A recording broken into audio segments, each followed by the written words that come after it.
This young man is our Chu Xingqian. Chu Xingqian is a laid-back transmigrator. After transmigrating to the Divine Continent, he didn't strive for the peak nor surround himself with beauties. Instead, he chose a carefree, idyllic life. While tilling the land, he sighed, "Ordinary is true bliss." But unexpectedly, a golden finger appeared uninvited. It materialized behind Chu Xingqian and declared, "Fate has brought us together. The strongest martial spirit system is at your service." Seeing this, he kicked it, cursing, "Get lost. Don't interfere with my life." The system continued, "Please allow the system to bind with you. The system will help you dominate the world." Then, a red light flashed from the room, and he was forcibly bound to the system. After binding with the system, his life became surrounded by all sorts of girls. Moreover, he encountered a demon god, who was roaring his name when a beam of light pierced through its face, shattering it into pieces. It turned out he had casually fired a palm strike, causing the demon god to be eliminated before it could even properly introduce itself. Annoyed by the constant barrage of absurd events, he yawned and asked listlessly, "When can I finally retire in peace?" The system beside him yelled, "Have some ambition. You're the protagonist. Let's conquer the pinnacle of life together." The story begins in a frigid, snow-covered land. Mount Dala, one of the divine mountains of the Divine Continent, is located at the northernmost point of the Jalan Empire. Shrouded in mist, it's a place where the spiritual energy of heaven and earth converges. Treasures abound, but ferocious beasts also run rampant, making it extremely dangerous. At this time, a group of people arrive to explore. A man, a woman, and an old man. The young man on the right asked the old man, "Elder Tao, is there really dragon blood Ganoderma in this eerie place?" He looked around and replied, "Yes, dragon blood Ganoderma grows around the blood pond. We're heading in the right direction." Footprints are rarely seen on Mount Dala, not only because of its treacherous terrain, but also because of the boundless inn at its summit. Hearing this, the young man was surprised and asked, "The boundless inn?" The old man elaborated, explaining to the young man, "Legend has it that the boundless inn is home to 6 eccentric masters, known for their ruthless nature. No one knows their origins, but they occupy Mount Dala, often leaving visitors with no return. Therefore, we must be cautious on this mission, especially you, Ishan. No rash actions." The young man, Ishan, dismissively spread his hands and said, "Elder Tao, you're being too cautious. You are an elder of the Divine Moon Academy, and we are first-grade martial kings. Who would dare to disrespectfully challenge us? Besides, even if there's danger, I will protect you." Mo ran. Mo ran. The young woman appeared disdainful, but her attention was immediately drawn to the sight before them. "Are we there?" Before them was a marsh of vibrant red mushrooms. Elder Tao's eyes widened as he exclaimed, "The blood pond. This is the place." Before he could finish speaking, the young man, Ishan, impatiently rushed forward. Seeing this, Elder Tao hurriedly called out to him. But at this moment, Ishan only had eyes for the dragon blood Ganoderma. Such a precious treasure, and so much of it. "You fool, come back!" Elder Tao shouted after him. The young man continued to harvest the mushrooms, muttering incessantly, I'm rich. But he didn't notice the stirring beneath the water surface. Elder Tao hurriedly stepped forward, warning, "Come back, you good-for-nothing. Be careful not to disturb the demonic beasts here." The old man's words were prophetic, as just below the surface of the nearby lake, a serpent lay hidden. Immediately afterward, the ground trembled, and the serpent suddenly surfaced with a roar. The young man, Ishan, was so frightened his face contorted as he yelled, "Ah!" At once, both of them summoned their martial spirits. The old man's was a cyan jade blade. While Mo ran, the young woman summoned 2 foxtails and ears, called the Two-Tailed Claw. Elder Tao said to Mo ran, "Go save Ishan. I'll deal with that black flood dragon." Hearing this, Mo ran immediately replied, "Yes." The young man, Ishan, cried as he ran, still clutching the dragon blood Ganoderma, shouting, "Elder Tao, save me." Elder Tao exerted all his strength, swinging his blade towards the serpent. The serpent suddenly felt an itching sensation, as if a mosquito had bitten it. It immediately turned and roared. The old man, sweating profusely, thought serpent's chi, and raised his blade to block. The surge of serpent's chi rushed forward, only to be split in two by the old man's blade. His hand trembled as he thought to himself, "This is bad. This black flood dragon's power surpasses mine." Sensing the danger, he hurriedly ordered the other two to flee. But before he could finish speaking, he was struck in the face by the serpent, his mouth twisting, his head slamming against the wall. At this moment, the two were also worried sick about the old man, calling out Elder Tao. Before they could collect themselves, the serpent lunged forward, opening its jaws wide, attempting to devour them.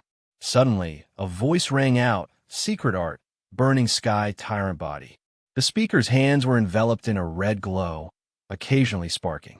The figure charged fiercely towards the serpent. Just as the serpent was about to seize the two, the mysterious person landed a blow, driving the serpent's head into the ground. The young man, Chu Xingqian, jumped down, landing on the ground. Watching the red glow on his hands fade, he said, "As expected of the burning sky tyrant body, I was actually able to land a blow on the black flood dragon despite the difference in our levels." He then noticed the two stunned individuals and asked, "Who are you?"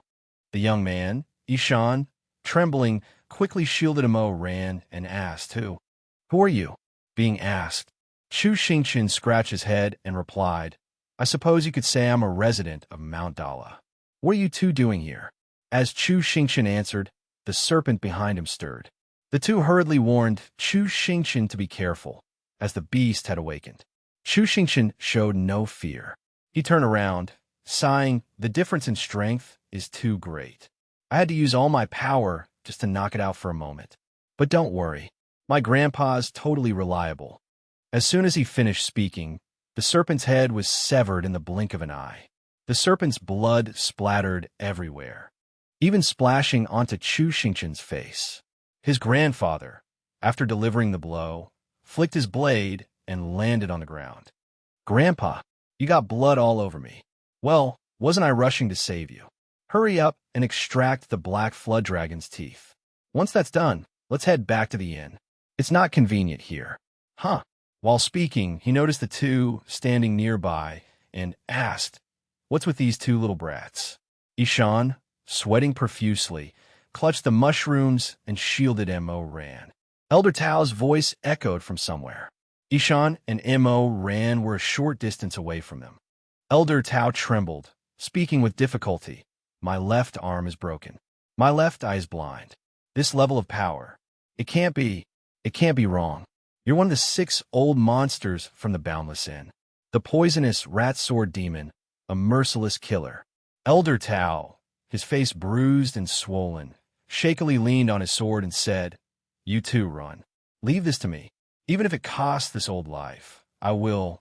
Before he could finish, Elder Tao was struck by Chu Xingqian's grandfather, sending him head first into a tree. After the blow, the old man said, "Nonsense." Ishan and Mo Ran turned, frowning as they looked at Chu Xingqian and his grandfather. Suddenly, a spiritual cord bound Mo Ran. 1 martial king and 2 half-baked grand martial masters. "Tell me, what are you doing on Mount Dala?" After speaking, the one-eyed old man tightened his grip. Blood trickled from the corner of Mo Ran's mouth. Seeing this, Ishan hurriedly said, "Old man, let Mo Ran go. If you have something to say it to me." Chu Xingqian, seeing this, quickly patted his grandfather's shoulder and urged, "Grandfather, don't just go around killing people." Hearing this, the old man calmly explained, "Don't panic. I'm just restraining her. Her vomiting blood has nothing to do with me.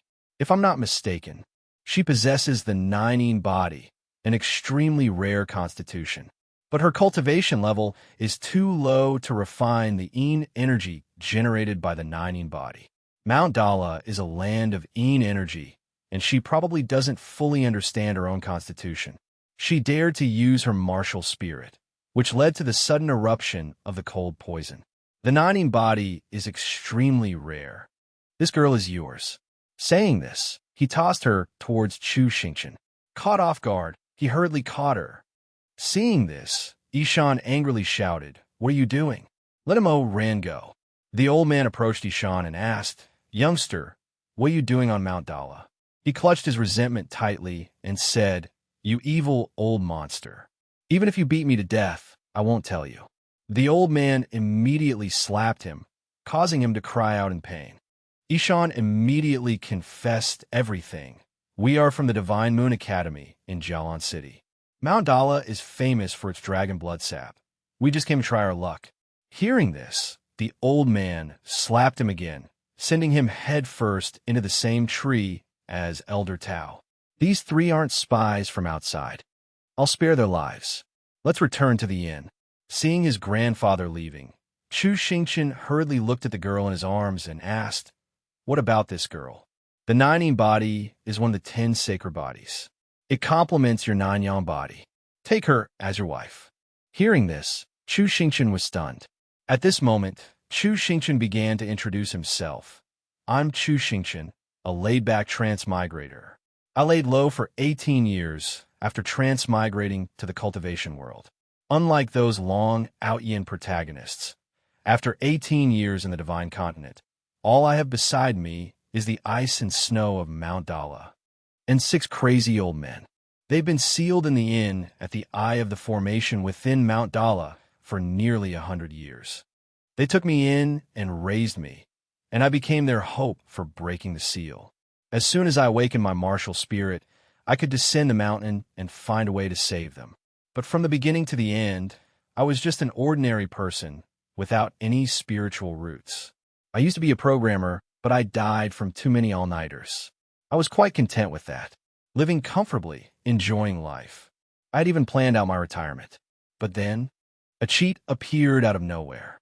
Meeting you is fate. The strongest martial spirit system is honored to serve you. A cheat to build a harem. I can help you reach the pinnacle. Why do you have such a disgusted look on your face? Do you want a beating?" Seeing my disgusted expression, it couldn't stand it and yelled. I hit my head against the mustard greens I was holding and said helplessly, "Enough, leave me alone. I'm already middle-aged, adding both my lives together, and you're giving me this stupid system. A farming system or a retirement system would have been fine." The system sneered, "You're looking down on me. You think systems can be changed on a whim. Today, whether you want it or not, you're getting it. I'm going to latch onto you." As it spoke, it tried to force its way into me. I struggled and kicked at it, "Get lost. Don't disturb my retirement." The system immediately forced its way into Chu Xingqian's body. Chu Xingqian was in extreme pain, his entire body radiating a world-shaking aura. A surge of power shot up from the house into the sky. 6 old men also sensed this tremor. The celestial phenomenon shook the entire mountain. At this moment, Chu Xingqian slowly opened his eyes. Surrounding him were glowing orbs. Confused, Chu Xingqian asked the system, "What is this?" It immediately replied, "Congratulations, host. You have completed your awakening. This is the 9-layered heavens insight martial spirit comprehension. However, due to the host's low realm, you can currently only cultivate the martial spirit of the first layer. Martial spirits are divided into beast martial spirits, plant martial spirits, chi martial spirits, spiritual martial spirits, and special martial spirits. Now, choose your martial spirit." Chu Xingqian said with disdain, "I don't want to choose." Hearing this, the system reached out and chose an orb. "All right, the system has automatically chosen the most suitable martial spirit for you. Congratulations on your successful selection." He yelled in surprise. "What?" It grabbed the glowing orb and tried to shove it into his head. Now begin the martial spirit fusion. He resisted. "Wait." The system didn't say much, immediately and automatically fusing a super VIP martial spirit into Chu Xingqian. A voice echoed in Chu Xingqian's mind. "I am the eye that can see through all things, the golden pupil." Immediately after, Chu Xingqian woke up. As soon as he opened his eyes, he saw the 6 old men standing before him. "Little Chun, you're awake. You scared us to death. We came in and saw you collapsed on the floor. Just awakening your martial spirit caused such a powerful tremor, truly worthy of my grandson. Quickly, let me see your martial spirit. It must be a high rank. After checking, the old man said with a dazed expression, it's a spirit rank martial spirit. For those who don't know, spirit rank is the weakest level of martial spirit, followed by profound rank, earth rank, sky rank, king rank, emperor rank, divine rank. An old man asked in a panic, what? Such a huge commotion for the awakening. And the result is only spirit rank. The lowest level martial spirit, extremely low potential, only capable of cultivating to the martial master realm. 18 years, and finally awakened, only to be spirit rank. My grandson is so beautiful, sobi. Then the old men hugged each other and cried. At this moment, the system reappeared, a ding-dong sound ringing out. Congratulations, host, on successfully fusing your martial spirit. You have received the Lucky Beginner's item, Grand Entrance. This item allows you to attack a target 3 levels higher than you, causing them to instantly faint, but without inflicting actual damage. The item's effectiveness will diminish as your level increases. Chu Xingqian picked up the item and muttered, Grand Entrance, huh? Figures. The system continued. The Golden Pupil, although currently a spirit-level martial spirit, can be infinitely upgraded through various materials. Now, host, please proceed to Mount Dala to gather the upgrade materials. Black Dragon Tooth and Demonic Beast Spirit Blood. Get lost. Why should I listen to you? Seeing his continued resistance, the system immediately shocked him, making his hair stand on end. Stunned by the shock, Chu Xingqian hurriedly said, Old man, please take me to Mount Dala. Oh, all right. Why are you suddenly so dark? So, to get the materials, I'm going to fight a black dragon. He said shakily, so, I'm just fighting a demonic beast, right? How did I end up with a wife, too? Those old men locked us up here without even asking me. The system appeared and said, such a beautiful woman, why would you refuse? Chu Xingqian immediately replied, her breasts are too big. Whoever wants her can marry her. I won't love someone with big breasts. Don't underestimate flat chests. Hearing this, the system asked, so what are you going to do? A gentleman doesn't take advantage of someone in need. First, take off her clothes. No, change her clothes first. At this moment, Mo Ran felt a chill throughout her body. She slowly opened her eyes, only to see a pervert taking off her clothes. Thinking quickly, she drew her legs up, intending to kick Chu Xingqian in the groin. But Chu Xingqian reacted swiftly, quickly clamping her legs together. Mo Ran blushed, only able to curse, pervert, lecher, let me go. Chu Xingqian said sternly, don't move. If you want to live, be good. As Mo Ran struggled, a surge of power slowly flowed from within her body. But not long after, she vomited blood. The cold poison erupted due to the activation of your martial spirit. Looks like you don't want to live. I'm doing this to save you. Finishing his words, Chu Xingqian bit his finger and formed a hand seal. He didn't draw it anywhere else, but rather embarrassingly drew it between Mo Ran's breasts. After drawing the seal, both of them were panting heavily, as if they had just fought 500 rounds. It's a good thing I have the 9-yang body. This blood talisman can temporarily suppress your cold poison. Before he could do anything else, Mo Ran woke up. Covering herself, she yelled, pervert. Before she could finish, Chu Xingqian yelled even louder, you pervert. Then Chu Xingqian also covered himself. This reaction seemed somehow wrong, leaving Mo Ran bewildered. Chu Xingqian cried, do you think I want to take your clothes off? I was trying to save you, you ungrateful wretch. I'm still a virgin. You're clearly the one taking advantage of me. Look at my hand, it hurts. I saved you, and you kicked me. Apologize. Mo Ran, with his bloody finger shoved in her face, hurriedly said, I'm sorry. I also saved you. Say thank you. Mo Ran stammered a thank you. Chu Xingqian didn't turn around, crying dramatically, boo-hoo-hoo. So unfair. Mo Ran had absolutely no idea what was going on, only knowing to comfort Chu Xingqian, you, don't cry anymore. Chu Xingqian secretly chuckled behind his back. Ha ha, He who strikes first gains the advantage. He who complains first is forgiven. Those cheesy tricks where you have to take responsibility just because you saw someone's body won't work on me. Don't even think about tying me down, you busted woman. Big-breasted women, never a good one in the bunch. At this moment, M.O. Ran was still bewildered. Is this my problem? Forget it. I'm beautiful inside and out. I won't lower myself to your level. I'll take you down the mountain via a shortcut later, so you can leave here. Suddenly, the 6 old men eavesdropping outside the room yelled, "How's it going? Chu Xingchen, are you done yet? Come on, whether we get to hold a grandson depends on you." Chu Xingchen held his head in his hands and said, "These guys, just ignore them. Let's go." As they were about to leave, the entire mountain suddenly shook. Clinging to the window, he said, "Such a powerful surge of spirit energy, what's happening?"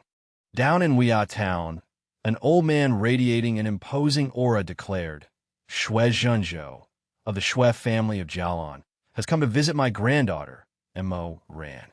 I apologize for disturbing you cultivators. I apologize on her behalf and ask that you release her. Otherwise, I will raze this Weia into the ground." M.O. Ran immediately recognized this old man as her grandfather. The Shui family of Jialan, one of the 4 great families of Jialan Imperial City, a century-old clan with vast wealth and countless powerful warriors. The head of the family, Shui Zhenchuan, is a peak martial emperor. There are few in the entire Jialan Imperial City who can oppose him. After hearing the system's explanation, he exclaimed, "Whoa, not a small background, huh? Was it you old men who informed my grandfather? Second grandpa, third grandpa, more than half of our martial king experts have arrived. You're not a bad person at heart. Run away now. Once grandfather arrives, I'm afraid he won't spare you." Hearing this, Chu Xingchen responded disdainfully, "Coming to kill me? Huh?" The 6 old men of the Wuyan frowned and looked outside. "I'm afraid he doesn't have the ability." Hong Mingyang said irritably, "You stupid old man, hurry up and tear down the inn. Whoever lost the card game just now, go down there." The old men below saw no reaction. One said, "Big brother, the inn isn't reacting at all." Immediately, a group of people charged forward. Before they could reach it, the old man, Tianji, appeared and sent Shui Zhenzhou flying downwards. A Shui family elder looked down and was immediately attacked by a magical artifact. Tianji stood high above, 3 magical artifacts floating around him. A mere martial emperor, overestimating your abilities. The Shui family members lay bloodied and battered on the ground. How? How is this possible? This power? Who are you?" Tianji grinned, "Who I am. Why should I tell a dying man like you?" Suddenly, M.O. Ran appeared from nowhere to intervene. "Please, show mercy." Old man Tianji was also surprised. Hong Mingyang, who was watching, asked in surprise, "Huh? How did my granddaughter-in-law end up down there?" Chu Xingchen, known for his filial piety towards elders, used a magical artifact to bind the old man. "Grandpa Tianji, I apologize." Chu Xingchen called out, "Take your people and leave." Hearing this, M.O. Ran immediately led her people away. Scene changed, Chu Xingchen collapsed to his knees, sweat pouring down his face. Everyone around him stared. He gritted his teeth, thinking, "I'm screwed. I just wanted to watch the show." Chu Xingchen remembered M.O. Ran saying, "If the difference in strength is too great, Grandpa will be killed. Can you save my grandfather?" Chu Xingchen pouted. "Why should I?" The system automatically accepted M.O. Ran's request. "Host, please complete the mission to save her grandfather. A harem is essential for every true dragon. The system will fully support you. Please strive to gain the favor of the female characters. Strive for a life surrounded by beautiful women." Chu Xingchen angrily retorted, "What? I don't want to." The system threatened. Refusing the mission will result in a day of punishment in the pleasure hall. Chu Xingchen immediately did a 180. "Okay, her grandfather is my grandfather. Save Grandpa." M.O. Ran was surprised by his change in attitude.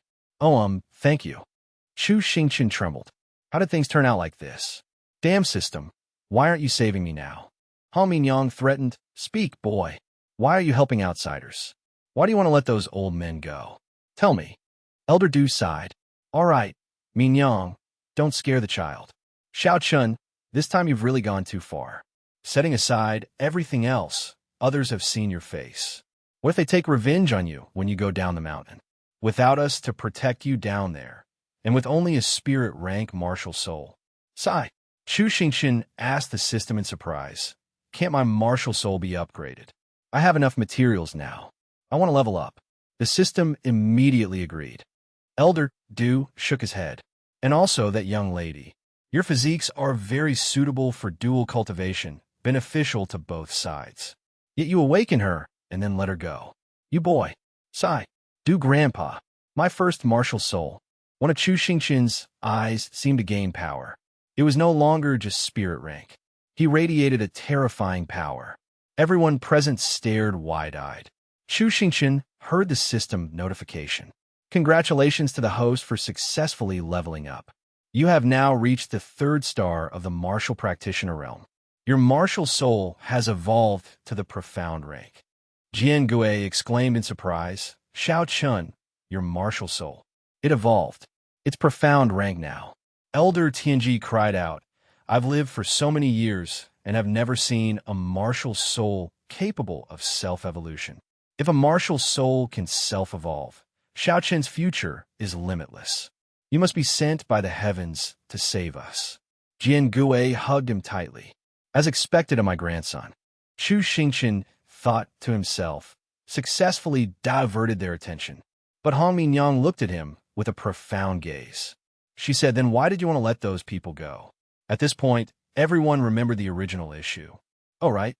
In the end, he couldn't escape the fate of kneeling in the woodshed, wearing a sign that read, I am unfilial. The system consoled him, Host, don't be sad. After experiencing these things, you will definitely gain Mo Ran's favor. Chu Xingqian said angrily, I don't need her favor.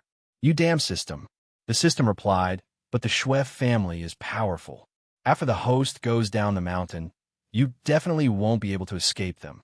Chu Xingqian muttered to himself, they surely wouldn't let those people go so easily. The grandpas must have left an escape route. He smiled. At an inn, Yishan said in shock, the heart-devouring curse. Shuizhenzhou replied, indeed. When the 3 of us were attacked by the light beam, we were all afflicted with the heart-devouring curse. This curse usually lies dormant, but under certain circumstances, it can flare up instantly. It's an ancient, long-lost curse, and both the trigger conditions and the method of dispelling it are determined by the caster. The 3 elders nodded.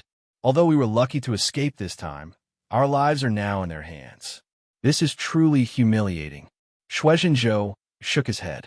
It's not humiliating. Strength is the key. The one who attacked us has reached the martial emperor realm. Yishan exclaimed, the martial emperor realm. Isn't that the potential of a martial god? Everyone murmured amongst themselves. A martial emperor hasn't appeared in the divine continent for nearly 100 years. The Ta extermination battle also resulted in the loss of many talented individuals. Who knows when Mount Dala will see another martial emperor again? The 3 elders gradually recovered. That old man's martial soul looks very familiar. 100 years ago, there really seemed to be someone like that. From the Tianji Pavilion, the long-haired elder cautioned, Second brother, be careful what you say. That devil's name cannot be uttered carelessly. Besides, he's long dead. The background of those people is a secret. Perhaps the trigger condition for the heart-devouring curse is related to this.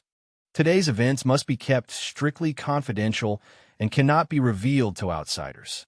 I'll return and discuss this with His Majesty before deciding on a course of action. Mo Ran, you mentioned that there's a young man on Mount Dala who recently awakened his martial soul. Mo Ran nodded. Yes. He pondered, perhaps he is the key. Send people to monitor the area around Mount Dala and report any unusual activity. Mo Ran remained silent. On Mount Dala, Chu Xingqian was meditating amidst a flowing stream. He shivered all over. So cold. After learning that my martial soul could be upgraded, the elders began to train me intensely. Due to being sealed for many years, their strength has weakened. Breaking the seal is urgent. So I've been pushed very hard. I've never worked so hard since I transmigrated here. My cultivation level is increasing rapidly, and I'm just a step away from becoming a martial master. I'm back, freezing to death. Why is everyone here? Dubo Tat turned to look at Chu Xingqian. We've discussed it, and you'll be going down the mountain today. Chu Xingqian was surprised. Huh? Didn't you say I could only go down the mountain after reaching the martial master realm? Dubo Tat kicked him out. We've taught you everything we can. Staying on a mountain for a few more days is pointless. It's better to go down the mountain and gain experience sooner. Pack your things quickly. There are many high-level demonic beasts on Mount Dala, and it's very dangerous for me to go out alone. Due to the seal's influence, the elders' strength weakens the further they are from the inn, and they can't safely escort me down the mountain. Therefore, we can only rely on teleportation. Chu Xingqian was suspicious. Why does this sound like some evil cult ritual? Dubo Tat said, Chu Xingqian, we will teleport you directly to Jialan Imperial City. After descending the mountain, you need to find 6 wind-breaking divine stones. As far as I know, one of them has fallen into the hands of the Jialan royal family. This is why we're sending you to Jialan Imperial City. The whereabouts of the remaining 5 are all recorded in this ring. There's also a gift for me inside. Take it and be careful. It's very dangerous outside Mount Dala, so you must be cautious. Don't let anyone know your origins. And also, Jian Gue interrupted, the teleportation formation won't hold for much longer. Stop with the nonsense. I'll leave the unsealing to you. You won't disappoint your grandfather, will you? Chu Xingqian confidently replied, of course not. Wait for my return, elders. Everyone waved goodbye. He gradually disappeared within the circle, finally vanishing completely. Elder Tianji coughed up blood. He's gone. The others exclaimed in alarm, Elder Tianji. Are you all right? Elder Tianji reassured them. I'm fine. The Chansongjung simply consumed too much of my power. Only a martial emperor can suppress the sealing power and open the transmission. Fortunately, Xingqian awakened in time, allowing me to send him out. My power was already weakened, and this forced transmission has cost me my martial emperor realm. But knowing I'm the last one to lose it, I don't feel so bad. You're all weaklings anyway. Hong Mingyang retorted angrily. You damned old man. Dubo Tat sighed. Will Xingqian return safely? He's a good child. I both hope he can break the seal and save us, and also that he can stay away from danger. We haven't told him about the past, hoping he won't get caught up in it. Sword Devil consoled them. Don't worry, Xingqian is very clever. He'll be fine. It's New Year's now, so he's probably in Jialan Imperial City, enjoying the dazzling fireworks. Meanwhile, Chu Xingqian was breaking out in a cold sweat. He was surrounded by beautiful women. Young master, you're already here. Why are you still sitting? Which lady do you want? Such a cutie. Come watch Big Sister dance.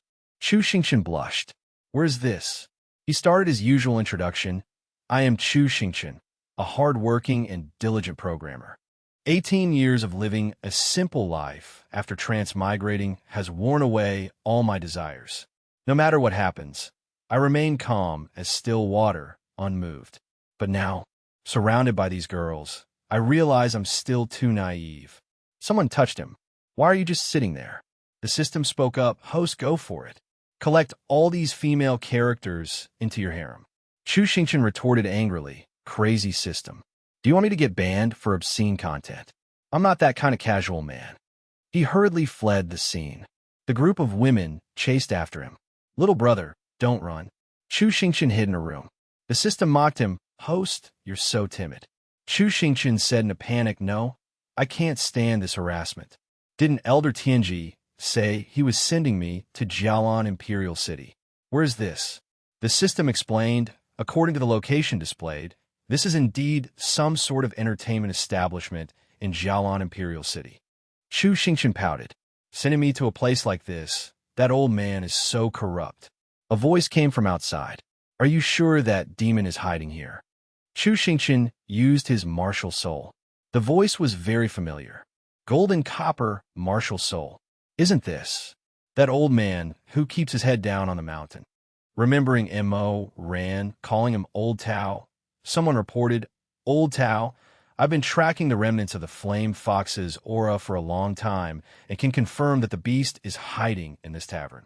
It's just disguised among the crowd, making it difficult to identify, so I invited you here to help." Old Tao said, "The Flame Fox is adept at transformation and cunning by nature. It's impressive you've tracked it this far. Rest assured, I'll definitely help you capture it and bring it back to Repentance Valley." The other person replied, "Many thanks, Old Tao." Chu Xingqian muttered, "Flame Fox." The Flame Fox clan live in the western part of the Divine Continent for thousands of years.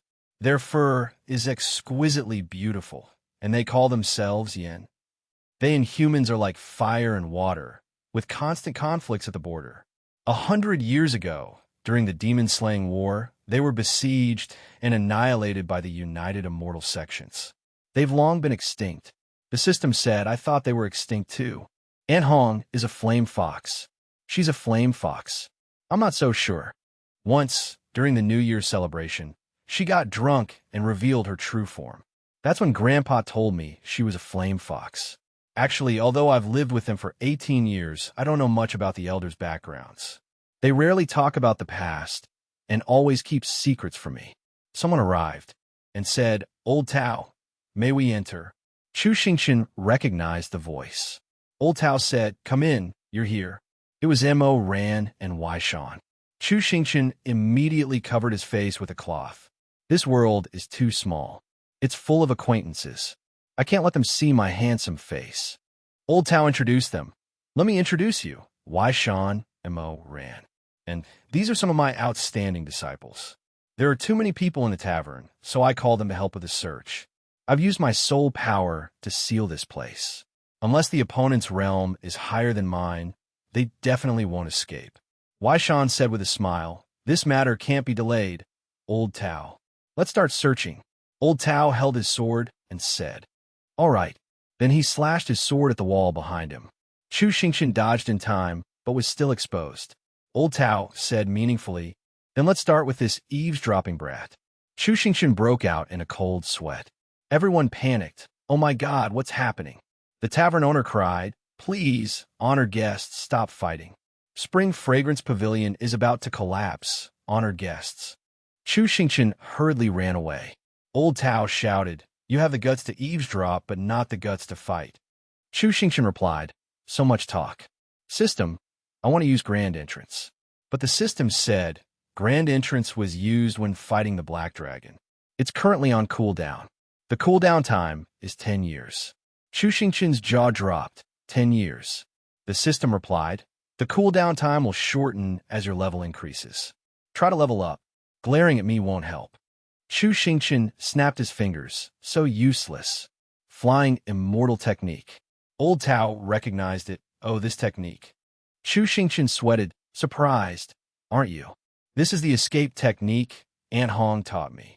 The soul power seal is weaker in the east. I'll run that way first." But Old Tao had already overtaken him. He used a spell while saying, "Unfortunately, you're only facing some insignificant tricks against me." Then he struck a palm towards Chu Xingqian. Dust and smoke filled the air. Chu Xingqian was hit, and his nose started bleeding. He staggered to his feet, facing the martial king. "Don't underestimate me. Luckily, I've cultivated the burning flame tyrant body technique, so I'm only slightly injured." Suddenly, he grabbed a foxtail. The person hurriedly covered their face with a cloth. He stared in bewilderment. Old Tao's eyes widened as he recognized the remnants of the flame fox and immediately gave chase. He smiled, "What luck. A random guess, and I hit the jackpot. No effort wasted." Mo ran, "You go after that strange little thief." Mo ran unleashed an attack on the fleeing Chu Xingqian. "Aren't you supposed to be after the flame fox? Why are you chasing me?" The system announced. Level 10 upgrade quest received. Host, please collect flame fox blood to level up. Chu Xingqian frowned. "What's this? Why didn't you tell me sooner?" The system continued. Quests are triggered randomly. I have no control over it. Chu Xingqian pulled out 4 smoke bombs. "Sooner or later, you're going to get me killed. Oh well, I'll shake her off first." He then threw the bombs towards Mo Ran. Taking advantage of the confusion, Chu Xingqian ran outside. Hiding behind a door, he removed his face covering. I can't win against them for the Flame Fox. Besides, I can't reveal my identity. Aunt Hong gave me a transformation pill. It can change my appearance and aura enough for me to blend in. Becoming an old man should do the trick. Ah, that hurts. Gotta change quickly. At that moment, Mo ran, kicked the door open. She yelled, "Come out. Don't hide. Don't think I—" Suddenly, she noticed that Chu Xingqian had transformed into a different person. He stared at her blankly, his face covered in sweat. Mo Ran was also startled and confused. The two looked at each other. Chu Xingqian panicked. That was close. Good thing I changed quickly. I shouldn't have given anything away. Mo Ran muttered, "Miss, have you seen a man in green? I followed his scent here, but it suddenly disappeared." Chu Xingqian stammered, "No." He covered his mouth. His voice hadn't changed. Mo Ran held the door. "Well, I've troubled you. Farewell." Chu Xingqian panicked. "Wait, don't go. This is bad. I plan to disguise myself as an old man and infiltrate their group to find a chance to collect Flame Fox blood. But what do I do now?" He resolutely grabbed Mo Ran's hand. Mo Ran turned to look at him and said awkwardly, Miss, are you by any chance senior sister, Shui Mo Ran from the Divine Moon Academy?" Mo Ran was surprised. "You met me before." Chu Xingqian clung to her. "Yes, senior sister. Save me. I'm also a student of the Divine Moon Academy. I was going home to visit my family for the new year, but I ran into some bad people. They threw me into this den. They imprisoned me and even poisoned me," changing my voice. "It's so fortunate that I met you, senior sister. Please take me out of here." Mo Ran was indignant. Someone dared to traffic students of the Divine Moon Academy. Get up first. As disciples of the Divine Moon, we can't stand idly by. What's your name? Chu Xingqian sobbed dramatically. "Senior sister, you can call me Chu Xinka." The system scolded, "Host, you're disgusting." Just then, a loud explosion rang out. Old Tao, sword in hand, addressed the Flame Fox. "You fiend, still trying to run." The Flame Fox lay motionless on the ground, wounded and bleeding profusely. Old Tao ordered, "Lock it up. Confine it to Repentance Valley for now." Mo Ren called out, "Old Tao, it really is you. You caught that fiend so quickly." Old Tao replied, "It was nothing. Have you caught that little thief?" Mo Ran looked dejected. Useless disciple. The little thief's aura suddenly disappeared. "I couldn't catch him." Old Tao mused, "It can't be helped. That little thief is strange. I didn't use my full strength, but he, a mere martial practitioner, was able to withstand my palm strike. Now he's even escaped my sealing spell." "All right, who is this?" Mo Ran introduced the person. "She's also a disciple of Shunyu, captured by evildoers. Luckily, I found her. I want to take her out." Old Tao frowned. Someone dared to lay their hands on a disciple of my Shunyu. "Take her back first. This isn't a small matter. I must report it to the higher-ups. Come, let's leave this place." Someone dragged the Flame Fox away with an iron chain around its neck, causing it great pain. Chu Xingqian observed the situation. Mo Ran led him into a room and said, "Stay here for now. Here are some clothes. Change into them. Tomorrow morning, Senior Chu Ishan will take you back to the Shunyu Academy." Chu Xingqian was surprised. "Senior Chu is taking me back. What about you, senior sister?" Mo Ran replied, "I have to escort the Flame Fox." "Don't worry, he will protect you well." Chu Xingqian hugged her. "No, senior sister. I don't want to leave you. I'm afraid of men." Mo Ran said, "What nonsense are you talking about? If you go back to Shunyu, won't you be exposed? I have to go with them to escort the Flame Fox." Mo Ran looked embarrassed. "But I have to escort it." Chu Xingqian started crying again. "Don't, senior sister. I want to go with you." Mo Ran held her head. All right. I'll take you back tomorrow." Chu Xingqian's eyes lit up. "Thank you, senior sister." But inwardly he thought, "Thank you, my ass." Mo Ran turned around. "All right, it's getting late. Let's rest." Chu Xingqian covered his face. "Wait, that's not it." At that moment, Mo Ran took off her outer robe, causing Chu Xingqian to panic. He covered his face. "Senator's senior sister." Mo Ran looked puzzled. "What's wrong?" She continued, "This happened so suddenly, we didn't prepare an extra room. You can sleep with me tonight." We're both girls, it's fine. I'll go bathe first. Chu Xingqian trembled all over. I only look like a girl on the outside. Every male part is fully functional. How did this happen? Lying next to Mo ran that night, he shivered. Chu Xingqian chanted a Buddhist sutra, Avalokiteshvara Bodhisattva, when practicing deep prajnaparamita, perceives that the 5 aggregates are empty, thus overcoming all suffering and distress. Form is no different from emptiness. Emptiness is no different from form. Form is emptiness. Emptiness is form. Sensation, perception, volition, and consciousness are also like this. All right, I've calmed down. It's not a big deal. Why get so worked up? So what if she has large breasts? It can't disturb my inner peace. But just as he was chanting, Mo opened her eyes, looked at him, and said, "Can't sleep." Chu Xingqian jumped, yelling, "Ah!"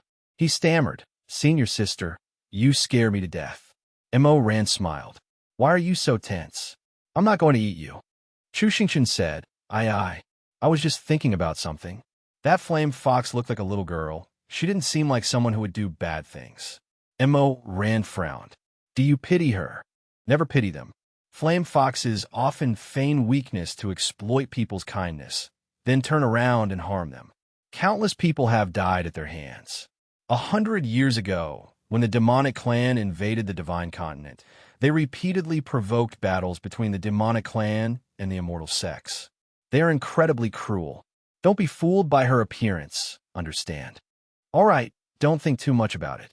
We have to get up early tomorrow to set off. Go to sleep." After saying this, Mo slowly closed her eyes. A purple smoke emanated from Chu Xingqian's hand. It was a bewitching incense. It turned out he had been wearing a ring for this purpose. He had prepared beforehand. This dosage is enough for her to sleep soundly. "Good night, senior sister. I'm going on a mission." Chu Xingqian climbed onto the roof and moved. He looked down and saw Ishan standing guard. Chu Xingqian used the bewitching incense again. Before Ishan understood what was happening, he was enveloped by the smoke. Chu Xingqian nimbly jumped down. Ishan fainted. Chu Xingqian was puzzled. What's the point of having him guard the door? He opened the door. Inside, the flame fox was tied up. Chu Xingqian was worried. A demon subduing formation. No wonder the defenses outside were so weak. This formation will make the demon instantly suffer the pain of being torn apart. How terrible! "I'm sorry, little sister. I need to borrow some of your blood." At this moment, the flame fox opened her eyes. She tightly grasped Chu Xingqian's hand. Chu Xingqian gritted his teeth. The flame fox spoke. "Save me, sister, save me."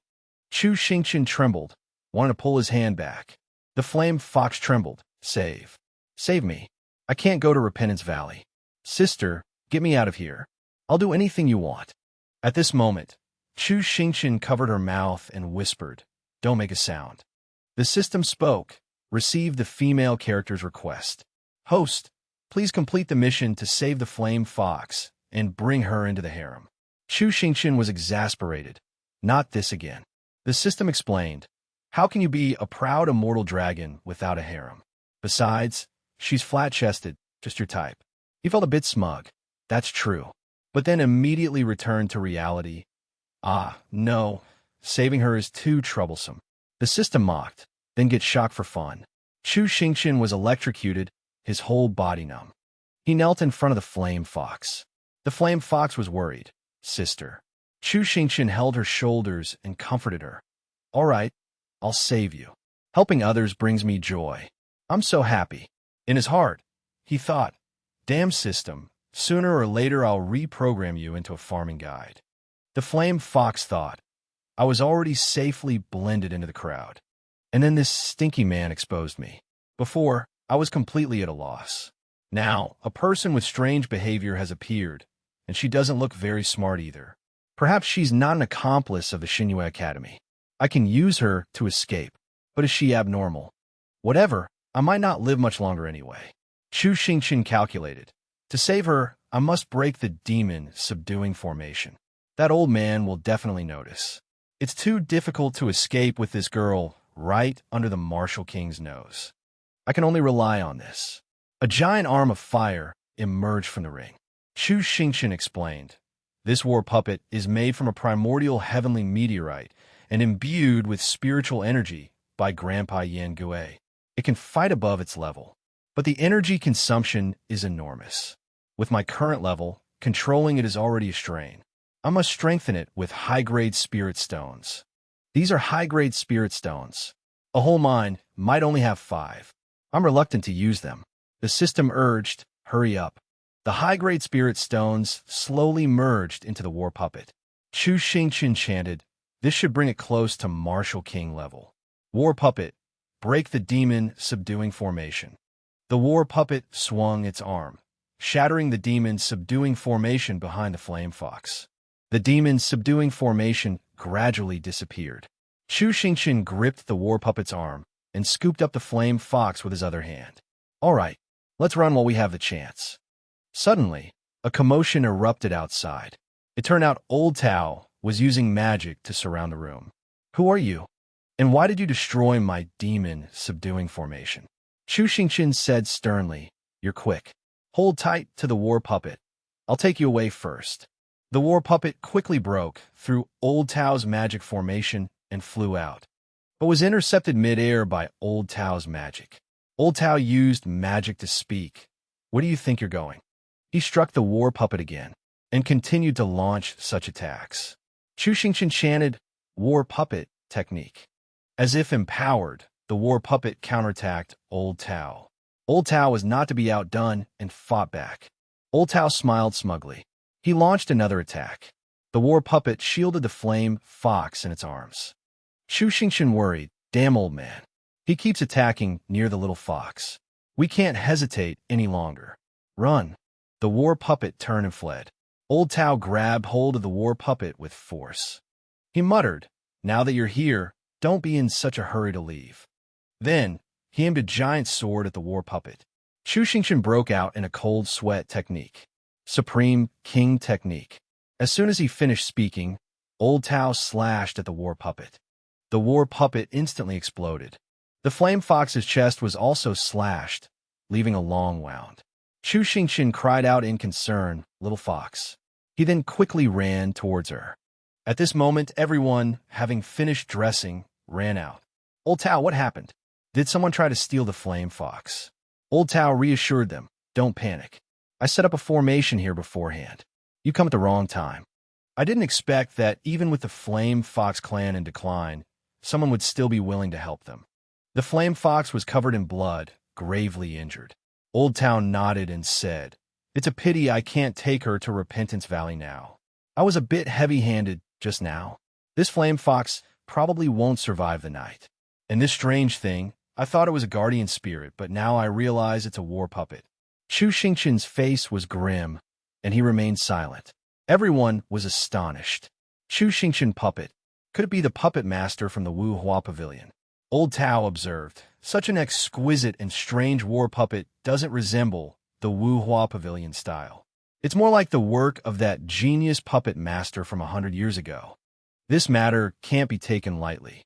Let's bring this thing back first." At this moment, the war puppet reactivated, forming a fist and attacking Old Tao. This punch was so powerful that it sent Old Tao crashing through several walls. The fist was so fast that everyone present was stunned in an instant. The crowd looked at the war puppet, trembling. The war puppet left at an incredible speed. Someone exclaimed in astonishment, "How is it still moving?" Chu Xingqian pretended to say, "It's gone to attack Old Tao again. Senior brothers, quickly go and save him." They quickly left, saying, "You wait here, we'll be back." Chu Xingqian knelt on the ground, clutching his head in pain. The system asked with concern, "Host, are you all right?" Chu Xingqian said shakily, "Just now, upgrading and controlling the war puppet at the same time made me a little dizzy." The system warned, "You're bleeding from your 7 orifices.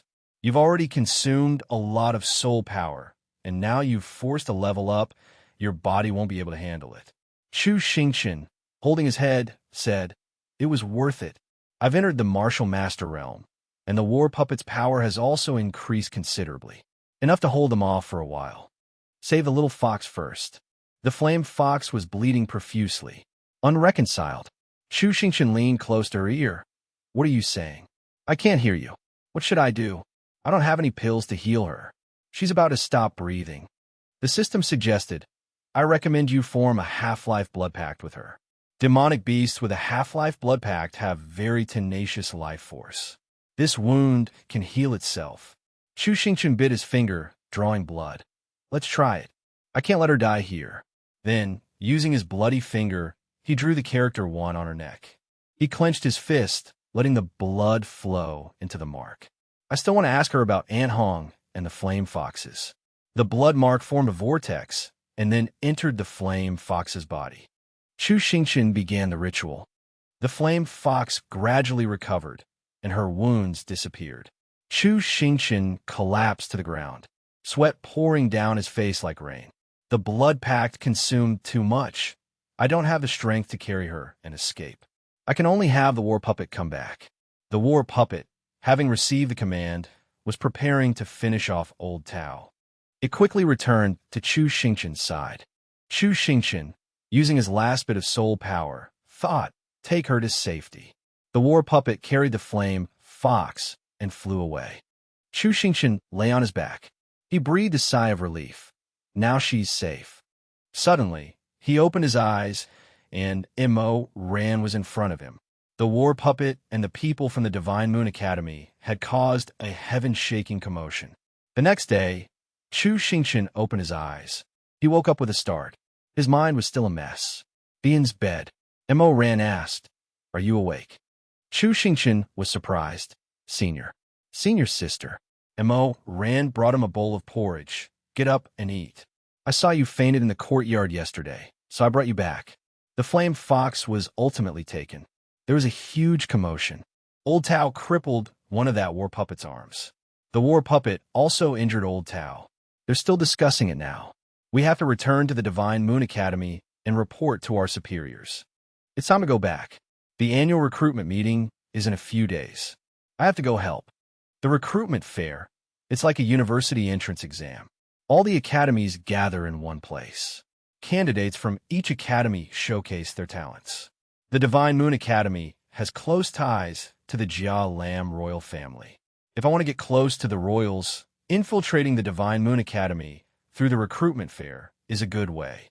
That was my original plan. It's just that the night before I passed out, I clearly saw her. She probably knows I already have the flame fox. But what is she thinking now? She hasn't exposed me. Does she not see? Or is she putting on an act? Mo Ran called, Come and eat. Chu Xingqian replied, thinking to himself, Whatever, if she's acting, I'll play along. I'll slip away later anyway. Chu Xingqian glanced at Mo Ran. She was looking at him.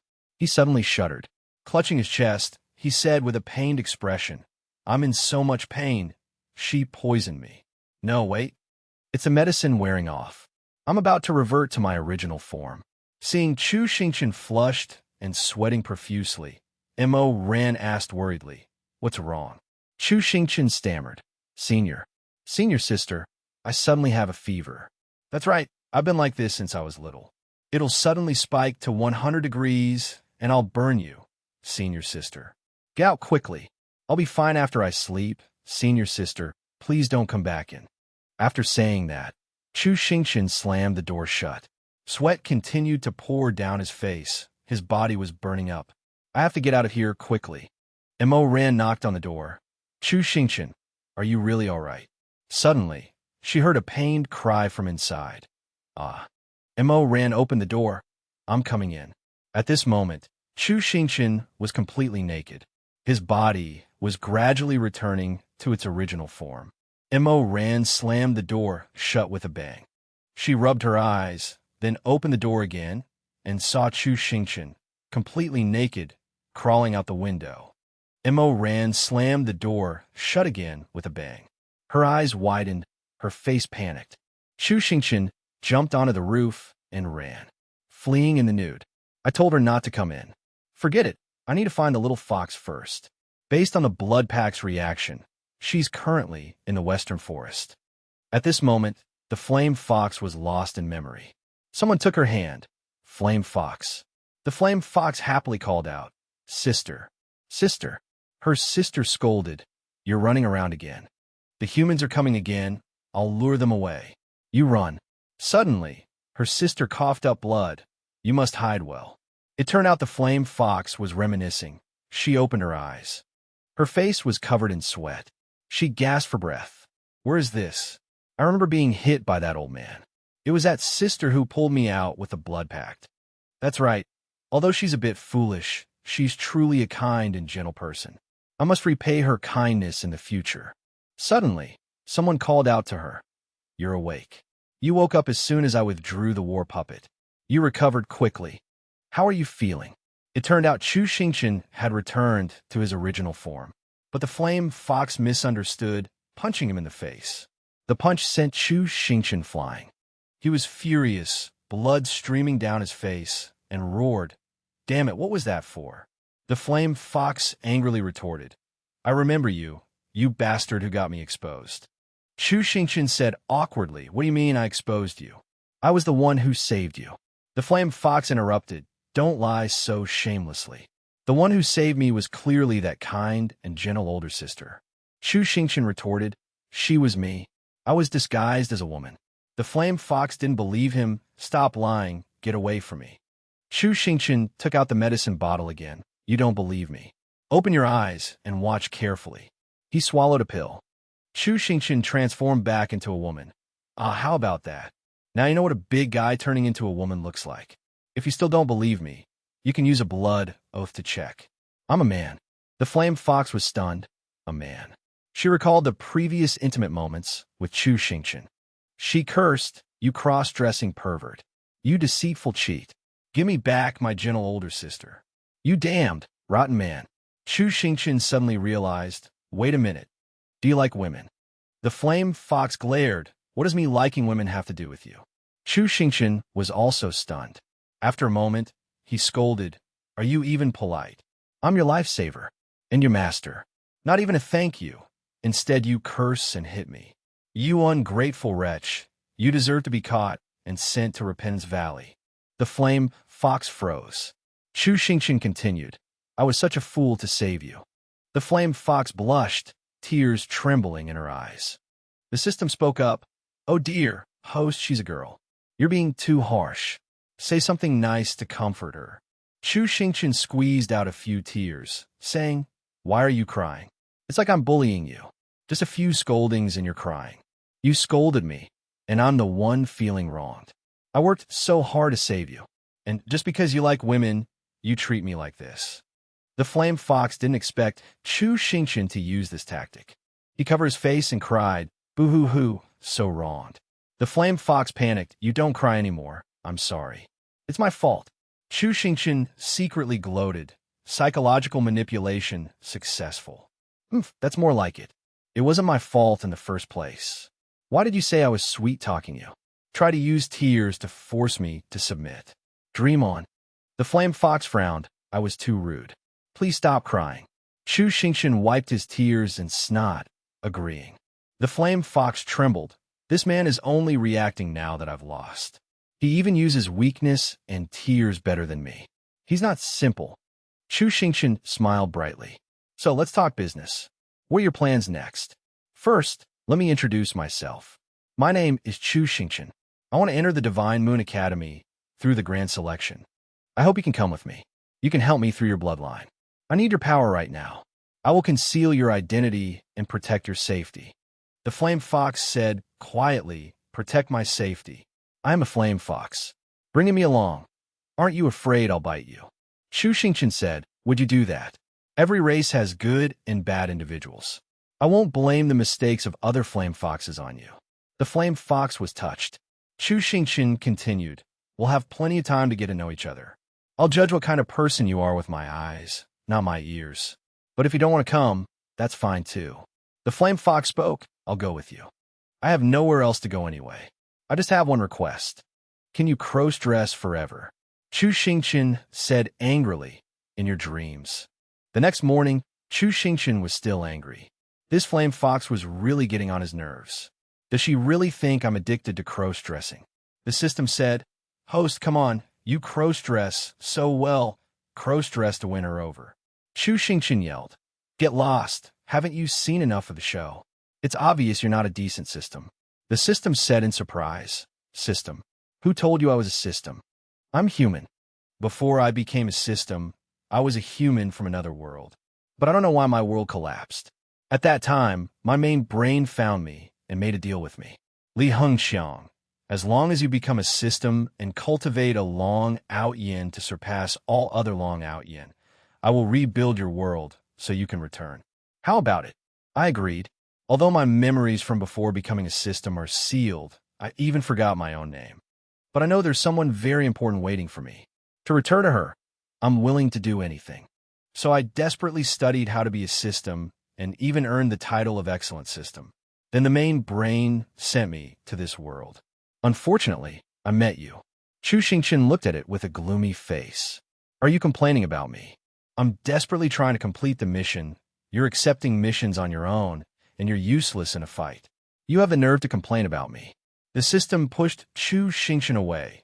My current assistance is indeed very weak. This is actually not my problem. Normally, when a system arrives in a new world, it quickly connects with the heavenly Tao. This is the rule of the world. The system can enhance the protagonist's aura and provide various system props by interfering with the heavenly Tao, such as the protagonist's braggart king status, luck value, corresponding intelligence, and willpower enhancement. But I've been here for so long and haven't sensed the heavenly Tao. It's like it has disappeared. A world without rules should be chaotic, but this world operates in an orderly manner, which is very strange. Chu Xingqian muttered, "There's such a thing. You should ask the main brain." The system replied, "I've already reported it, and I should receive a reply soon. Don't worry about this. Just focus on completing the mission. These are all minor issues." Chu Xingqian nodded. "Yeah, your whole world collapsed, and you're caught up in this. Your life isn't easy either. All right, I'll try to cooperate with you in the future, so you can go home soon." The system said, "Thank you, host." Chu Xingqian turned and left. "Let's go, I'll tell the little fox to get ready." At this time, Mo Ran, who was in the tree, had heard everything. After Chu Xingqian left, she disappeared too. At the inn, Ishan smiled and said, "Mo Ran, you're back. Where did you go just now?" "Where's Junior's sister, So-So?" Mo Ran stammered. "She said she wanted to go home for a while, so I took her out of the city." Ishan frowned. "Is it safe for her to travel so far alone?" Mo Ran replied, "It's okay. I gave her a protective talisman." Ishan nodded. "You're so thoughtful. Always so good to your junior sister. You're so kind." Mo Ran pondered silently. "I'm just repaying a kindness." A few days later, in the imperial city of Jialan, Chu Xingqian said excitedly, "It's so lively. Look, acrobatics." Flame Fox, her face covered, replied, "Is this your first time in the city? You seem surprised." Chu Xingqian, with a candied hawthorn in his mouth, said, "It really is my first time. Why are you so covered up?" Flame Fox said sadly, "I'm used to it. I don't feel safe showing my face in a place like this. Plus, there will be a lot of cultivators at the selection competition. I'm scared." Chu Xingqian pulled down her hood, concealing her aura. "I've even changed your appearance. What the heck are you still afraid of?" She cried out in alarm. "What are you yelling about? Where's that fierce attitude you had before?" Flame Fox yelled, holding her head. Chu Xingqian said, "Even if someone recognizes you as Flame Fox, you're my blood-bound spirit beast. Even if the sky falls, I'll hold it up. No one could do anything to you. From now on, hold your head high, understand?" Flame Fox blushed. "I don't need a stinky man like you to tell me what to do." Chu Xingqian pulled her hood back. "Hey, the registration area, let's go check it out." Two people were waiting for the examinees at the registration area. Chu Xingqian waved. "Hello, we'd like to register." One of them silently handed over a piece of paper. Chu Xingqian asked, "Oh, we just fill this out." The person took out another sheet, listing the requirements. Requirements: Martial Master rank or above. Martial Soul rank, Profound rank or above. Chu Xingqian nodded. "All right, we both meet the requirements." The man in brown behind them opened a door. "Then please enter. This is a transmission mirror. Cultivators who meet the registration requirements will be transported directly to the examination hall. After you fill out the form, please enter." Chu Xingqian reached inside then poked his head in. He was surprised to find many people already waiting inside. The crowd stirred as someone else entered. Chu Xingqian looked around. So many people. What is that? The system explained, it's a spatial secret realm, equivalent to your exam questions. You will choose a secret realm to enter. Most of them are ancient battlefields, harsh environments, with many demons and monsters roaming about, testing the examinees' overall abilities. A voice called out, "Please be quiet, examinees." The person walked in sternly. He announced the rules. "We have enough registered examinees for today. Please prepare yourselves. The examination is about to begin. I am Lu Ming of the Wu Jin Academy, and I will be your guide. Next, I will announce the basic examination rules. Food and medicinal pills are not allowed in the secret realm examination, but other items are not restricted. Please voluntarily hand over any prohibited items, which will be returned after the examination." Chu Xingqian breathed a sigh of relief. "Good thing I finished my candied hawthorns." Someone who was eating a bun paused. "But this is the bun my mother gave me." Lu Ming reminded them, "The longer you survive in the secret realm, the higher your score. Surviving for 7 days is considered pass. There are no restrictions on any actions taken by the examinees." Flame Fox said casually, "No restrictions. Then I'll kill someone." Chu Xingqian scoffed. "Such big talk." Lu Ming conjured several objects. "These are soul orbs. Please choose one. It will determine which secret realm you will enter. It will also tell you the bonus point items and what you will encounter inside. If you encounter life-threatening danger, the soul orb can protect you once, taking you out of the examination grounds." Chu Xingqian picked up a soul orb. The people behind them whispered amongst themselves. "I heard that the difficulty of the secret realm is very high this year. Brother Sure is the most outstanding talent among us. If we are assigned to the same secret realm, I hope Brother Sure can help us out." The other person shook his head and said he didn't dare to accept such praise. "That red-haired person looks very handsome. Flame Fox seems to know him. Shi Zhiwu, the second young master of the Shi family. One of the 4 great families of Jiaolan." Chu Xingqian was surprised. "You know him?" Flame Fox frowned. "How could you not know him? He's very famous.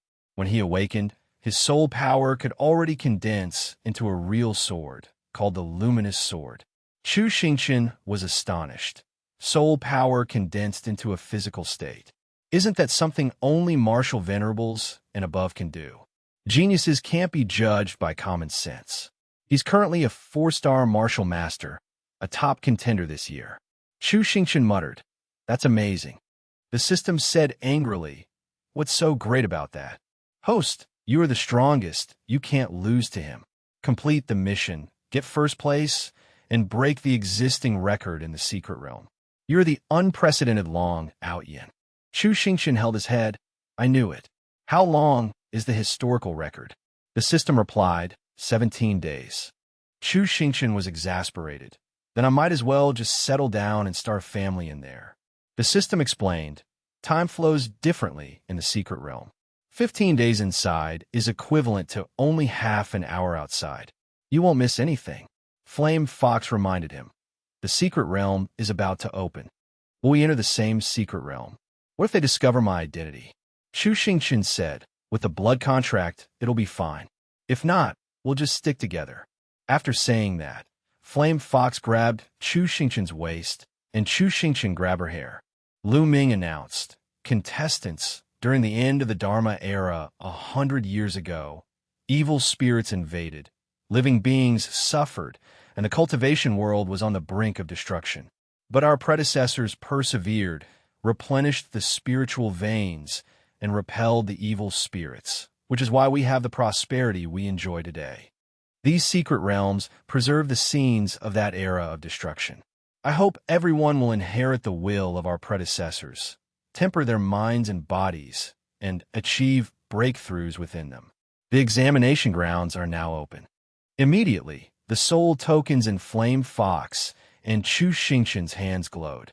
All the soul tokens seemed to float upwards. Flame Fox opened her eyes, her hands still gripping Chu Xingqian's waist, but he was nowhere to be seen. Flame Fox burst into tears. A patch of hair on her head had been ripped out. It hurts. My hair. That guy used so much force, and we still got separated. The others were talking amongst themselves. This place seems to be the clear water region of the Black Earth Demon Swamp. That's strange. I heard Senior Sister say that examinees would be transported to the same location in the secret realm and then decide where to go from there. But everyone was separated as soon as they arrived. Ah, little sister, you're awake. It seems you suffered from the teleportation sickness. Are you all right? Flame Fox broke out in a cold sweat. Sure, Zhiwu.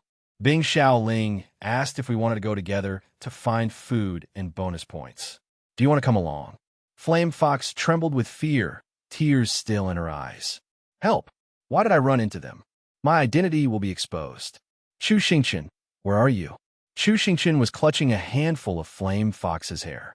His pants had fallen down, and he stood alone in the wilderness. Chu Xingqian let go, looking at the hair in his hand. He sighed. Where am I? A monster behind him swung a club to attack. Chu Xingqian bent down at this moment, about to pull up his pants. It turned out he had known there was a monster behind him. While pulling up his pants, he casually kicked backward, hitting its head. The monster's head plunged into the ground. Chu Xingqian remained silent. He looked at it with disdain. So weak, yet it still tried a sneak attack. The system explained that it was a swamp demon. This secret realm is called the Black Earth Swamp. Looking at the terrain, this place should be the Dewy Plains. The fog here is poisonous, but you are completely immune. Chu Xingqian frowned. Flame Fox also entered this secret realm. I can sense her. But why were we separated? Shouldn't we have been teleported to the same place? The system thought that the examination rules might have changed. You should observe the surroundings for danger, then find some food, and ensure survival time. What's wrong? Chu Xingqian trembled. This soil is so fertile. I've never seen such fertile land. Much better than Mount Dala. It would be a crime not to cultivate it. Then, he took a small hoe out of his ring. The system yelled, You want to farm? What a genius. Come into the secret realm just to farm. Calm down. If you continue farming now, you'll starve to death quickly. Chu Xingqian said excitedly. It's okay. I've already sown fast-growing seeds and emergency reclamation materials. Plus, with spiritual power boosting them, I can harvest food in 3 days. Don't talk about surviving for 17 days. I can live for a year. The system tried to stop him, pulling his hair. Don't. You're here to take the exam, not to farm. Stop. A loud explosion rang out. On this side, Flame Fox was picking mushrooms. Sure, Zhiwu kept digging diligently, so the mushrooms became more and more plentiful. Bing Xiaoling asked how many they had dug up. Sure, Zhiwu held up a basket. Only dug up one basket. Flame Fox thought to herself, this Sure Zhiwu is quite different from what I imagined. I thought he would be arrogant and fierce. Turns out he's quite taciturn. Moreover, he's very obedient to this older sister named Bing Xiaoling. Bing Xiaoling took the basket. The further we go into the Dewy Plains, the less food there is. Let's take this opportunity to dig up more rock mushrooms. Examinee Xia approached the two. How much have you two dug up? This isn't enough. Follow me. I'm Examinee Xia. I know where there's food. Everyone followed him. Flame Fox was suspicious. Where does he want to lead us? Suddenly, she stepped on something. Flame Fox lifted it up to take a look. A foul smell made Flame Fox grimace. She yelled, I stepped in poop. Bing Xiaoling stopped. There's so much poop on the road. Where is this? Examinee Xia revealed his true colors at this moment. A teleportation talisman in exchange for Sure Zhiwu's elimination is still quite worthwhile. At this moment, they were ambushed. There were many demons and monsters around. Bing Xiaoling said angrily, This is the swamp demon's lair. How dare they harm someone from the Sure family? After the examination is over, I will definitely investigate who gave him the guts to do this. Ah Wu, you're too famous. You've been targeted. Sure Zhiwu snorted coldly. He said disdainfully, Famous heroes in the Jianghu are always envied by some unknown small fries. I've been prepared for this kind of conspiracy for a long time. Let me use the radiant light sword. His words were cut short as a swamp demon kicked him in the face. He crashed to the ground, repeatedly attacked by the swamp demon. He yelled, "Let me finish my sentence." Flame Fox exclaimed in surprise, This is the Radiant Light Sword." Bing Xiaoling cast a spell. With just a minor spell, she repelled the swamp demons. Bing Xiaoling created a barrier, preventing the swamp demons from entering. Shi Zhiwu, you should read fewer novels. When fighting, act, don't talk. Meanwhile, Chu Xingqian was sowing seeds. He used a hoe to cover the seeds with soil, then watered them. He smiled with satisfaction as he looked at the newly sown seeds. The system said angrily, "We finally found some water, and you're using it like this." Chu Xingqian said cheerfully, "These are fast-growing watermelons I cultivated. With them, we won't have to worry about lacking water. Let's call it Little Brook. And this cabbage, we'll call it Big White Strong Strong." The system shook its head. This is terrifying. Even planting vegetables requires naming them. Chu Xingqian took an axe from his ring. "This is my romance. A wanderer like you wouldn't understand." Seeing him chopping down trees, the system asked in surprise, "What are you chopping trees for?" Chu Xingqian smiled, "To build a house, a fence. After building the house, I can go hunting. Life is so interesting." The system said angrily, "Host, I can't take it anymore. I want to go home." Chu Xingqian was incredibly excited about this life. In the distance, a bird was watching him. The black crow with red eyes observed him from afar, as if contemplating something. Then it turned and flew away. At the Black Swamp camp, the black crow transformed into a human. It returned to report to the Great King. The Great King snorted coldly. "Swamp Fong, what's the situation?" Swamp Fong reported, "According to my investigation, a total of 57 people were transported to the Dewdrop Plains. Most of them are isolated, afflicted by swamp poison, and won't last much longer. However, one person seems unaffected by the swamp poison. He is currently at the border of the secret realm, farming." The Great King was speechless, covering his face with his hand, finding it hard to comprehend. "I thought last year's batch, digging for treasures, searching for food, and fighting, were unreliable enough. I didn't expect someone to come here to farm this year. Forget it, they're all insignificant. Take a team of high-level swamp demons and deal with those irrelevant people. After all, our target is only Shi Zhiwu." At this moment, Shi Zhiwu and the others were surrounded by a group of swamp demons. Fortunately, they were protected by Bing Xiaoling's barrier. But the swamp demons persisted, repeatedly calling out Shi Zhiwu's name. Bing Xiaoling realized, strange, how do these swamp demons know Shi Zhiwu's name? "Everyone, this is my soul power domain. It's not very stable and can only be maintained for a short time." Flame Fox thought to herself, soul power domain. Isn't that a skill only a Grand Martial Master can use? This older sister is already a Grand Martial Master. Flame Fox looked at her, her mouth agape in astonishment. Bing Xiaoling continued, "But these swamp demons aren't high level. Everyone, surround and attack them. I'm a healer, so don't worry about getting injured. Shi Zhiwu, clear the way." Shi Zhiwu frowned, unable to refuse.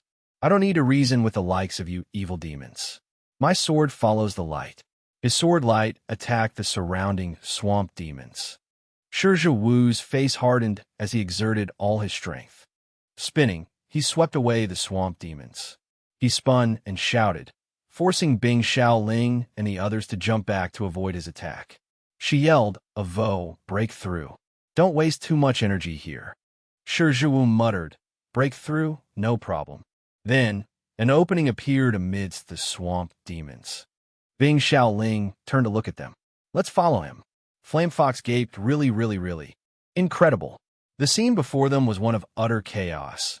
The swamp demons scattered and defeated. Shi Zhiwu had single-handedly cleared a path for them. Bing Xiaoling had to grab his robe to stop him. "All right, Avo. We're out, take a break." Shi Zhiwu nodded. "All right. I'm hungry anyway. That villain underestimated me.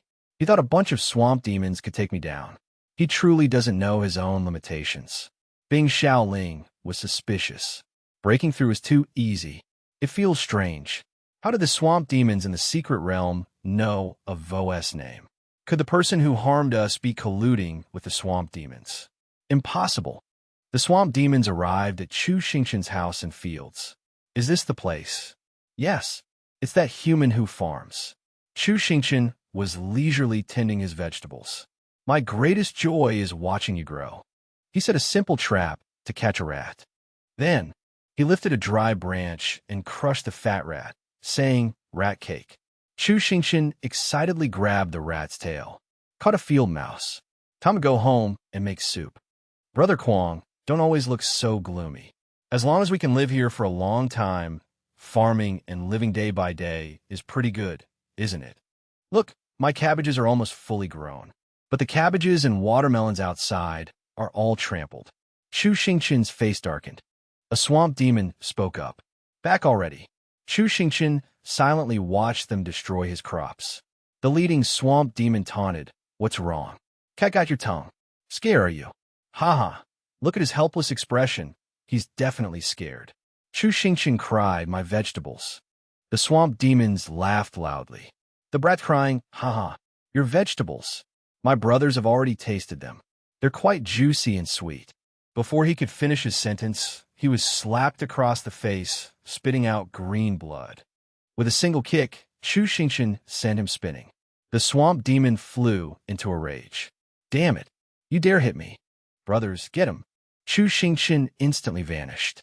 Then, he swiftly dealt with each swamp demon, so fast they couldn't even see where he was. In the blink of an eye, Chu Xingqian stood before their leader. The leader was drenched in a cold sweat. The swamp demon fearfully looked at Chu Xingqian, tears and snot streaming down his face. The swamp demon trembled. "Impossible. You're only a martial master." Chu Xingqian simply asked, "Why did you trample my vegetables?" The swamp demon, pinned under Chu Xingqian's foot, cried out in pain as his legs sank deeper into the ground. Chu Xingqian, eyes bloodshot, demanded again, "Answer me. Why did you trample my vegetables?" The swamp demon stammered, "Great hero, spare me. The great king of the Black Swamp tribe sent me to kill someone. Wrongs have their heads, debts have their owners.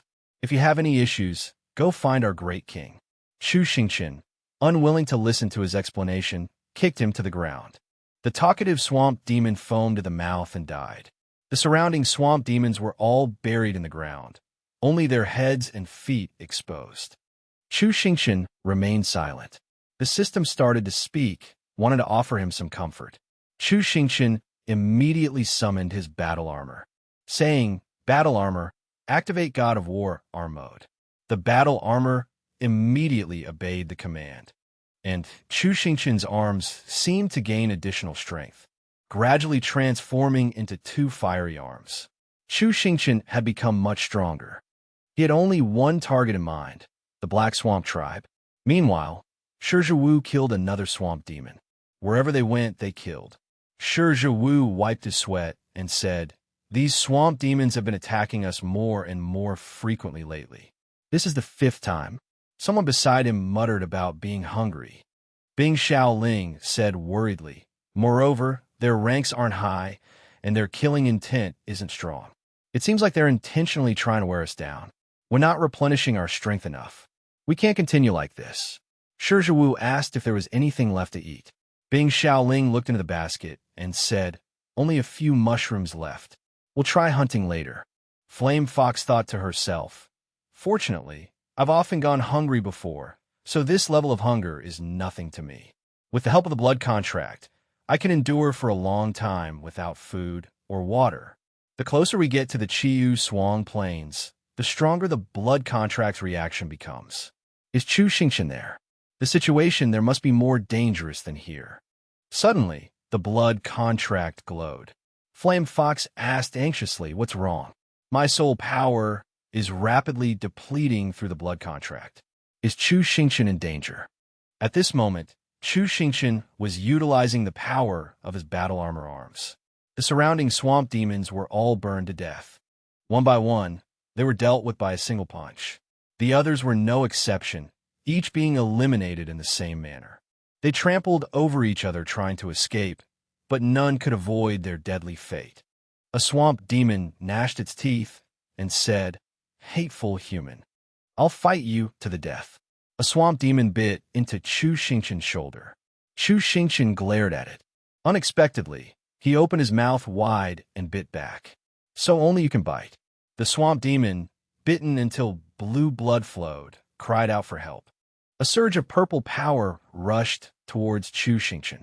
He deflected the attack with his hand, which happened to hit another swamp demon in the face. Laughter came from behind.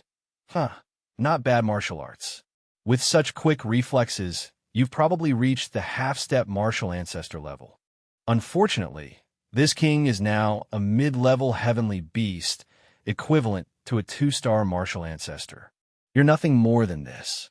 Before he could finish his sentence, he was punched in the face by Chu Xingqian, instantly breaking through a wall and flying out. The swamp demon king lay motionless, bleeding profusely. He thought in astonishment, impossible, this speed and power. Chu Xingqian snapped his fingers and instantly appeared before the king. At this moment, the king finally realized, martial king realm. Chu Xingqian grabbed the king's head and said, "You are the king of the Black Swamp Camp, aren't you? This is for a bye." Then a punch landed. The king flew out again. Chu Xingqian continued to throw punches. "This is for Shao Ku, Da Huang, Zhuang Zhuang, Qiao Qiao." None of the surrounding swamp demons dared to approach him. Chu Xingqian continued his relentless assault. "For the Yi, Xiaobo, get up. You fainted after just a few hits. Remember this. You could trample on me, but you can't trample on my vegetables." Chu Xingqian opened his bag, revealing crushed watermelons and vegetables inside. He pointed at them and said, sincerely apologized to them. The king didn't understand what was happening. He stammered in his thoughts, apologize to vegetables. But he still complied. Chu Xingqian hit him, not a bit sincere. "You disrespect the fruits of my labor, send others to maliciously destroy my fields, and trample on my vegetables. Now you apologize so half-heartedly. It seems you haven't been beaten enough." The king stammered, No, I was wrong. Grandpa Vegetables, I was wrong. Your Excellency, please have mercy on me." Chu Xingqian turned to look at the swamp demons behind him. He shouted, "What are you all still standing there for? Come and apologize too." So all the swamp demons kowtowed and said, "Grandpa Vegetables, we were wrong. Grandpa Vegetables, we know our mistake. We won't dare to do it again." Chu Xingqian withdrew his power and thought, "Abai, Zhuang Zhuang. I have avenged you. Go, rest in peace. Why do I sense a faint soul power under this camp?" Chu Xingqian grabbed the few remaining hairs on the king's head. "Wait a minute, what's under the camp?" The king lied, Nothing at all." Chu Xingqian slapped him, so hard that tears streamed down his face. "There's a basement under the camp, containing some food supplies. There's really nothing else." Chu Xingqian thought, "Really? I don't believe it. Take me down there to have a look. Are you groundhogs or swamp demons? You're good at digging." The king turned to look at him. "You flatter me. Look, this place only stores some food. There's nothing else hidden here. Let's go up." Chu Xingqian's face darkened. "Nothing else hidden? I doubt it." One of his eyes flashed. Then Chu Xingqian stomped hard on the basement floor. Many characters appeared on the wall in front of him. The king, exposed, trembled all over. Chu Xingqian revealed him. "You're quite cautious, using a formation to deceive others. But my divine eye is still very good." Chu Xingqian tore the formation apart. "What treasure did you get? Let me see what good thing you're hiding." Inside, many girls were tied up. All of them looked at Chu Xingqian. He was utterly astonished. A purple-haired girl asked, "Are you a contestant too? Can you help us? We were setting up a formation on the plains when we were poisoned. A group of swamp demons ambushed us. They killed all the male contestants and locked us up here." The system immediately shielded him. Chu Xingqian waved it away. I get it. Rescue her and bring her to the harem, right? I'll help her." The system shook its head. "No, just collect them all." Chu Xingqian glared. "Are you even human?" The purple-haired girl spoke up. Could you perhaps save our princess first? This is the third Princess Lan Kui of the Jialan royal family. After she was poisoned, she developed a high fever. I can't heal her without medicinal pills. If you can help, we will repay you." Chu Xingqian thought silently. Royalty. Chu Xingqian made a pillory and tied the Swamp Demon King's head, hands, and feet to it. Then he hung a sign around his neck, gagged him, and hung him from the highest pole. The other swamp demons, looking at their king, were drenched in cold sweat. Chu Xingqian said, "I can't find a clean bed. Just lay her on this table for now." The purple-haired girl carried the third princess over. "Thank you, fellow Taoist." Ordinary people poisoned by swamp poison mostly experience a decrease in spirit power, but the princess has developed a high fever because of it. She's unconscious. I wanted to transfer spirit power to her, but it seems ineffective. Although the princess is of noble birth, she's always been healthy. Why is she so weak now? Chu Xingqian observed. It might be related to the components of the swamp poison. I've analyzed it before and discovered it's made from swamp demon excrement. The others were stunned. Excrement. Chu Xingqian explained. Swamp demons like to defecate everywhere. Their excrement isn't smelly, but it produces methane. The methane then mixes with the fog on the plains. This mixture creates the swamp poison. It's possible the princess has never been in such a foul environment before, so she's reacting with a high fever. The purple-haired girl broke out in a cold sweat. That's absurd, but it makes sense. So, the princess fainted from being fumigated by excrement. She held her head. Then, how do we neutralize the swamp poison? Chu Xingqian said, it's not difficult to neutralize. But in this environment, even if it's neutralized, you'll just get poisoned again. It's treating the symptoms, not the cause. The purple-haired girl worried. So, we can only leave the swamp demon plains. Chu Xingqian shook his head. It's not that complicated. I have a way to purify the swamp poison. Farming. The purple-haired girl was astonished. Farming. Chu Xingqian replied, since entering the secret realm, I've been farming. I discovered that during the growth process, plants absorb poisonous qi and release spiritual qi. If it's a spiritual herb with spiritual qi, the purification effect is multiplied. It just so happens I have this secret weapon. Accelerated spiritual medicine seeds. They can bear fruit in a day or two. Saving all living beings is my mission. I want to completely solve this problem, purify the poisonous qi, and return a clear sky to this secret realm. I hope all fellow Taoists will help me farm together. The system reminded him, Host, I told you to bring them to the harem, not drag them off to farm. Seeing your negative attitude towards the harem, we now have the latest harem incentive mechanism. As long as you can raise the favorability of the girls in the mission to the required level, you can receive a generous reward draw. Chu Xingqian curled his lip. What good rewards could you possibly have? The system said, for example, some divine farming tools. Chu Xingqian's eyes immediately lit up. Brother Strong, you're truly my blood brother. Gathering favorability is no problem. Just watch me. The purple-haired girl hesitantly said, Fellow Taoist, isn't farming a bit absurd? We've never farmed or done agricultural work before. Besides, the few of us can't grow that much. Chu Xingqian placed a stack of books on the table. No problem. Farming isn't difficult. These are the agricultural books I wrote. Everyone take a look. Learning must be combined with practice. Tomorrow, everyone will see how to farm. As for manpower, if we want to expand the scale, the one thing we don't lack is manpower. The other swamp demons worriedly said, The king has become like this. Won't we be killed? The bound king looks really alluring. 10 days later, Shizhua's team arrived. Bing Xiaoling was puzzled. The situation here is much better than I imagined. There's very little swamp poison, and I don't see many swamp demons. Strange, isn't the plain supposed to be the most difficult area? Shizhua agreed. It's too strange. I heard there are even a few swamp demons close to the Martial King realm in the camp. We can't let our guard down. Let's go, just be careful. I also want to see how formidable this Black Swamp camp, known as the most difficult, really is.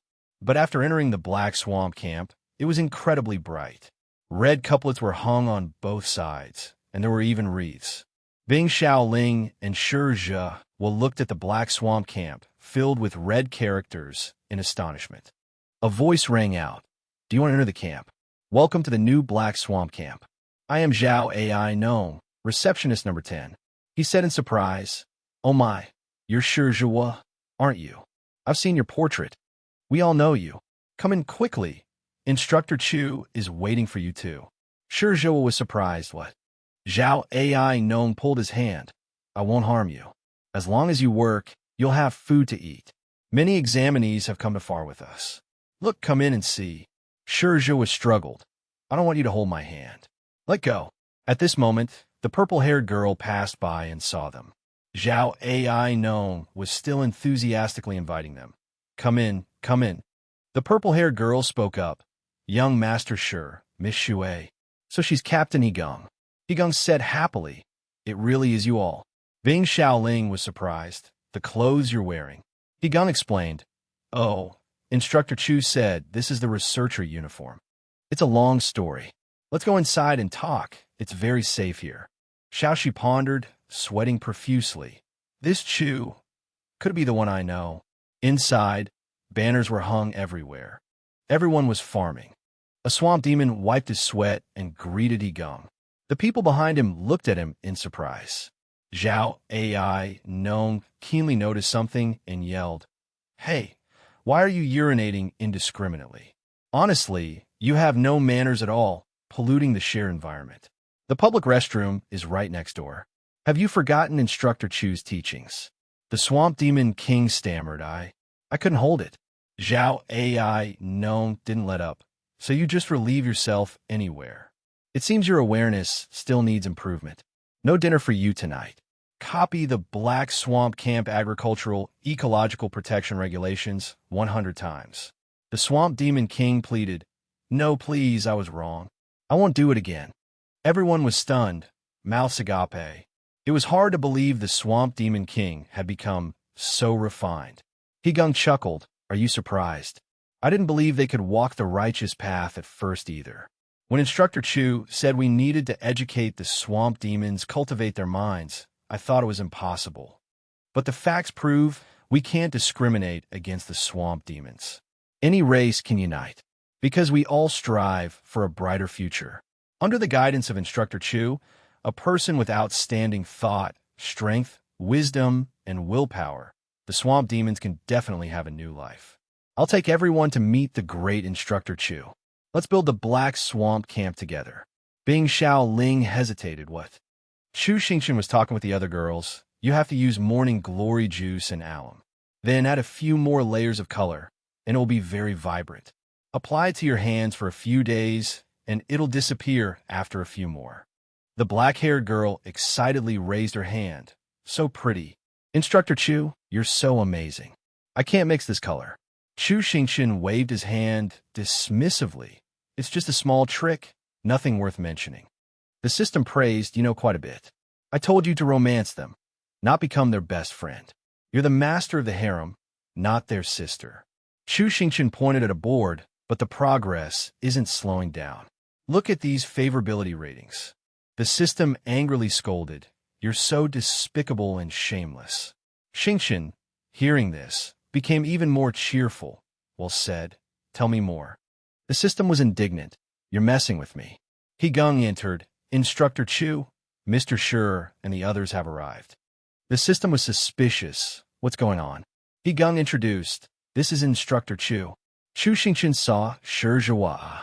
Xiaoxi. Now you looked up. The system seemed to be emitting a powerful electrical current. Xingchen was startled. What's wrong with you? The system discharged, attacking Shi Zhua. This Shi Zhua's magnetic field isn't right. The system's power passed through Shi Zhua's body. The system said, It really is him. A high-level system prop, fortune transfer. A sphere-like object appeared. Xingchen was surprised. Fortune transfer. What is that? The system explained, It's a high-level prop that can steal another person's fate and transfer it to the prop user. It can only be generated with the help of the heavenly Tao. Many long Aotians rely on this to become children of destiny. Chu Xingchen was puzzled. So that means Shi Zhua has a system even stronger than you. The system was furious, impossible. I can't sense any system on him. If there were another system, I would have been repelled when I arrived, unable to enter this world at all. Moreover, Shizhua isn't the one using the fortune transfer. He's the one whose fate is being stolen. Seeing Xingqian lost in thought, Shizhua didn't understand what was happening. Xingqian frowned. As I suspected, he was targeted. Didn't you notice anything unusual about him during the exam? Perhaps his fate was altered after he entered the secret realm. The system immediately replied, "That's correct." He decided, "Let's ask him first." Xingqian stepped forward. "Welcome, young Master Shi. It's a pleasure to meet you." Shizhua politely replied, "Brother Chu, the pleasure is all mine. I heard from Guardhi along the way, and I'm truly impressed by you.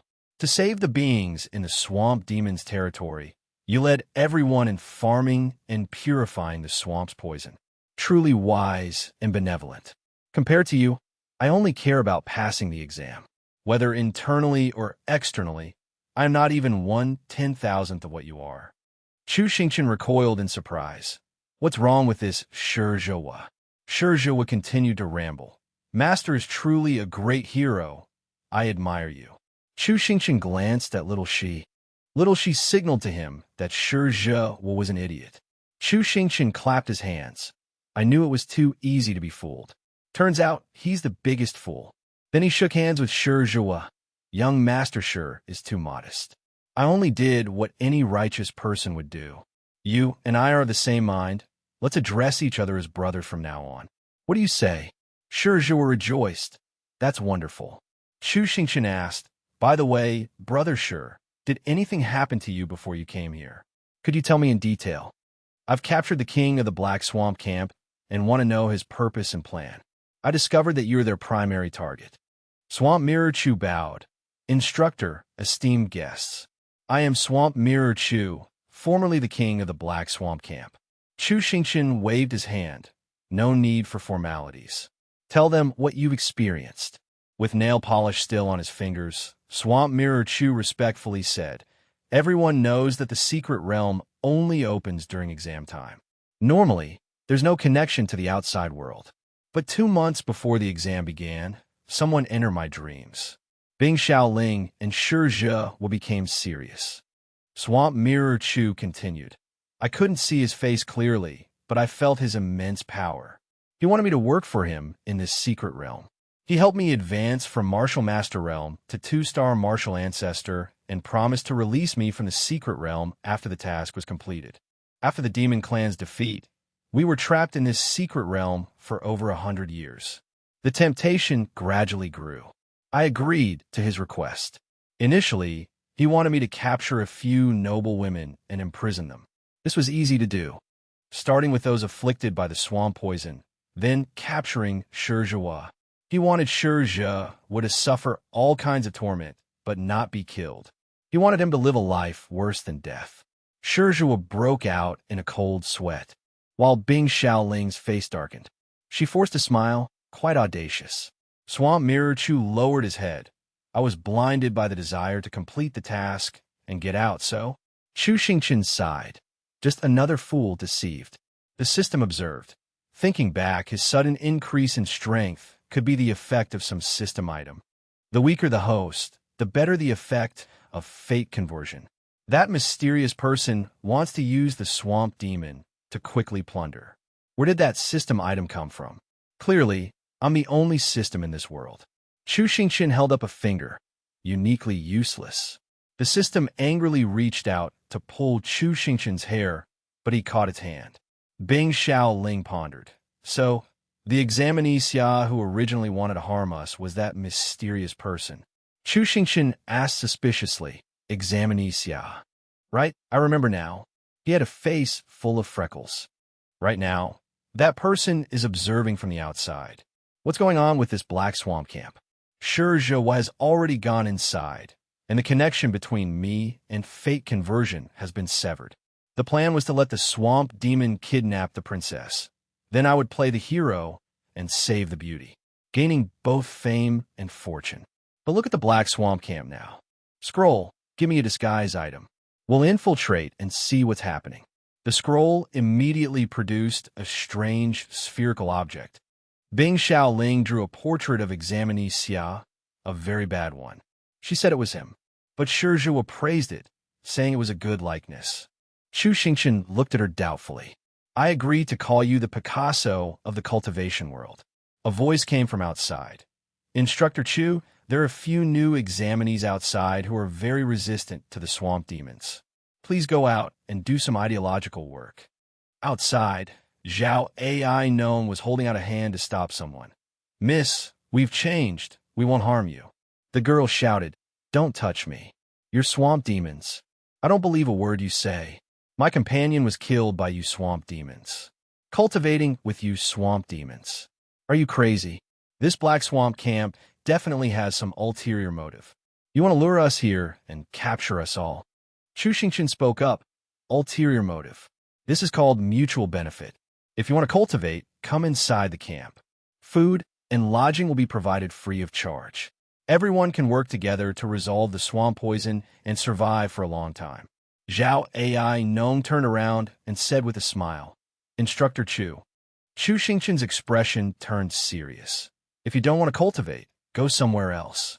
The swamp demons won't bother you. Don't stand at the camp entrance and spout nonsense. It's affecting our internal unity. Of course, if anyone has any conflicts, they can report them directly to me. Zhao AI Nong and another examinee put their arms around each other's shoulders. No conflicts. Our relationship is very good, extremely harmonious. At this moment, a haggard-looking person raised their hand to speak. Can I come in and cultivate? Just give me food. I won't go with her. I originally wanted to join the Black Swamp camp anyway. Zhao AI Nong said joyfully, Of course. Welcome, welcome. Unexpectedly, that girl was examinee Xia in disguise. This Black Swamp camp is not trustworthy at all. It's completely impossible to instigate conflict between humans and demons. It seems it's all related to this guy, surnamed Chu. I'll go inside and investigate the situation for now. He immediately changed his expression and smiled. I'm misunderstood just now. Now I want to join. Is that all right? Chu Xingqian said indifferently. If you want to come in, come in. The system warned the host. He is that mysterious person, currently using a disguise item. I can't separate his item right now. Chu Xingqian muttered. Don't act rashly. Be careful not to stir up trouble. I've recognized him. Normal examinees who come here are too hungry to speak. Only he would cause trouble. It seems with the system's help, he's been living quite well these past few days. Let him in and see what he wants to do. I also want to see what tricks he's planning. Zhao AI Nong introduced. This is the human race girl's dormitory. You can go and rest first. Under Instructor Chu's guidance, the swamp demons in the camp have also settled down. So, I hope you can trust us. Let's all get along and work together. Rest well. Examinee Xia remained silent. Was he sick? He looked around. Examinee Xia took out a scroll and asked, Who is this Chu Xingqian? Can his background be investigated? But the scroll replied that it couldn't find any information. He's just a nobody. Examinee Xia pleaded, Do you have any bewitching tools? Give me one. In this entire Black Swamp camp, he's the most stubborn. If I want to control the situation, I must control him first. This disguise isn't bad. Coupled with charm, I don't believe he won't fall for it. Night. Chu Xingqian was checking on the princess. The concentration of swamp poison has decreased significantly. In 2 more days, the princess will wake up. Higung sighed in relief. Fortunately, we have you. Chu Xingqian excused himself. You're too kind. It's getting late. I'll head back now. Higung bowed her head. Safe travels. Chu Xingqian returned home. Inside, examinee Xia was waiting for him. He spoke. You're back, Instructor Chu. At this moment, examinee Xia was dressed provocatively, intending to seduce Chu Xingqian. 2 minutes earlier, Chu Xingqian was about to enter his room. The system warned, Host, there's someone in your room. It's him. He has disguise and charm tools on him. He wants to use a honey trap to seduce you. Chu Xingqian sneered. Ridiculous. With those large breasts, he still wants to seduce me. The system said, Be careful. I'll give you a system buff. You won't be affected by the tools, but rather, there will be a reverse effect. After the equipment was installed, Chu Xingqian confidently pushed the door open and walked in. Come here. Let me teach you a lesson. Examinee Xia dressed seductively, said Instructor Chu. You're back. But in Chu Xingqian's eyes, he saw the true form of the other party. This was Chu Xingqian's perspective. Chu Xingqian was extremely horrified and immediately vomited. Examinee Xia panicked. What's wrong with you, Instructor Chu? What's wrong? Chu Xingqian vomited even more violently. Don't come near me. Stay away from me. My eyes hurt so much. My insides are cramping too. The system spoke. This is a side effect of the buff. You will see the thing you hate the most to stay alert. Examinee Xia was stunned. What was wrong with this person? A beauty delivered right to his door, and he's vomiting like this. Is he gay? Even if he is, he won't escape my charm. Examinee Xia hugged Chu Xingqian tightly from behind. Instructor Chu, this is too much. You're breaking my heart. Don't you like me? But in Chu Xingqian's eyes, he saw Examinee Xia's true form. Chu Xingqian was so scared that his eyes bled, and he vomited even more violently. Xiao Shi, outside, heard the commotion. Examinee Xia yelled, Stop vomiting, damn it. What's wrong with you? Look into my eyes. Xiao Shi, worried that something had happened to Chu Xingqian, quickly called out, Chu Xingqian, what's wrong? Who's in there with you? But upon opening the door, she saw a scene easily misunderstood. Her eyes widened, and she slammed the door shut. I'm sorry to disturb you. Chu Xingqian cried out. Don't go, Xiao Shi, save me. I'm about to vomit my guts out. He clung to Xiao Shi's leg. Xiao Shi shouted angrily. Don't touch me, you filthy human. Chu Xingqian sobbed. I'm so miserable. He's a pervert. He tried to seduce me. I'm going to throw up everything. Xiao Shi exclaimed in surprise. What? At this moment, everyone heard the commotion and rushed over. He Gung, seeing the scene before her, asked, What's all this noise? We're making you some calming soup. What are you two doing? Seeing the scantily clad Examinee Xia, everyone fell silent. Is this Instructor Chu's unspoken rule? Chu Xingqian cried out, It's not what you think. I'm innocent. He's the one who tried to violate me. He Gung gasped, Violate. Beast. He actually dared to defile Instructor Chu. Seize him. Seize him. Examinee Xia gritted his teeth. It seems subduing this place isn't possible. So he took out another energy sphere. The system yelled, That's an item, host. Be careful. A powerful energy erupted around Examinee Xia. Chu Xingqian immediately embraced Xiao Shi protectively. Everyone, including the swamp demons, was blinded by the light. The sphere continued to glow. As the smoke and dust cleared, everyone opened their eyes. What happened? Chu Xingqian saw Xiao Shi with her head lowered. Xiao Shi, what's wrong? Xiao Shi now had fangs, and her whole body was trembling. She seemed to have gone mad, sharp claws sprouting from her hands. Her dark eyes flashed with a red light. She lunged at Chu Xingqian. Chu Xingqian blocked her, biting me. Are you rebelling? But that wasn't all. The surrounding swamp demons also lost their minds, becoming frenzied. They began attacking and biting the ordinary people. The system explained, losing their minds can cause demons to revert to their true forms, entering a state of madness. Chu Xingqian cursed. How can those bastards have so many high-level items? This is completely unreasonable. A swamp demon lunged to attack Chu Xingqian. Zhao AI Nong hit a swamp demon with a shovel. Instructor, be careful. Are you all right? Chu Xingqian said with relief. AI Nong, you're still conscious. You weren't affected.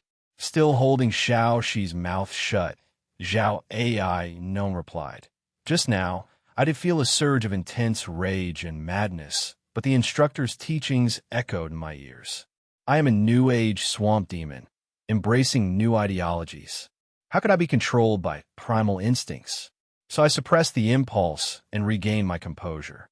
Chu Xingqian said, touched, AI Nong, I never expected your enlightenment to be so profound.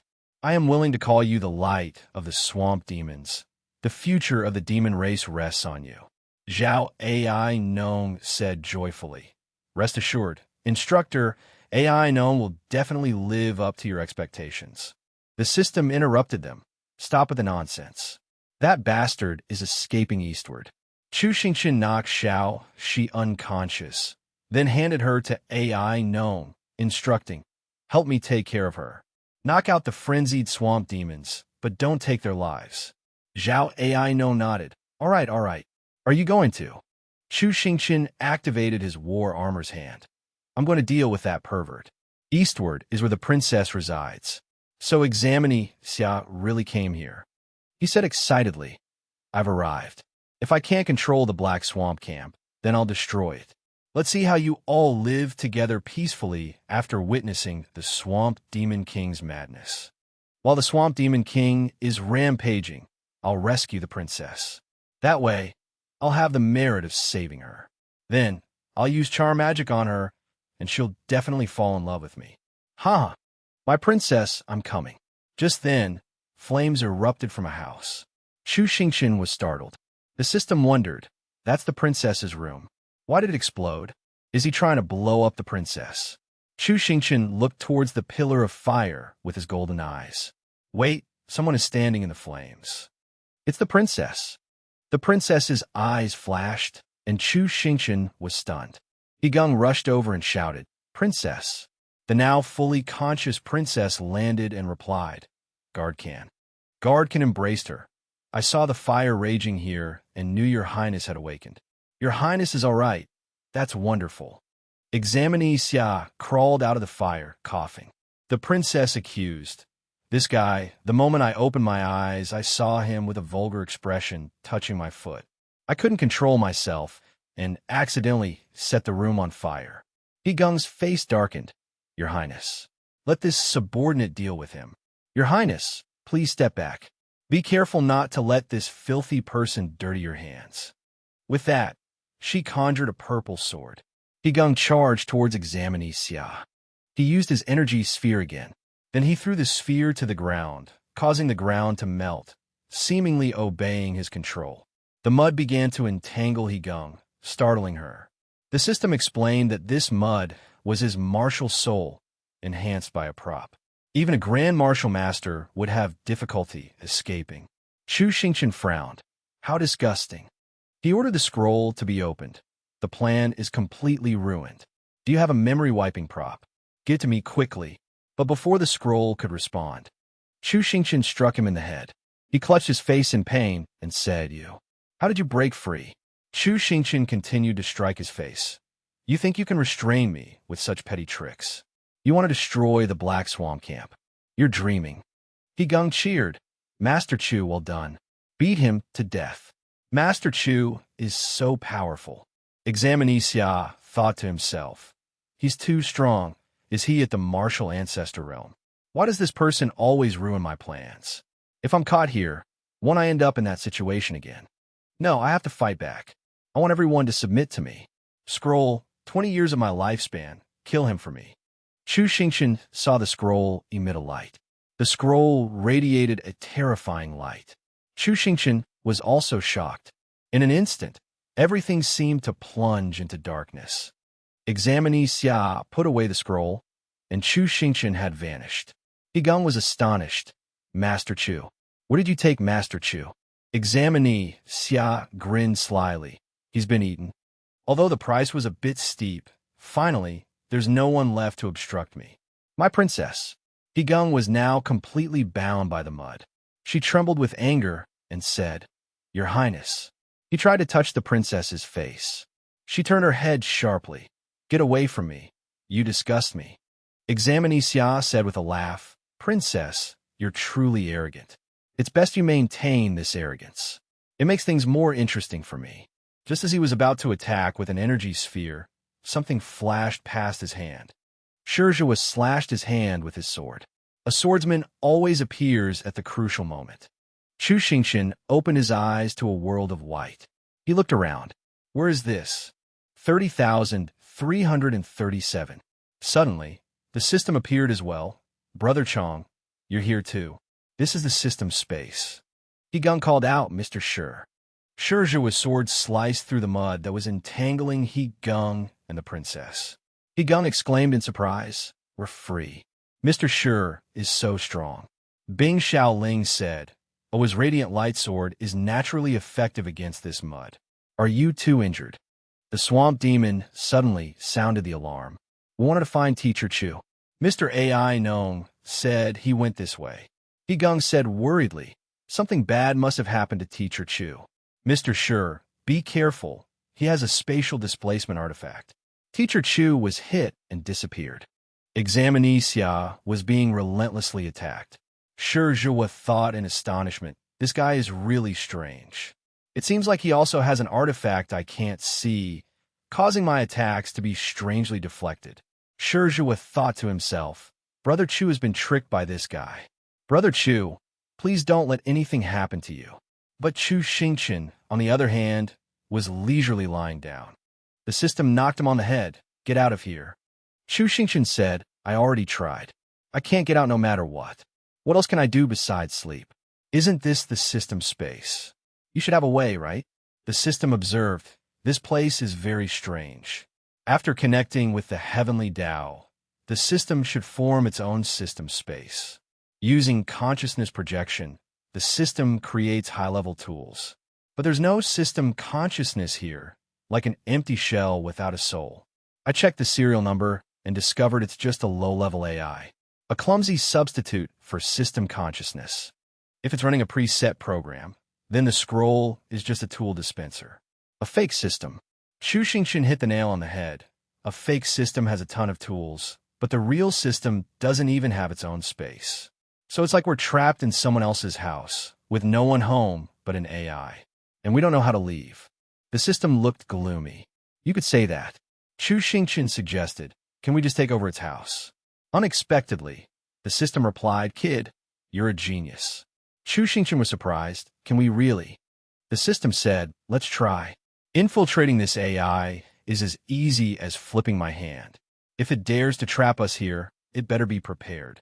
Let me show you the true power of a superior system.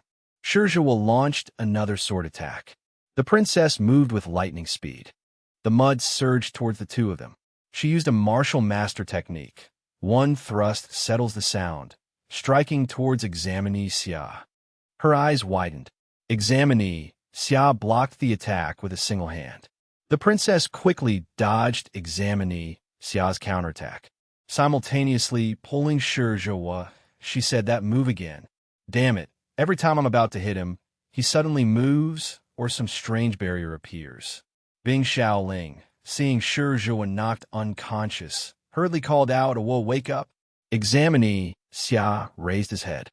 He calculated, I've used up all my items just to barely withstand their attacks. I can't keep wasting them like this. I have to start using the system's strongest magic. Treatment and enhanced defense. Unlike the Black Swamp King's original cultivation method, which raises rank, this one can continuously increase my rank until my body reaches its limit. But it consumes a lot of lifespan. To completely suppress them, I need to reach at least above Grand Martial Master. But even then, I'll become a cripple at everyone's mercy. He used the energy sphere, creating a tremendous surge of power. Everyone present had to squint. The soul power fluctuations are so strong. Is he breaking through? Examinee Xia gritted his teeth, frantically absorbing the power into his body. Zhihua frowned. Not only that, but his rank is constantly increasing. He must be using some kind of artifact again. No, we can't let him keep leveling up. Ling, strengthen me. Bing Xiaoling used a 1-star enhancement spell. We have to finish him before his realm stabilizes. Zhihua slashed his sword at Examinee Xia's energy flow. But just as it was about to reach his head, the mud blocked Zhihua's sword. Bing Xiaoling frowned and continued casting spells. Zhihua, receiving the added power, swung his sword again, blocking the mud. Examinee Xia smirked. He stretched out his hand, and mud vines immediately attacked Zhihua. Zhihua nimbly dodged. Examinee Xia was also caught by something around his neck. It was Yigung. Yigung gritted her teeth. Adjusting her sword, its blade, incredibly flexible, tightened around Examinee Xia's neck and pulled. The princess also swung her mace, hitting him in the face. He was sent flying, his head hitting the ground. Zhihua swung his sword once more. The three of them attacked Examinee Xia together. The princess swung her fire sword, waiting. Shurja's sword reached her range. She swung her mace, amplifying its power. The sword seemed to pierce the ground, causing a loud explosion. Bing Xiaoling used a shield to block the terrifying gust of wind. And the princess asked, "Did we get him?" Bing Xiaoling muttered, "Maybe," but unexpectedly, at that moment, the ground shook violently. Everyone was entangled by the mud. In the blink of an eye, the four of them were slowly sinking into the ground. Examinee Xia stood triumphantly. "Impressive. That move of yours is comparable to a peak Grand Martial Master. Too bad. I've already reached the Martial Ancestor Realm." He launched an attack aimed directly at Shurja's head. Bing Xiaoling shouted anxiously, "Awa." He stomped on Shurja's head. Radiant Light Sword. "I hate your counteracting attribute the most. It really hurts. Since I can erase memories anyway, I might as well play with you all first." Seeing him looking at her with lustful eyes, the third princess Lan Kui said in horror, "How dare you do that to me? My father will exterminate your entire clan." Examinee Xia's eyes turned bloodshot. "Who knows, maybe by then you'll be begging me for mercy." "My little princess, the former emperor's precious pearl, the child of destiny, all must submit at my feet. I'm a chosen one." Scroll. Unexpectedly, as soon as he opened the scroll, he was hit by a powerful punch, blood spraying from his nose. The hand that reached out from the scroll belonged to Chu Xingqian. Chu Xingqian gradually poked his head out. Everyone rejoiced. "Teacher Chu." Everyone was extremely surprised. Chu Xingqian looked at them. "Why are you burying yourselves here? What kind of performance art is this?" Everyone shook their heads, saying it wasn't like that. Then they hurriedly warned him to be careful. A mud monster was attacking Chu Xingqian. Chu Xingqian looked at it with disgust. He delivered a devastating punch. He dusted off his hands, mud again, ruining the ground. Examinee Xia gnashed his teeth. "You again. How are you not dead yet?" D. Chu Xingqian prepared to lift his foot and stomp hard on the ground. A huge mass of earth rose up, blocking all of Examinee Xia's mud vines. Everyone was incredibly astonished. Chu Xingqian used his battle armor arm and challenged, "You like playing with mud, right? I'll play with you." Then he used his hand to control the earth again. An earthen fist appeared and struck towards Examinee Xia, making him vomit blood. "Too strong. What kind of monster is he? I'm already in the Martial Ancestor Realm. No, I need to be even stronger. System, give me more power." The system hurriedly notified Chu Xingqian, "Host, approach him. Don't let him continue leveling up. He's weak enough now. I'll borrow your fist to directly seize his tool. My lifespan is almost depleted." At this moment, Examinee Xia seemed to have gone mad. His eyes became cloudy. "I must be stronger." He remembered the bullying he suffered when he was an ordinary person, trembling and crying in the library. "Sobi, Sobi, Sobi. Those rich dandies bullied me. They've been bullying me since I was little. They even stole my admission to school." Suddenly, a voice asked him if he wanted to change. Examinee Xia looked around and saw a glowing scroll on the bookshelf. Who's there?" The scroll spoke. "It's me. You are the chosen one. I am the one sent by the heavenly Tao to help you. I can give you everything you want, help you take revenge, and ascend to the peak of the divine continent. All it takes is a little bit of your lifespan." Back in reality, Examinee Xia fought even more ferociously. Chu Xingqian didn't give him time to think, throwing a punch that made him vomit blood like a rainbow, and the energy sphere also fell out. Not only that, and had to endure further blows. Examinee Xia thought, "Why am I still losing to a nobody, even though I've become stronger? Clearly, I'm the chosen one." Chu Xingqian landed a powerful punch, smashing his head into the ground. The energy sphere shattered. The system picked up the fragments for repair. Xingqian was surprised. Why did it break? The system explained that it was a single-use item, and after use, it could only be separated into fragments. "Anyway, I have the space now. I can put the fragments back together. Consider a bargain." Examinee Xiao muttered, "Everyone bullies me. Everyone bullies me. Why do I have to struggle to change like this?" It's all your fault. I won't let you off. Xingqian said angrily. You're about to die, and you still talk so much. You've done a heap of heinous things, and now you're pretending to be the victim. Examinee Xia said indignantly. I just want what belongs to me. Those rich young masters from birth have enjoyed cultivation resources and the respect of this entire realm.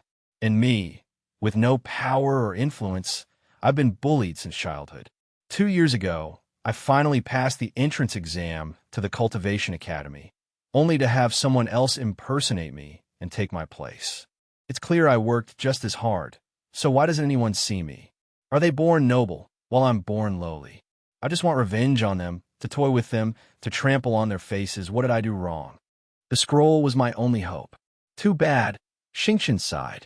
It wasn't your hope, but the demon dragging you into the abyss.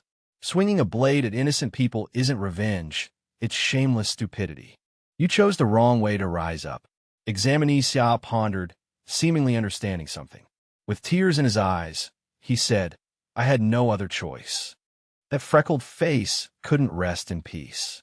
The soul can neutralize many types of physical and magical damage, but the loss of lifespan cannot be recovered. It can only be transferred from his body. The system whispered, How sad. Xingqian glanced at the system. Isn't it because of fraudulent systems like you, exchanging lifespan for items? That fake system is the one doing evil. I'm the real system. The system said angrily, I would never let someone exchange their lifespan. Come with me. Xingqian opened his eyes. A book hit him on the head. Not only that, there were thousands of other books. Where is this? The system said proudly, my system space. The knowledge accumulated by the host's brain, I've organized it all. Chu Xingqian was excited. Amazing, a whole library. The system said, very few systems allow the host to enter the system space. This is a top secret, but we're the closest companions. I will be honest with you. I hope you can trust me. According to my investigation, that fake system is an exchange device. The AI inside it will automatically search for a host. The host pays with their life, and it provides items. I try to trace the origin of the items, but as soon as I tried, it activated a self-destruct mechanism. I can't connect to the heavenly Tao. It must be related to the fake system. It even sacrifices living people, ruining my reputation. From now on, if I encounter any fake systems, I'll kill them. Incidentally, I can also provide the necessary energy to upgrade your martial soul. Oh, just enough energy now. Level up. Congratulations. Your martial soul has been upgraded to Earth rank. Chu Xingqian said in surprise, that was easy. You've changed. You're cutting corners. Didn't upgrades used to come with thunder and lightning? The system muttered, that was when we first met. I wanted to project a professional, cool, and aloof system image.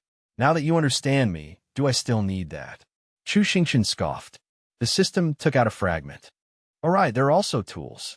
You still can't create high-level tools, but I can use these fragments to assemble them.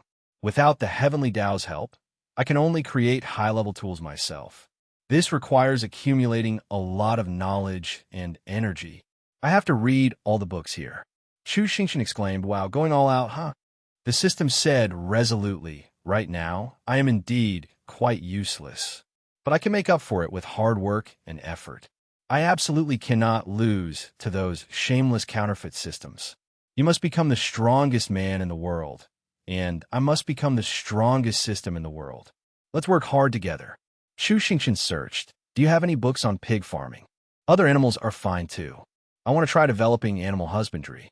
The system remained silent. It pushed Chu Xingqian out. Zhao AI Gnome called out, Instructor. Chu Xingqian said happily, Ah, AI Gnome, has everyone calmed down? Zhao AI Gnome said in a panic, Calm down, yes, but the riot destroyed more than half of the vegetable fields. Hearing this, Chu Xingqian's face stiffened. The smile remained on his lips, but his heart was broken. The vegetable fields were completely destroyed. The swamp demons tearfully apologized. Instructor, we all went crazy back then. We only realized everything was destroyed after we calmed down. It's all our fault. Please punish us. Chu Xingqian took out a knife. You are also victims. Why would I punish you? The swamp demons trembled in fear. Chu Xingqian held the knife to his own throat. I want to die. Getting involved with that pockmarked face. Shizhua stopped him. Calm down, Brother Chu. Zhao Ai Nong hugged him. No, you can't. Instructor, don't abandon us. Food was already very important, and now so much of it has been destroyed. The main food crops grow slowly, and now there are more and more people in the camp. We're running out of food. If you leave, Black Swamp Camp is finished. Sob sob. Chu Xingqian sighed. I'm sorry, I was too emotional. I won't abandon you. The food shortage is indeed a difficult problem to solve. I can't reproduce the fast-growing seeds of the main food crops. Except for one thing. He pulled something out of his ring. It turned out to be an ear of corn. Chu Xingqian explained, corn grows quickly, and it's the fastest growing of all the main food crops. But I didn't plant it before. Shizhua asked doubtfully, why not? Chu Xingqian pouted, it's not tasty. The flavor is very bland, far inferior to normal corn. But it ripens quickly. If we all plant it together, we might be able to get through this period. Gather the remaining food supplies and inform the entire camp to plant corn together tomorrow. At this moment, everyone was very happy. Xiaoxi stood in the distance, feeling a little uneasy. Someone muttered, she's that fox demon. The person next to them said, don't talk nonsense. Xiaoxi trembled in fear. I've been exposed. My true form was revealed back then. Everyone saw it. What should I do now? The next morning, the third Princess Lan Kui shouted angrily. Are you kidding me? You want me to farm? I'm a princess. What is this? Is this for people to eat? You call this breakfast? Zhao Ai no muttered. Being able to eat sweet potatoes is already pretty good. The third princess angrily raised her axe. You swamp demons. I was captured as soon as I arrived, and now you want me to farm. Damn it. I'm going to smash this camp. He Gung hugged her. Your Highness. Chu Xingqian spoke up. I'm the one who gave the farming order. It's not like you're farming for the swamp demons. You're farming for yourselves. As for the food, Ai no. Tell them what you used to eat. Zhao Ai no mumbled. Dung. The princess's jaw dropped. Completely stunned. Zhao Ai no said awkwardly. We only ate that because we were starving. It's not like we ate dung all the time. Dung isn't tasty. Most of the time, we ate each other. Everyone's faces changed. That's terrifying. Zhao Ai no explained. Actually, there were food reserves, but they all belonged to the Swamp Demon King. Ordinary swamp demons weren't allowed to eat them. After the instructor arrived, the food was distributed fairly. We started farming, and things gradually got better. Chu Xingqian said indifferently. Understand now. Only by farming can you have good food. Now, go farm. He then tossed a hoe to the princess. The princess protested. No way. Peasants farm. How could I do such low and dirty manual labor? Chu Xingqian scoffed. Then what do you want? We farm, and then we serve you. The princess said, isn't that how it should be? I'm the princess of Jiaolan. Chu Xingqian gritted his teeth in anger. Your Highness, the rule of Black Swamp Camp is that you reap what you sow. No exceptions. If you don't work, you don't eat. Let's go plant some good food. He then turned and left. He Gung worried. Instructor Chu. She turned to comfort the princess. Your Highness, Instructor Chu is like that. Please don't mind him. I will do all the work. I won't let you go hungry. The princess said angrily. Who needs it? He dares to talk to me like that. I'll remember this. Even if I starve to death, I won't eat a single grain of his rice. I want to see if he dares to offend me by letting a princess starve to death. She then slammed the door to her room. He Gung hurriedly called after her. The system questioned, why did you treat the princess like that? Her favorability has dropped significantly. You still need to rely on her to find a windbreak stone. Chu Xingqian said seriously, I know that, but I'm the instructor of Black Swamp Camp. I must maintain fairness and cannot compromise. Once someone enjoys the benefits without working, labor will no longer be honorable. Then what's the point of doing anything? The system figuratively slapped him. In the end, it's all because of farming. Think about your main mission, to capture their hearts. I'll give you a divine farming tool. Chu Xingqian muttered, capture their hearts, huh? So-called capturing hearts is making people fall for, all right? This is my specialty. Chu Xingqian was instructing everyone on how to plant corn. First, spread a layer of waste evenly. Place 2 to 3 seeds in the middle of the dung, keeping a distance from the dung, otherwise the seeds will be burned by the dung. Cover with soil and water. Shizhua asked, "Can food really grow like this?" Chu Xingqian nodded, "Yes." Shizhua said excitedly, "Great, I'll try it too." Chu Xingqian wiped his sweat, but when he glanced over, he saw He Geng tilling the soil there. He called out, "Captain of the guard." He Geng startled, "Instructor Chu, please rest assured, I will definitely complete all of the princess's work. I hope you won't deduct her meals."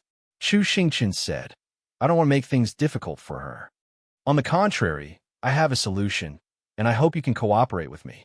The princess was alone in her room at this time. She looked outside, crying, "I'm so hungry. Why is being hungry so uncomfortable? It's all because of that Chu Xingqian. When I get out of here, I'll definitely tell my father to arrest him." The swamp demons called out cheerfully, "Good afternoon. Farming is hard work. Come and eat. You've earned it. Working together is so much fun. By the way, you all heard about this morning, right? That princess doesn't do anything and still wants to eat. How ridiculous. Yeah, so shameless. Serves her right to be hungry." The princess stormed out, fire hammer in hand. "You've got some nerve. Gossiping behind my back. Do you want to die?" He Geng hugged her tightly. "Princess, please calm down. Don't bother with them. Are you hungry? I brought you lunch." Seeing 2 boiled sweet potatoes, the princess yelled even louder, "I won't eat it. Why are you helping outsiders? Don't be my captain of the guard anymore. Unless Chu Xingqian comes here and apologizes on his knees, I will absolutely not forgive him." Then she slammed the door shut. The next day, at dusk, the princess was curled up in a ball. She shivered. "I'm so hungry. Why hasn't He Geng brought me food? She doesn't need me anymore." She sobbed. Suddenly, she smelled a delicious aroma. Like a starving ghost, she jumped up. "It smells so good." "What is that smell?" Chu Xingqian, sitting outside roasting sweet potatoes, smiled and greeted her, "Your Highness." The princess slammed the door shut again. Chu Xingqian remained silent outside. He poked his head through the window, a roasted sweet potato in his hand. "Your Highness, don't close the door. I've come to apologize. This small sweet potato is a token of my sincerity. I hope you won't refuse it." The princess drooled. Finally, she grabbed the sweet potato and devoured it, sitting on the ground, completely disregarding her image. Chu Xingqian smiled. "Eat slowly, Your Highness." The princess ate the sweet potato while crying, tears streaming down her face. "I'm so pathetic. But why does it taste so good? Give me another one." Chu Xingqian remained silent. He held out a raw sweet potato. "Your Highness, this one isn't cooked yet. Why don't you roast it yourself for a bit? Stick it in the ashes. It'll be ready in a stick of incense's time." The princess muttered, "A stick of incense is too long." She decided to use her fire hammer to roast the potato. Chu Xingqian panicked. "You can't roast it directly like that. It's burnt. My sweet potato is burnt. How am I supposed to continue this act now?"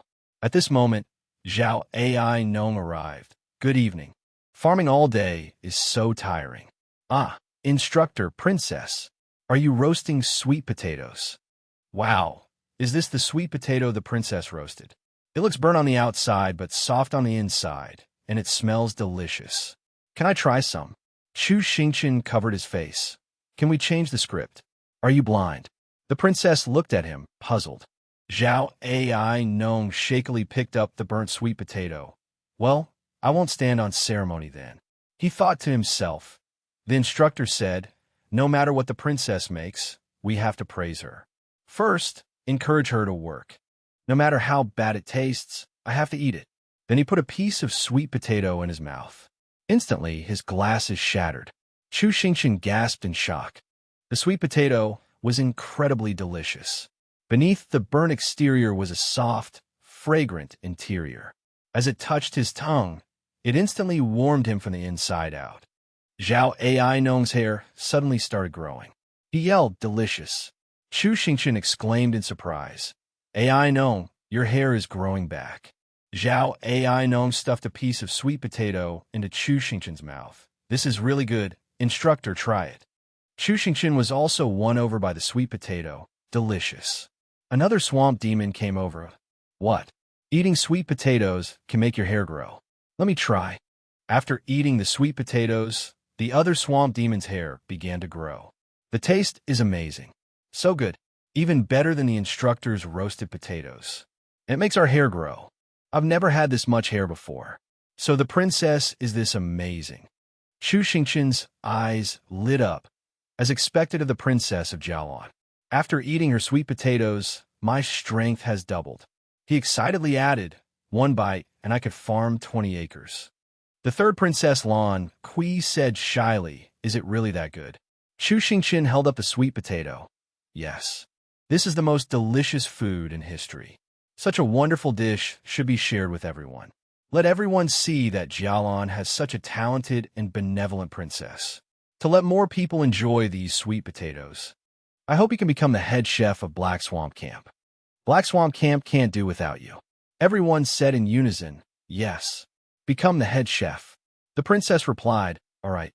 Since everyone insists, I won't refuse. A smile unconsciously spread across her face. The princess felt very proud of herself. The surrounding swamp demons cheered wonderful. Long live the princess. The mess hall is saved. Chu Xingqian and everyone else were overjoyed. But Chu Xingqian's heart was blossoming. Perfect. A free chef. Her cooking talent is truly remarkable. Her martial soul is perfectly suited for cooking. She needs to be a key focus of development. The system smacked him. You're supposed to make her like you, not train her to be a chef. Are you trying to drive me crazy? In the distance, 2 people were watching them. These 2 were also examinees rescued by Black Swamp Camp. The man gritted his teeth angrily. That scoundrel. He even managed to trick the princess. The woman beside him frowned. We have no advantage here in Black Swamp Camp. The princess is young and can't suppress him. We might as well leave the exam and tell the examiners that he's colluding with the swamp demons. After all, we've already survived for over 17 days, surpassing the records of all the other academies. The 2 looked at each other and nodded in agreement. Outside the examination grounds, where the scores were being announced, a long sheet of paper appeared. Everyone was astonished. Who is Chu Xingqian? I don't know. What's the situation in the Black Swamp? The paper lists 5 names.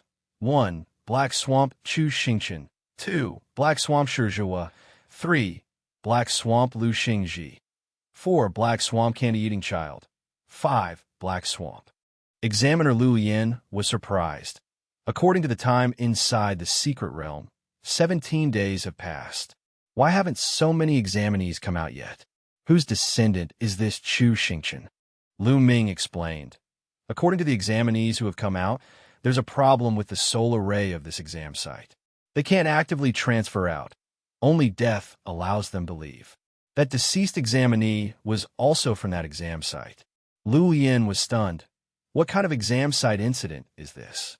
Examinee deaths aren't uncommon. A few die every year.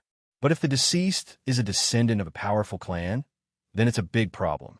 Shi Zhou, Bing Xiaoling, and even the third princess, their safety is a major concern.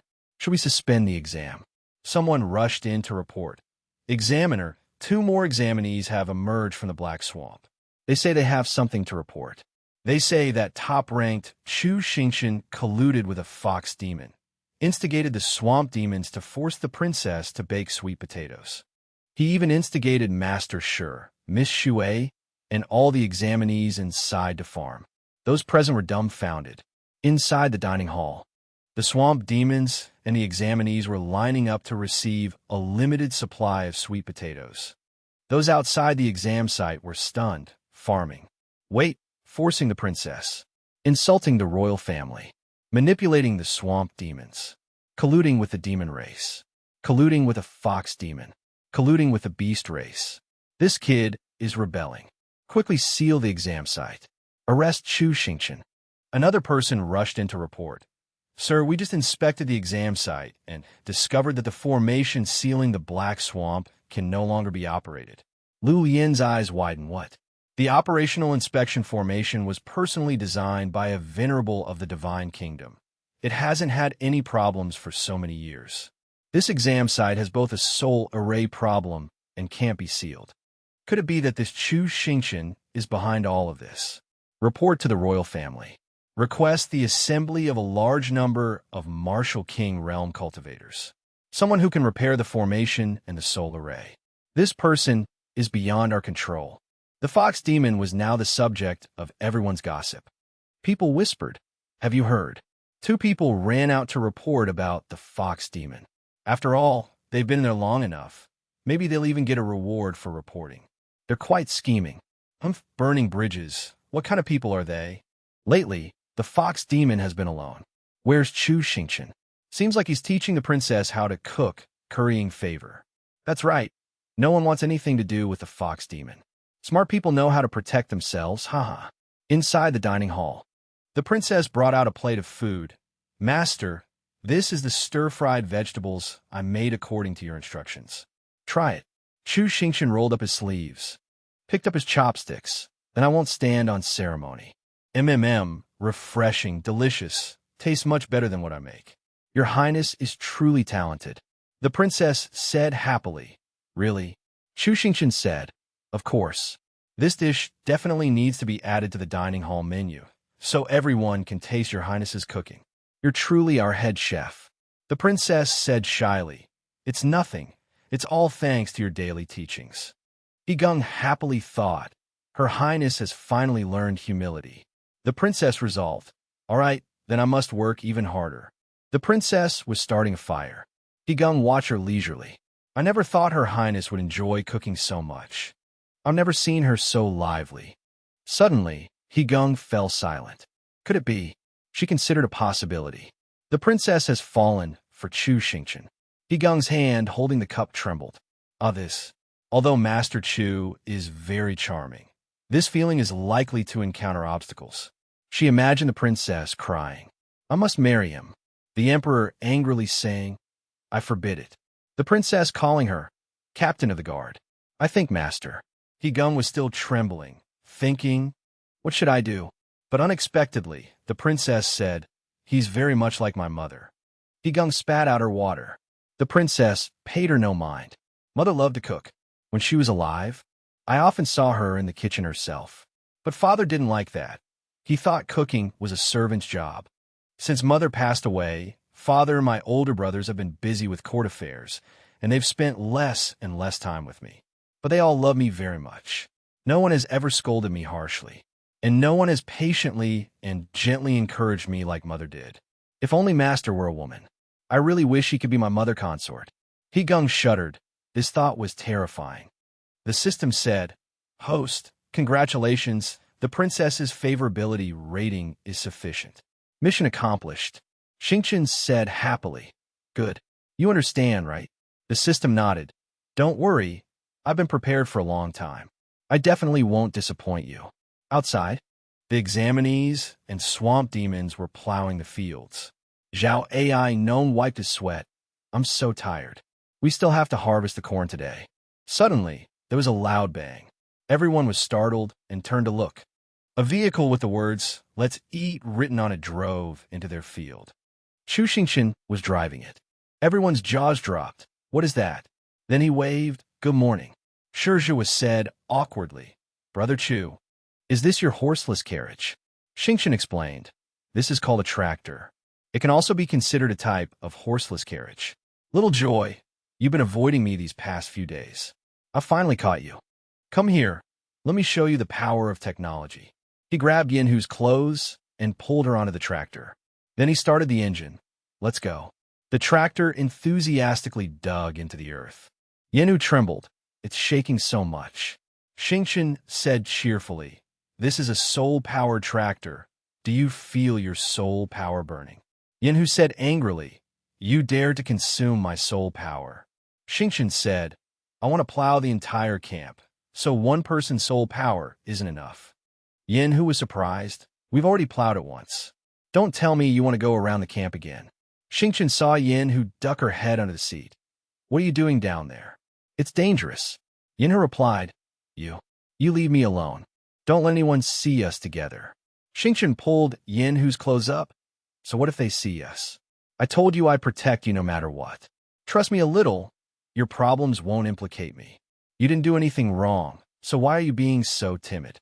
Yin, who was on the verge of tears. Chu Xingqian patted her head. If you're ever wronged again, tell me immediately. Sit tight and watch me get justice for you. Lan Kui, tears welling up, fastened her seatbelt. Chu Xingqian shouted, Ahem. Everyone, attention. A candidate gasped. A motorized vehicle. A swamp demon beside him wondered. The instructor's voice. Lan Kui, sitting inside, shyly looked out the window. Chu Xingqian said, Recently, many people have been gossiping behind Xiao Yi's back, calling her a swamp demon, isolating her.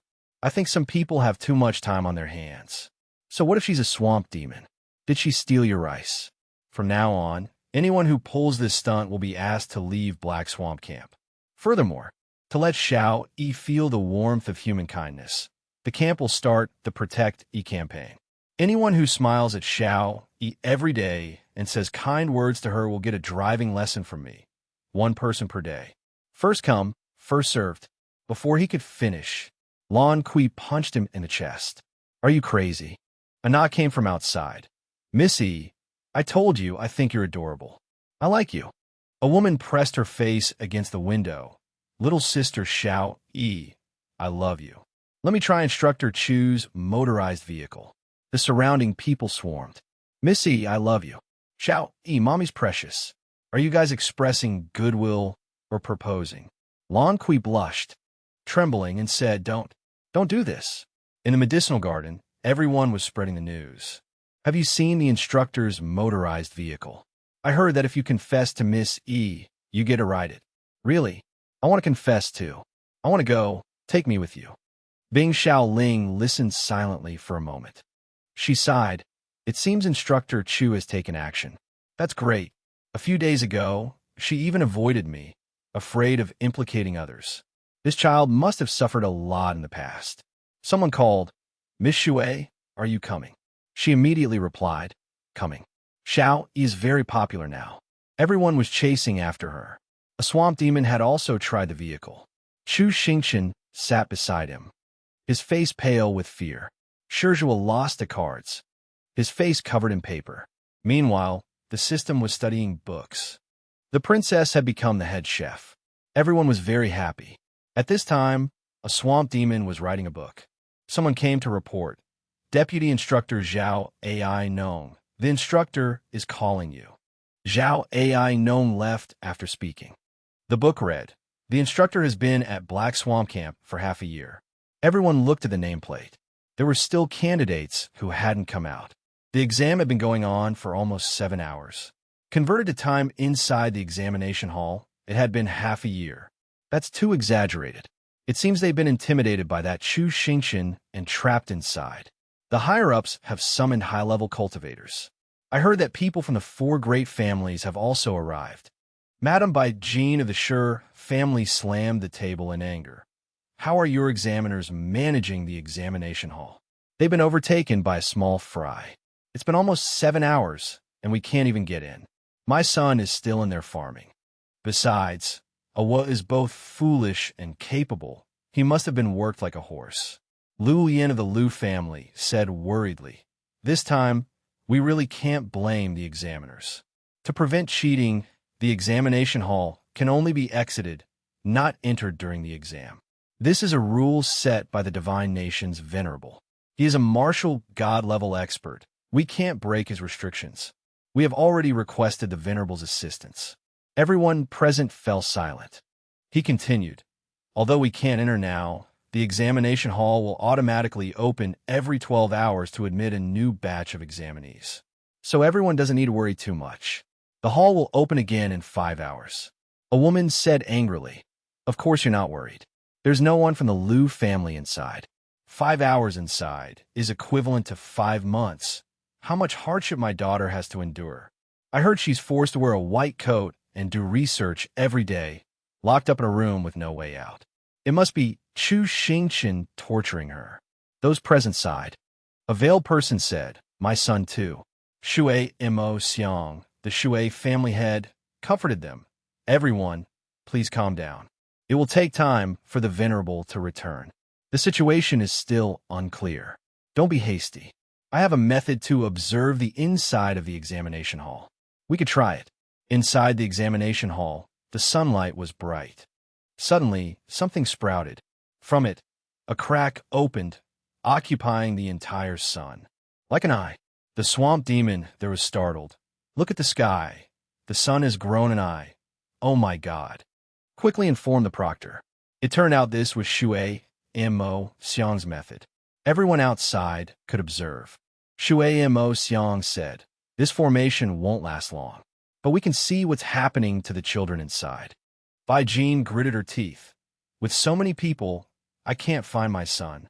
Why is the swamp demon's hair so good? Ah, found him, red hair, zoom in, this fool is actually farming. Oh my God, who is that sunbathing all day? What are you panicking about? I'm your mother. Wait, a group of swamp demons surrounding someone with blue hair. It's a Ling. He's surrounded by swamp demons. It seems like they're protecting him. What are they wearing? Lu Yin said doubtfully. To the left, what is that? Moving so fast. It looks like a motorized vehicle, moving so fast. Oh, the child got off. That's Xiaoyi. She squinted at the sun, then put on sunglasses and flipped the bird. Everyone present fell silent. The proctor didn't like Xiao Yi's timid nature. Besides organizing activities to protect Xiao Yi, he also tried other methods to make her more outgoing. Chu Xingqian knocked on her head. If you're bullied, you have to fight back. Where's the fighting spirit I taught you before? All bark and no bite. Xiao Yi cried and punched his stomach. I'm not all bark and no bite. Chu Xingqian flipped the bird. Then be more arrogant from now on. If anyone looks down on you, curse them back. Here, I'll teach you how to flip the bird. With his efforts, Xiao Yi gradually became more open. It's just that she became a little too open, a bit vulgar. Zhao Ai known was surprised. Miss Xiao Yi, get out of the way. Get out of the way. I don't know what this is. Be careful, you might get hurt. Xiao Yi frowned. This probably won't hurt anyone. Bing Xiaoling ran over and called out to Xiao Yi and Ai known.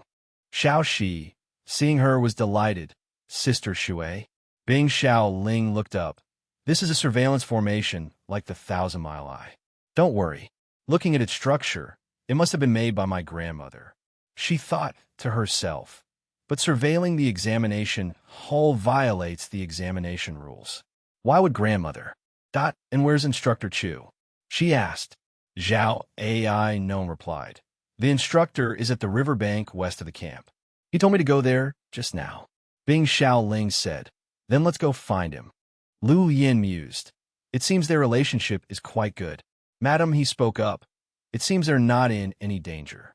Quickly find my daughter, he gummed. I'm worried she's being held captive by Chu Xingqian. She's always been a very conservative child.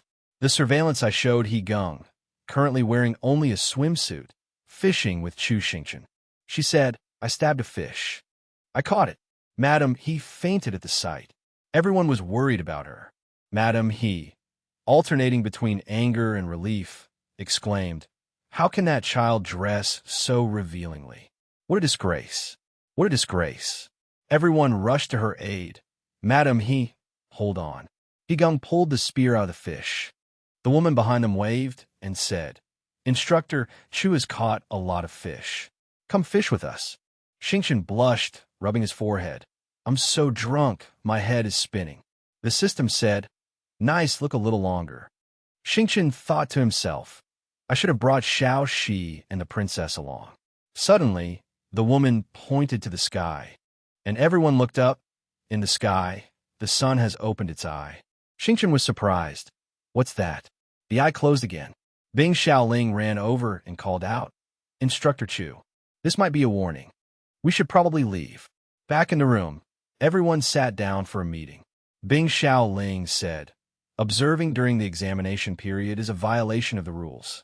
Moreover, it violates the rules set by the Venerable One.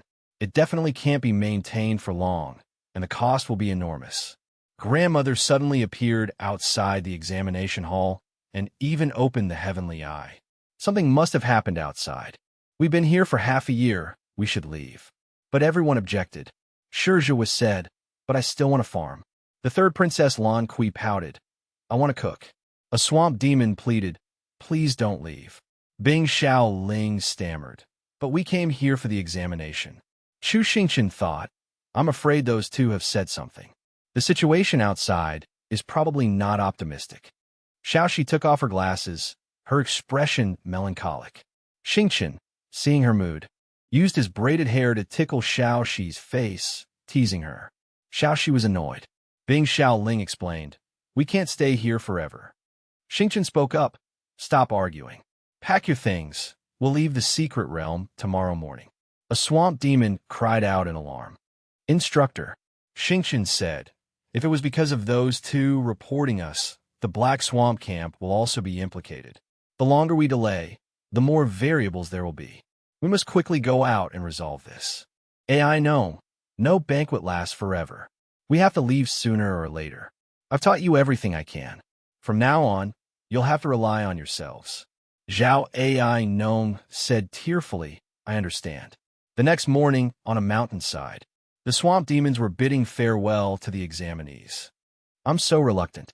A swamp demon patted Shi Zhou on the shoulder and said, Old Shi, the herbs outside aren't as good as the ones you grow yourself. Bring plenty with you. The swamp demons in the laboratory hugged Bing Xiaoling. Miss Shui, I will definitely become a good doctor.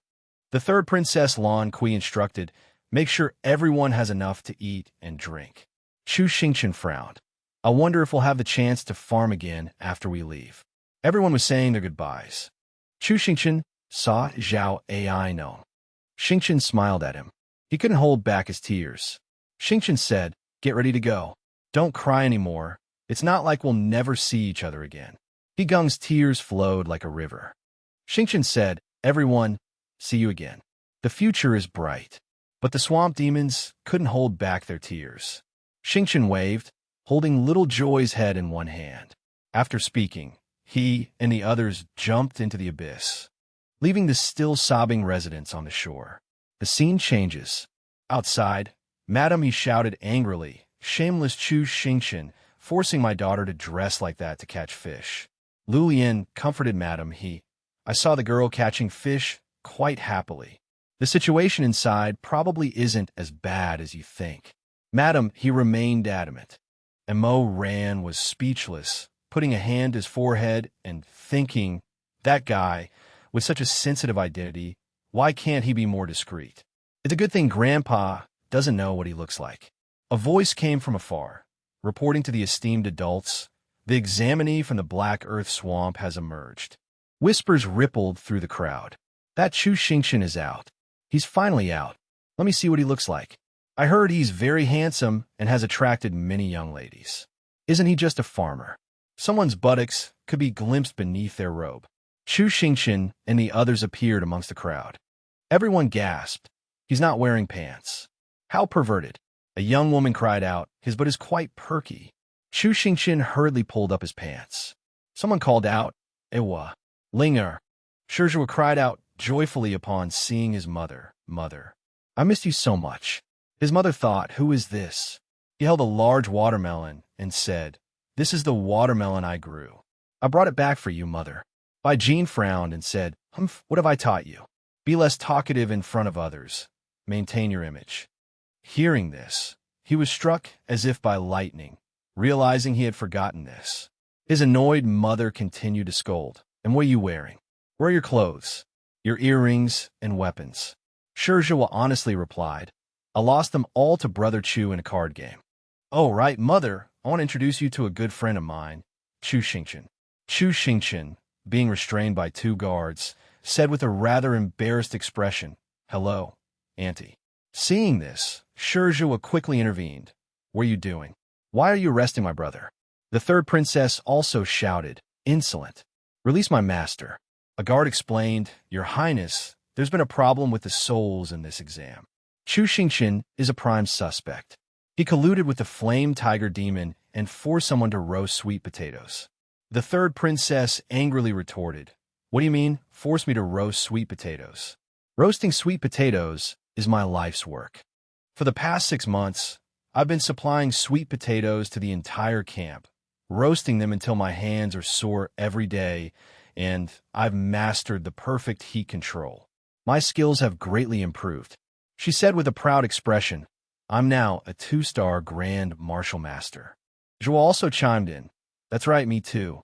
I plow 50 acres of land every day. My body is extremely well trained. I'm already a 1-star Great Martial Master now. Bai Jin and Lu Yin gaped. That's possible. Bing Xiaoling joined in. Me too. I treat complicated illnesses for demons every day. My soul power is depleted daily. I somehow reached 3 stars already. He Gung, holding a sword emitting a purple light, interjected. Me too. I go fishing every day, and I've comprehended new martial skills. The swamp demons helped a lot. Farming is fun. Chu Xingqian's face began to relax, a sly smile spreading across it. He thought to himself, haha, I anticipated this situation. How could I go out without any preparation? For the past 6 months, I've been leading everyone in labor. We've been eating spiritual herbs and medicines like vegetables. What we're doing is getting rich together, the whole population progressing. No slander can ruin this. The other examinees also spoke up in his defense. Arresting someone requires evidence. Were you basing your arrest of Teacher Chu on? Just on the nonsense of a villain burning bridges? The 2 scoundrels insisted. We're not lying. His collusion with the Flame Fox is definitely real. Look, that Flame Fox hasn't come out yet. She must be guilty. That's why she doesn't dare come out. Some examinees began to murmur amongst themselves. That's right. He has a relationship with the Flame Fox. Protecting that lowly demon race. How disgusting. Why protect the Flame Fox? Humph, I understand. Third Princess Lan Kui looked around, extremely angry at these slanderous words. She gritted her teeth and said, she hadn't finished her sentence when suddenly a voice rang out. Xiao Kui, thank goodness you're all right. When I heard the news, I was handling government affairs, and I was worried I'd be late. Xiao Kui's eyes lit up, her face beaming as she called out, ah, big brother. The prince smiled and walked over, saying, it seems I arrived just in time. Everyone knelt down and respectfully said, the crown prince has arrived. The little princess rushed over and hugged her older brother, saying, ah, big brother. The crown prince patted her head, his voice gentle as he replied, slowly now. I heard you've been in there for 6 months. Has everything been all right? The little princess smiled and replied, very good. She then pointed at Chu Xingqian and introduced him. Thanks to my master, Chu Xingqian. He saved me from a pervert. He's a rare talent. At this moment, Chu Xingqian was still tied up by the 2 subordinates. His face twisted as he said, greetings, your highness. The little princess suddenly bared her teeth and shouted, why is he still tied up? He's my lifesaver. She then pulled the crown prince aside and whispered, ah, big brother, master is definitely a useful talent. Maybe he can even help you deal with Lan Feng Yi. Help him, big brother. The crown prince said with a bit of helplessness. What Lan Feng Yi? That's your second brother. The little princess stubbornly replied, I don't have a second brother. The crown prince was left with no choice, and after a moment, he opened his mouth and commanded, everyone, our dynasty doesn't have any laws requiring the arrest of flame foxes. I've heard about the situation in the examination hall. That flame fox didn't do anything evil. Why must you hold on to this matter? Someone in the crowd agreed. That's right. Aren't flame foxes and horses and such still sold in the market? Isn't it true that no one cares? The crown prince continued. Moreover, he saved the princess, stabilized the black swamp stronghold, and even guided everyone in their cultivation. Whether it's character or ability, he deserves to be called outstanding. With your talent, you are more than qualified to enter the Divine Moon Academy for cultivation. Chu Xingqian, seeing the crown prince speaking on his behalf, replied, thank you. Suddenly, a voice rang out. The Divine Moon doesn't need students like this. An elderly man with white hair and beard, his face stern, walked out. He continued, swamp demons have always been considered a calamity. According to established practice, they should be eradicated. Someone recognized him and called out, Elder Shui. He walked up to the crown prince, cupped his hands, and bowed his head, saying, "Your Highness is benevolent. If you believe they are innocent, then this old servant has no objections. However, I am the Grand Elder of the Divine Moon Academy, and I have the responsibility to strictly select the student body for the academy." He glanced at Chu Xingqian and said, Chu Xingqian shielded a swamp demon, causing much controversy. The Divine Moon will not accept him. Turning to the girl beside him, though his gaze remained on Chu Xingqian, he asked, "Mo Ran, do you two know each other?" Mo Ran turned to look at the elder and hastily replied that they did not. She thought to herself, the Crown Prince wants to recruit Chu Xingqian, but grandfather is the second prince's guard and will certainly not go along with the Crown Prince's wishes. Third Princess Lan Kui, standing beside them, angrily said, "This is absurd. A master as outstanding as him. The Divine Moon should be honored to have you." "Well, I won't enter the Divine Moon either. Master, wherever you go, I will follow." Hearing this, the Crown Prince frowned slightly and softly advised, "Little Kui, don't let anger cloud your judgment.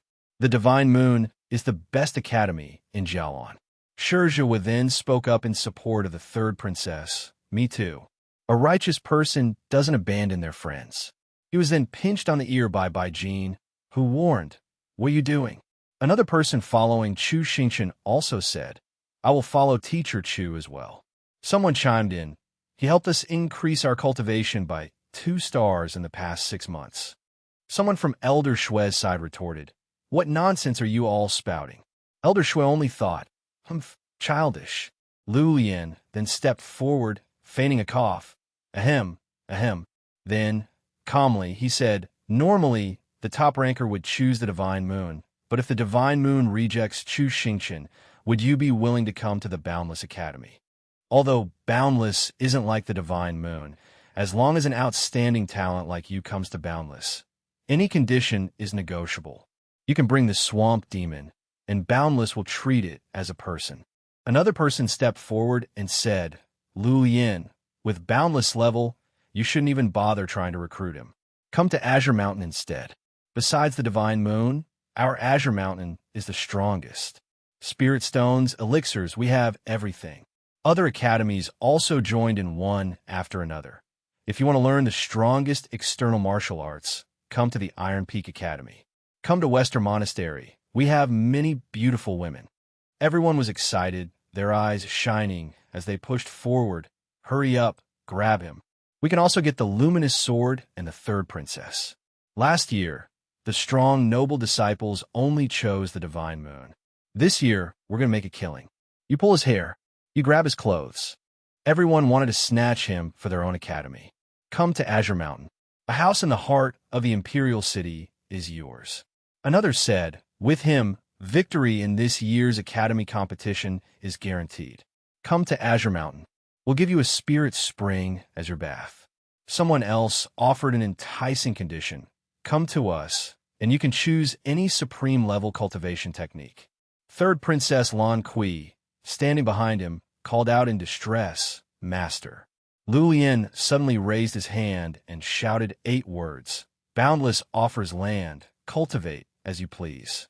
Chu Xingqian seized the opportunity and immediately smiled, walking towards Lu Lian, ignoring the academy students behind him who were still tugging at his hair and clothes. Someone couldn't help but say, "This is too casual." Chu Xingqian seemed to imagine with relish, "I have cultivation resources, and being close to the royal family, anywhere is the same. Being able to farm would be even better." Other academy students, seeing his casual attitude, rebuked him. "Think it over." Elder Shui, angered to the point of a dark expression, turned and left.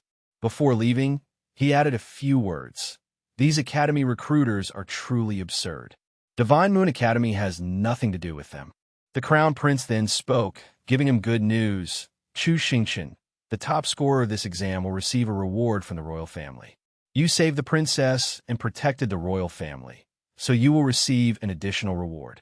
I permit you to choose a treasure from the royal treasury. How about that?" Chu Xingqian was stunned. The royal treasury. At this moment, everyone was buzzing with discussion. He broke so many records, it seems I won't pass the exam this year. The last examinee has come out. It's that enchanting fox. Another person said, I heard it starved to death. How tragic. At this time, in the examinee's sick room, Xiaoxi was frantically eating, one hand holding a bun, the other picking up noodles. Bing Xiaoling gently stroked her head and said, Xiaoxi, eat slowly. She softly replied, yes. At this moment, Lu Yin was standing outside, saying, I will arrange your enrollment. Classes begin in half a month. Come then to register. Chu Xingqian cupped his hands in thanks. Yes, thank you, teacher. Take care. The third princess came up behind Chu Xingqian and asked, Master, can I take you to the royal treasury to choose a treasure tomorrow? My older brother is busy with official matters, so he left earlier, but before leaving, he told me to personally take you choose. He thinks very highly of you. The third princess said cheerfully. Chu Xingqian happily replied, Then I'll have to trouble you. Brother Chu, do you have a place to stay in the royal city? If not, come to my house. Shi Zhuo ignored Bai Jin behind him, who thought helplessly, that boy is acting on his own again. Hearing this, the third princess quickly replied, That's good. The Shi residence is safe, and I can visit Master often. Madam Shi, please take care of Master for half a month. The third princess spoke, and Bai Jin also reluctantly agreed. Yes. At the Shi residence, Shi Zhuo said, Brother Chu, you can stay here from now on. Xiaoxi is here too. Chu Xingqian patted Shi Zhuo with shoulder and said, Thank you, old Shi. Before leaving, Shi Zhuo added, Rest up tonight, and call me if you need anything. Chu Xingqian replied, All right. He entered the room, fell onto the bed, and exclaimed, Oh my, this bed is so soft. It's truly different in a rich family's home. The system also spoke up in praise at this time. You did a great job on this mission, a complete success. Chu Xingqian looked at it and slowly said, Well, yeah. The system naturally understood his meaning and replied, Don't worry. How could I let you down? Ting Ting, new high-level item, Voice of Enchantment. Your words can control the target's mind for 3 seconds, an excellent control item. Chu Xingqian's face showed disgust and disappointment as he said, It's just a card. The system angrily scolded, Card. This is made from the broken tool fragments of that pockmarked guy. That perverted tool is all about bewitching upgrades. I had no other choice. But its effect isn't bad. The recovery time is 1 day, and it will shorten as the level increases. Chu Xingqian continued dejectedly, but it's not as good as giving me another tractor. The system nearly exploded, yelling, Tractor my foot. All you think about is planting, planting, planting. The system put its hands on its hips and lectured, Think about your future. You're a famous person now, with countless eyes staring at you every day. Try not to use those tricks those old geezers gave you. Be careful of people investigating your background. The system pointed at the card it just gave him and continued, Using mine is safer. Chu Xingqian replied helplessly, All right, mother hen. He then asked, There's also a show of strength card. What's the recovery time for this one? Chu Xingqian pulled out another card and asked. The system replied, 3 years. You're already a half-step grandmaster. Each system automatically comes with a life card as a novice tool. It's very powerful, and your level will increase again. It will be very useful. The things I give you are all very useful. You can try them out. The next morning, Brother Chu, good morning. Shi Zhuo and Bai Jin walked over, smiling. Chu Xingqian replied, Good morning. Suddenly, Chu Xingqian gave a charming smile and said to Shi Zhuo, Old Shi. Shi Zhuo, not understanding what was happening, stepped closer. Chu Xingqian's hand flashed with a strange purple light. Using the bewitching voice the system had just given him, he whispered in Shi Zhuo's ear, You like wearing women's clothes. Shi Zhuo suddenly blushed and turned to Bai Jin, saying, Mother, your clothes are so beautiful. Bai Jin, confused, thought to herself that this child was unusually sweet-talking today. She replied shyly, Aren't I always beautiful? Shi Zhuo's eyes lit up, and he continued, Truly beautiful. I want to wear them too. Can I try them on? Bai Jin cried out in shock, What? Shi Zhuo ran off, shouting, I suddenly want to wear a dress. I have to go find a tailor. Bai Jin chased after him, yelling, "Stop." Chu Xingqian's eyes widened in surprise. He gave a thumbs up and said, "The effect isn't bad at all." The system said helplessly, "Can you be a decent human being? This only works on 2 stars at most. It's useless against someone with a strong will. Don't rely on it too much." At this moment, a servant came in to report, "Master Chu, Her Highness the Princess has arrived and is waiting for you outside."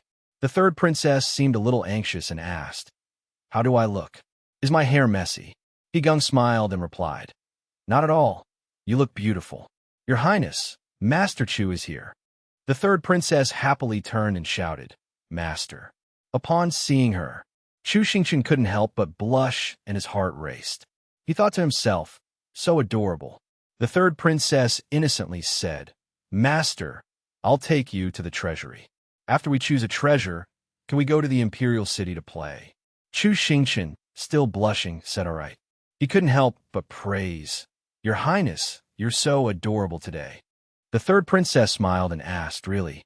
She thought to herself, "Mother also loved to dress me up when she was alive. She always said I looked adorable like this. Master even has the same taste as Mother." Chu Xingqian even raised both hands, giving her 2 thumbs up for her adorableness.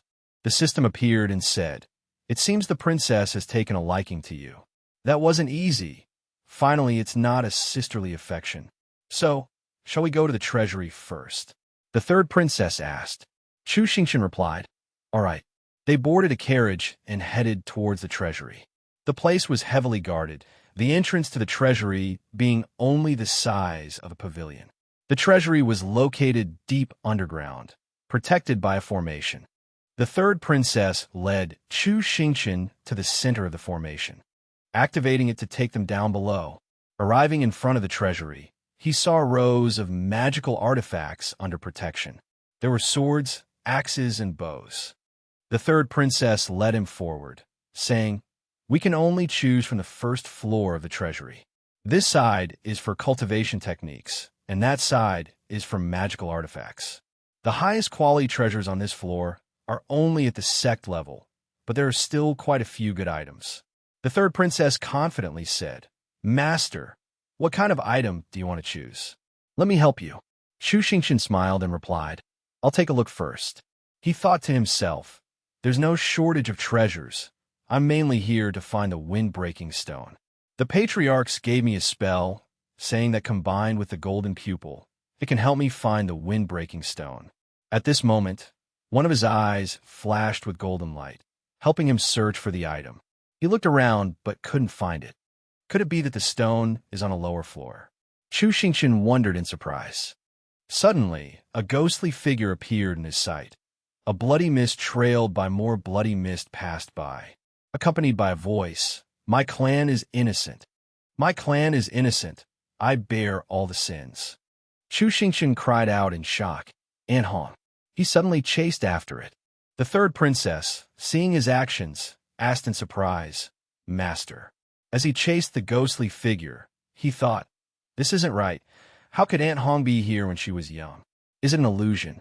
The third princess chased after him, continuing to ask, "Master, where are you going?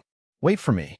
The ghostly figure continued to say, "I bear all the sins." "Aunt Hong," he called. The ghostly figure suddenly turned its head.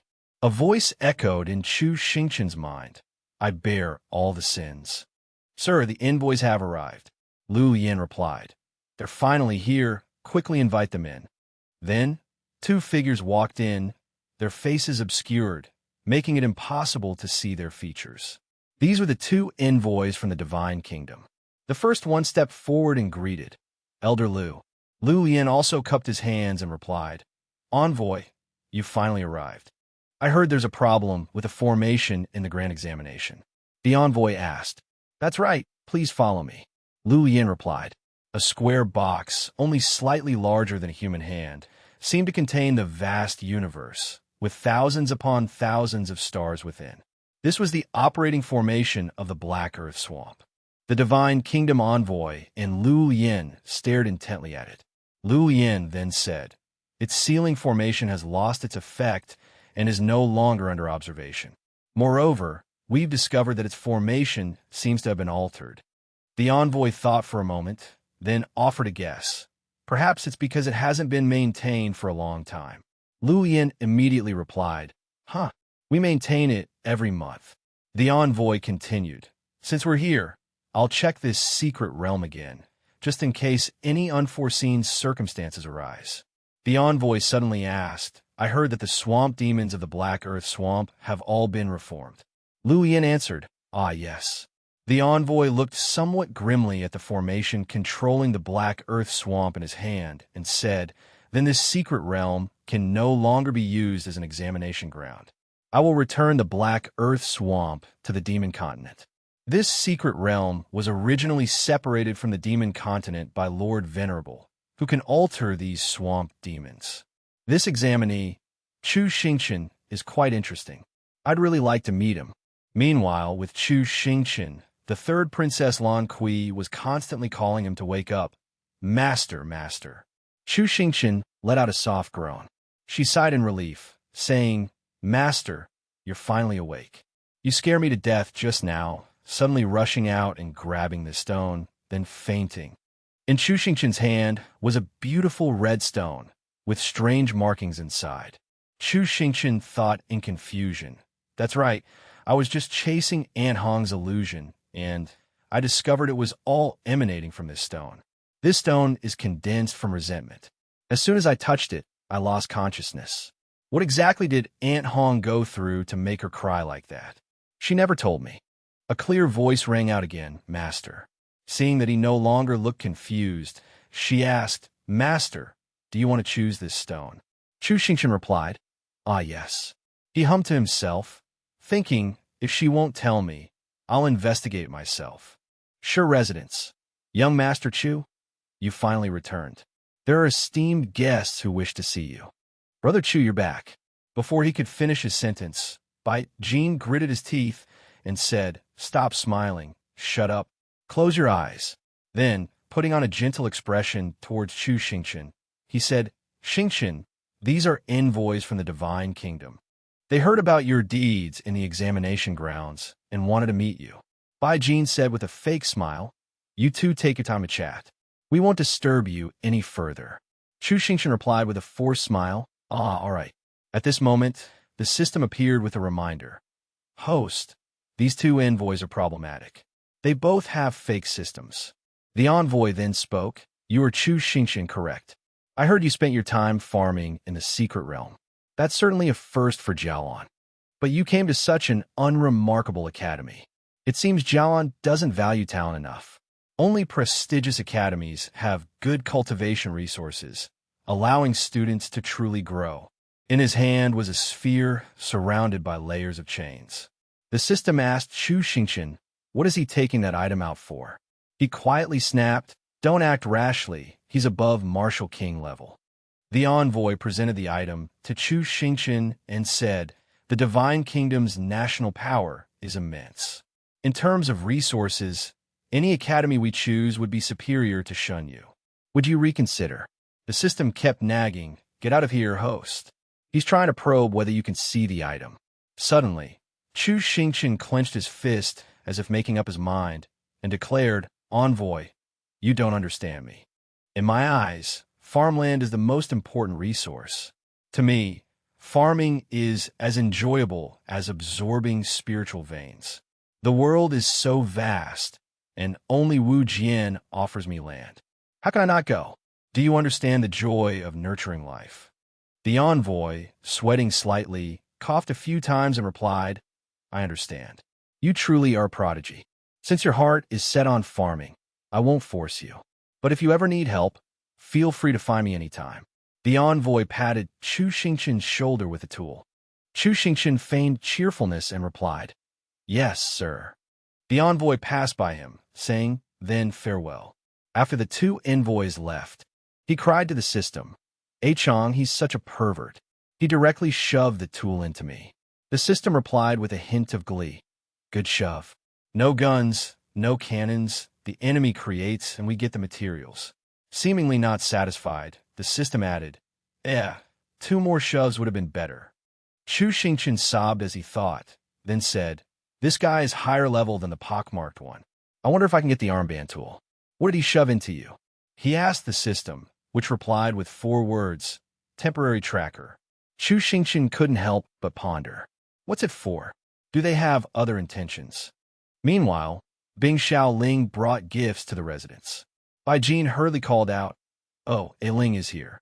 Come in quickly." She greeted Bai Jin politely. Shizhua asked with a smile, "Ailing, why are you here?" Bai Jin glared at him and said, "I invited her." Then, Bai Jin pushed the gift Ailing brought towards Shizhua and said solemnly, "This is a medicinal bath prepared by old Madame Shui. Starting today, you will soak in it for me. In 3 days, you must return to your fair complexion." Shizhua, completely confused, asked, "Why do I suddenly need a medicinal bath?" He feigned innocence. Bai Jin replied, "Many outstanding candidates have arrived at Wu Jian this year. Other academies are actively recruiting talent. Do you know how many invitation letters from other academies I've received these past few days? Wu Jian is afraid you'll be snatched away, so they've decided to start classes early. In just 3 days. Therefore, you must return to your original appearance for me within 3 days." Bai Jin declared, "Why do I have to be fair-skinned? I have the air of a chivalrous warrior now." Shizhua protested. Bai Jin ignored him and forcefully pushed him into the medicinal bath, causing him to choke and swallow a few mouthfuls. Wu Jian Academy is located northeast of the Jialan Imperial City, near the Haohan Sea. The academy consists of 12 islands, with 70% of its area covered by rivers and seas. Therefore, the means of transportation used to welcome new students is an airship. "So beautiful. I can touch the clouds," Chu Xingqian said, reaching out like a child. Xiaoxi said scornfully, "Can you be a bit more refined?" At that moment, a bird flew past Xiaoxi's hair, startling her. Then, she pointed at it excitedly, a bird. Suddenly, the little prince, Chu Xingqian's disciple, looked back and asked, "Why are you so covered up?" The other person replied, "I just finished my medicinal bath. My skin is sensitive and can't be exposed to the sun." The little prince was speechless. At this moment, behind the little prince, where no one was paying attention, a mysterious person wearing a hat that concealed their face raised a finger and formed a hand seal. Suddenly, the airship shook violently. Everyone on board stumbled, nearly falling. Confused shouts erupted. "What's happening? The flight formation is broken." Xiaoxi's head hit the side of the ship, making her grimace in pain. Chu Xingqian lost his balance and fell from the ship, but managed to grab the edge just in time. The situation became increasingly chaotic. Xiaoxi also fell, but luckily managed to grab Chu Xingqian's belt. Chu Xingqian's eyes widened as he yelled, "Grabbing my belt again. Let go." Grabbing my belt is never a good sign. Chaos reigned on the airship, which was on the verge of capsizing. "Control your beast. Someone who can control beasts. Control it now," an unknown voice shouted. The young prince, attempting to control his beast, reached out and grabbed someone. Unexpectedly, 3 or 4 other people clung to that person, grabbing and yelling, "Your Highness, save us." Unable to bear the weight, the young prince cried out, "Don't all grab onto me." The entire group plummeted downwards. Chu Xingqian, still hanging precariously from the edge of the airship, sweat dripping from his brow, said to Xiaoxi, "Kid, hold on tight. We can't fall." "Chu Xingqian," a voice called out. It was Shizhua, his face covered and wearing sunglasses. He too was falling, and collided headfirst with Chu Xingqian. "Get out of!" Chu Xingqian started to yell, but before he could finish, their heads smashed together. Xiaoxi cried out in fear, "Hey, hold on tight." As soon as the words left his mouth, all 3 of them plunged down. Xiaoxi yelled helplessly, "Help!" Just as the young prince and the others were about to hit the water, his eyes turned red. "You guys are so troublesome," he snarled. With that, he slammed his weapon into the water. Water sprayed everywhere, but cushioned everyone's fall, preventing any injuries. The young prince, still hovering in the air, hadn't fallen into the water. "That takes care of that," he said. Someone couldn't help but praise him. "Your Highness, you're so amazing." The young prince, a little smug, lifted his chin and replied, "Humph, it was nothing." Suddenly, boom, a gigantic beast leaped from the water, causing everyone's faces to drain of color. Meanwhile, at the Immortal Ascension Plaza in the Boundless Void, Lu Ming asked anxiously, "Why haven't the new students arrived yet?" Just then, someone rushed in to report, "It's bad, Vice Principal. The new students' airship had an accident. The flight formation was destroyed. Although they managed to land in time, dozens of students fell near Thunderlight Island." Lu Ming was startled. Thunderlight Island. His face darkened. Thunderlight Island is a forbidden zone of the Academy. I haven't been there in a long time. I wonder what's inside. He turned and quickly gave orders. Send someone to investigate the cause of the airship accident. Organize the elders from Marshal Sovereign and above to launch a search and rescue. We must ensure the students' safety. Absolutely nothing can happen to these children. Xiaoxi was now hanging from a tree, looking down to see Chu Xingqian and Shi Zhu while unconscious on the ground. Beside Xiao, she was an enormous beast with 4 eyes and strange teeth. Danger was imminent. Xiaoxi, using almost all his strength, jumped down and ran forward, thinking as he ran, "Those two are unconscious. If it sees them too, we're doomed. I have to take this opportunity to lead it away. Stupid dog, come chase me." Unexpectedly, it could talk. As it chased him, it said, "I'm a pig." Xiaoxi, now transformed into a fox, ran quickly ahead. He swung his staff, hitting the beast squarely in the face. "Hee, stupid dog. This dog is big and dumb. As long as I use the terrain to trick it, it won't be a big problem." Xiaoxi flipped it off, further enraging the beast. Suddenly, thud. Xiaoxi accidentally bumped into something huge in front of him, his head spinning with question marks. He looked up to see what he had run into. Oh my God, it's the same type as the beast from before, but much bigger. The giant beast panted heavily nearby. Xiaoxi then noticed it had 6 eyes, 2 more than the one from before. Suddenly, a gurgle sounded, and the smaller beast cried out, "Mom." The large beast in front seemed to go berserk, opening its mouth to bite Xiaoxi. Xiaoxi, frightened, covered their head and said, "Why are there enemies on both sides?" Suddenly, a golden bolt of lightning directly struck the mother beast, sending it flying. Behind Xiaoxi, a mysterious, unidentifiable person coldly said, "How cowardly." Meanwhile, Chu Xingqian slowly regained consciousness, turning his head. "Ouch, my head hurts." Chu Xingqian saw someone lying next to him and hurriedly called out, "Shi Zhuo, wake up." "Chu Xingqian," Shi Zhuo mumbled. Chu Xingqian asked in surprise, "Why is your face so red?" Shi Zhuo sat up abruptly, pulling out a mirror from somewhere and saying, "It's red, oh my God. My skin is so sensitive, it gets red with just a little sun exposure." Shi Zhuo's entire face was flushed, only his eyes were normal, clearly protected by sunglasses. Chu Xingqian, sweating, thought to himself, "He's even wearing sunglasses." Shi Zhuo said dejectedly, "My mother is definitely going to hate me now." Chu Xingqian ignored him, looked around, and asked, "Have you seen Xiaoxi?" Xiaoxi's cloak was hanging on a branch above them. Shi Zhuo said, "Their clothes are still here. They must be nearby." As soon as he finished speaking, his stomach rumbled. Shi Zhuo then pretended to ponder. "I wonder how long we've been unconscious. The footprints on the ground have all disappeared." His stomach rumbled again. Chu Xingqian said with a hint of exasperation, "Are you that hungry?" Shi Zhuo clasped his hands and replied, "You jest. Even heroes have their moments of weakness." Chu Xingqian said, "I'm dying of thirst. Where are we anyway? This could be one of the 12 islands of Wujian, but I don't see any other islands. Is the Wujian Sea really this vast? Perhaps the school will send a rescue team soon. Let's leave a distress signal and go look for water and Xiaoxi." They tied a strip of cloth to a branch and stuck it in the ground.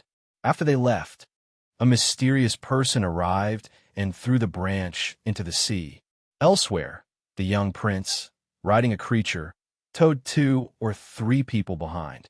She sighed dejectedly, "I'm so thirsty.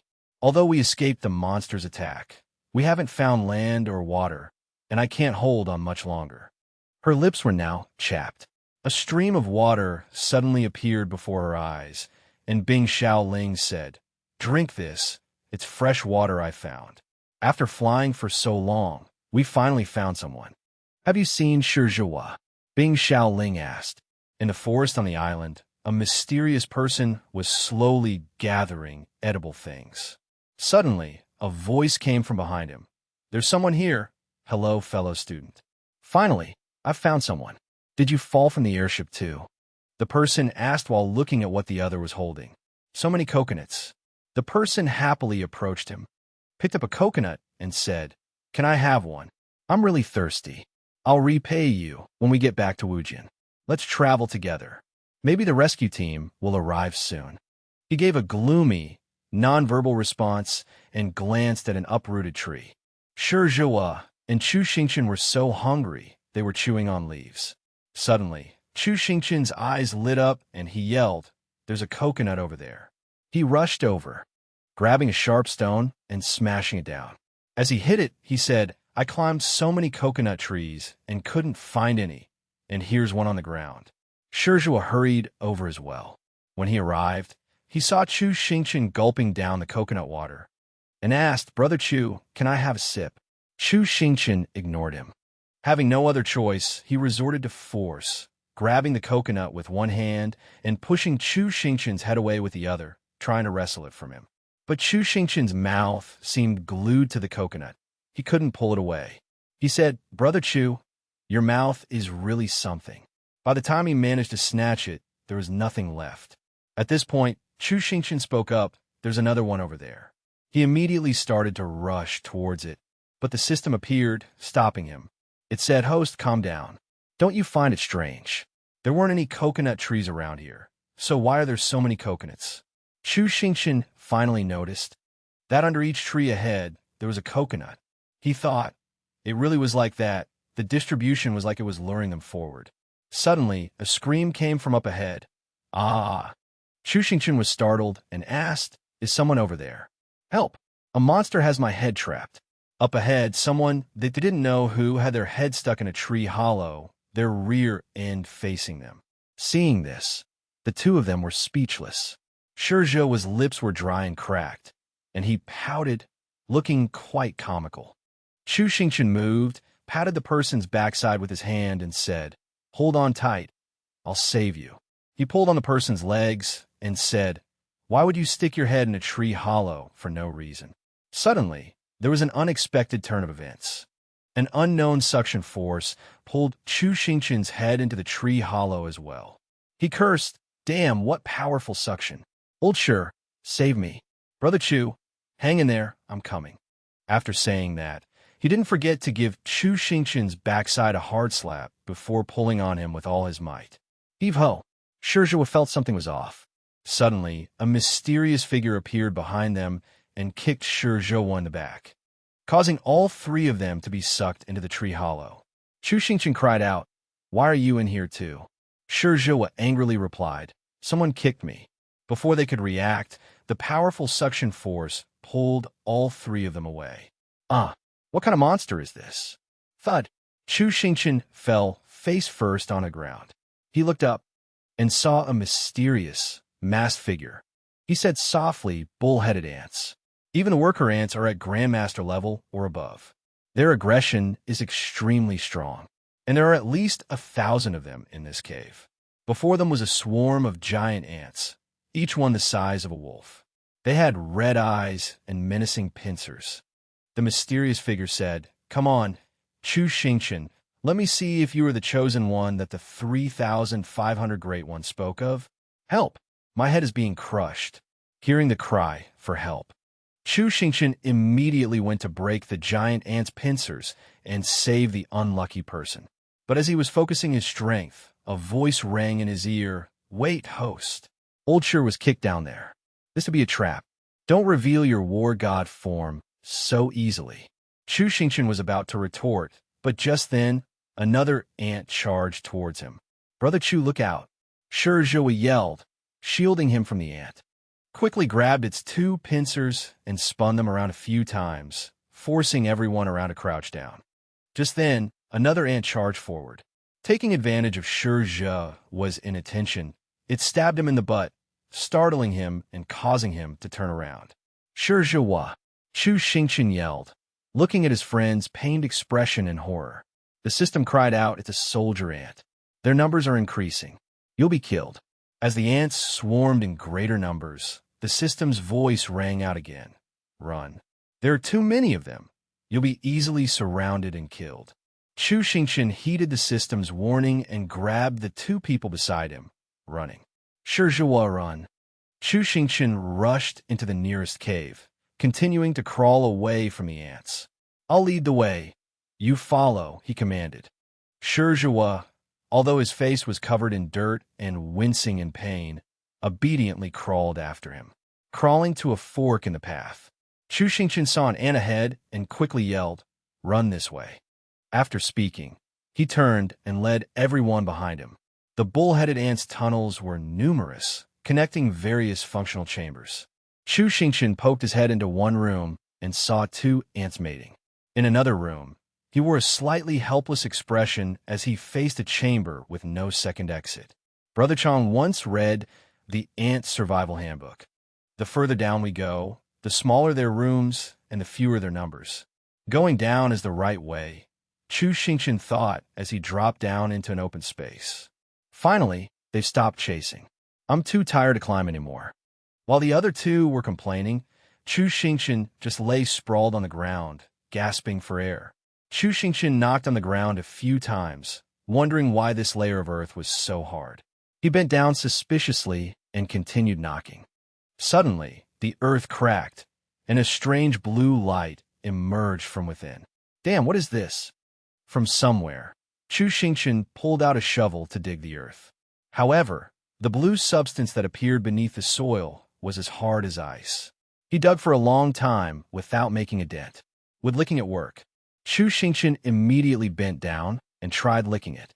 Behind him, Shirzhe also put down his tools and created a radiant sword, stabbing it straight into the ground. The jade-green earth slowly cracked. "Brother Chu, the radiant sword can pierce it," Shirzhe called out. Hearing this, Chu Xingqian quickly turned around and asked excitedly, "Really?" Chu Xingqian watched intently as Shirzhe's radiant sword cracked the ground, thinking to himself, could it be that only solidified soul power can destroy it? Shirzhe, keep digging, dig hard. Hearing the two cheering him on, Shirzhe also stabbed hard, piercing through the jade layer. Then he fell through. As soon as he landed, Chu Xingqian also fell, landing right on the spot Shirzhe had just pierced, causing him to tremble and clutch his butt. "Where is this?" Chu Xingqian rubbed his head as he looked around in confusion. The scene here was no different from the underground cave. A few red flags with strange patterns hung from the pillars. Chu Xingqian looked at the patterns on the flags, thinking that the images looked familiar. "Brother Chu, look at this." Hearing someone call him, Chu Xingqian turned to look at Shirzhe. Shirzhe looked happily at Chu Xingqian, pointing towards the lake ahead. "Oh, it's water." Chu Xingqian rushed forward, drinking frantically, while Shirzhe dunked his entire head into the lake. Chu Xingqian took a mouthful of water, carefully observing it in his hand and analyzing dense soul power. Is this a spirit spring? No wonder the ants here are so huge. High above, a stranger was intently observing Chu Xingqian's group. They were taking off their clothes and jumping in to bathe. The stranger, holding a notebook and pen, frowned slightly in thought.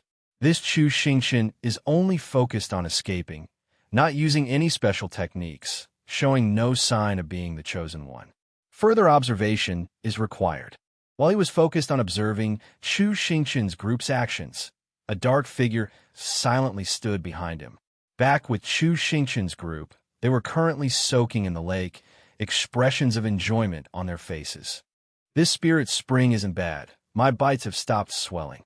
Chu Xingqian smiled, pointing to his cheek, which had been swollen but was now back to normal.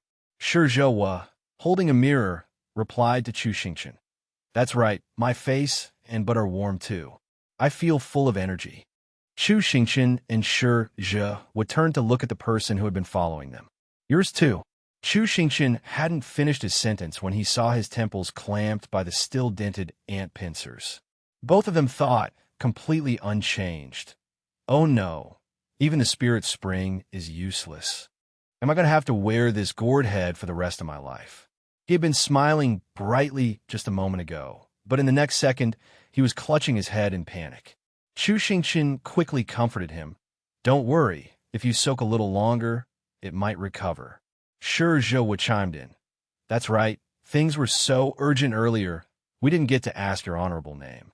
My name is Hulu, Hulu replied. Before meeting you two, I actually met a classmate. He said there was food in the cave, but I got pinched, and he didn't even come to save me.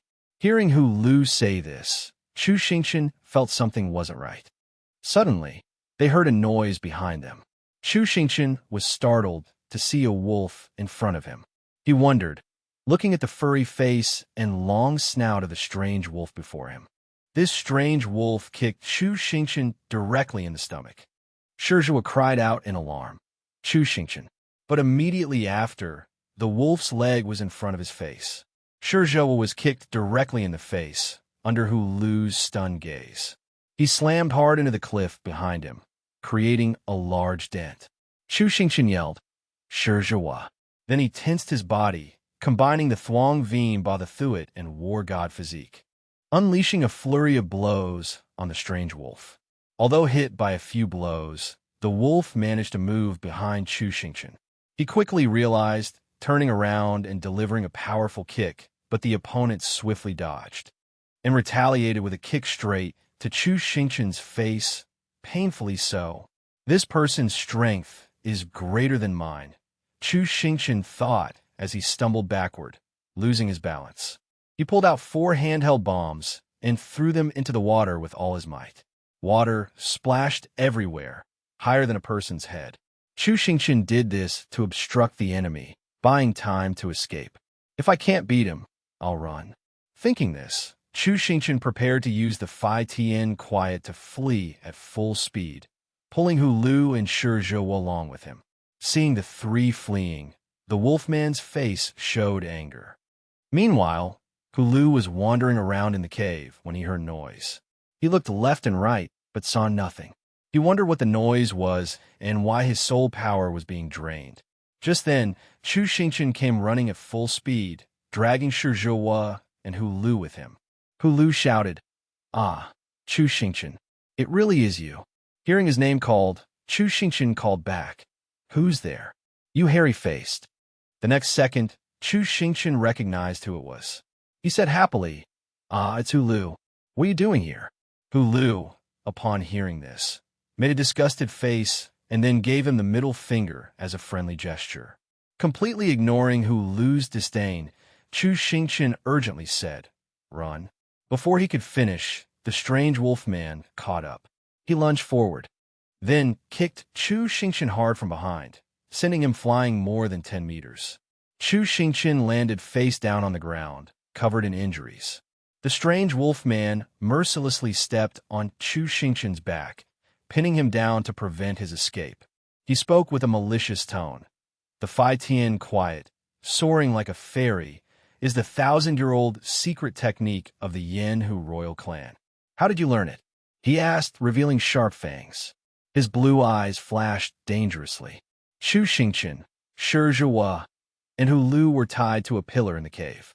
They were completely naked, which embarrassed Chu Xingqian. Chu Xingqian asked, could we at least have some clothes first? Odino crossed his arms sternly and replied, You petty thieves still want to negotiate with me. At this moment, Hulu stood there, glancing down at Chu Xingqian's lower body, then exclaimed, Oh my, TSK. Hearing this, Hulu shyly drew his legs together, while Chu Xingqian blushed and angrily shouted, We are not thieves. And you perverted fox, explain what's going on. Oduno dragged the stranger who had followed Chu Xingqian's group and threw him to the ground. He was unconscious, his hands tied behind his back. Hulu immediately recognized him and spoke up, catching Chu Xingqian's attention. It's him, the student who tricked me earlier. Hearing this, Chu Xingqian carefully examined the unconscious stranger before him. wondering if this was the one who had kicked Shizhuwa. At this time, Hulu went to the wolfman's side and spoke up for Chu Xingqian. Uncle, Chu Xingqian and he are not together. Hulu pointed at Chu Xingqian. I'm very close to him. Before he could finish, Duno interrupted. Appearances can be deceiving. Who knows what his intentions are? Where did you learn the Phi Tien quiet? He asked sternly, crossing his arms. Chu Xingqian stammered. Well, this. He reminisced. Actually, I'm an orphan. I've been wandering since I was a child, and it's been very hard. When I was about to starve to death, a woman with a scar on her left eye appeared. She held a book and said, Little boy, judging by your physique, you are an exceptionally rare martial arts talent. I have a secret manual, which I will entrust to you. That's how I learned it. Chu Xingqian added this last sentence, making Duno tremble with anger. The surrounding atmosphere became terrifying. Oh my God! Chu Xingqian cried out as he was locked in prison, along with Shizhuwa, Hulu, and the stranger. Why are you locking us up? Chu Xingqian shouted loudly. Duno stood outside, watching them, and calmly said, You don't want to tell the truth, so I'll lock you up. Wait until you tell the truth. Don't take me for a fool, human.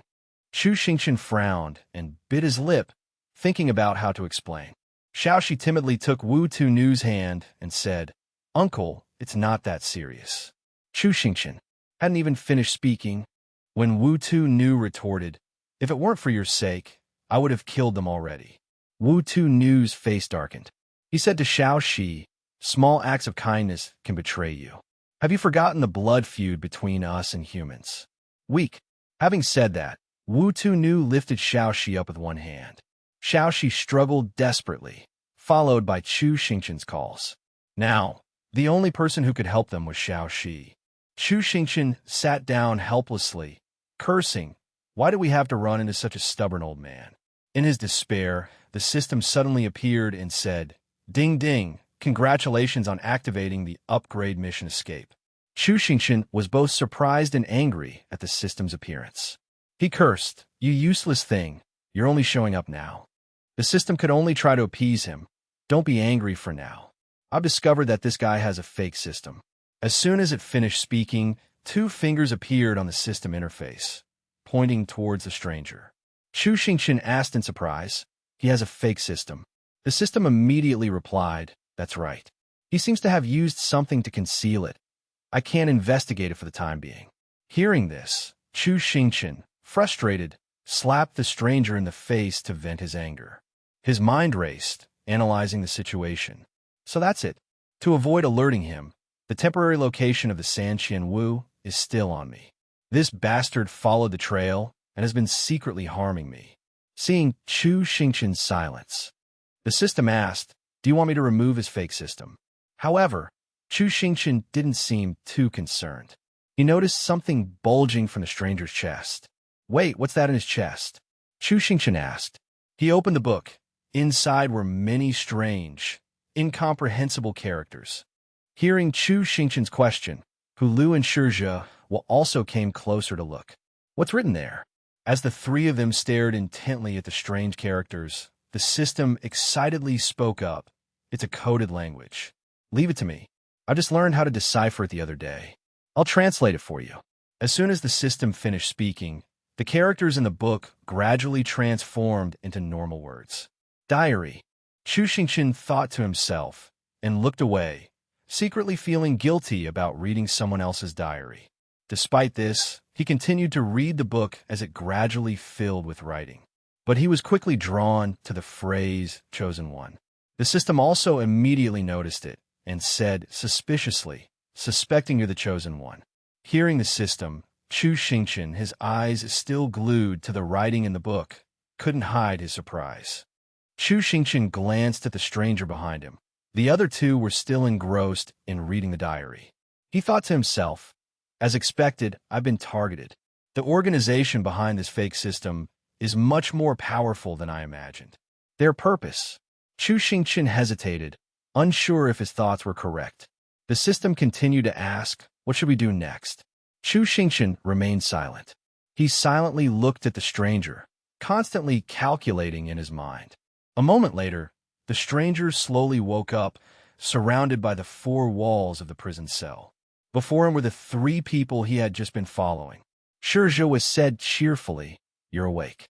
Chu Xingqian put on a friendly expression, but his voice clearly carried a threat. "Are you feeling all right?" The stranger jumped up, clutching themselves and yelling, "Too many men." Hearing this, Chu Xingqian immediately dropped his threatening demeanor and awkwardly explained, "Don't be afraid, classmate. We're also students of Wujian. I'm Chu Xingqian." After introducing himself, he turned to Hu Lu, who seemed to be in a rather unusual state.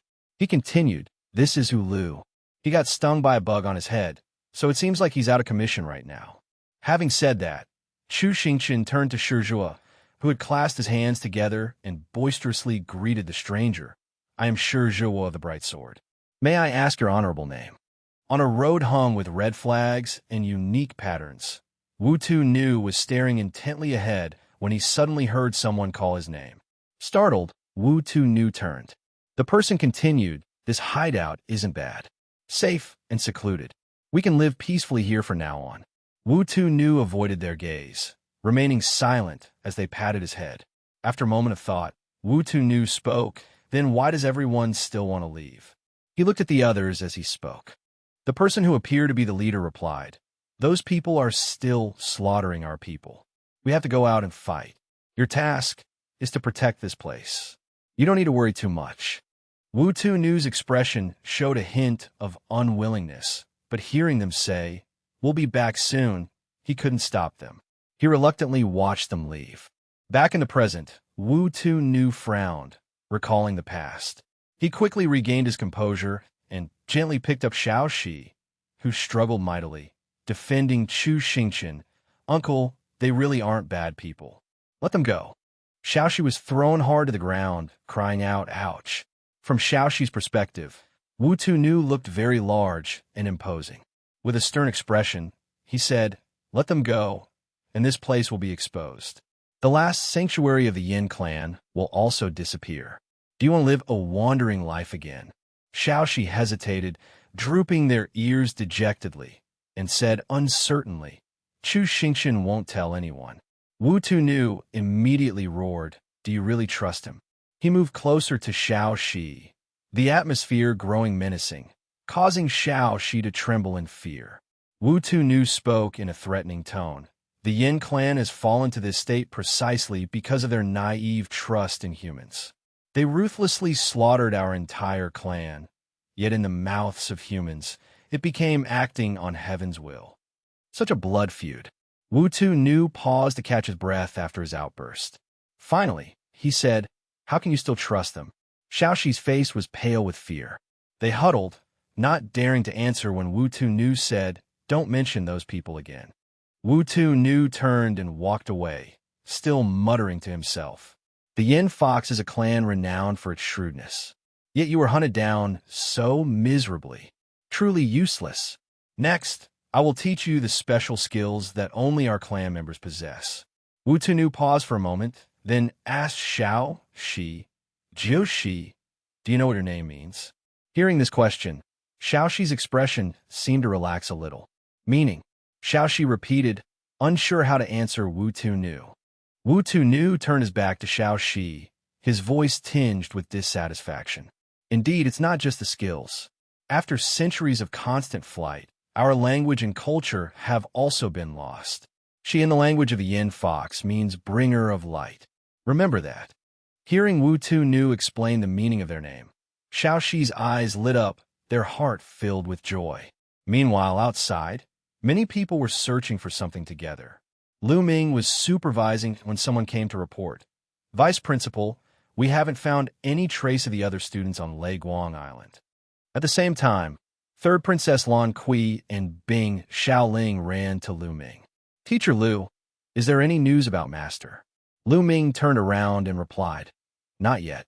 You two were just found. Don't run around anymore. Go back and rest." Third Princess Lan Kui stood in front of Lu Ming, stubbornly refusing to obey. "No, if Master isn't found, I won't go back." Bing Xiaoling, who had been silent, suddenly spoke, "Teacher Lu, have you checked underground?" She asked firmly. In the dark cellar, there were sounds of digging and Chu Xingqian's voice. Where does this lead to? Someone asked. I'm so hungry. We've been digging for days, I can't dig anymore. Chu Xingqian said, then collapsed on the ground. Seeing this, the stranger turned around and scolded. Why are you lying down? Chu Xingqian lay on the ground, feigning weakness. The fight with that old demon earlier consumed too much of my strength. Brother Hu, I'll have to rely on you for the rest. Shizhua also panted tiredly, sitting down next to the seemingly sleeping Chu Xingqian. The stranger looked at the two of them and started to scheme. This Chu Xingqian is truly useless, resting at every opportunity. I've basically done all the digging along the way. But these fools don't suspect me at all.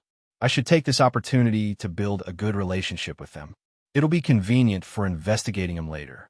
Now, Chu Xingqian lay there pretending, with a cunning expression. Avoid wasting energy. Let's see if I can bury you alive. The stranger continued to dig diligently. Finally, he saw a faint glimmer of light outside. The stranger poked his head out joyfully. After looking around, he said, It's done. Let's get out of here. Hearing this, Chu Xingqian and Shizhua was scrambled to crawl out of the hole, almost choking Shizhua to death in the process. Chu Xingqian looked around, surprised to find himself in a very tall, spiral staircase. The top of the staircase was light blue, like the sky. The others also looked up intently. Chu Xingqian hesitantly asked, Is this the way out? After observing the surroundings, the stranger said loudly, Quick, quick, quick, we can finally get out. The stranger excitedly ran up the stairs as he spoke. Hu Lu and Shizhua hurriedly followed. But Chu Xingqian remained still, staring intently at something that resembled a formation on the ground. Seeing Chu Xingqian not reacting, Shizhua waved and called, Brother Chu, come on. Chu Xingqian, still focused on the symbols at his feet, replied to Shizhua, You two go ahead. Chu Xingqian thought, This pattern again.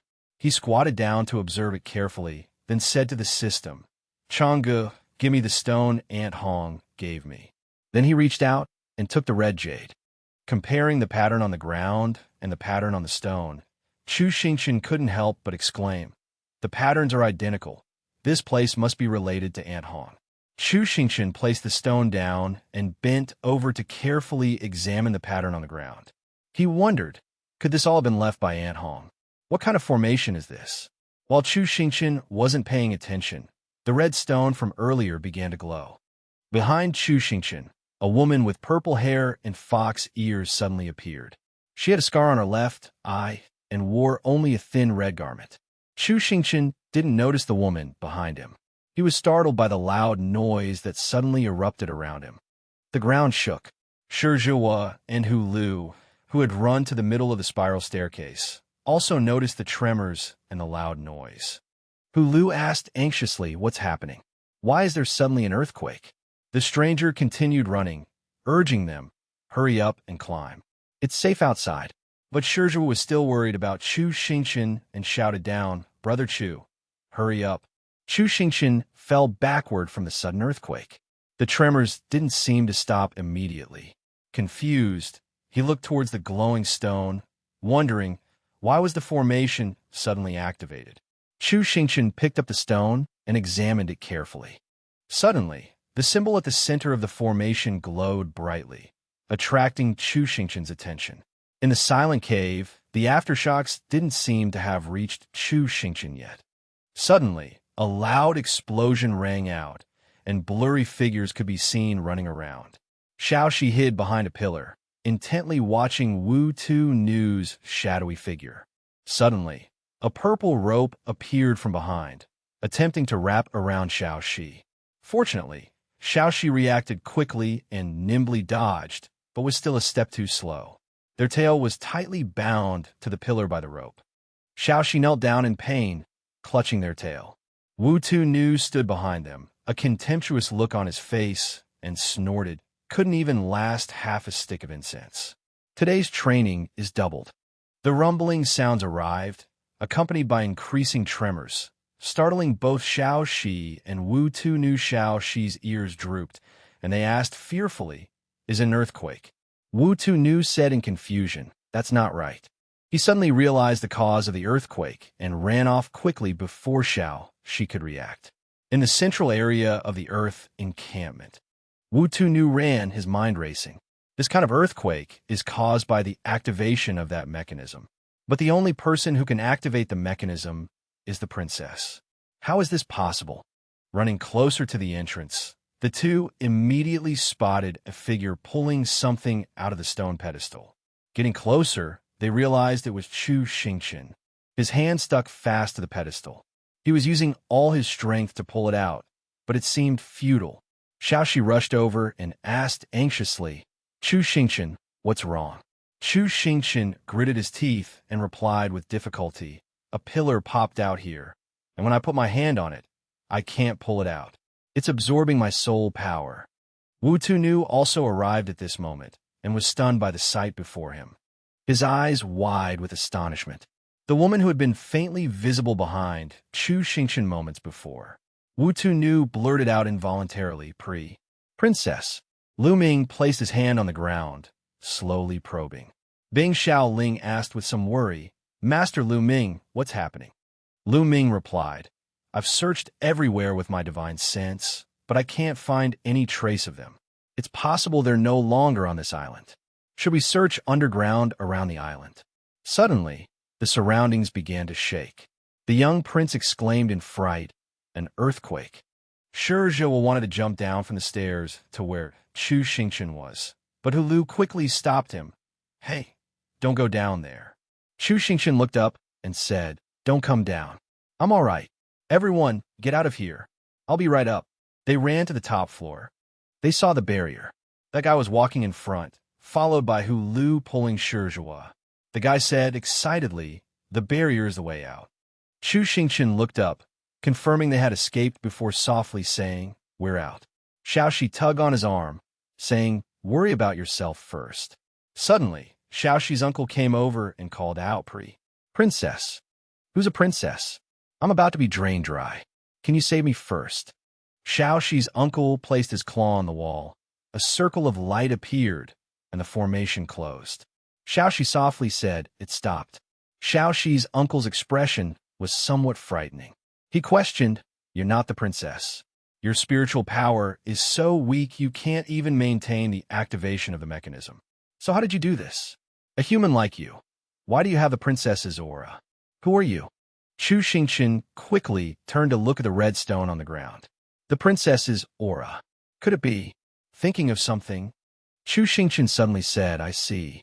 After all this, you're one of An Hong's subordinates, aren't you? That makes sense. Actually, I was sent by your princess to save the Yanhu clan." He recounted the events of 11 years ago at Mount Dala. He was running hurriedly in the snow, running toward the house while shouting, "Damn it, I lost another chicken." He pushed open the door and angrily said, "An Hong, where's my little Lu Hua? Did you steal again?" An Hong was leaning on one hand, sitting by a small table, the other hand still holding a wine gourd. Her face was flushed as she slowly replied, "Oh, what little Lu Hua? It's just a wild chicken, and you even gave it a name, and you're drinking again."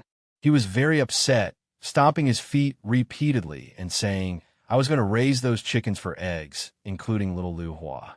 You've already eaten two. You have to compensate me with eggs and chickens." An Hong put on a wronged expression. "Oh, Xiao Chun is angry with me over chicken again."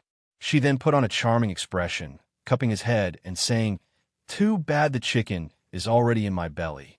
How about I eat you too, so you can reunite with little Lu Hua?" He yelled, fearfully crying, "Help." At this moment, an old man rushed in and shouted, "Hong Minyang, you're drunk again. Don't tease my grandson." He ran to hug the old man tightly, crying word to Grandpa Tianji. Aunt Hong clicked her tongue. It was more fun when he was little. He never dared to talk back. Grandpa Tianji pointed at Aunt Hong and scolded, "You're so unruly. You're usually a mess, and when you drink, you tease children. You should really call your subordinates to see you like this." Aunt Hong put on a contemplative expression, muttering to herself them. After a long pause, she continued, "I don't have the face to see them anymore." After hearing the story, Wu Tu-nu softly inquired about Aunt Hong. While they were talking, they suddenly discovered the barrier was being broken. Shizhua and a group of people surfaced from a lake. Someone asked him, "Are you sure it's at the bottom of this lake?" He hurriedly confirmed, "Definitely here. There's an underground palace at the bottom of the lake. Brother Chu is still down there. Everyone, hurry down and save him." Someone advised, "Don't rush. The deputy headmaster has already gone down." Lu Ming had reached the bottom of the lake. While forming a hand seal, he thought, the barrier and seal are too strong. What's the history of this place? Suddenly, a scream echoed. Chu Xingqian and Xiao Shi flew straight up from the exit barrier, still some distance above the lake. Shizhua, seeing them, excitedly called out, "Brother Chu." Xiao Shi, seeing they were about to fall into the lake, luckily, Lu Ming appeared, using magic to conjure a pale yellow, illusory hand, catching them both and safely bringing them down. "Brother Chu, are you two all right?" The young prince also ran over, calling out, "Master."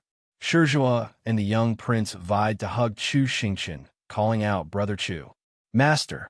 Xiao Shi hugged Bing Xiaoling, "Sister Shui."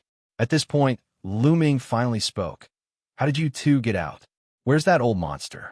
Chu Xingqian calmly replied, "I don't know how, but I activated a mechanism. The underground palace shook. We escaped at the last moment. The old monster was buried inside." Lu Ming said softly, "This place was originally a forbidden area. All sorts of monsters could exist here. It's good that you two are all right. This place is very dangerous. Let's return to the academy and talk later."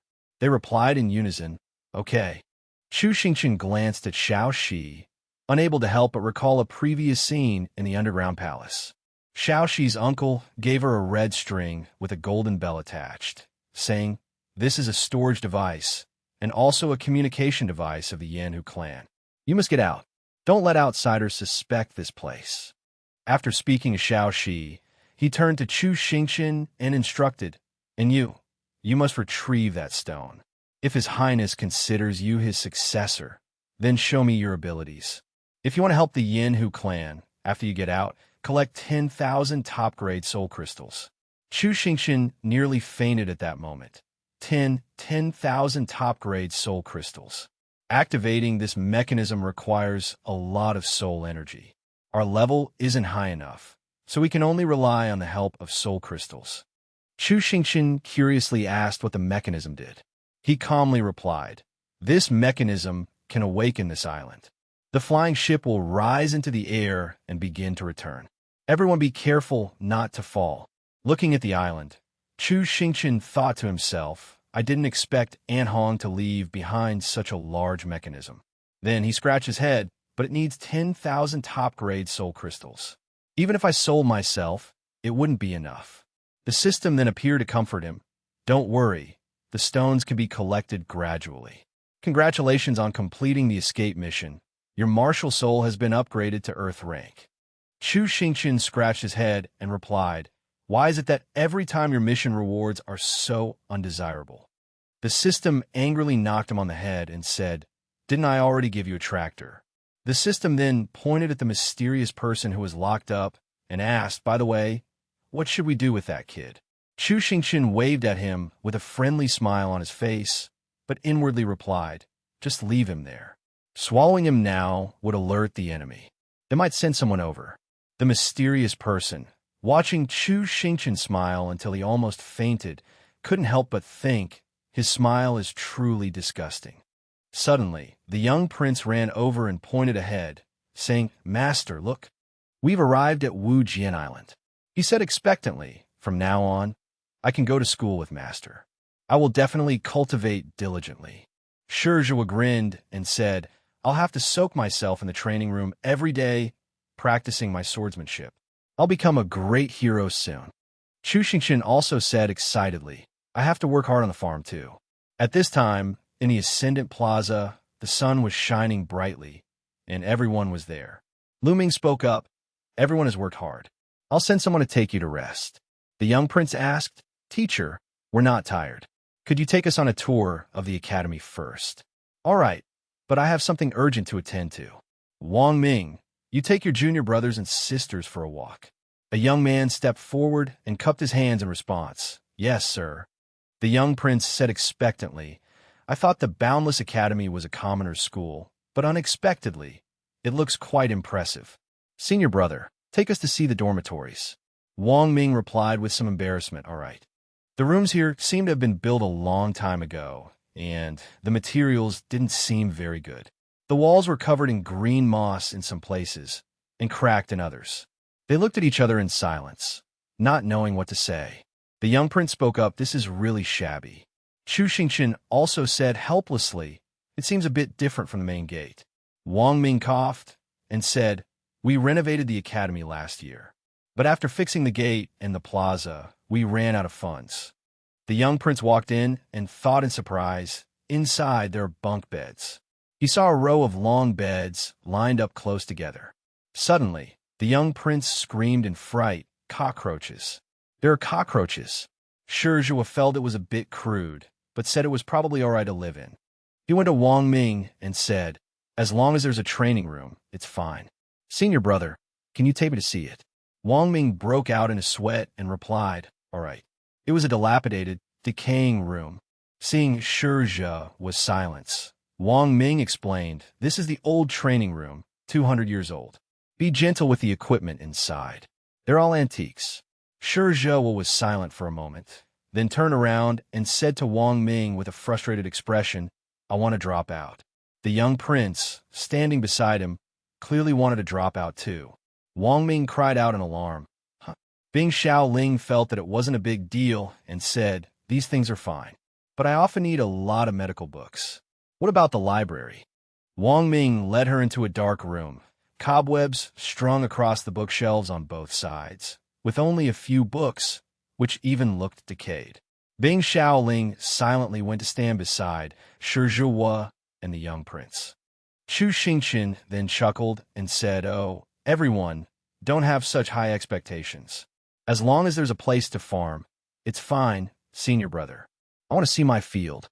Wang Ming led him to a barren piece of land, devoid of even grass. Wang Ming pointed around and said, "These hundreds of acres are all yours." Seeing Chu Xingqian squat down, grab a handful of soil, and remain silent, Wang Ming added, "Actually, we planted a few fields before, but they all died in the end. Maybe we don't know how to farm." Chu Xingqian said quietly, "Maybe it's not your problem." He teared up and cried, "This land is even more barren than Mount Dala." After saying that, he joined Bing Xiaoling, Shizhua, and the young prince. Wang Ming's face also paled as he said, "Don't be like this, everyone." A cracked bowl, about to break, contained rice and a few black pieces. It was unclear whether they were meat or tofu. This was today's meal. Xiaoxi, beside him, ate heartily, commenting, "Burnt," while still chewing. The young prince, not so easygoing, slammed the table and angrily said, "Where's the cook? Does he even know how to cook? I want to kill him." He Gung quickly intervened. "Your Highness, there's no need for that." Soon after, crashing sounds could be heard. The young prince sat beside Chu Xingqian, crying and complaining. "There are cockroaches in the kitchen too." Chu Xingqian feigned seriousness, asking, "How can this school still be operating?" Wang Ming could only offer a wry smile and explain, "We're a bit poorer. Some of the students here can't even afford the tuition. The Imperial Academy has the support of influential families. Boundless Academy can only rely on the Imperial Court's subsidy. Besides the subsidy, the top 5 in the Inter-Academy competition also receive rewards. But Boundless Academy's strength is at the bottom, so we usually don't get any. However, the vice principal has rallied everyone this year. We're determined to achieve a better ranking. The vice principal is incredibly capable. He's been single-handedly supporting Boundless Academy for the past few years. He's very talented. Talismans, swordsmanship, medicine, he teaches them all. He even takes on extra work to raise funds for the academy." They felt a wave of dizziness. They hadn't expected Boundless Academy to be in such dire straits. Wang Ming turned to look at the person reading and eating in the distance. "The vice principal treats us very well. He only hopes that we can focus on our cultivation. We must work hard to live up to his expectations." At this moment, in another room within Boundless Academy, Lu Ming bowed respectfully. Uncle Tang, why are you here? The old man was Lu Yin. I'm here to inform you of something. All of Boundless Academy's subsidy for this year is gone. Lu Ming was astonished. What? The old man continued. Your previous competition for students offended Shuizhenchuan. That old man is definitely taking revenge. Using the incident during the opening ceremony as an excuse, he stopped all the subsidies. Lu Ming said angrily, "This is absurd. The cause of the incident hasn't even been properly investigated. It's just because Boundless Academy is powerless and at his mercy. Don't expect any help from me. The Lu family doesn't want to antagonize the Shui family." The old man continued, "Lu Ming, you're a 3-star martial king and a direct descendant of the Lu family. You originally had a bright future, but for these poor disciples, you're wasting your youth in this dilapidated academy. Why bother?" Lu Ming remained silent. Before leaving, the old man said, "I came today hoping you'd think it over carefully. Boundless Academy has no future. Give up on it soon." Lu Ming paced back and forth, distressed. "I can't give up. No matter what, I have to persevere at least until the Inter-Academy competition." At that moment, someone called out, "Teacher Lu."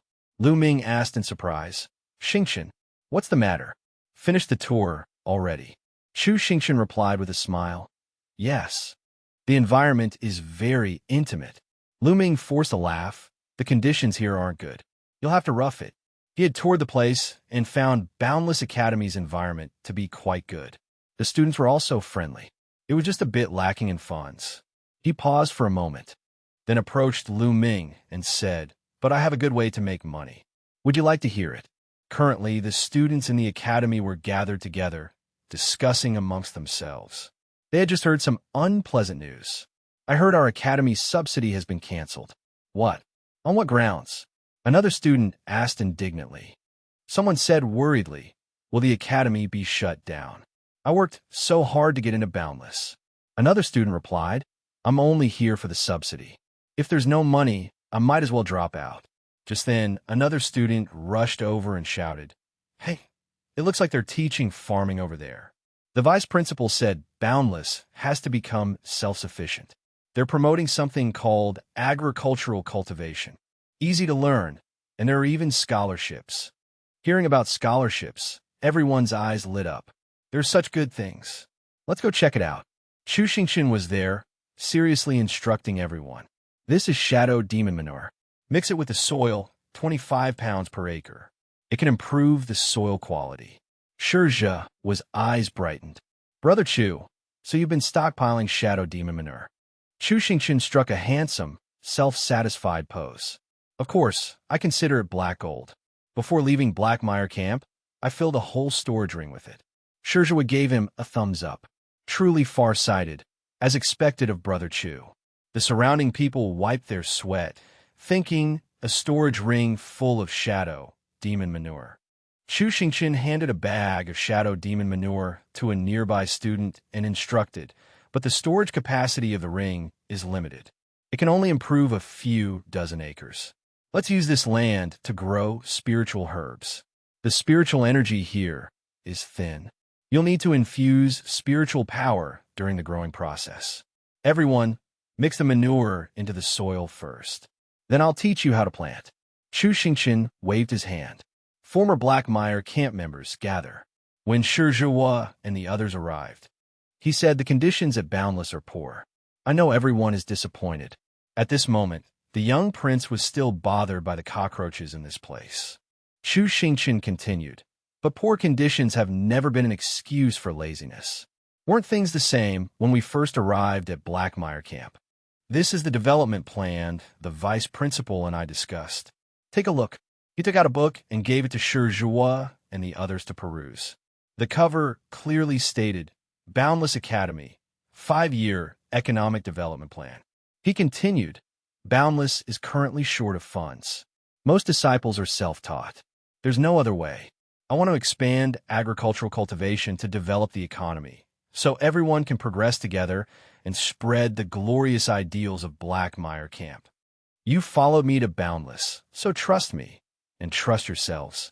We can transform Blackmire Camp into a lush paradise, and we can also revitalize Boundless. Unity and fairness will always be our goals. He clenched his fist and spoke resolutely. His words boosted everyone's morale, and everyone present felt moved. The history of Boundless will be written by us. Are you confident? Everyone excitedly shouted in unison, yes.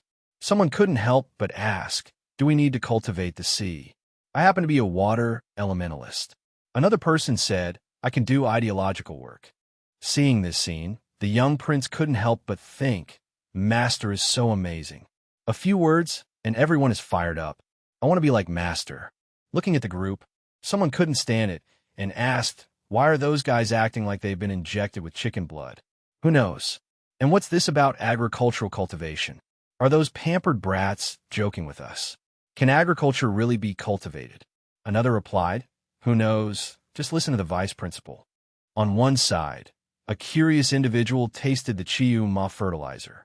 Immediately, their face turned purple, and they began foaming at the mouth.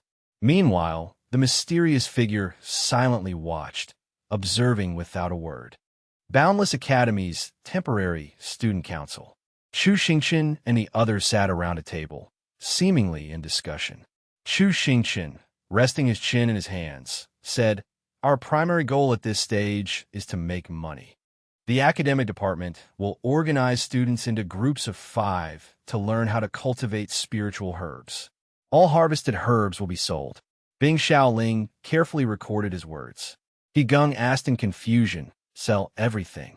Shouldn't we keep some for our own use? Chu Xingqian replied, starting from scratch is always difficult. Without startup capital, we can't implement other plans. We have to sell everything. Vice Principal Liu has gone to the mission board and accepted over 100 missions. Hopefully, that will bring in some funds. Wang Ming lamented, feeling sorry for the vice principal. The young prince, sitting nearby, overheard and was surprised by how dire the situation was. He Gung, understanding, replied, He Gung spoke up again, we could borrow money from our families. My family has money. Chu Xingqian replied, we can't borrow. I discussed borrowing startup funds with Vice Principal Liu earlier. But right now, helping Boundless Academy is equivalent to opposing the Shui family. It's best not to put your families in a difficult position. Besides, your parents might even be hoping for Boundless Academy to close down. You could all go to better places then. The young prince, after listening, pouted and said, that's true. My older brother and the emperor don't want me at Boundless Academy. Chu Xingqian continued giving instructions, having He Gung record them for implementation. Next is the research department. Most of Boundless Academy's land is saline alkali. We need to improve the salt and alkali tolerance of our crops. Just outside the window, the mysterious figure hid, silently recording Chu Xingqian's every word and action in his notebook. He couldn't help but wonder, does this Chu Xingqian really just want to farm? In his notebook, he wrote, Chu Xingqian observation log. Woke up in the morning and ate. Hour of the snake. Studied, discussed, researched, and developed ocean and land cultivation. No significant activity after entering the academy. Lord Sanqian Wu once said that the Chosen One has 3 characteristics. First, overwhelming strength and a love of showing off. Second, all members of the opposite sex are infatuated with him. Third, possession of a divine artifact. The first condition doesn't fit. Chu Xingqian is only a 5-star martial master. Moreover, he only likes farming. He hesitated, scratching his head in thought. The second condition, based on my observations over the past 2 days, also doesn't quite fit. As for a divine artifact, I didn't see him use one during the crisis on the deserted island earlier. Is this person really the Chosen One? Well, I'll continue observing him for now and await Lord San Qianwu's instructions. Chu Xingqian and He Gung examined the spiritual herbs. He hid behind a tree, silently recording their actions. Chu Xingqian pointed at a student by the seashore. He silently recorded this from his side. Chu Xingqian went to the restroom. He also went into the next room and quietly listened. Chu Xingqian screamed internally. Does he have to follow me even to the restroom? Does he think I haven't noticed him? The alarm beeped as soon as he got close. The system replied, his level is higher than yours. Normally, you wouldn't be able to detect him. Chu Xingqian gritted his teeth, fuming. The whole academy is working hard to make money, and this jerk is doing nothing but sneaking around and spying on me. This can't go on. I have to think of something. Boundless Academy's temporary student council. Chu Xingqian served as president. The secretary position was still vacant. He Geng was in the research department, Bing Xiao Ling in the studies department, the young prince in logistics, Wang Ming in culture and publicity, and the finance and discipline department was also vacant. In the dining hall, Chu Xingqian sighed. A secretary. There's so much to do every day. I really can't handle it all. I need to find a secretary. 3 female students were sitting with him, eating. One of them, a blonde, said, "Aren't the 3 of us already helping you?" Chu Xingqian closed his eyes briefly and replied slowly, "Everyone has their own departmental work.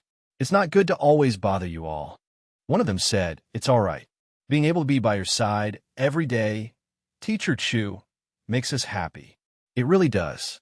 Hearing the word every day, the mysterious figure thought, if I could become the secretary, wouldn't I be able to observe Chu Xingqian openly? And I could also grasp his plans and actions. Perfect. He turned to Chu Xingqian and spoke up, "Brother Chu, what do you think of me as your secretary?" Chu Xingqian was practically overjoyed. He smiled and replied, "Of course." Unexpectedly, the female students' faces darkened. "Who are you?" one demanded. "What makes you think you can compete with us for Teacher Chu?" She stepped in front of him, putting on a fierce expression. "Are you even capable?" Chu Xingqian smiled and tried to mediate. "Please, everyone, don't fight over me. The 3 of you are already busy until late every night helping me. It doesn't comply with our morning work regulations." He patted the other man's shoulder and continued, "Brother Hu, your willingness to help is a good thing. Then I'll have to trouble you, Brother Hu." Suddenly, 3 stacks of paper were placed on the table. "These are for you." He was stunned, stammering, "So much." The 3 female students replied sourly, "That's only half a day's worth. You have to finish all of it today. From now on, you'll be arranging Teacher Chu's daily schedule. All the documents submitted by the departments must be organized neatly for him." The 3 of them stepped closer, pointing at him. "Since you've snatched our position," one said, "do it well.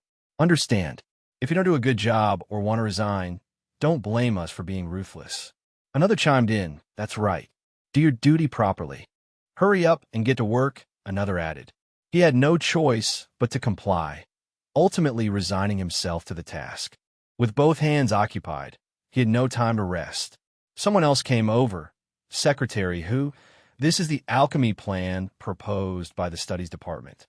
From another direction, "Secretary Hu, has the application for the new dormitory construction been approved yet?" He ran back and forth, screaming internally, "This isn't right. This isn't right at all. Wasn't I supposed to be monitoring Chu Xingqian?" Chu Xingqian and the 3 female students high-fived. "Thanks for playing along," he said. They replied cheerfully, "You're welcome. We're happy to have the work divided up." This was, of course, a play orchestrated by Chu Xingqian to exhaust his stalker. If he didn't do this, he'd have someone following him even to the bathroom. He would have gone crazy sooner or later. Chu Xingqian revealed a cunning, wolf-like expression. "That idiot," he muttered, "walked right into my trap. If I don't work you to the bone, my name isn't Chu Xingqian." He Geng excitedly ran to Chu Xingqian, holding a golden stalk of grain, and said, "Teacher Chu, look at this. This is the new strain of salt and alkali-tolerant rice. It can be put into production now. We can be self-sufficient in food." Chu Xingqian observed the rice stalk in his hand, also excited, and said, "Excellent work. We don't need to sell spirit herbs to buy food anymore. Have the academic department follow up closely. The alchemy plan can also be launched. Give money to the publicity department. Go buy some image recording stones. We're shooting a commercial." Chu Xingqian gave his instructions. He Geng curiously asked, "What kind of commercial?" The young prince was cutting potatoes. They cried out, accidentally cutting their hand. Bing Xiao Ling appeared, anxiously calling, "Your Highness, how could you be so careless? You cut your hand again." The young prince lay on the ground, blood flowing steadily, and whispered, "It's just the main artery, a small wound."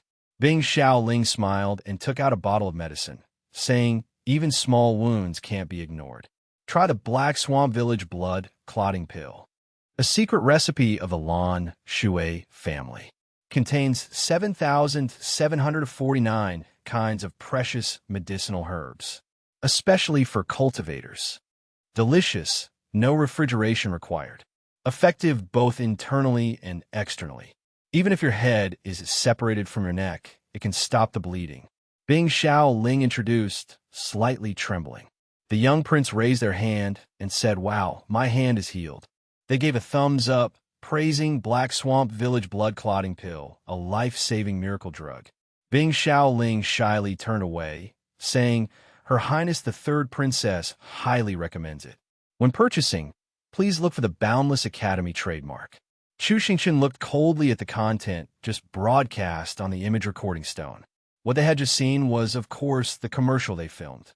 Shizhua and Xiao, she couldn't help but clutch their stomachs and laugh after watching it. The young prince, He Geng, and Bing Xiaoling covered their faces in embarrassment. At this time, in a Shui family residence, Jia, my dear child. Lord Shui said, yes, how have things been in Xinyu recently?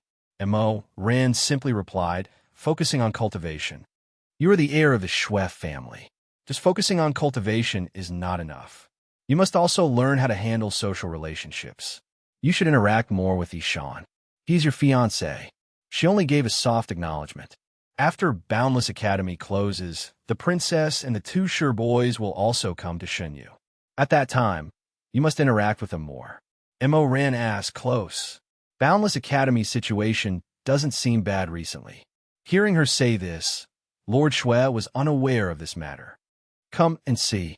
The hottest product recently, Black Swamp Village blood clotting pill. Extremely effective. Affordable. The princess used it and praised it. Buy it now and get a free packet of Boundless Heroic Spirit Powder, good for the brain and calcium. A peddler kept promoting his wares. He also took out a piece of paper with an image on it. If you're interested, you can watch the commercial.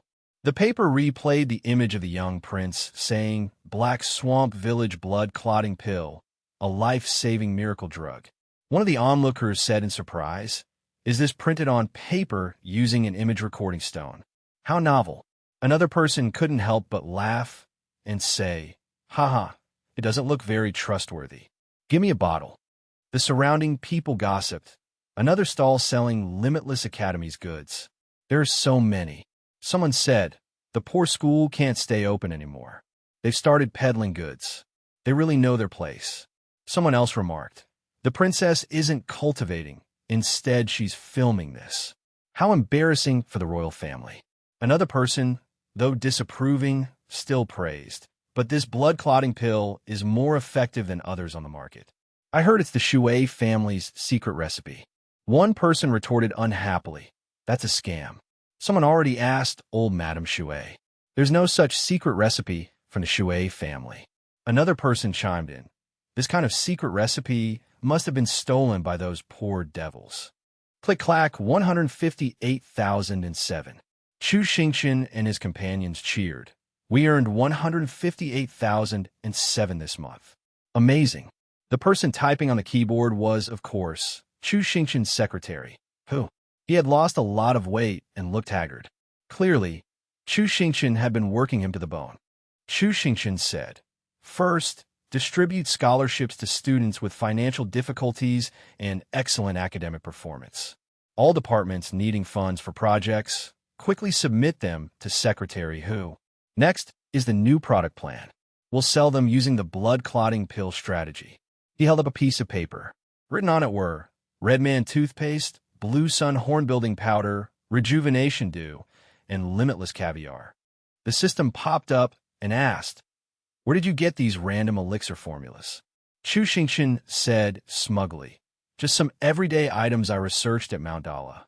While people haven't realized the potential of this business yet, let's seize the opportunity and make a fortune. Suddenly, someone cried out in alarm. Teacher Chu, something's happened. People from a neighboring academy are causing trouble for our people at the harbor. Over there, a guy kneed one of our students in the face, making him spit blood. The other students immediately rushed to help him up. A group of arrogant people, the guy said. As expected of a poor school, it reeks of poverty everywhere. He shouted, "Beat them up." The students were both scared and angry. It's these well-dressed people again. Fighting in the academy is against the rules. What give you the right to hit people? The light green-haired man holding a fan sneered, "Hitting people. This young master is upholding justice. My brother vomited blood nonstop after taking Limitless Academy's blood-clotting pill. You unscrupulous lot, using the Shui family's name to sell poison. Don't you deserve to be beaten?" Behind him, someone continuously vomited blood, head tilted back. Then, the group rushed forward and attacked the Limitless Academy students. "You're shameless. Our blood-clotting pill isn't poison." The green-haired man sneered and asked, "Not poison. Show us the proof. Show everyone the formula. Empty words are meaningless." The Limitless Academy students were also furious. "If you want a secret formula, just say it. You're bullying us." The green-haired man contemptuously grabbed the student's hair and said coldly, "So what if I'm bullying you? Do you dare fight back? You useless, poor wretch." The student whose hair was being pulled was so angry his eyes almost bulged out. But in the end, he didn't dare do anything. The consequences were too severe. He was afraid he couldn't bear them. The green-haired man, emboldened, ordered, "Hit him. If he doesn't hand over the secret formula, beat him to death." A fist suddenly appeared, slamming hard into the man's face. He didn't react in time. Stumbling back a few steps, he cried out. Blood streamed from his nose. He yelled, "Who? Who dares hit this young master?" Shu Xingqian raised his fist and calmly said, "You said to beat you to death, so I'm just following your orders. Without further ado, you're bleeding. You should stop the bleeding. Quickly take this pill." Shu Xingqian feigned concern, shoving a pill into the man's mouth as he spoke. The man said in astonishment, "It stopped bleeding. This medicine is really effective."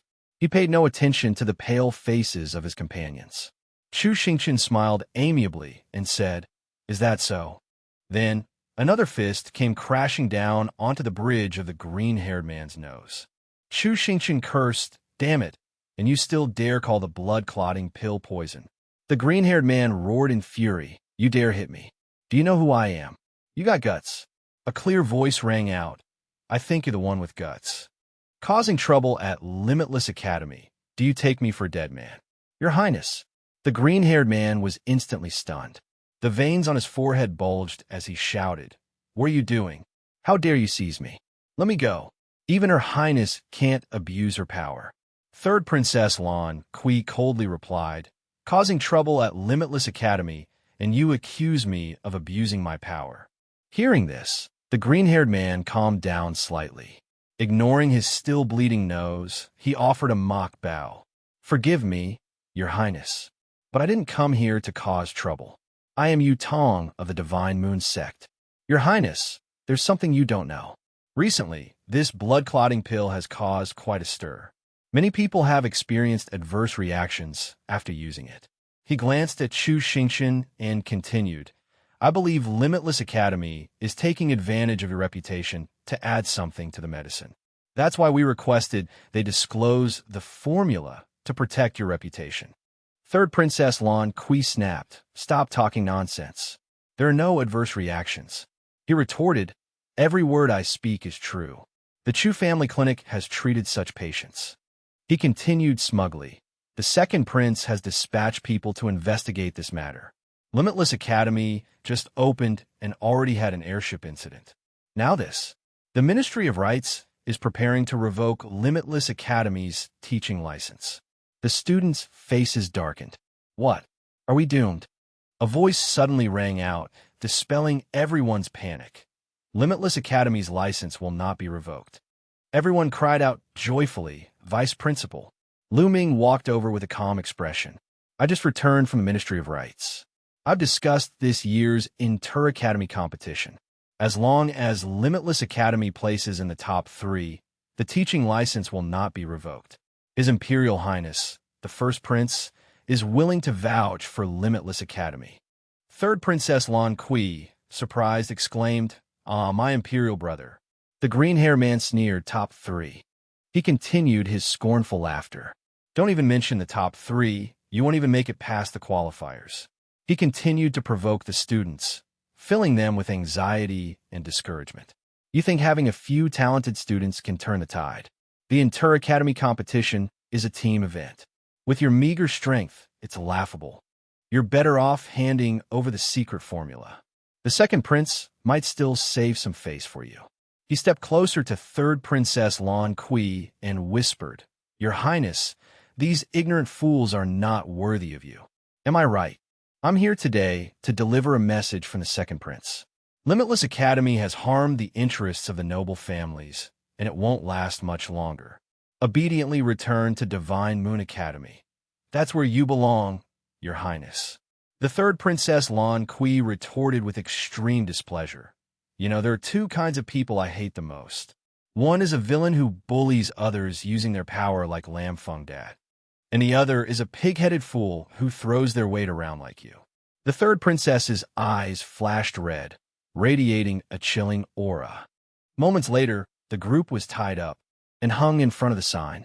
The third princess clapped her hands and said angrily, threatening me, trying to use Lam Feng Dat to suppress me. How foolish. Such a predictable tactic. Shizhuo pointed at the hanging group and exclaimed, They look like roasted skewers.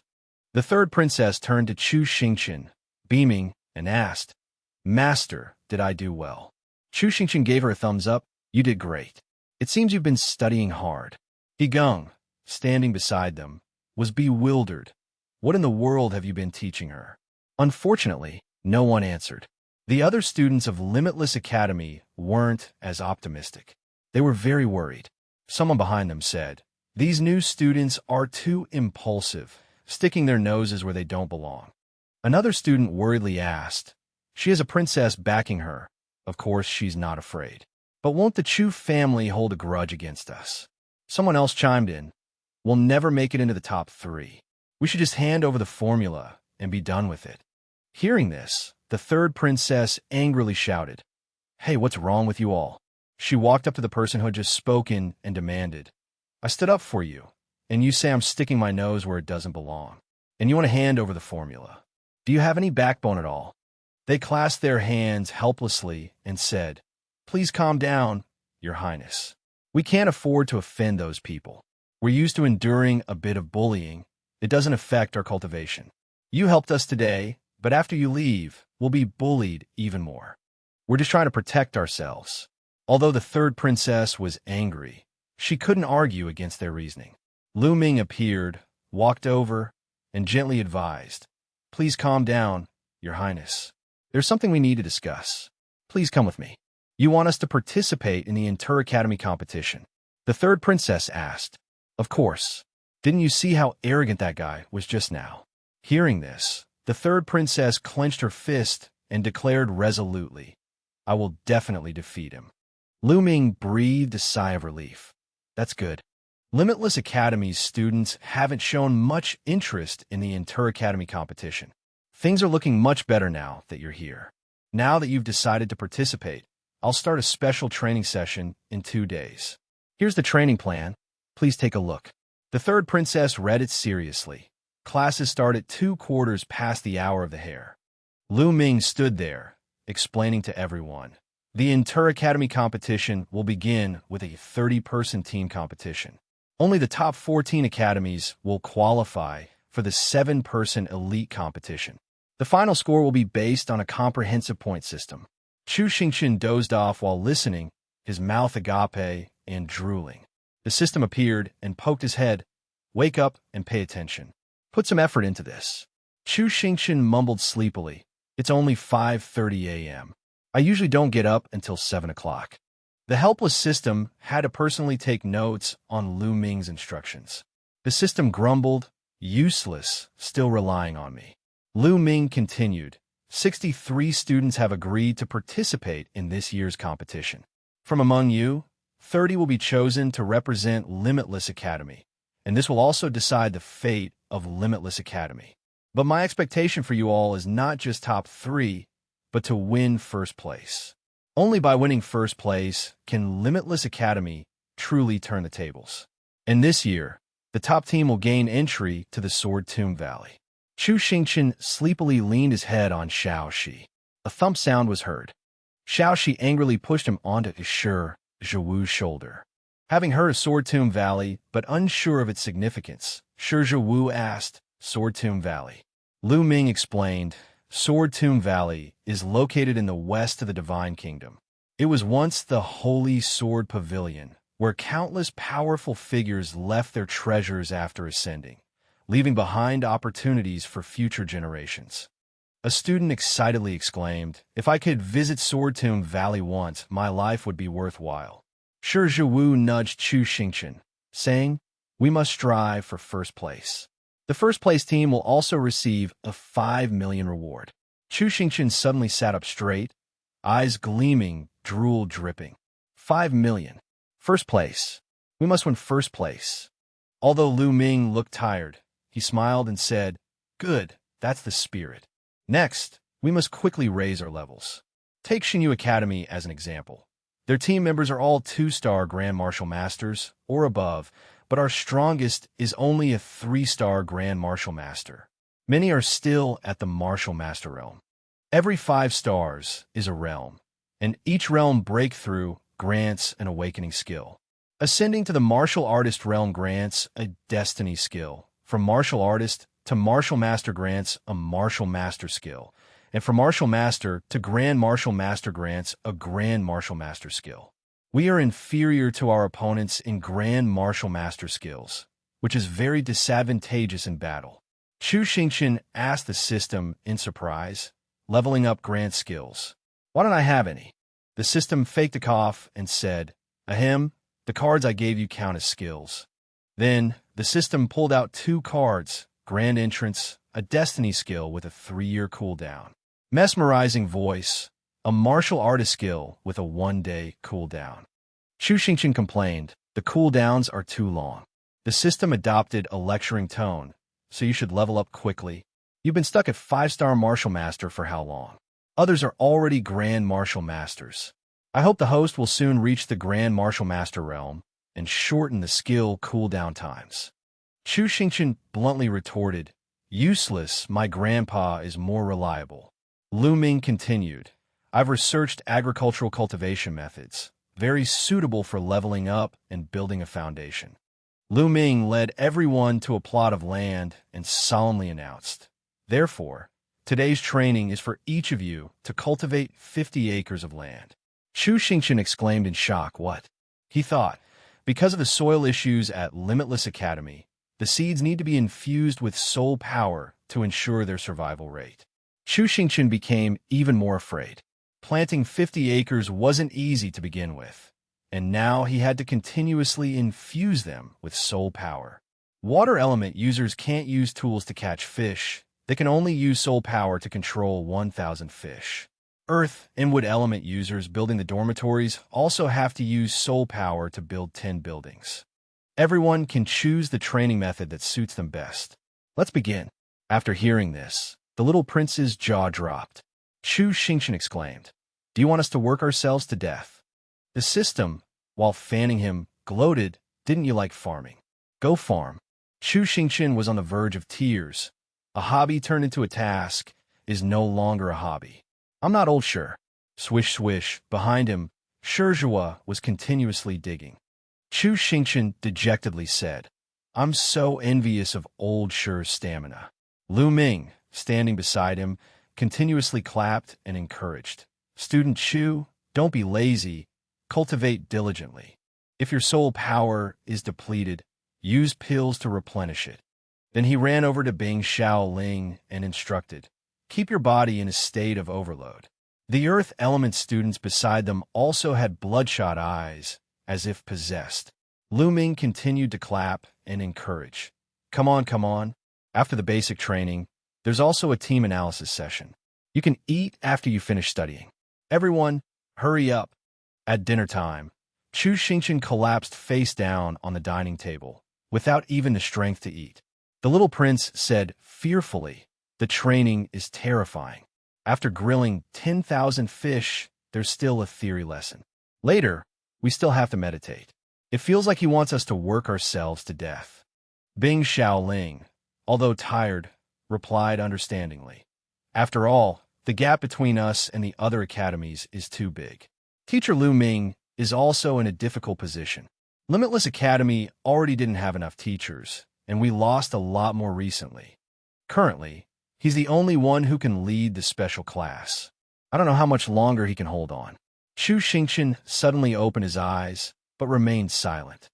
At night, under the lamplight, Lu Ming was still diligently reviewing.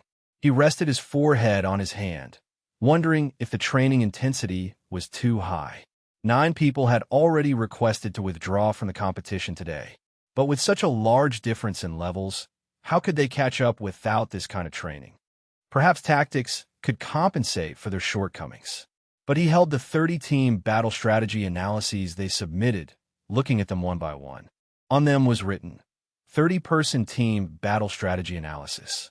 Shizhua, fearless, sword chi soaring 30,000 miles. 1 sword to slay all across 14 continents. If Lan Kui dares to hit me, I'll capture his entire family. Bing Xiaoling, obey the commander. Jiu Shi, I'm very good at hiding, they won't be able to hit me. Hu Songlai, teacher, save me. I want to resign as student council secretary. Please don't tell Chu Xingqian and the others. Seeing this, Lu Ming looked up to the sky and sighed. Save me first. He was so tired he could barely stand it. He pressed the acupoint on his forehead, hoping to make himself more alert. No, he had to be patient a little longer. He still didn't understand these kids well enough. It's not good for Chu Xingqian and our side to break through together. It's not suitable to engage in direct combat with the enemy. We should base our strategy on the situation, applying guerrilla warfare to maximize our combat effectiveness. Ensure high mobility to gain strategic initiative and actively defend. Lu Ming's eyes lit up as he read this, and he said in surprise, the handwriting is terrible, but this analysis is excellent. Some of these perspectives are quite novel. He couldn't help but recall how Chu Xingqian always dozed off in class. It turns out he's so insightful. He pondered for a long time. The next morning, he announced that he wanted to simulate actual combat. Yes, we have ample funding this year. We have enough spiritual sense to activate the illusion formations of the training room. We can conduct simulated combat inside. Everyone was overjoyed when they heard this, and they chattered excitedly. The training room can be used. I've been at Limitless Academy for 3 years, and finally, we can use the training room. Having money is great. If we can simulate real combat situations, then we don't have to worry about getting injured. Lu Ming continued, we currently have 54 people. We'll divide into 2 teams for combat practice. Each team starts with 27 points. Killing an opponent earns 1 point. Losing a teammate loses 1 point. The team with the higher score after 2 hours wins. Next, everyone draw lots to divide into teams. In the end, Chu Xingqian, the secretary Hu Songlai, and Hu Lu, the one whose head was crushed by ants on the island earlier, were assigned to one team. Bing Xiaoling, Shizhua, Third Princess Lan Kui, and Zhu Shi were assigned to the other team. Isn't this disparity a bit too big? Chu Xingqian said to Lu Ming with a smile, Teacher, it seems like all the Grand Martial Masters are on the other team. How can we compete like this? Let's redraw lots. Unexpectedly, Lu Ming directly refused, No, we'll compete like this. But competing like this. Suddenly, Shizhua patted Chu Xingqian's shoulder and said with a warm smile, Don't worry, Brother Chu. I won't go easy on you. This left Chu Xingqian stunned. Everyone, enter the formation one by one. After entering the formation, your souls will enter the illusory realm. The 2 teams will be transported to different locations. Now listen to my command. Both teams enter together. 3, 2, 1. As soon as they entered, their eyes became vacant. Lu Ming, watching from behind, sighed and thought this team arrangement was actually intentional. In a real battle, we might very well have no way out when facing our opponents. He looked at the image of Chu Xingqian in the simulated combat realm. This kid Chu Xingqian has real leadership talent. He was able to write such a strategy. Let's see how far you can go. Chu Xingqian waved his hand, but couldn't see anything. It's so dark. Suddenly, he felt something. Then, the secretary Hu Songlai's face turned around.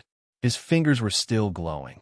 Combined with his gaunt face, it scared Chu Xingqian out of his wits. He slowly said, "Brother Chu, why are you pinching me?" His expression remained completely unchanged. Hulu ran over and shouted, "There's light." "That's great. I was scared to death just now. I didn't dare make a sound."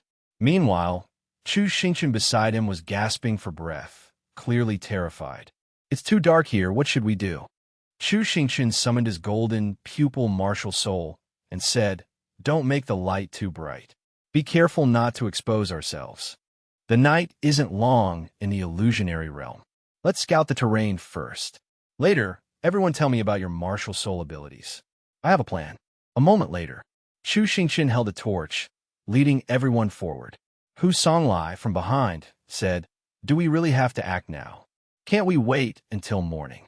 Chu Xingqian turned around and explained, "It's precisely because it's dark that the enemy won't act either.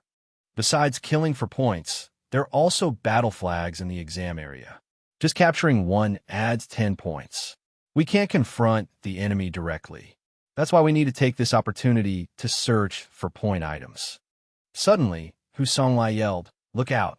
At the same time, a beam of light shot down from above Chu Xingqian's head. He quickly retreated. That was close. Almost. Chu Xingqian looked up. Unexpectedly, it was Shi Zhuo. He even laughed and said, "Nice dodge. As expected of Brother Chu. Come on, let's exchange a few blows." Chu Xingqian immediately ran, yelling, "Exchange my foot, run." A fire hammer slammed down on the path in front of him, and he was horrified to discover third Princess Lan Kui, her eyes glowing red. She grinned and said, "Teacher, where are you running?" Earlier, when they were discussing their strategy, third Princess Lan Kui asked in surprise, "Take out teacher first." Bing Xiaoling analyzed, "That's right. To shoot the man, first shoot his horse." Mr. Chu is their key player. I suggest we split into two teams. One team searches for the battle flags. The other team takes out Mr. Chu. Third Princess Lan Kui asked, "But can we really defeat teacher?" Although teacher hasn't reached the Grand Martial Master level. But back at Black Marsh Camp, Shi Zhuo, after hearing this, said to third Princess Lan Kui, "Don't worry. I asked Brother Chu earlier. He said that his power back then was due to a family heirloom treasure. He's afraid others will covet it, so he won't have a chance to use it openly again. We have to keep it a secret for him." Third Princess Lan Kui resolutely said, "Then it's no problem. Let's take out teacher first." Shi Zhuo and Jiushi echoed, "Kill Brother Chu. Kill Chu Xingqian." Back in the present, Chu Xingqian frantically turned and ran in another direction, his face filled with terror, saying, "How much do these guys hate me?" Shi Zhuo and third Princess Lan Kui chased after him, but with bright smiles, creating a stark contrast to Chu Xingqian's fear. He was utterly terrified. There seemed to be a ball ahead. Whoosh! Another streak of light shot past. He quickly dodged to the side, narrowly avoiding the attack. He couldn't help but cry out in surprise. "Jiushi." Jiushi followed closely, saying, "Let me show you the results of my uncle's special training." Unexpectedly, Chu Xingqian turned around, lightly touched Jiushi, and with a smooth motion, shoved him. Jiushi seemed to lose all his strength, falling face first on the ground. Jiushi cried out in astonishment, You absorbed my soul power." Chu Xingqian smiled as usual and replied, "Oh, that's right. Come and get me if you can." Chu Xingqian didn't stop, immediately running for his life after speaking. Because right after that, Shi Zhuo caught up to him, saying to Jiushi, "Don't worry, Jiushi, I'll avenge you." "Teacher Chu, stop," he yelled while chasing. Chu Xingqian grinned. These guys, they were busy chasing Chu Xingqian and forgot about Hu Songlai and Hu Songlai. The two, according to plan, were lying in wait. Bing Xiaoling, slightly tired, stopped and said, "Where are you running?" Shi Zhuo, slow down. A finger pointed to the ground, activating a formation. A flow of soul power appeared beneath their feet, forming a cage of light, trapping Bing Xiaoling and the others inside. Suddenly, a group of fierce-looking people appeared, shouting kill. Shizhua turned his head and saw Bing Xiaoling trapped, and couldn't help but cry out in worry. Bing Xiaoling. Chu Xingqian had already planned this. They'll definitely come after us first. I'll lead them here. The terrain on both sides is forested, suitable for an ambush. Hu Songlai is our only one-star Great Soul Master. Divide this road into 3 sections. Ambush 6 to 10 people in each section. Shizhua and the third princess will definitely charge ahead. So the first section is mainly to restrain them. In the forest, a group of people continuously fired soul, power-infused arrows at Shizhua and the others. Shizhua and the third princess tried to break the cage. Rune characters appeared around them. Shizhua said angrily, "What kind of formation is this?" Chu Xingqian's voice came again. "We'll mainly provide support with healers in the second and third sections. Especially Bing Xiaoling. We must take her down quickly when she's off guard." Someone beside Bing Xiaoling was hit by an arrow. She couldn't help but get distracted and was about to use a healing technique when suddenly vines appeared out of nowhere, wrapping around her hand, breaking through her ice defense, and stabbing directly into her chest. Shizhua cried out, "Bing Xiaoling." The third princess immediately used her martial soul ability, Frenzy. 1/1,000,000th of a second. Hu Songlai spat out a mouthful of black blood and collapsed, groaning, I can't withstand such a fierce attack." Chu Xingqian yelled, "Careful." He pulled Hu Songlai back. Immediately, a volley of arrows flew in, embedding themselves where Hu Songlai had just been standing. Chu Xingqian quickly used earth as a shield to block the incoming arrows. He began to command, "Enemy reinforcements have arrived. Watch out for ambushes. Retreat west. 3 people per group.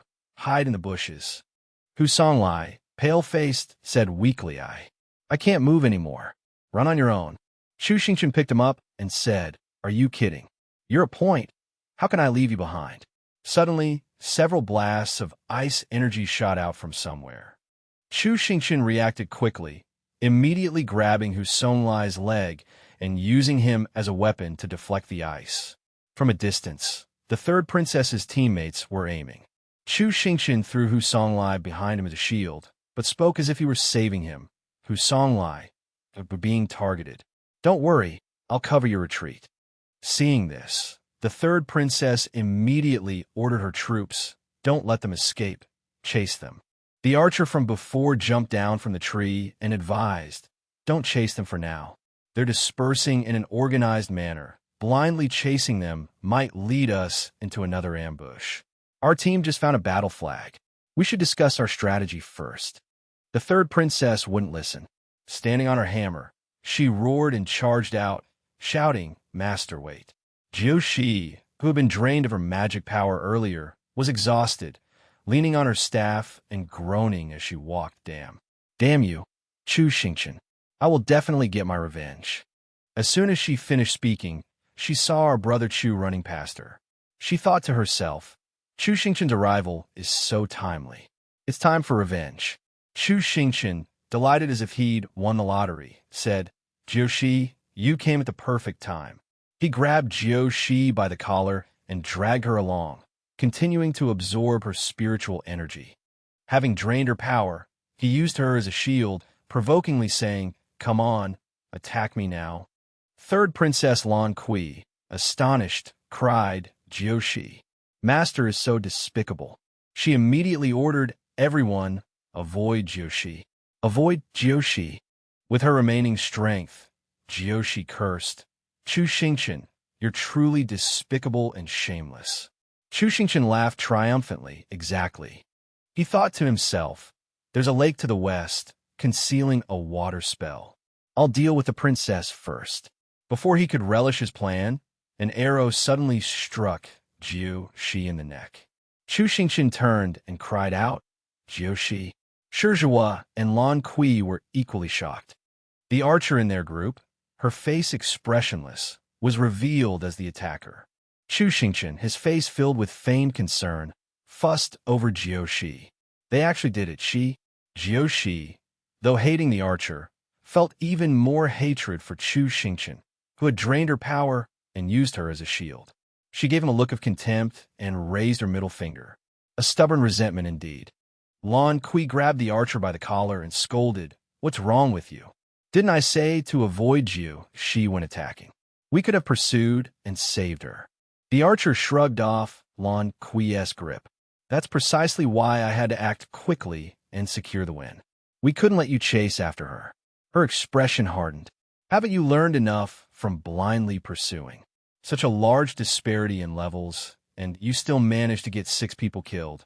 If we hadn't arrived in time, you would have been completely routed." Jiushi had lost her ability to attack and would have become their shield. "We might lose a point, but we captured the battle flag. With the point advantage, eliminating her was the most logical course of action." Finishing her explanation, she turned and walked away. Lan Kui, furious, tried to reason with her. "Stop right there. What do you mean logical? Do you even know what you're saying? Jiushi isn't a point. She's our teammate. You can't just decide to kill her." The archer remained unmoved. "Your Highness, this is a combat exercise, not a place for you to display your friendships." Charging into the Black Swamp camp to pursue Chu Xingqian, did you even consider the overall strategy? Hidden in the bushes, Chu Xingqian observed everything, thinking internal conflict. "Perfect." Hu Songlai peeked out and asked, "Should we retreat?" Shizhua stepped forward to mediate. "Calm down, both of you. Stop arguing." But the two ignored him, continuing their heated argument. "What do you take actual combat for? A joke? Who's joking? You're not in any position to lecture us." Ignored, Shizhua yelled angrily, "Enough. Stop arguing." Thinking it would have an effect, he'd instead stirred up a hornet's nest. The two, furious, glared at him and simultaneously snapped, "What?" Shizhua, feeling wronged after being scolded, sat off to the side with Chu Xingqian and the others, ignoring the argument behind them. "Who do you think you are? How dare you talk to me like that? Believe it or not, I'll knock you flying. You want to fight? Your Highness, please calm down." Lu Ming, observing from outside, held his head in his hands, exasperated. How did it come to this? One team started infighting, while the other watched the drama and ate sunflower seeds. "All right, let's pause the Shichan for now. There's something else I need to teach these kids, how to understand each other." He rubbed his eyes and raised his hand, withdrawing the formation. Suddenly, he felt dizzy. Those within the barrier were astonished to find their bodies slowly disappearing. But the surrounding scenery was also changing. Someone spoke up. "The formation has stopped." Hu Songlai asked in confusion, "Why are we suddenly back?" Chu Xingqian turned around to look, and discovered the vice principal had fainted on the ground. The next morning in the academy, someone asked, "Teacher, what happened?" Bing Xiaoling, while treating him, replied, "Overexertion. Internal organ damage of varying degrees." Normally, Martial Kings rarely get sick, but the vice principal has always been overworking himself. This time, he'll definitely need a rest for a while. The students whispered amongst themselves, "What do we do now? The competition is only a month away." Xiao Shi chimed in. "We were already short on teachers, and the only one who can teach is sick. We're doomed this time." Chu Xingqian stared at Xiao Shi, seemingly deep in thought. Xiao Shi asked suspiciously, "What are you looking at me for?" The scene changed. Wu Tu Nu angrily asked, "You want me to train Limitless Academy students?" He said with a fawning smile, That's right. I heard you've been secretly training Xiao Shi lately, so I wanted to invite you."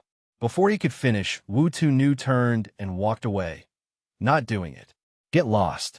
Then, with a contemptuous sneer, he added, "What are you thinking?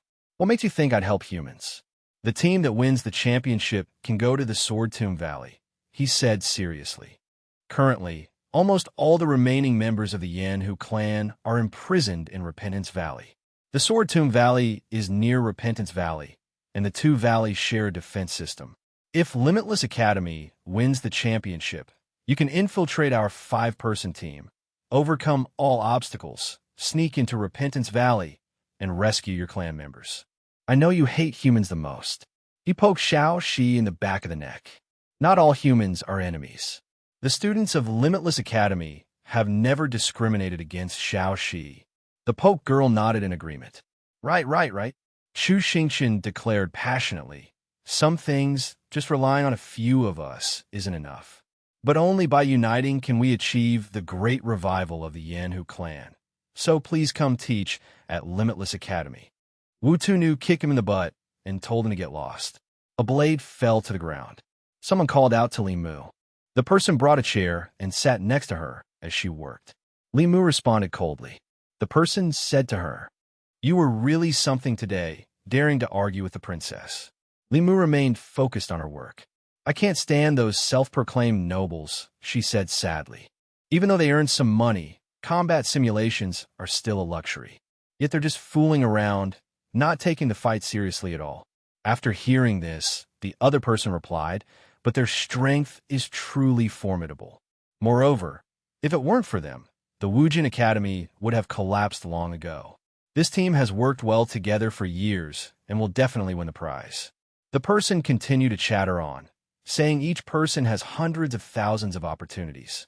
"Your sister's illness can be treated now too. The vice principal collapsed. We can't continue this infighting." Li Mu said quietly, "I know. Dawn is broken." Inside the Wujin Academy lecture hall, everyone was bewildered. "The teacher is sick. How are we supposed to have class today?" Chu Xingqian sighed, resting his chin on his hand, and said to Xiao Shi, "Wu Tunu isn't coming, so I guess I'll have to teach. I just don't know if my rank will convince everyone." The system suddenly appeared, hands on its hips, and said to him, "You know your rank is low, so hurry up and level up." Someone walked over to Xiao Shi, who was slumped over the table. "Hello." Li Mu's fierce demeanor startled Xiao Shi. She said, enunciating each word, "My name is Li Mu, and I have a few words to say to you, Jiushi. I killed you in the last combat simulation. I apologize." Jiushi touched her neck and forced a smile, saying, "Oh, it's okay." Before she could finish, Li Mu interrupted, "But it was unavoidable at the time. If it happens again, I'll do the same thing." Hearing this, everyone fell silent. Third Princess Lan Kui glared at her. Li Mu turned and left. "I've said what I needed to say. Goodbye." Third Princess Lan Kui snorted, rolled her eyes, and turned away. Chu Xingqian and Jiu Shi were both covered in a cold sweat. At this moment, the vice principal walked in, coughing to get everyone's attention. Everyone inquired about his health. After restoring order, Lu Ming spoke to everyone in a deep voice. "The competition is approaching, and everyone's training cannot be delayed. I have found a new teacher to provide special training for everyone." A figure walked in with steady steps. Hands clasped behind his back, he entered with a stern expression. With Lu Ming's introduction, "This is Mr. Wu, a 3-star martial king." Chu Xingqian and Jiu Shi's jaws dropped. Wu Tu knew. The others gasped in admiration. Where did a 3-star martial king come from? Heavy footsteps fell on the ground. All the students ran, panting. Chu Xingqian was drenched in sweat. Mr. Wu said, "I've reviewed your combat simulation. Some of you just laid down and waited to die as soon as the match started." This statement made Jiushi flinch guiltily. "Some of you threw both your brains and your teammates out the window." Shizhua hung his head. Third Princess Lan Kui frowned. "Is he scolding me? And some of you gave up on communication and directly killed your teammates." This made Li Mu fall silent, her brow furrowed. "If you weren't facing a bunch of useless people sitting around eating sunflower seeds, you would have lost even more miserably." Chu Xingqian clutched his chest after hearing this and said, "Too cruel." Mr. Wu sternly commented, "You're a mess. I won't be as gentle as Teacher Lu Ming. Everyone, gather on the training grounds. Run 10 laps around the island. No soul power allowed." Everyone was stunned. 10 laps. They were already exhausted and out of breath. Third Princess Lan Kui asked suspiciously, "Master, who is this old man? It's fine for us, but what's the point of making a healer run?" Bing Xiao Ling and the others behind her looked distraught, their faces pale with exhaustion. Third Princess Lan Kui continued to grumble. Does this old man even know how to train? Chu Xingqian hurriedly stopped third Princess Lan Kui, afraid of being overheard. Suddenly, Wu Tu appeared beside them, startling them. He glanced at them and said, talking bad about the teacher, "Everyone, run 5 more laps." Third Princess Lan Kui jumped up. "What? You're talking about me? So punish me." Why punish them? He wanted to step forward to stop her, but it was too late. Wu Tu bent down, his imposing aura making third Princess Lan Kui tremble with fear. Because you are a team, one person's mistake is everyone's burden. Just like in actual combat, if you recklessly pursue the enemy, it's your teammates who will suffer. Now they are being punished because of you. Understand. These words left third Princess Lan Kui speechless with fear.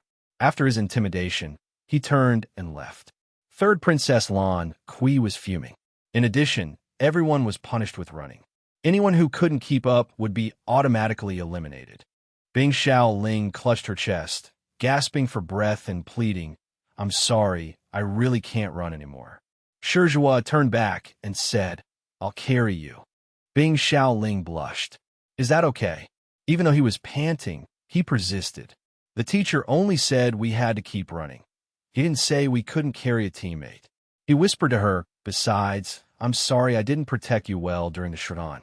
Seeing someone being carried, Hu Songlai, his face purple with exhaustion, ran after them. Also wanted to be carried.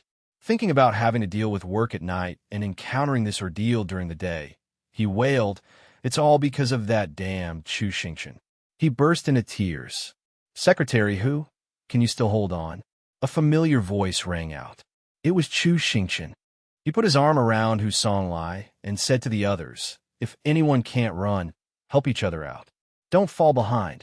Lu Ming stood upstairs watching them support each other as they continued to run.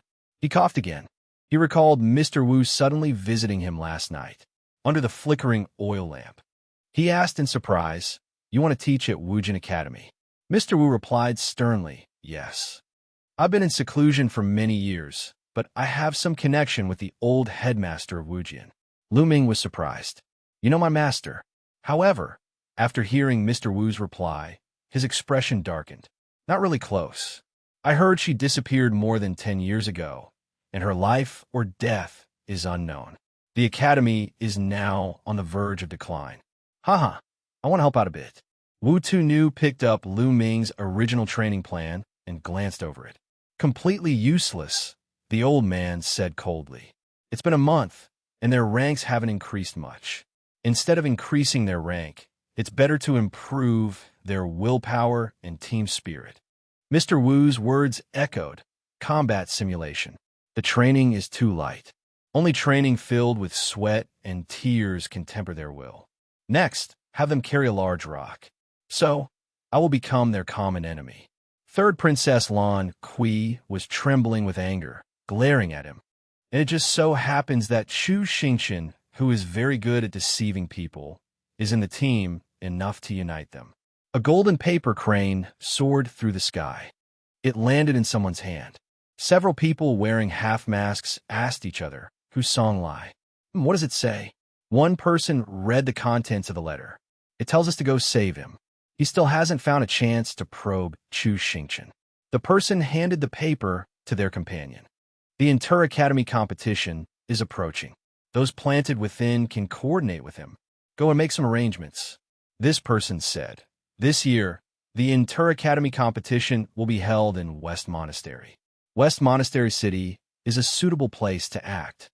A hoe plunged into the ground. Several farmers toiled away. One, wiping his sweat, said, "Why isn't the special training team running today?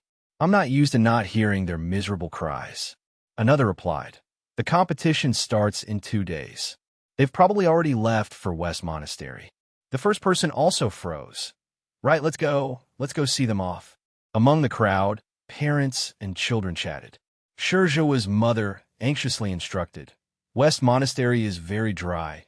Bring plenty of moisturizer. It's the border. There are many scammers. Don't wander around." Then she turned to Bing Xiaoling. "Xiaoling, please look after this silly boy." He pouted in protest. "I'm not silly. Madame Shi pointed at his head and said, since you chose Wujin Academy, don't embarrass the Shi family. Your father and I will be there to watch you compete. Shi Zhua smiled happily. Really, Li Mu's younger sister, sitting in a wheelchair, cheered excitedly. Sister, do your best, you'll definitely win. She replied gently, of course. Chu Xingqian called out loudly. It's time, all students gather on the ship. Fireworks shot into the sky, countless voices cheered. Do your best. At least make it past the team round. Another voice chimed in. Can't you say something more encouraging? Lu Ming used magic to control the opening of the portal. A mobile gate opened. Their ship entered. Chu Xingqian, holding a potted plant, looked up at the sky. Someone said, teleportation formations are very expensive and controlled. If it weren't for the competition, we wouldn't be able to use them. The formation began to operate. A crack appeared in the moss-colored sky. Their ship flew out. Many swords flew in formation towards the island. Teams from other academies also appeared in the sky. Everyone was very excited. It's West Monastery City. People from other academies have also arrived.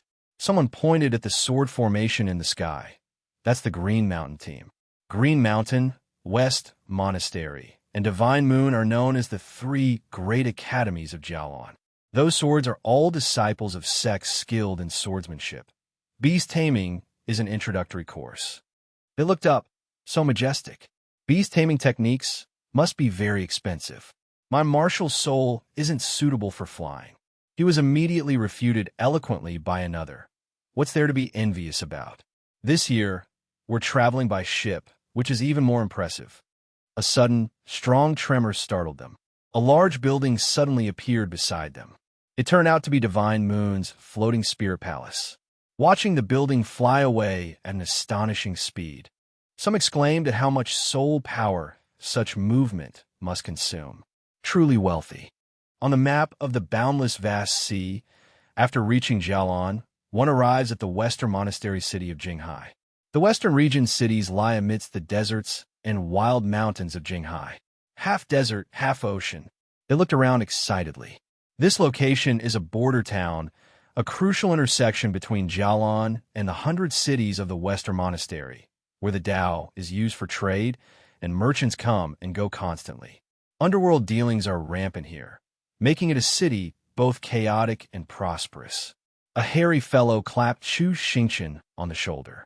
Little brother won a bet. On which academy will win this year? He leaned back, bumping his head into Jiushi, and hastily declined the bet, startling the old man. An alluring figure approached. There are students participating in the competition. Please do not disturb these students who have come from afar. My apologies, students. We weren't able to welcome you properly. Chu Xingqian and Jiushi, both clutching their heads, looked towards the melodious voice. The charming woman introduced herself smoothly. I am Luo Chua of the Western Monastery Academy, in charge of accommodations for this competition. Please follow me. A group of bright-eyed individuals were captivated. Only Shi Zhua had his eyes covered by Bing Shaoling. A clean and tidy double room appeared. These are the dormitories specifically for the competition. Luo Chua opened the window. East of the dormitories is the cultivation room. 100 meters west is the market. If you need anything, you can use the transmission stones in the room to notify us. Welcome to the Western region. Feel free to stroll around. The male students listened, mesmerized, their faces flushed. Chu Xingqian covered his face. It was too dazzling. The system beside him yelled, useless. Go flatter her for me. The girl leaned down and spoke to Jiushi. Or, you could just stay on Jiushi. I guarantee she'll complete the mission. You're the little flame fox the crown prince kept, aren't you? So adorable. Jiushi's nose bled from embarrassment, excitedly saying, Sister, you know me. Luo Chua smiled gently. We'll be fighting in the same arena eventually. How could I not understand my opponents? You're all quite famous. She turned to him. You are young Master Chu, correct? Participating in the competition and even bringing flowers. He looked at his flower pot. These are carrots. Luo Chua moved closer. Carrots it is. You really are, just as they say. Seeing this, Third Princess Lan Kui immediately stepped in front of him. She then whispered in Chu Xingqian's ear, warning, "Be careful. Quite a few eyes are on you." Luo Chua left a few words and departed. "Your Highness doesn't need to be so wary of me. I'm not interested in stealing other people's things. Now that I've brought everyone here, I won't disturb your rest any longer. Farewell." Jioshi's eyes lit up, watching her elegant departure. Third Princess Lan Kui rolled her eyes and patted her head. "Snap out of it, Jioshi. Don't be fooled by the Western region girls." While hugging Jioshi, she spoke sourly to Chu Xingqian, wearing a scrap of cloth as clothing, practically showing everything off. None of them are any good. He was surprised. "Do you know each other?" Third Princess Lan Kui said guiltily, "Yeah. I spent some time in the Western region before." Not wanting to elaborate, she changed the subject. "Oh well, let's not talk about this anymore. Let's go eat. The barbecue here is delicious." Upon hearing barbecue, everyone's eyes lit up, their mouths watering. At the Manhwa Pavilion in the Western region, two people were biting into the same fruit. Everyone was gathered around watching them. The two took a bite, leaving behind a thin piece. The girl laughed cheerfully, holding up the thin piece. Super thin. We won." The surrounding people all admired them. Only another girl was unwilling. She pushed her friend down. "Let's make an even thinner one." Yu lay on the ground crying and said, "Spare me." Luo Chua angrily kicked the door open, startling them. "You bastards, what are you doing here again?" She was so angry that 6 arms appeared, grabbing one person's head and scolding them. "I'm about to cough up blood, welcoming students from other academies. And you're here playing around." The girl whose head was being grabbed trembled and said, "Sister Luo, don't be angry, be dignified. My hair is about to catch fire." Luo Chua immediately calmed down. Rubbing her temples, she said, "I'm going to die of anger. I still have to meet everyone later. I'll spare you for now. Where's Kong Fengyin? Is she in the orchard again?" Another girl came forward and answered her. She went to the Fei Xian Tower. The Fei Xian Tower soared high amidst the bustling streets. Third Princess Lan Kui excitedly linked arms with Chu Xingqian, introducing him. "The lamb noodle soup at that restaurant is delicious." Someone was watching them. "That silly princess's farmer boyfriend has arrived, hasn't he? Sister Fengyin, do you want to go and see?" A few people sat at a table, staring at the two people happily chatting as they walked. Upstairs, a girl was observing them. "It's that Chu Xingqian. He's still laughing and talking, completely unaware of what's about to happen." The girl rested her chin on her hand and commented, "Such poor taste, truly a country bumpkin." A table full of food was laid out. The whole group devoured it like they were experiencing the famine of 45, praising the food between bites. "So delicious. The meat is so good. I've never eaten meat like this in Wujian." Participating in the competition comes with free food. This time we have to eat our fill. Hu Songlai stuffed his cheeks full. The Western regions are truly a good place. Shizhua gave a thumbs up in agreement with this assessment. Watching him gnawing happily on a chicken leg, the observers wondered, "Is that Chu Xingqian?" "That's right. He's at the table towards the Huage." A young man with long platinum blonde hair took out a piece of paper. "Master told us to be careful of that guy." One of them sneered dismissively. "What's there to be cautious about? A 5-star martial master. If he were in Huage, he wouldn't even be able to enter the inner gate. This level of skill is laughable." Another person with a mole near their eye also commented, "He's just relying on the princess. That freeloader can still swallow his food." Huh? Didn't they look at the matchup chart? The platinum-haired young man was still reading the paper. "This kid's skills and techniques are quite mysterious. It's best not to underestimate him." He said, "I heard that Wu Jian has a 3-star martial emperor named Mr. Wu, who is specifically training them privately." The person with the mole near their eye frowned. "Martial emperor. Shenzhou has a total of 312 recorded martial emperors, all of whom are long-established figures. Which sect does this Mr. Wu belong to?" While they were still investigating, Mr. Wu stood quietly on a high floor, observing. He seemed melancholic. The western regions are the westernmost point of Jiaolan. From here, heading west, through the desolate desert, across the vast sea, The sunset sky blazed a brilliant gold. That direction was the homeland Mr. Wu didn't want to return to. Lost in thought, a sound alerted him. A figure appeared nearby. He thought irritably, 2 more martial sect experts sent to monitor me. Wu Tu cursed under his breath, his dark face grim. How annoying. He muttered to himself. A 3-star martial emperor wasn't anything rare 500 years ago. I can't believe it attracts so many flies now. He ignored them, continuing his train of thought. The spiritual veins have recovered, and the spiritual energy is no less potent than before. But there are so few human experts above the martial king level. How can they not cultivate more experts? Downstairs, Lu Ming rushed up to call him. Senior Wu, sweating profusely and panting, he held up a piece of paper. The battle arrangements are out. Amidst the crowd, a white box appeared, and a hand reached in to draw a slip. There are a total of 12 team battles, each with a different theme. 74 teams from all over Jialan will draw lots to determine their opponents and arenas. Each arena will have an average of 6 people. Lu Ming coughed slightly, but unfortunately, we drew an arena with 7 people. Here's the battle list, take a look. Chu Xingqian froze as he looked at the list. Written on the paper was Arena 11, with the theme of the Duhan Plains. The participating teams included West Region Academy, Green Mountain Academy, Yanhua Palace, Hanyun Academy, Moon Ridge Academy, Xuanqi Pavilion, and finally, their own Wujiang Academy. Someone slammed the table in anger. What kind of division is this? He was from Hanyun Academy, and said furiously, there are a total of 5 A-rank academies in Jialan, and we've encountered 3 of them right from the start. How are we supposed to compete? A bearded man, seemingly their leader, spoke up, don't rush.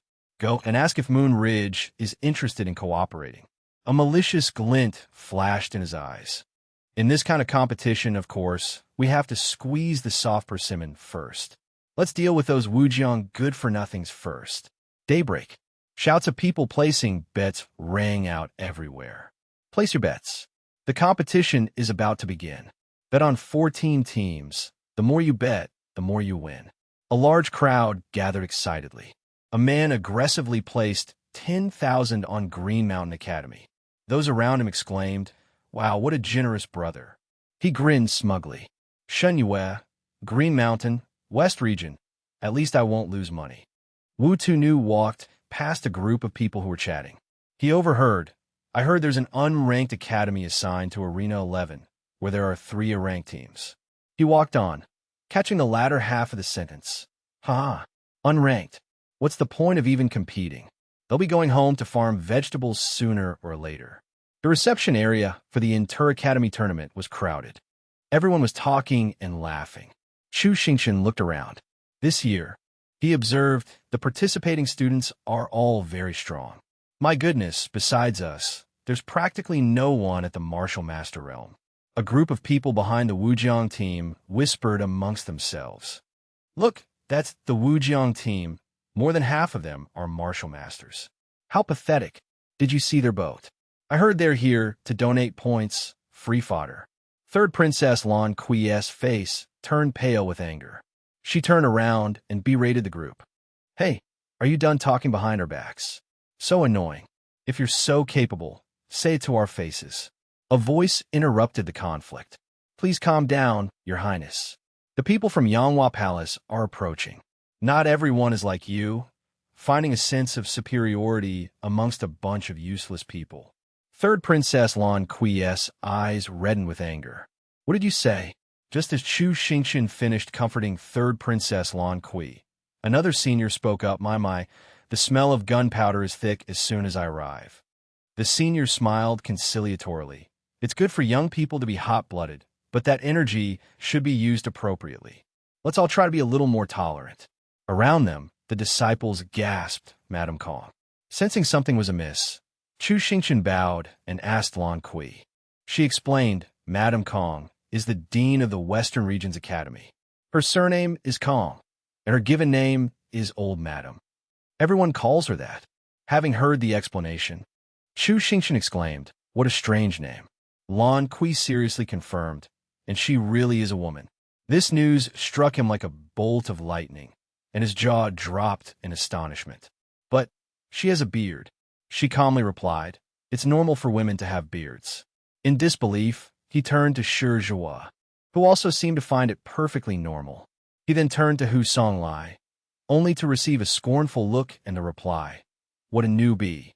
By this point, Chu Xingqian was so stunned he was speechless, and could only wave his hands repeatedly. At this moment, Madame Kong began to announce the rules of the competition. Pills and food are prohibited in the competition arena. Everything else is permitted. Each team starts with 30 points. Eliminating an opponent earns 1 point. Being eliminated loses 1 point. Voluntarily forfeiting loses 3 points. Li Mu quietly lowered his head upon hearing this. The competition duration is 7 days. Eliminating an opponent grants a certain boost in strength.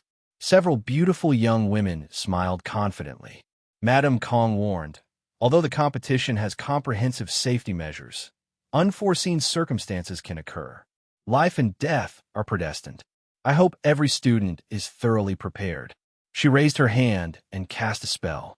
In addition, there's a slight adjustment to the competition strategy this year. A sphere with a circular pattern appeared.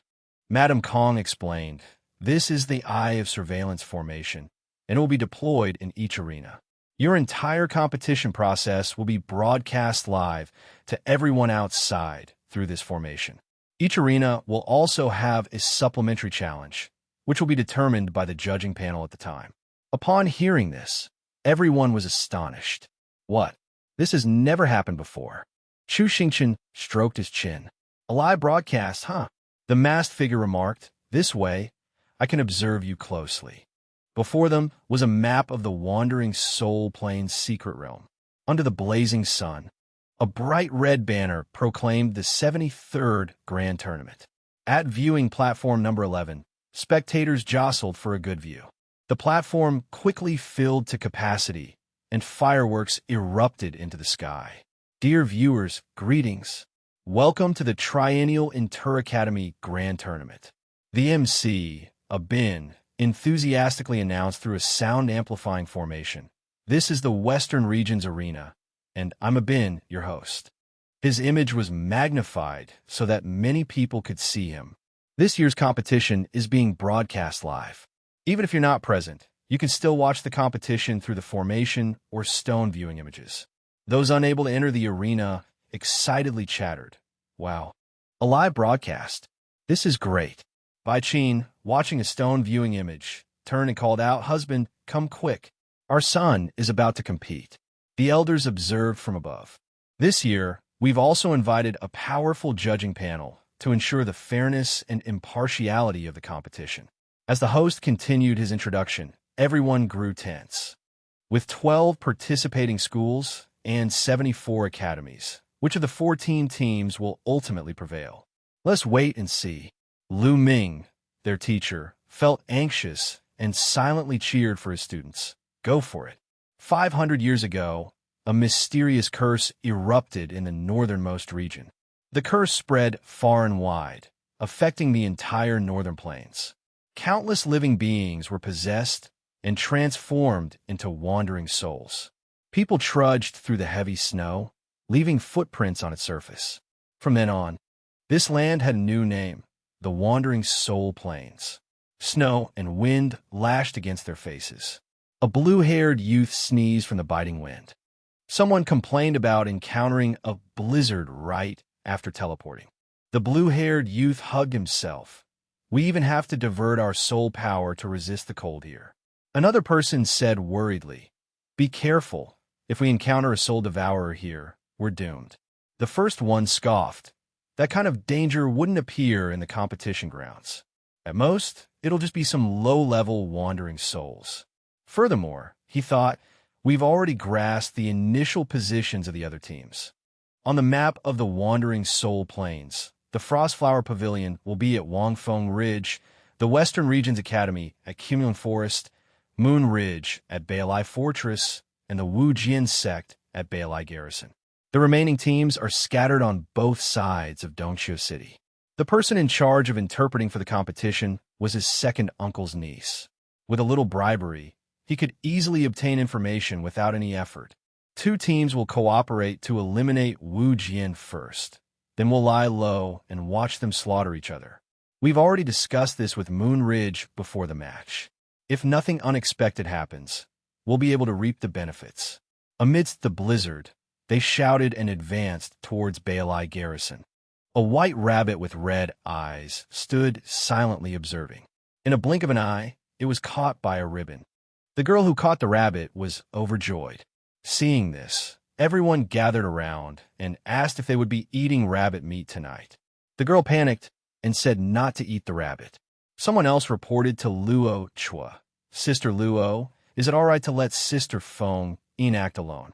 Luo Chua said exasperatedly, "Can I control her? It's just a team battle. Her strength is considerable anyway. Let her go wherever she wants." Kong Feng Yin smiled brightly and waved, saying, "I'm going to find Wu Jian and play," one hand holding the rabbit. Another person approached, wanting to touch it. Luo Chua suddenly became alert, sensing something. She yelled, "Xiao Tuzi, release the rabbit." Hearing the shout, the girl still didn't understand what was happening. The rabbit shot out a bolt of lightning. It seemed to pierce through the girl's eyes and enter her body. The parts of her body seemed to separate, connected by a string. The puppeteer behind the scenes smiled. Xiao Tuzi instantly transformed into a puppet. Everyone cried out her name in alarm. Luo Chua recognized it at once. It was the Frostflower Pavilion's puppet curse. The puppet swung its arm forward. The red ribbon, like a sword, lunged towards them. Fortunately, Luo Chua dodged. She immediately shouted, "She's become a puppet. Don't treat her as a teammate anymore." The girl with 2 braids had tears in her eyes, but she's still our sister.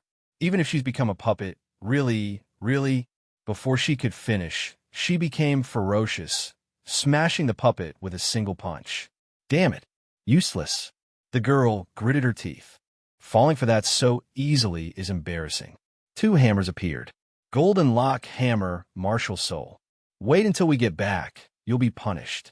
The scene shifted to the desolate Betrayal garrison. The blue-haired man in the lead said blankly, "This is Betrayal garrison." They fumbled their way through the town. "It's so gloomy.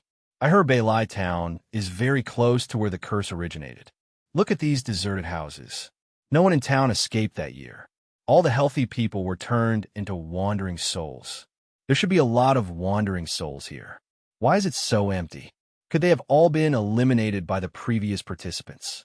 The more he analyzed, the more frightened the green-haired man leading the group became. Moreover, there isn't even a shadow. Is Wu Jian that fast?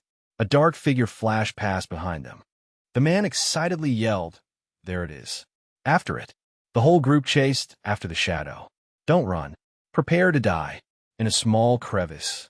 And I was watching their movements. Chu Xingqian used his inherent device to contact his teammates. "Attention, all squads. Lao Xiang has led the enemy here. Everyone, prepare to fight on your own." Hearing this, Third Princess Lan Kui smiled confidently. Shizhua also received the information. "Redirect the arrows." Limu was also ready, holding an arrow. "Stay hidden." With a command, fire erupted from inside the houses, from windows, or from where bricks had been removed. Even crossbows protruded from tree trunks, firing arrows continuously. The group that was charging forward was frightened by the scene before them. They didn't know what was happening. The green-haired man leading the group immediately commanded, "Ambush. Take cover. Healer." He opened a large fan to block the arrows, his face pale. "That's the Myriad Army's fan Martial Soul." He cursed, "You think such despicable tricks can hurt me?" A brick was pushed out from the wall behind him. A fire poker poked out. The person behind him poked out the fire poker, hitting him right in the buttocks. He yelled, "Ouch! Ouch!" Wu Jian's people emerged from all corners. Recalling the moment the match began a moment ago, their faces changed. People who looked like living corpses stood before them. Wu Jian's people cried out in terror and ran for their lives, their souls leaving their bodies. "What kind of luck is this? We encountered ghosts as soon as we entered." Limu calmly drew an arrow. "They're wandering ghosts. We've been transported to Bay Lai Town. She drew her bow. Their level is about the same as ours. Fight and retreat. A four-eyed ghost charged towards Li Mu. He covered his ears. So noisy.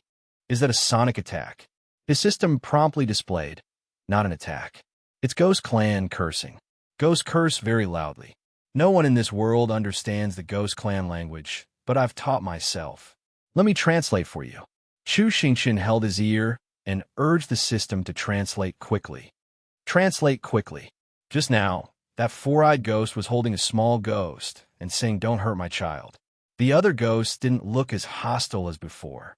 One ghost held its eye, saying they're so scary they scare my eye out. The others didn't seem to want to kill anyone either.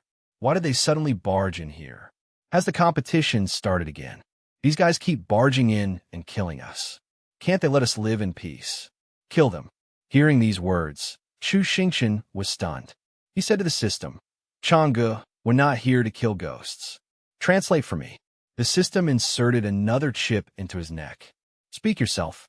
I've implanted a ghost language chip in you." He immediately rushed forward, shielding them, and said, "Chi, chi, chi, chi. Don't misunderstand, everyone. We don't have any malicious intent. Stop the ghosts." A surprised ghost said, "You can speak our language." Chu Xingqian explained, "Yes, my name is Chu Xingqian. We were just startled by you heroes and acted in self-defense. We didn't mean any offense. Please forgive us." The others stared blankly at him, not understanding what he was saying. He continued, "Moreover, we're not here to kill anyone, but to help." This time, the ghosts were confused. He calmly continued, "Yes, I understand your language. I see that you aren't inherently violent and terrifying. But the other teams, they don't help. They only know how to destroy wandering souls. You all know the rules of the competition. Killing you wouldn't benefit me. Instead, why don't we join forces and deal with the other teams that come here?" The ghost who appeared to be the leader nodded. "That's a good idea. But you wouldn't deceive us, would you?" Chu Xingqian smiled. "I've never deceived anyone. I swear on my brotherhood." He then grabbed Shizhua beside him and said in their language, right? Although he didn't understand, Shizhua boldly said, "Yes, everything Brother Chu says is right." The ghosts looked at Shizhua, seeing his honest appearance. With his thick eyebrows and large eyes, he looked like someone who wouldn't lie. They looked at each other for a moment and then said, "Welcome." Chu Xingqian shook hands with the leader. He said, "My goodness, it's been hundreds of years. Someone who understands our language. How rare." The old ghost also nodded. "With help this year, we won't need to dig tunnels anymore." Chu Xingqian asked in surprise, "Dig tunnels? What for?" The ghost took out a simple drawing of a tunnel structure. Everyone sat around a square table, discussing. The ghost leader said, "Our numbers are dwindling. We're trying to avoid direct confrontation now. We hide when someone comes. But every time, the whole village gets cleared out." He shook his head. "And sometimes, we still get discovered." By now, Chu Xingqian had a plan. Instead of just hiding and not fighting, it's better to be prepared to fight. Tunnels shouldn't be used like that. Let us show you how it's done. A map was drawn. Wu Jian's people tied cloths on their heads. "Classmates, the earth-digging and house-building skills you've learned will finally be put to use." Everyone grabbed shovels and buckets. They all excitedly ran over. Chu Xingqian focused his power in his hands, biting his lip. Martial soul, fortune and prosperity, mountain-piercing armor. As soon as he used his skill, a tunnel opened up. They quickly drew a map. Everyone looked at their accomplishment, developing the hiding place into a fighting tunnel, allowing for both combat and escape. Everyone was busy with their work. The entire village became a battle fortress. Bows and arrows were poised everywhere, eyes alert. In one spot, Shizhua held his sword. If the enemy dared to come, he would make sure they were hit from all sides, making retreat difficult. The blue-haired man yelped as a sword poked him in the backside. His face contorted like a monkey's. Despicable. So despicable. A sneak attack. Someone came to help him. Scatter. Quickly hide. Protect the healer. Get to the shelter. The others also panicked and ran to find a place to hide. But as soon as she opened the door, she saw many ghosts inside. Terrified, the girl fainted in the arms of a ghost. Another person charged forward with a sword. Let her go. Bullying the weak, how impressive. Before he could run, something grabbed his leg. The ground suddenly gave way, trapping him. At that moment, Wu Jian's people emerged from every corner, their eyes menacing. Meanwhile, behind enemy lines, a man cried out as he was being beaten, "You fight dirty." Elsewhere, several ghost healers were handed over to Chu Xingqian. "This one's yours to kill for points too," someone said. He thanked them with a smile. Two others, creating a protective shield, observed the situation and commented, "The room is full of traps. They're working with the wandering souls. How can we fight like this?" "Don't panic, I've found their tunnel. The entrance is in the middle of the village. We'll go in from there." While he was still searching for the path, third Princess Lan Kui appeared behind him. She struck down with a powerful blow. He cried out in pain. Her gaze was firm. High-ranking individuals must take the initiative. She recalled their earlier strategy meeting. While they're still disoriented, quickly attack their healers and observers. After cutting down the observer, she immediately fled as planned, avoiding being surrounded while engrossed in combat. The others yelled, "The third princess! Kill her!" They hadn't gone far when arrows rained down from above. Frozen for a few seconds, someone spotted the source. "There's an archer upstairs. Take him out." While Mu was taking aim, someone with a sword, spread like claws, moved to attack her. But before he could strike, she held a knife to his throat, saying dangerously, "Too much noise." Against the rules. He was eliminated. Outside, Chu Xingqian's team was being repeatedly knocked down. Panicked, they thought, there are enemies everywhere. How can we fight like this? Chu Xingqian, refusing to admit defeat, roared, "Don't run. Fight. Kill all those useless Wu Jian scum." He was unaware that someone nearby was observing their movements. A young man arrived with a report. "Secretary Hu, the enemy is at the gate of the Guandi temple." Pull the trigger. He activated the pre-placed formation in his hand, detonating the ground in a cloud of dust and smoke. Chu Xingqian, startled, exclaimed, "Detonation talismans." A worried subordinate said, "Young Master Chu, the situation is unfavorable. Perhaps we should retreat." He roared, "Useless. I'll kill anyone who retreats." Bonus, Jiushi couldn't climb out of the hole because his legs were too short. By now, Chu Xingqian's face was purple with rage.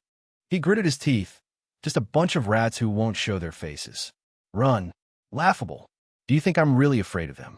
He ordered a direct attack on the ground and unleashed his own technique, like digging holes, then die in them. The technique collided violently with the ground. It was Grandmaster Ji Wanjuan's ultimate move, Thunder. The impact sent Wu Jian's people flying, caught completely off guard. Amidst the destruction, an old ghost cried out, "Ah, my room." Along with the shout, everyone into the tunnel. Everything shook violently, and everyone covered their heads. Someone in the tunnel cried out worriedly, "It's collapsing." Chu Xingqian calmly reassured everyone, "Don't panic. Martial artists are healing the wounded, implementing Plan 2. Before the battle, Brother Chang outlined 17 contingency plans, targeting the enemy's abilities. The system explained earlier that because of this preparation, sturdy vines were incorporated when building the tunnels. Everyone is touching the vines, channeling their spirit energy. Everyone is giving their all. The martial artists are using their embodiment techniques. Each vine is transforming, temporarily stabilizing the situation. Someone exclaimed joyfully, "It's stable." But he didn't think so. Their level is higher than ours. The embodiment won't hold for long. As soon as he spoke, Chu Xingqian understood. The talisman team quickly got to work, affected by the situation. Someone anxiously urged, "Hurry up, hurry up. If you can't finish drawing, your workload will be doubled." The talisman drawers couldn't help but retort. Large formations require preparation time. Finally completing the formation, they immediately deployed it. A circle of runes appeared around Chu Xingqian's group. Everyone looked at the runes in confusion. What is this? Immediately afterward, they were pulled to the ground by a force. The green-haired man angrily shouted, "What's going on? Why are we on the ground?" Someone reported that it was a control-restricting formation, preventing object manipulation in this area. At this moment, several vines emerged from the cracks. While the enemy was still struggling, the tentacle-like vines quickly entangled them. Outside the arena, everyone was surprised by this turn of events, some angrily cursing the Honyun team. Hearing the commotion and discussion, members of the Honyun team yelled, wanting to report Chu Xingqian for colluding with wandering souls, claiming it was cheating. Mr. O, upon hearing this, retorted, "Which rule states that alliances are forbidden? Report what exactly?" He then questioned why the other team was even at the Northlight garrison. The Honyun team continued to argue stubbornly. Suddenly, everyone saw Wu Jian's group gather together, seemingly discussing something, even including the wandering souls. Suddenly, a wandering soul knelt down, wailing miserably. "Oh heavens, my house is completely destroyed. I'm so pitiful." Unexpectedly, Chu Xingqian popped his head out. Why not seek out the Wu Jian repair team? The advertising campaign immediately commenced. He enthusiastically introduced the newly built houses.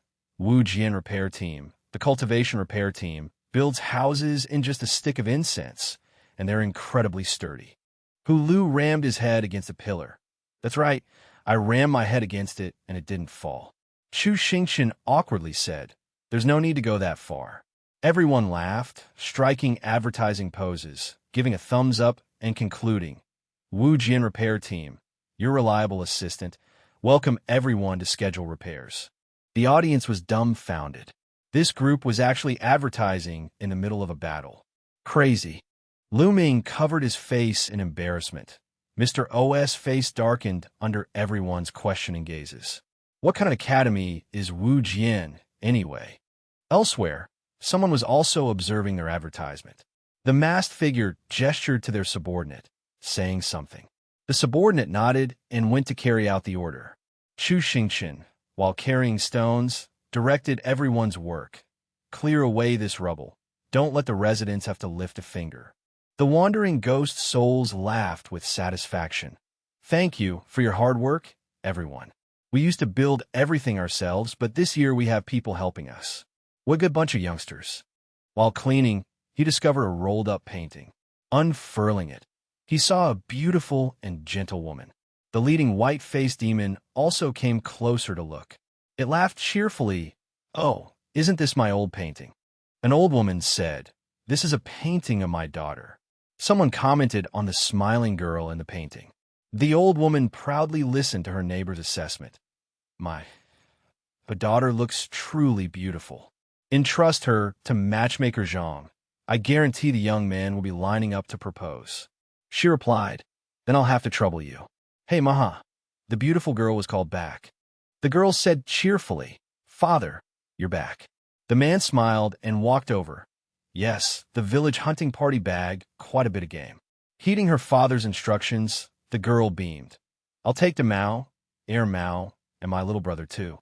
We'll bring these things to extreme North Watch City." The girl excitedly agreed. 500 years ago, at Northlight Outpost, a small figure carefully tied up a large bundle. Her younger brother, sitting beside her, curiously asked, "Sister, how big is Watch City?" "Oh, right. This is your first time there, isn't it?" The older sister pointed ahead. "We can already see it from this distance. Tell me, how big do you think it is?" The girl excitedly described Watch City. "It's the most prosperous place in the northern Divine Continent, the power that our Northlight Outpost has served for generations. Extreme North Watch City has a towering pagoda, built by countless puppet masters. I heard that our young city lord has already reached the rank of Martial Emperor. With just a flick of his finger, he can turn anything into a puppet. He's a formidable figure in the cultivation world." The older sister enthusiastically told her brother. The boy declared with enthusiasm, "That's so cool. I want to be a puppet master too when I grow up." The older sister just chuckled and said, "In your dreams, you don't have the aptitude for it." Though young, the brother refused to be outdone. "Why do you look down on me? I curse you to become an old maid." This statement angered the older sister so much that the veins on her forehead bulged. The brother continued to be defiant. I'll steal your painting back from Matchmaker Mai and use it as toilet paper. The older sister rapped him hard on the head. You little brat, are you trying to rebel? They didn't notice the red light emanating from ahead. The light grew stronger and stronger, startling them both. Writhing flames dyed the entire sky crimson. The two were so dazzled they couldn't open their eyes. The little boy sniffled. Sister, Extreme Northwatch City is on fire. The older sister retorted, Shut up. If it was on fire, how could it be so quiet? Looking at the scene unfolding before them, she couldn't help but exclaim in bewilderment. Is this some new kind of firework? It's coming right at us. The red wind slammed into the siblings. Looking at the residue on their fingertips, they were puzzled. The child beside her suddenly started coughing violently. The older sister asked worriedly, What's wrong? Her brother said he inhaled something black and his nose hurt. The older sister felt a sense of unease. Realizing something was amiss, she immediately turned the cart around, preparing to head home. The donkeys suddenly stopped, refusing to obey her commands. She habitually reached up to scratch her face, looking around. What's going on? Where she touched, her skin peeled off. Fear filled her eyes. Her brother, who had been hunched over coughing, called out to her.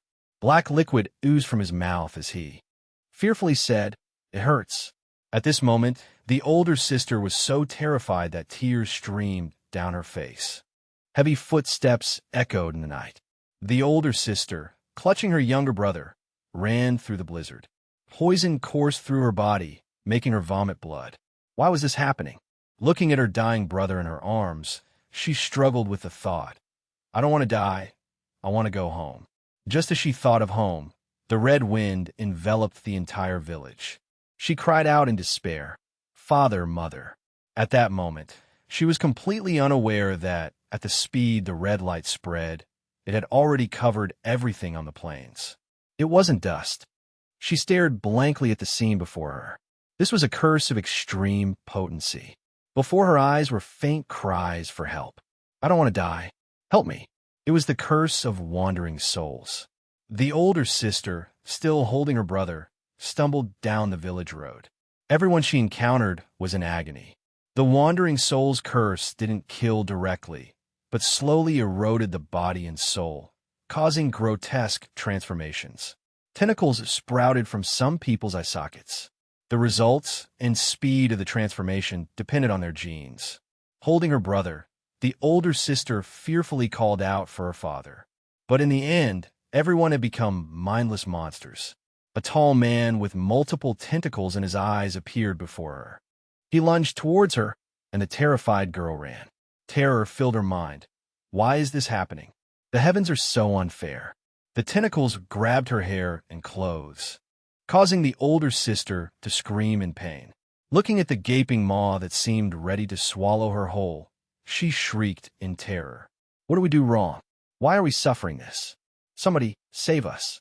Suddenly, golden threads lashed out, saving her from the gaping, tentacled mouth about to devour her. A man appeared and told her, Don't harbor resentment in your heart. It will accelerate the curse's corrosion. He retracted the golden threads. The girl asked dazedly, Who are you? He fired something from his backpack. Several talismans floated around. A demonic skull puppet appeared. The man waved his hand dismissively, saying, It will be over soon. The puppet obeyed, swaying as it gathered orbs of magical energy from its skeletal form, absorbing the reddish-black energy. The poisonous aura on the girl's face was also drawn away. The villagers stopped screaming. Everyone stared blankly as the smoke was sucked away. The mysterious man said, The curse each person suffers has a fixed amount.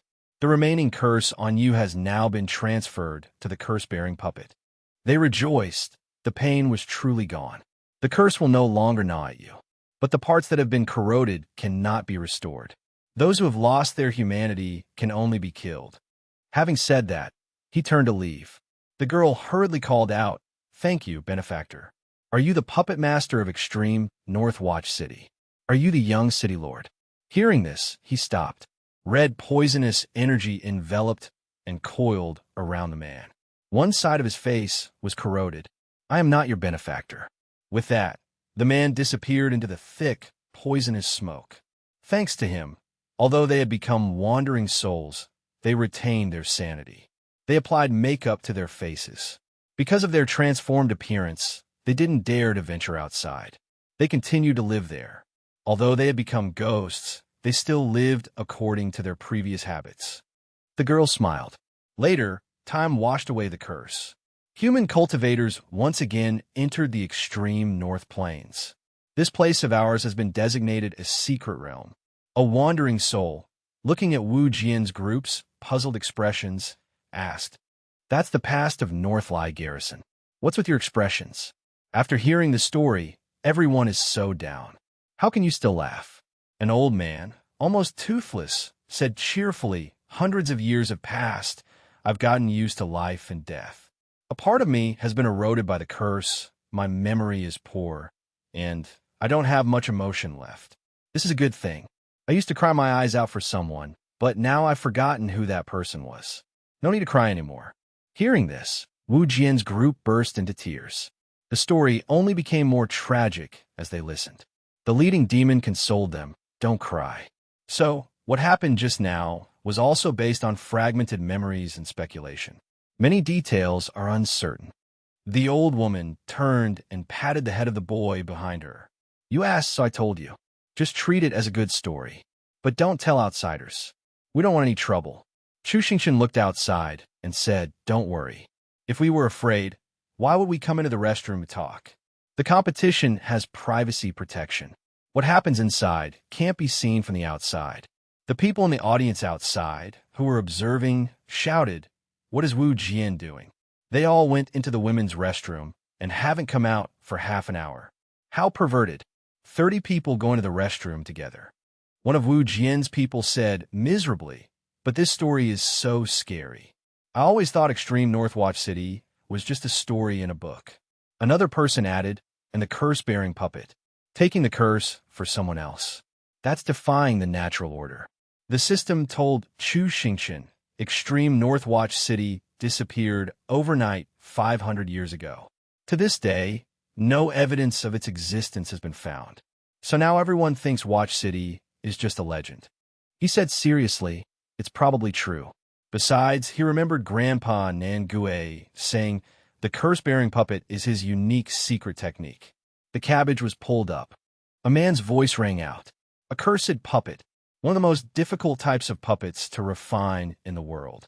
Chu Xingqian excitedly hugged the cabbage. The old man, with his hands clasped behind his back, said, "All the materials and incantations are extremely complex. The requirements for the refiner are also incredibly high. Most importantly," he paused. The old man continued, "The higher the level of the person being refined, the greater the curse the puppet can withstand, and the more difficult it is to refine." Chu Xingqian looked up and asked, "Does that mean refining a living person?" The old man knocked Chu Xingqian on the head with a notebook. "Of course, a living person. Not refining a corpse. Listen carefully.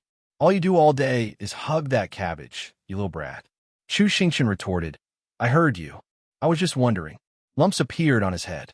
Is refining a living person an evil technique? Hearing him ask this, the old man softened his tone and replied, "It's a last resort. The other party is willing to bear everything for you.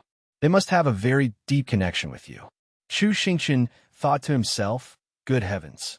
But I hope you never have the opportunity to refine this thing."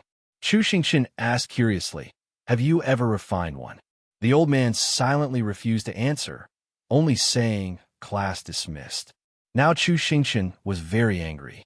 It was clearly him. The system told him to be confident, to remove the question mark. But listening to his description, the young city lord was handsome, dignified, and capable. But Grandpa Nangue, he thought of that unsightly appearance. Why has he become like this now? He hurriedly asked the devil head, "Excuse me, do you know the whereabouts of that young city lord?" It replied that he had likely gone to help others. Hearing this, he felt a bit disappointed. This secret realm is only a small part of the soul-wandering plains. To find out what happened that year, they would have to investigate north and Chao. Suddenly, a strange sound caught everyone's attention. From the other side, the MC announced casually, "Attention, competitors in Arena 11. The arena now has an added bonus question, the Eternal Poison Circle." A grayish-blue circle appeared, surrounded by a red aura. Luo Chua's was still battling the puppets. They've added a bonus question already. Shuanghua's side also heard the announcement. Staying in the poison circle for more than 15 minutes can be fatal. Everyone paused to listen to the announcement. The poison has begun spreading from the edge of the arena. Competitors, please quickly move to the safe zone. Chu Xingqian said in a panic, "No way. Escape the poison circle." A girl smiled gently. "It seems, Jinyu, this is the arrangement of Lord Sanxian Wu," a person from the Blood-Chi Tower said with an arrogant laugh. She turned and asked her subordinate, "Have you contacted our inside man yet?" The masked person outside also smiled. Beside Chu Xingqian, who was still discussing with everyone, there was a very suspicious-looking person. "Let's move." Secretary, whose eyes sharpened. Secretary, whose gaze sharpened. Chu Xingqian, with scallion stuffed his ears, panted, "Stop stuffing things in, everyone. It's too much. My storage is full." A ghost enthusiastically carried over a pile of items and said, "Rearrange it. Take some more." He refused to the point of tears, but the wandering souls still held him down and stuffed more things in. The wandering soul, Captain, whispered to Li Mu, "We only farm out of habit. We can't eat it after we grow it. Everyone, please take everything. It's rare to meet someone we can talk to, and you have to leave so soon." Li Mu suggested, "Do you all want to return to the main world? Everyone has consciousness and won't actively attack humans. Logically speaking, you can leave the secret realm." Shi Zhiwu also agreed.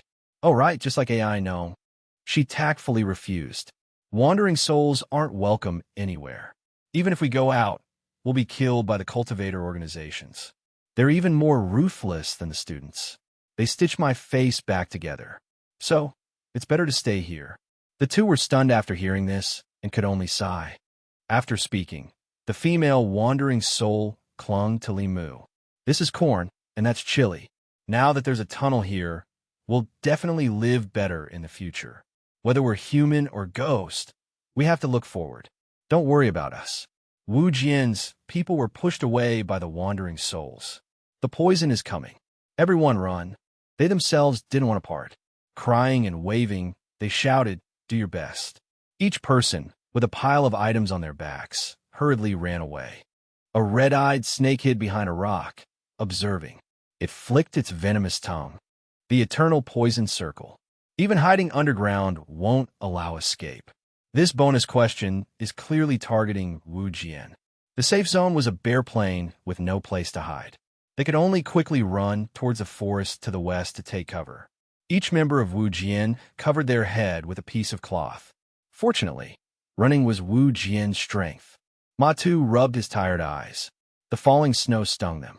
At this moment, Chu Xingqian also realized something was wrong. They had been running for almost 3 hours, which was strange. They should have reached the forest by now. Why weren't there any trees? A man wearing round glasses poked his head out and asked, "Instructor, are we running in the wrong direction?" He calmly replied, "I don't think so." He paused to think.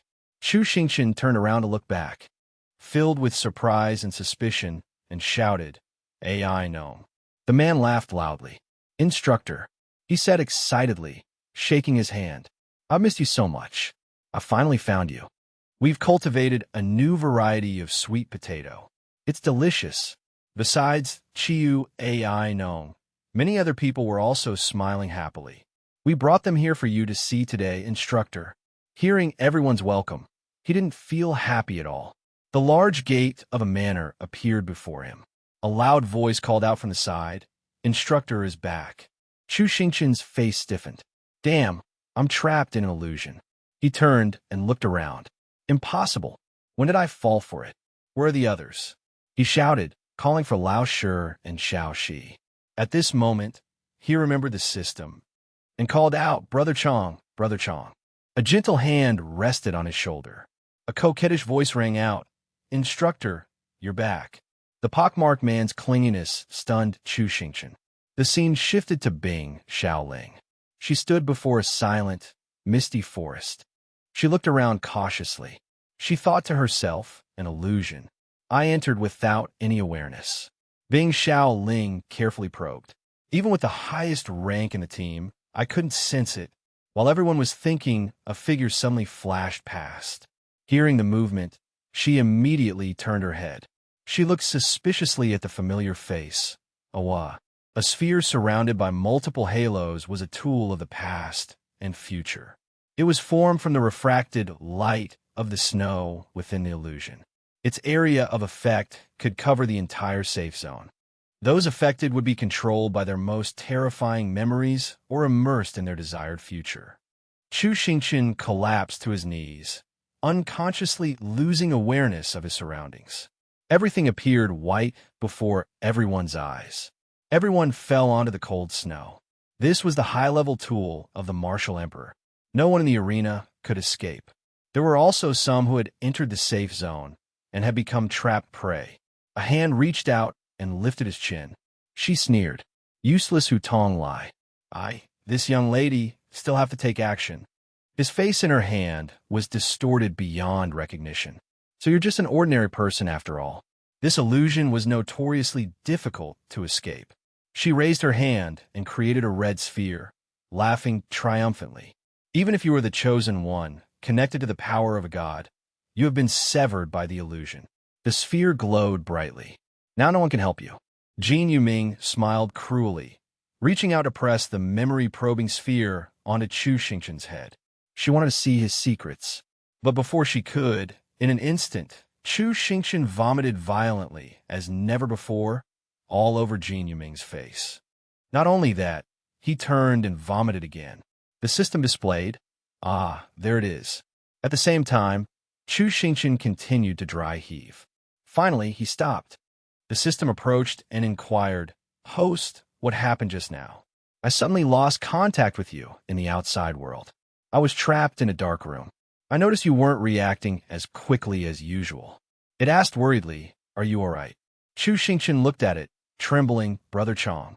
Regaining his composure, he quickly hugged it tightly, Brother Chong. He cried and scolded, You bastard, where were you just now? I called until my voice was hoarse, but you didn't come to help me. The system also panicked and comforted him, Don't cry. The image of him with tears and snot streaming down his face was magnified on the viewing platform. The audience exclaimed, He broke free from the illusion so quickly. That's amazing. Who is this divine being? Someone nearby stroked their chin doubtfully. Well, all right. But why would a man cry like that? The blonde-haired person beside them spoke with suggestive undertones, causing those around them to be startled. I feel sorry for him. I feel sorry for him. Chu Xingqian, still frightened, sobbed in the system's arms.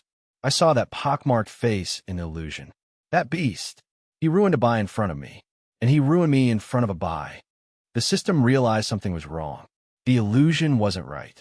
Normally, even if you're unconscious or fall into an illusion, I wouldn't be trapped in a dark room. This isn't a simple illusion. This is a high-level tool. It can even isolate me. It said angrily, It's those fake systems. They concealed their presence. They were prepared. Chu Xingqian immediately stopped crying. Looking around, it was them again. Where did the others go? He grabbed Xiao Shi's leg and lifted him upside down, dragging Hu Lu's head along. He felt strange. Why were there only the two of them? The system immediately replied. After falling into the illusion, they probably ran around in a daze. The others have run off. Ordinary people don't wake up so quickly. Let's find the others' locations first. He put Xiao Shi in the basket on his back, tied a rope to Hu Lu, and dragged him along. He decided to look for Hu Tong Lai first. We all have his talismans on us. He suddenly remembered, when I first woke up, I vaguely saw a head swaying. Was it my imagination? That swaying head was hiding behind a nearby rock. Jin Yuming gritted her teeth in anger, but felt helpless. Back in Bing Xiaoling's joyful illusion, a familiar figure appeared. She approached and asked, Why is your hair white? Her eyes were gentle. Bing Xiaoling reached out and caressed the person's cheek. Why are you crying? The man grabbed her hand and pushed it away, saying something. Bing Xiaoling blushed and called out a woo. Suddenly, the space shook violently like an earthquake. She looked around in panic. What's happening? He answered her, reaching out to cover Bing Xiaoling's eyes. A voice rang out, "You should wake up now." Just like that, she snapped out of it. Seeing Shi Wu standing nearby with his eyes closed, Bing Xiaoling hurried over. She reached out and touched Shi Wu's face, asking anxiously, "Where are the others? How can we wake them up?" Seeing him like this, she thought of the figure in the illusion just now. She thought shyly, red hair is still a bit nicer. Really, why was there such an illusion? While she was pondering, a figure flew towards her. So, she quickly became alert and immediately created a shield to block the attack. Watching her shield being continuously attacked, she yelled, "Someone!" A person with a sinister laugh flew down from above, while another ran below. "You've broken free from the illusion so quickly. Impressive." He used all his strength to unleash an attack. What a pity, another healer courting death. This attack was clearly stronger, shattering Bing Xiaoling's defensive shield. She embraced Shi Wu, creating a small shield, holding him as she fled. The opponent threw several orbs towards them. Try to run. A long trail was carved into the snow. Wherever she ran, they fired, and she dodged. But he was closing in, carrying this guy, and still running so fast. I'm almost moved to tears. Attacking a healer who can only take hits isn't very interesting. Hand over the bright light sword and give me a kiss, and I'll spare your life. How about that? Bing Xiaoling's expression seemed to say, what nonsense is this guy spouting? She suddenly used a spell, slamming her shield into his face. Several shields spun consecutively, forming a circular blade-like shape, flying together towards the lecher. He'd just been hit in the face and hadn't yet recovered when the chain of shield arrived. Unable to dodge, he was struck, leaving him dazed and disoriented. The audience exclaimed in admiration, "Wow, is this a healer's attack skill?" Using a shield as a blade. A healer can actually attack an opponent of the same level while running. Bing Xiaoling darted away. The audience in the stands gasped in amazement. She's truly worthy of being the Shui family's granddaughter. Shui Mo Xiang observed silently. A Ling wasn't skilled in these things before. It seems she's learned quite a bit at Wujian. Mr. Wu and teacher Lu Ming watched their student intently. The man, beaten black and blue, angrily said, "Damn woman, quite resourceful for a healer. I'll play this out to the end with you." His companion urged from behind, "Don't let her escape. Quickly insert the tool in a Shi Wu's body first. The illusion has a time limit.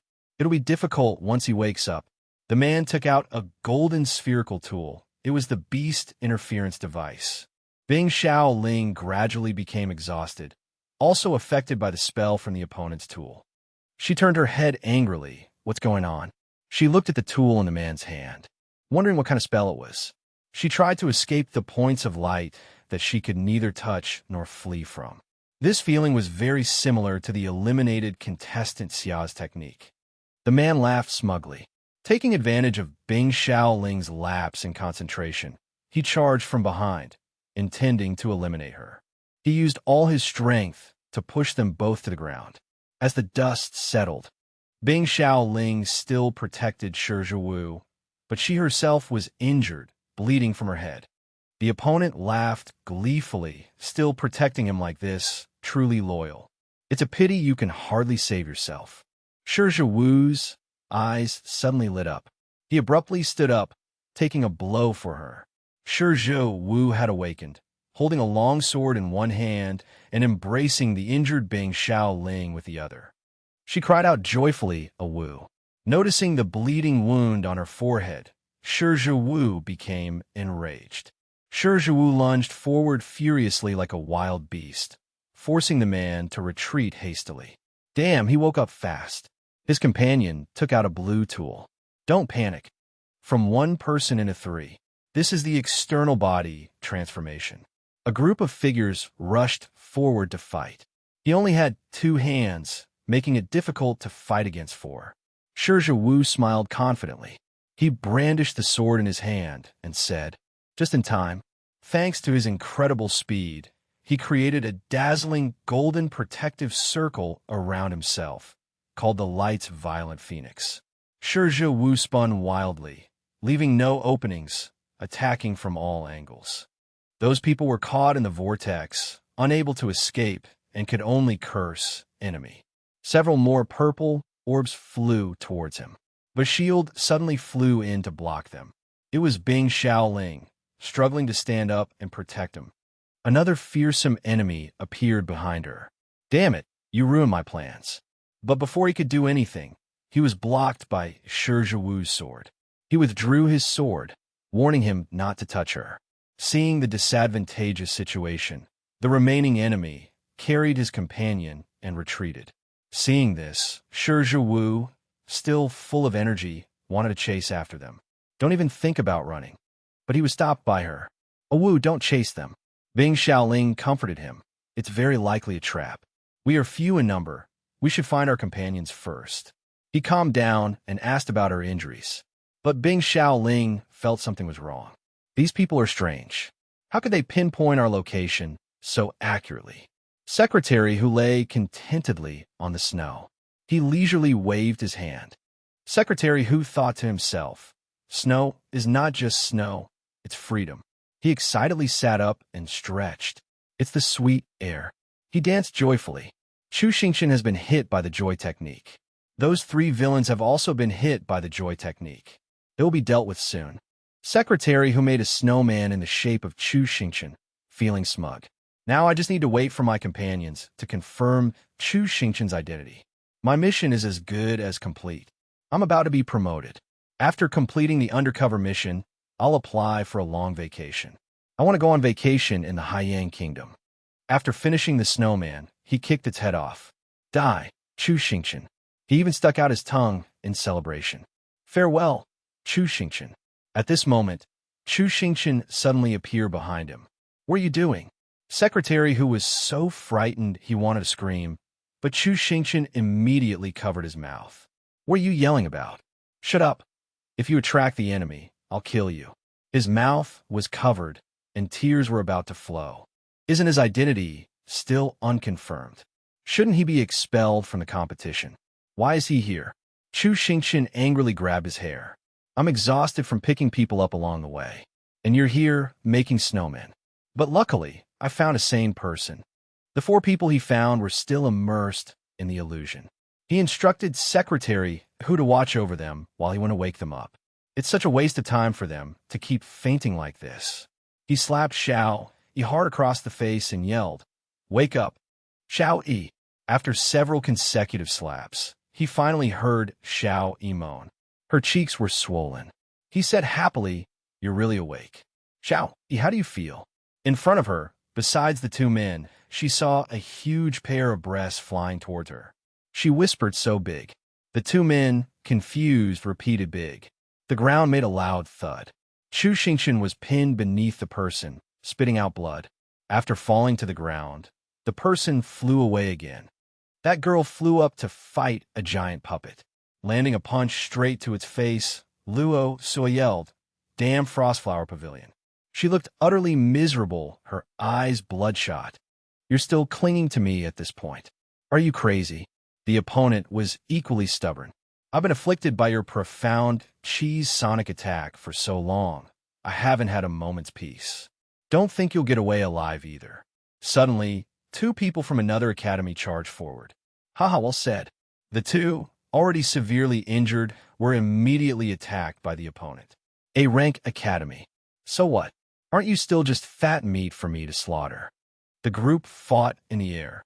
A few members of the Wu Jian hid behind a large boulder, watching the commotion. Excellent, a 3-way battle. Although the Western Monastery and the Profound Flower Pavilion are strong, they're few in number and have suffered heavy losses. They won't last long. Someone stared intently at those breasts. Secretary, who blushed. Wow, they fight so beautifully. Chu Xingqian said helplessly, truly useless. Due to the fighting, those breasts jiggled. Xiaoxi excitedly stood up. Wow, wow. From the side, those breasts looked even more alluring. The 2 remaining unconscious people also woke up. Ooh, At this moment, the system suddenly appeared. A good opportunity. Please complete the heroic rescue mission. Sweep away the Western monastery's goodwill and bring them into the harem. He yelled. Here it is again. It pointed at Xiao Shi, who was about to rush forward. Be proactive.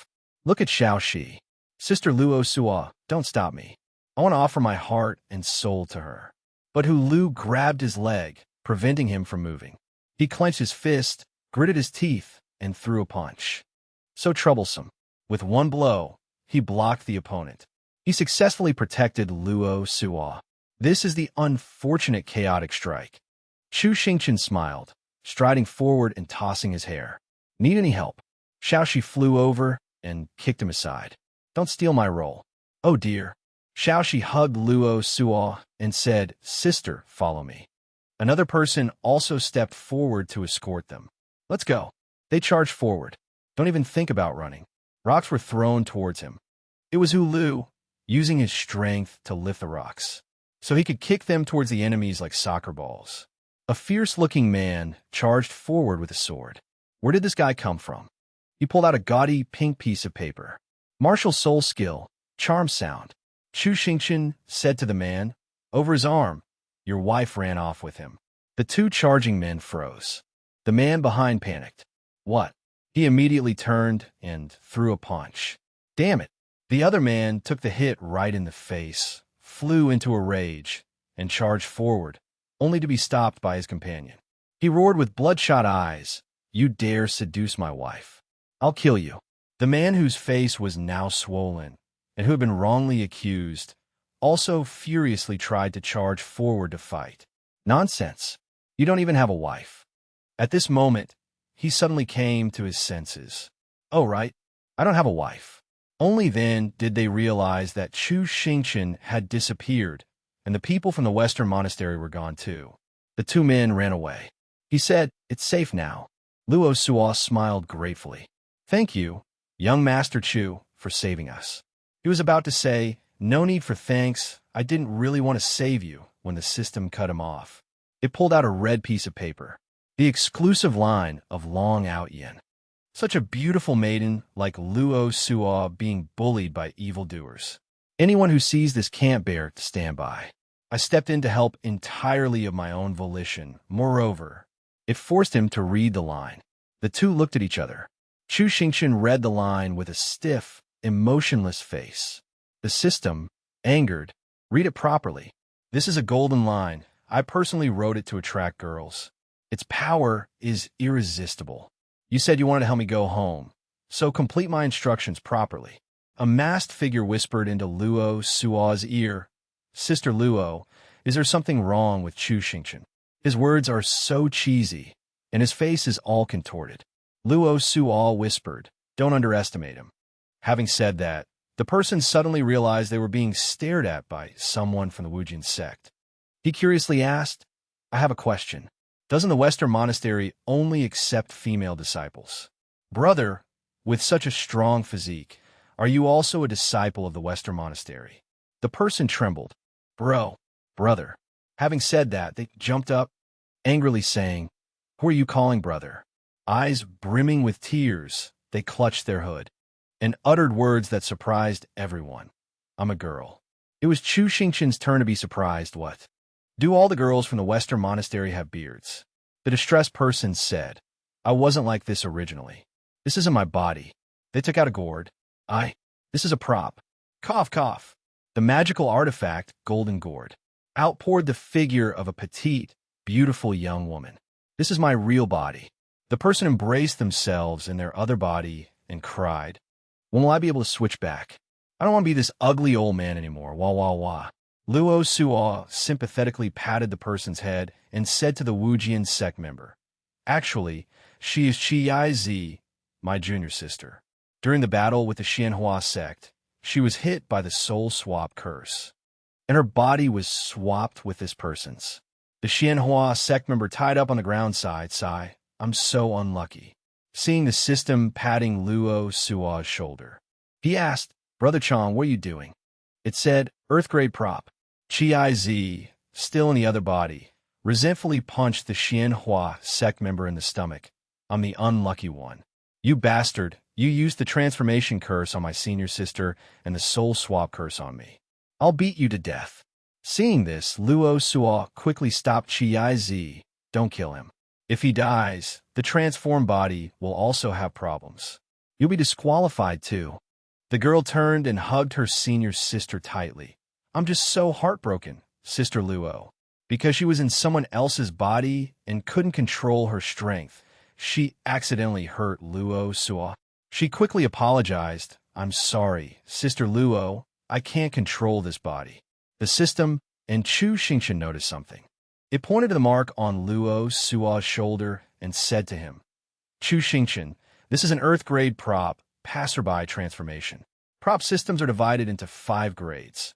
Heaven, Earth, Black Tortoise, Yellow, High grade, and Common. Their states are different. The higher the grade, the easier it is to conceal.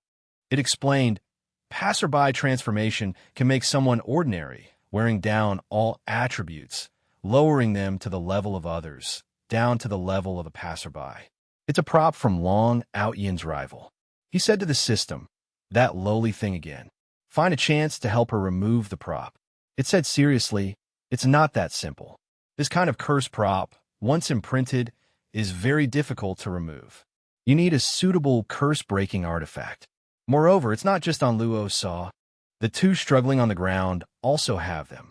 They were probably planted during the fight. These people are all considered talents of the new era, so they all have Earth-grade artifacts. They're quite generous with their attacks. I think I know what the fake system is planning. Li Mu, the masked figure, silently observed the situation. Several people were coming and going. She left her observation point, and a companion asked about the situation. She said helplessly, they're following us again. Keep digging. It's strange. We've hidden ourselves so well, yet they keep finding us. Li Mu is also at a loss. It's like they know our location. Recalling the time they were trapped in the illusionary realm, Li Mu was the first to regain her senses. Her companions weren't too far scattered. They quickly dug tunnels to escape Xian Qi Lu's pursuit. Although they had found 13 people, their overall strength was still very weak, and they could only passively evade. If only Shi Zhuo or the princess were here, she silently wished, unsure of their current whereabouts. Pekin carried Shao Qi on her back as they fled. Someone was catching up, and she glanced back warily. 2 people immediately rushed out to block their path. They narrowly avoided the attack. A rope was thrown out, and she grabbed onto a tree branch. A volley of darts flew towards them, catching her off guard. Pekin, clutching Shao Qi, fell onto the snowy ground, blood spurting from her mouth. A group from Xian Qi Lu arrived, mocking, you're quite good at running. You made us chase you for so long without a chance to strike. Their leader ordered the others, quickly subdue her and brand the others. The princess is our target. We can spare this girl. He can wearily watch them approach. What are they going to do? What are they going to do to Her Highness? Seeing their hands reaching out, she screamed inwardly. Wake up, Your Highness. Someone, save Her Highness. Pekin mustered her remaining strength and shouted, Your Highness, wake up. She was restrained by the Xian Qi Lu members. What a loyal dog, still thinking of your master at a time like this. The leader sneered. Then I'll send you on your way first. Suddenly, she was sent flying by a hammer. Shao Qi, in a fit of rage, charged forward. With a single swing of the hammer, the Xian Qi Lu member was smashed to pieces, blood splattering everywhere. The onlookers were horrified. Pekin, having regained some composure, softly called out, Your Highness. A single tear rolled down Shao Qi's cheek. She murmured, You forced my mother to her death. Her eyes now filled with hatred. She declared, I'll kill you all. Shao Qi, wielding her large hammer, furiously charged forward again. One of them drew a circle in the air, activating their jade ring martial soul. It transformed into 2 chains that bound her hands. Shao Qi's hands were suspended by the chains, and even her legs were bound. Someone lunged forward to kill her, but she used a headbutt, driving his head into the ground. Now, enraged beyond measure, Shao Qi burned through the chains binding her. Flames surged towards the person who had used the spell. She yanked, and all the chains snapped. The person persisted, firing a volley of purple lightning bolts. Xiaoqi remained unharmed and swung her hammer directly. With a single blow, she shattered the attack and sent her opponent flying. Her rage still burning, she raised her hammer again. Seeing the massive hammerhead hurtling towards him, the man couldn't react. When the hammer's face was just a centimeter away, it suddenly stopped.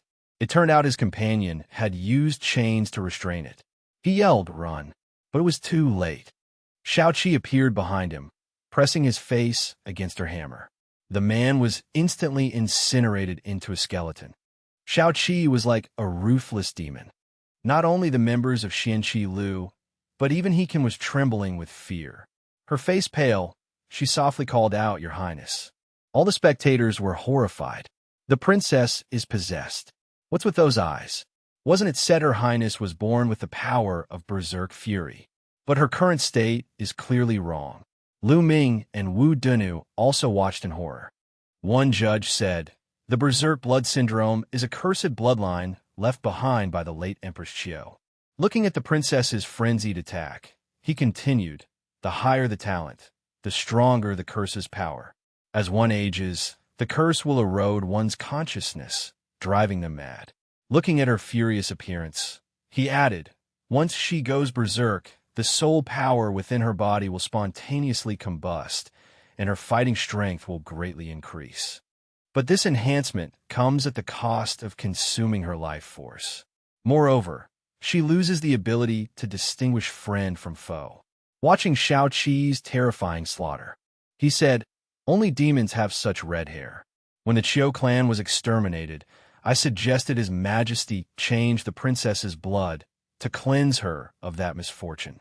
But His Majesty believed the princess was unaffected, so he refused." He turned to look at Hekin.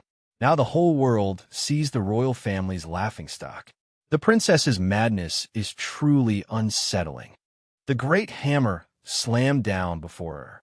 At this moment, Hekin could only retreat while shouting, "Your Highness, what's wrong with you? Wake up." She still didn't hear any response. As Xiaoqi maniacally raised the great hammer, the hammer slammed down again. Everyone was astonished. The princess seemed not to see the person in front of her. Hekin was pulled away. A clear voice rang out, "I can't watch this anymore. Going berserk on your own teammate is really not good at all." A delicate, anklet-adorned foot hovered in midair. Confronting called out, "Princess." Xiaoqi gritted her teeth and snarled her name.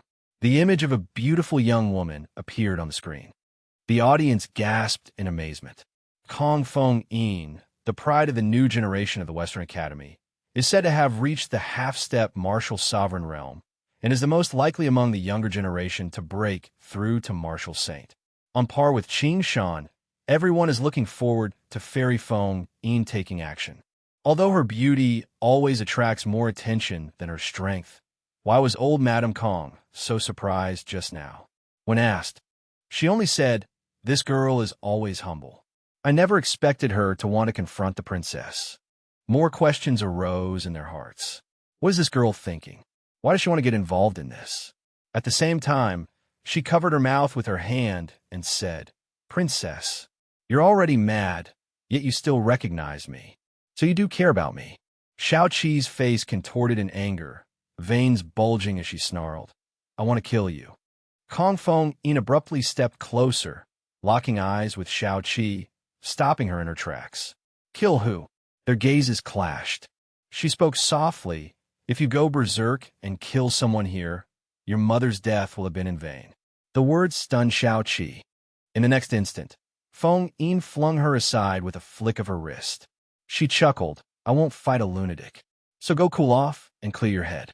Don't worry, I'm quite good at controlling the wind." Xiaoqi was tossed back and forth in the air, controlled by Feng Yin. After having her fun, Feng Yin finally let Xiaoqi drop to the ground. Hekin cried out in alarm, "Your Highness." The princess, dizzy and disoriented, retched uncontrollably. Hekin gently shook her, asking, "Are you all right?" Xiaoqi, still dazed, mumbled, "So dizzy." Her senses finally returned. Looking at her injured hand, she asked in a panic, "You're hurt." "Why am I hurt too? Why is my hand burned?" Kong Fong In crossed her arms and said with a smile, feeling the pain now. Sobered up.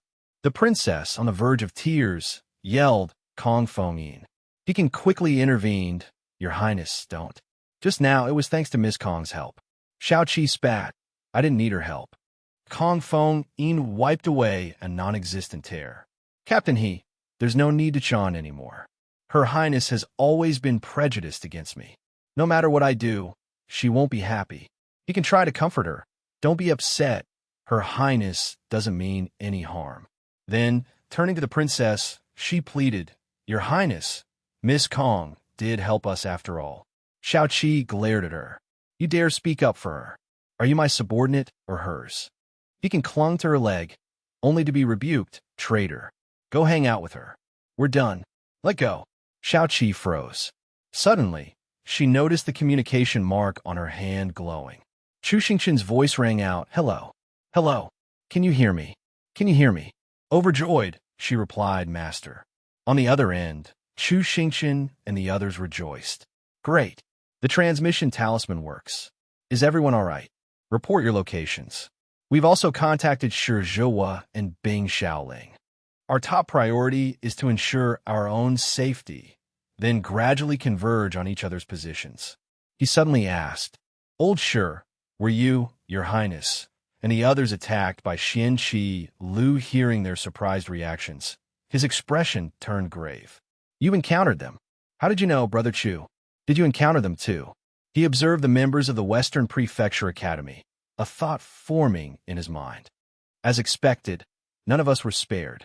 Xianqi Lu is targeting the elite of the new generation. He instructed everyone to prioritize their safety. It'll be very difficult for us to earn points from now on. Especially you, Your Highness. You have the strongest defensive power among us. Absolutely do not get agitated." The news hit her like a bolt of lightning. "Oh, right. We're currently cooperating with the Western Prefecture. If you encounter them, don't attack." Kong Fong In, standing behind them, chuckled. My, we're partners now." Xiao Qi snapped. "Who's partnering with you?" A voice called out from the south, East Hook Bridge, south side, requesting backup. Another voice trembled, "We're under attack by the Moon Ridge." One of them looked at the people surrounding them and shouted, "They're working with Xianqi Lu. They outnumber us and outrank us." The leader standing there said, "A bunch of rats trying to dig a hole." He kicked away a member of Wu Jian who was reporting to him. "Finally caught you." Someone yelled, "Li Mu." She collapsed, gasping for breath as her comrades cried out. Li Mu had been captured. She was beaten relentlessly. The people from Yuling and Xianqi Lu kept interrogating her. "Tell us, where are your comrades?" Despite being battered, bruised, and spitting blood, she refused to speak. This began to wear down their patience. "Damn it, we've hit her so many times, and she still won't talk." A man who looked like the leader spoke up. "These people are cunning. We can't underestimate them. We must capture all of them." Li Mu replied, "Don't waste your time. I won't say anything." Even trampled beneath their feet, she remained defiant. "This is all you've got. You might as well kill me." The man leaned down and said, "You've got guts. I admire that." He took out a needle. "Then let's try a different approach." He jabbed it into her fingertip. She cried out in pain, "Ah." The man took out a pair of pliers. "I used to be a jailer," he said, "so I know a lot of ways to make people talk." Looking at her pierced finger, he asked, "How does that feel?" "This little tool can inflict a long, lingering pain." He leaned close to her ear and whispered, "To be honest, I'm quite interested in Wu Jian. The way you've set things up, being beaten to this state." She trembled as he spoke. "But our family is just a small guild. My cultivation relies entirely on the Chu family." He broke one of her fingers as he continued. "I was supposed to be working with young Master Chu in the competition, but you ruined everything." The men behind him paled. "Chu Yutong won't think it was his oversight. He'll just blame me for being incompetent. So I have to take this opportunity, while Xianqi Lu is willing to cooperate, to help young Master Chu vent his anger." He continued to taunt Li Mu. "It doesn't matter if you don't talk. You seem to have a strong bond with your teammates. You're screaming like this. They won't be so heartless as to ignore you, right?" He took out a small knife. All right, this is just the appetizer. If you can't take it, you can give up. Giving up will cost you 3 points. But for a team like yours, 3 points are quite precious, aren't they? Li Mu listened in silence. Her teammates, hiding in a nearby cave, cursed angrily. Those bastards. They're torturing Li Mu. Someone stopped him. Don't be rash. They just want to force us out. He said furiously, then what are we supposed to do? Just watch. When will reinforcements arrive? Someone else asked. Another replied, don't count on reinforcements. Everyone has their own tasks. How can they come to save us? We have only ourselves to blame for being so weak. Seeing no movement outside, he looked out in surprise. It stopped. Why isn't she screaming anymore? Li Mu's hands were covered in blood. The people from Yuling and Xian Qi Lu were also surprised. They looked at her curled up on the ground, silent. She was chanting to herself, don't scream, don't scream. Don't make things difficult for my teammates. Don't let the enemy gloat. I absolutely cannot be a burden to my team. He said suspiciously, they can all see this, can't they? Yet they don't come to save you. What cold-blooded teammates. Why are you suffering like this? I'm starting to feel a little sorry for you. Li Mu remained silent, just looking at them. She blamed herself inwardly. Falling into this predicament was entirely her fault. She had to bear the consequences herself. No rescue is needed. She remembered, mother will abandon you. Father will betray you. She had witnessed it since childhood. Ultimately, one could only rely on oneself. Li Mu felt a little tired. I don't need anyone's sympathy or pity, nor do I expect any so-called help. Suddenly, a flame ignited. Xiaoqi appeared above, wielding her hammer. With one blow, she shattered the surrounding ground. A flash of light swiftly snatched Li Mu from their grasp. Everyone was astonished by the third princess's appearance. But unexpectedly, they were overjoyed to have caught a big fish. Don't let her escape. Xiaoqi, while carrying Li Mu, fought them off. Li Mu gasped, you idiot. You shouldn't have come to save me. My rank isn't high. It's not worth. The princess yelled, shut up. Beacon said to Xiaoqi, did you come alone for reinforcements? Confronting supported He can, injured and clutching her chest, struggled to continue. That's too dangerous. It would have been better if I had come with you. Xiaoqi replied, you're in this state, just rest. Xiaoqi said to Confronting, aren't we partners? He can ask you to take her to master. I wouldn't feel at ease leaving her here alone. I'll go provide support. It's quite close to us anyway. He can worried, Your Highness, going alone. Xiaoqi comforted don't worry, I'll assess the situation. I won't put myself in danger. Xiaoqi looked back at and said, I'm not stupid. Returning to the moment she rescued Li Mu. Xiaoqi was furious. She roared, I am an idiot. Yuling's people rushed towards the princess. It's the third princess. Capture her. The princess said, there's so many of them. Li Mu, slung over the princess's shoulder, said, most of their team is hiding here. Idiot, you shouldn't have come to save me. Xiaoqi, upon hearing this, became angry. Then what should I have done? Just stand by and watch. Xiaoqi was attacked by Yuling's people. Haha, no matter how skilled you are, 2 fists are no match for 4. You're dead for sure. Xiaoqi glared back at them. She turned and counterattacked Yuling's people. Get lost. I get scolded for saving you. How ungrateful. Li Mu, injured and carried on the princess's shoulder, replied, forget about me. Run. I've already dragged you into this. The third princess, straining, fought back against Yuling's people. Li Mu continued to chatter in her ear, you're the strongest attacker on our team. If it weren't for me, you could definitely have earned more points. A burly man leaped from the crowd, preparing to strike the princess with a palm strike. At this moment, the princess, her eye bleeding, looked away. The man brought both hands down on the princess with such force that the ground cracked. Li Mu looked up, her face pale. The princess was now standing above her, blood dripping from her face onto Li Mu's. The man, giving the princess no time to escape, veins bulging on his face. With murderous intent, another punch landed. Li Mu gritted her teeth, enduring the blow as the ground cracked further, the devastation intensifying. Wounded and helpless, she could do nothing. The members of Yuling, surrounding her, taunted, "Let's see how long she can last." Xiaoqi, trapped within a barrier, gnashed her teeth in frustration. The surrounding crowd jeered, ignoring the benefit of your teammates, running here to play the hero. Soft-hearted and weak, all brawn and no brains. You should thank Her Highness for offering us these points.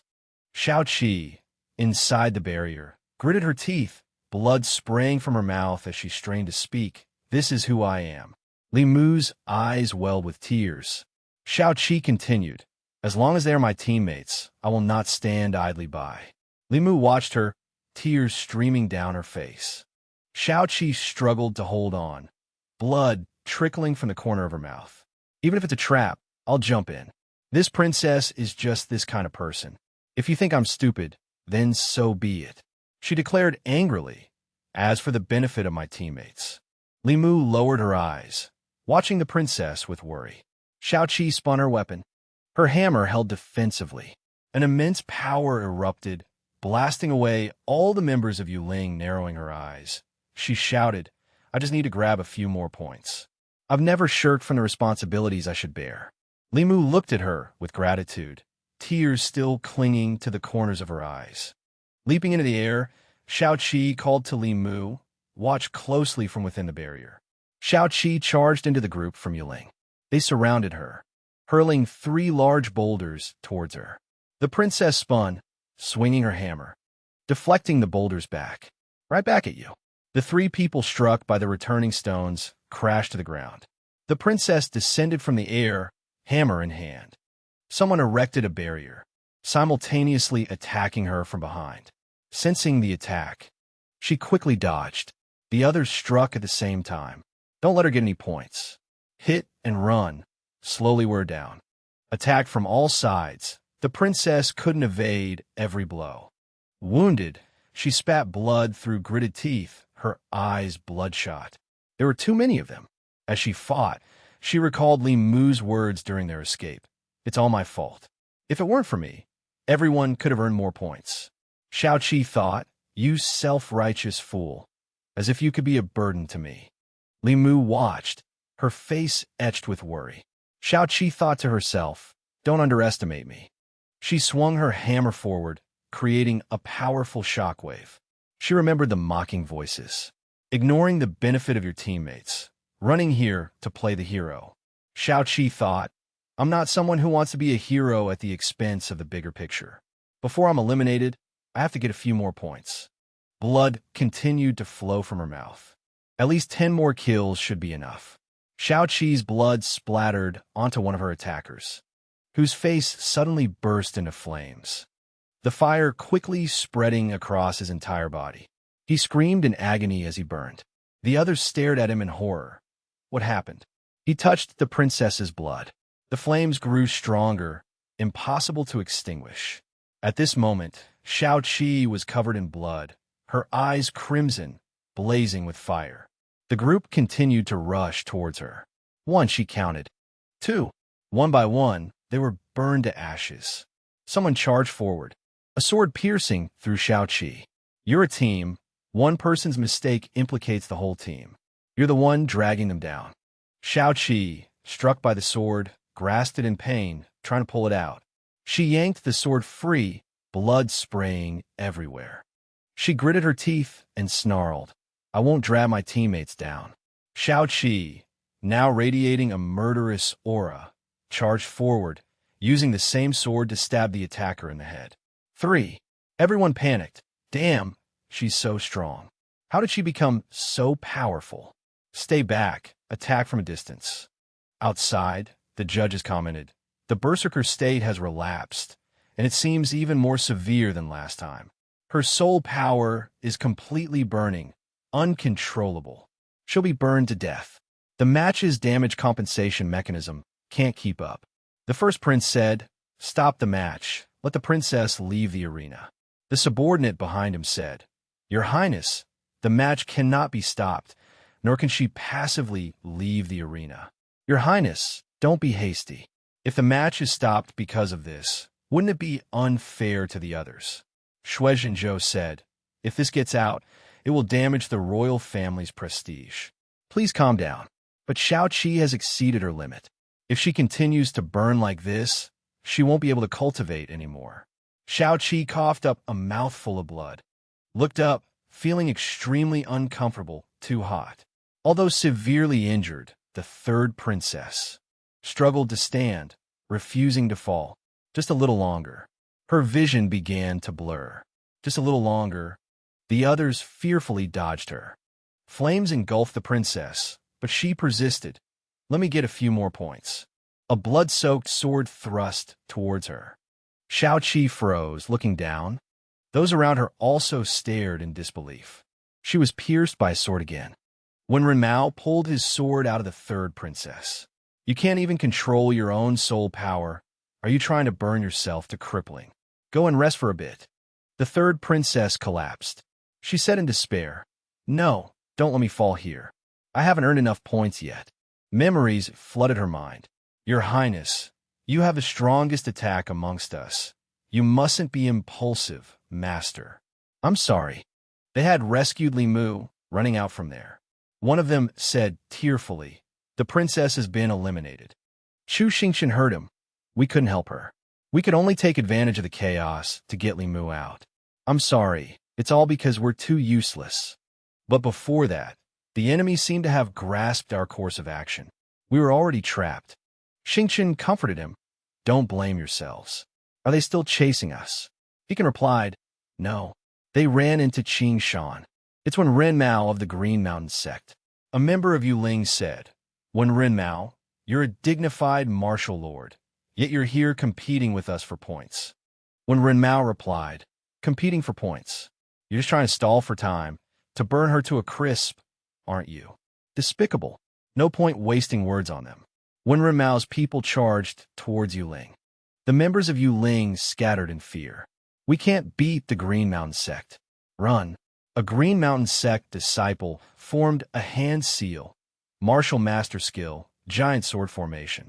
As soon as the formation was set, it surrounded the Yuling members. A seductive woman appeared on the sword. The Yuling members stared in shock. A giant sword formation can be deployed this quickly. He truly lives up to his reputation as the Green Mountain sect's top disciple. Truly admirable. What's that on his sword? It looks like the Shui clan leader's granddaughter.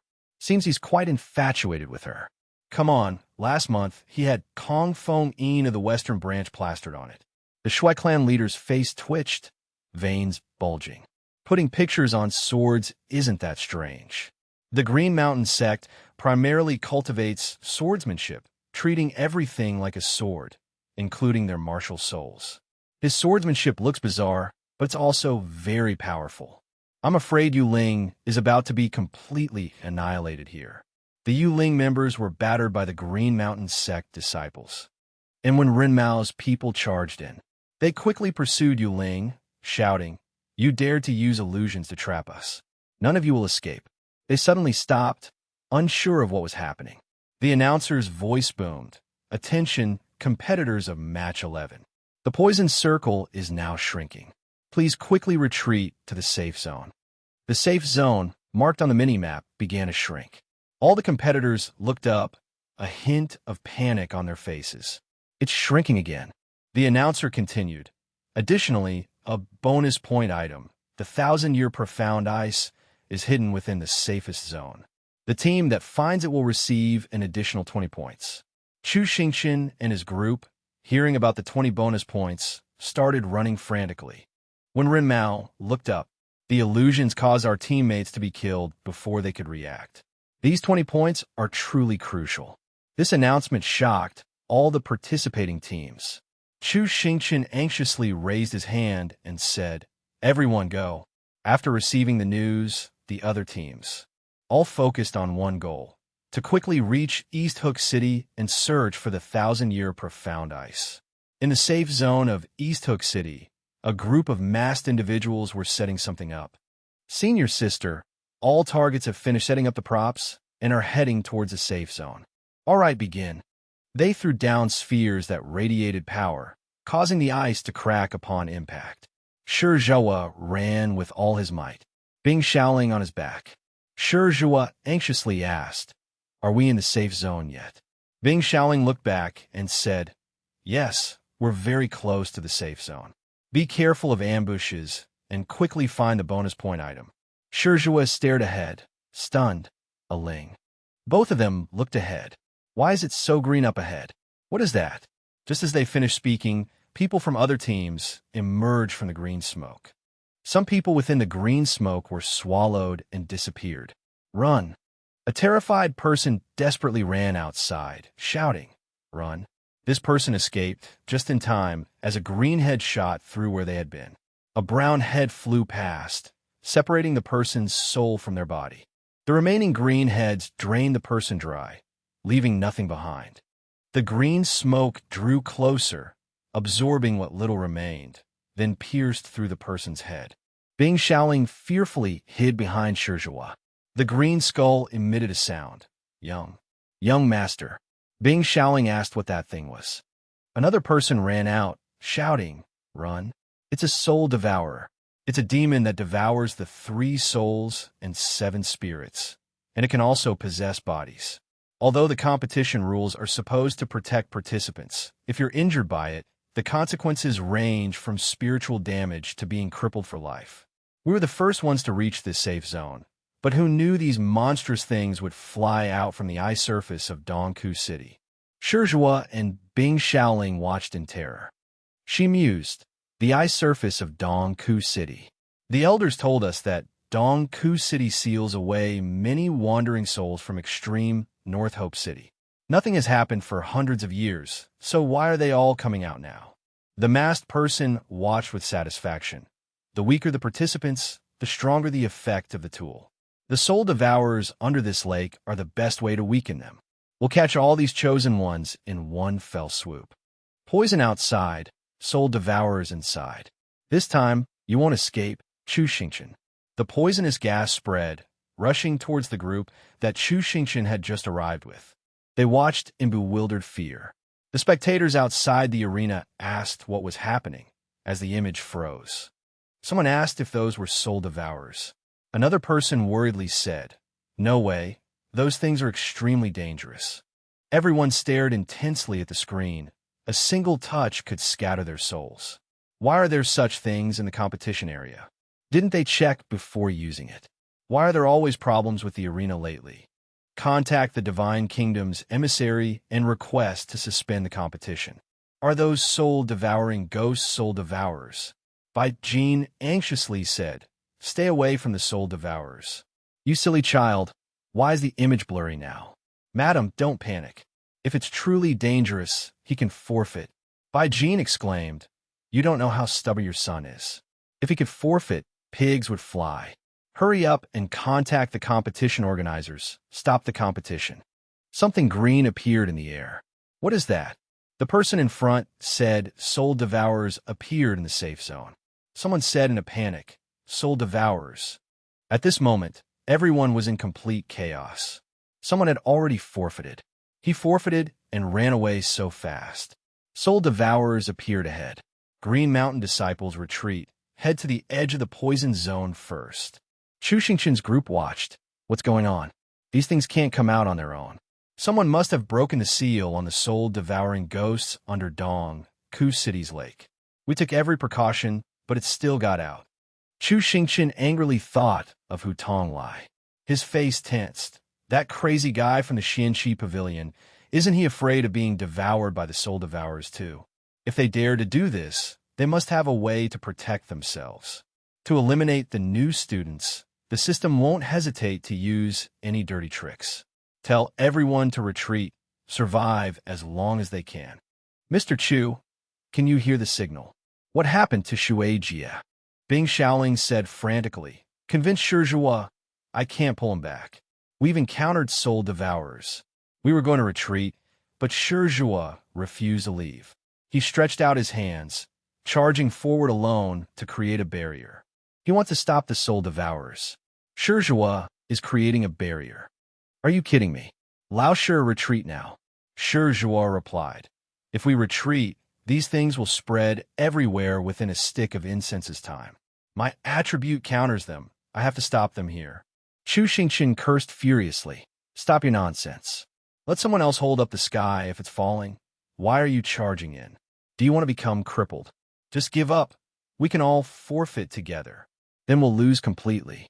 Shi Zhuo replied. Besides, Chu Xingqian, we can forfeit and leave, but what about Elder Xiang at the Northlai outpost? Facing this situation, no one can save them. They suffered hardships in life. Are they going to be torn apart by these hungry ghosts in death? That's too unfair. Shi Zhuo said, we have to fight for them. Chu Xingqian heard Shi Zhuo say, don't worry about me. You guys retreat first. Chu Xingqian said calmly, everyone, immediately retreat to the border of the poison zone. Also, be ready to forfeit at any time. Everyone froze after hearing this. Chu Xingqian said, life is most important. Don't hesitate. Retreat now. Shao Qi looked at Chu Xingqian and said, then what are you going to do? Chu Xingqian pulled Hu Tonglai forward. He coldly replied, settle the score. Everyone gasped. Chu Xingqian. Shao Qi yelled, settle what score? What are you going to do? Shao Qi was held back. He always has a plan. Don't go over there. Don't hesitate anymore. We can't control this situation. Retreat now. Shao Qi turned her head, biting her lip anxiously. The Soul Devourers were still pouring out continuously. Sir, the Soul Devourer's speed has been controlled. It seems like the Radiant Sword is stopping them. Jin Yueming replied. Radiant Sword? What a reckless fool. But suit me just fine. If he's offering himself up, I'll help him die faster.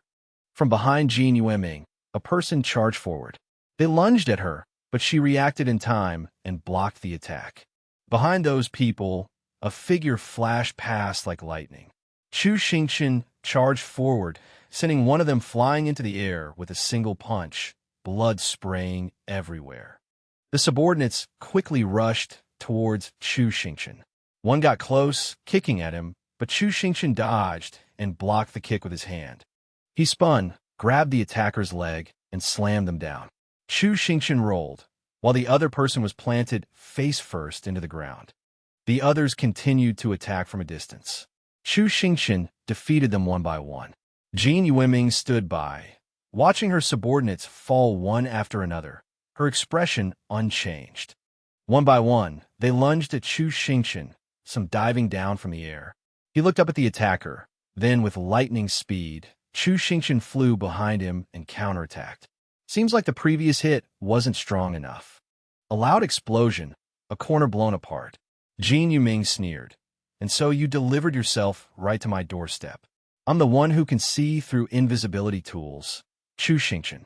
Chu Xingqian stood up after knocking down all of Jin Yueming's subordinates. Jin Yueming said, you really are the chosen one. Chu Xingqian glanced at her. It really is him. Half a stick of incense ago. Chu Xingqian pulled him along as he ran. Trembling, he said, Chu, brother Chu, let me go. Aren't we retreating? The Soul Devourers are ahead. What are you doing? At this moment, Chu Xingqian began his attack. He extended 2 fingers and executed. Poison Flower Buddha Moon Hand. Unable to move, unable to cry out, when did he learn this move? Chu Xingqian quickly accelerated. Brother Chong, if they're using communication tools, can you use Jin Yueming's transmissions to locate the Xianqi Tower? You want to find the people from Xianqi Tower. Are you crazy? We'll be exposed. On Shi Zhuo's side, the Soul Devourers were increasing in number. Old Shi won't be able to hold on much longer. I have to find a system user quickly and fix the loophole. As for being exposed, sooner or later we'll have to face the system user. It just so happens that the Soul Devourers have disrupted the surveillance formation, completely cutting off communication between inside and outside the exam grounds. So we just need to quickly resolve the situation inside the exam grounds. The system encouraged, go, quickly weaken her. I want to seize her tools and system. Jin Yueming said, so strong, Martial King level. Is this your true strength? Such power without using tools. No wonder you could kill 30317. But don't think I'm like that useless idiot, just foolishly throwing tools around. The battle between Jin Yueming and Chu Xingqian began. Jin Yueming said, since you're so strong. She took out the Grand Martial Master technique, Shadow Image. Then let's have a little competition with it. Chu Xingqian looked toward the other side with some surprise. At the border, when Ren Mao's people had gathered there. We've reached the edge. Let's observe the situation here first. The Soul Devourers are truly too dangerous. If it doesn't work out, we can only give up. When Ren Mao said, I feel like the Soul Devourers have stopped. They were spreading very quickly before. Someone is stopping them. One Ren Mao turned and asked, where's the bright light sword? How the people from Wu Jian already escaped. Someone shook their head.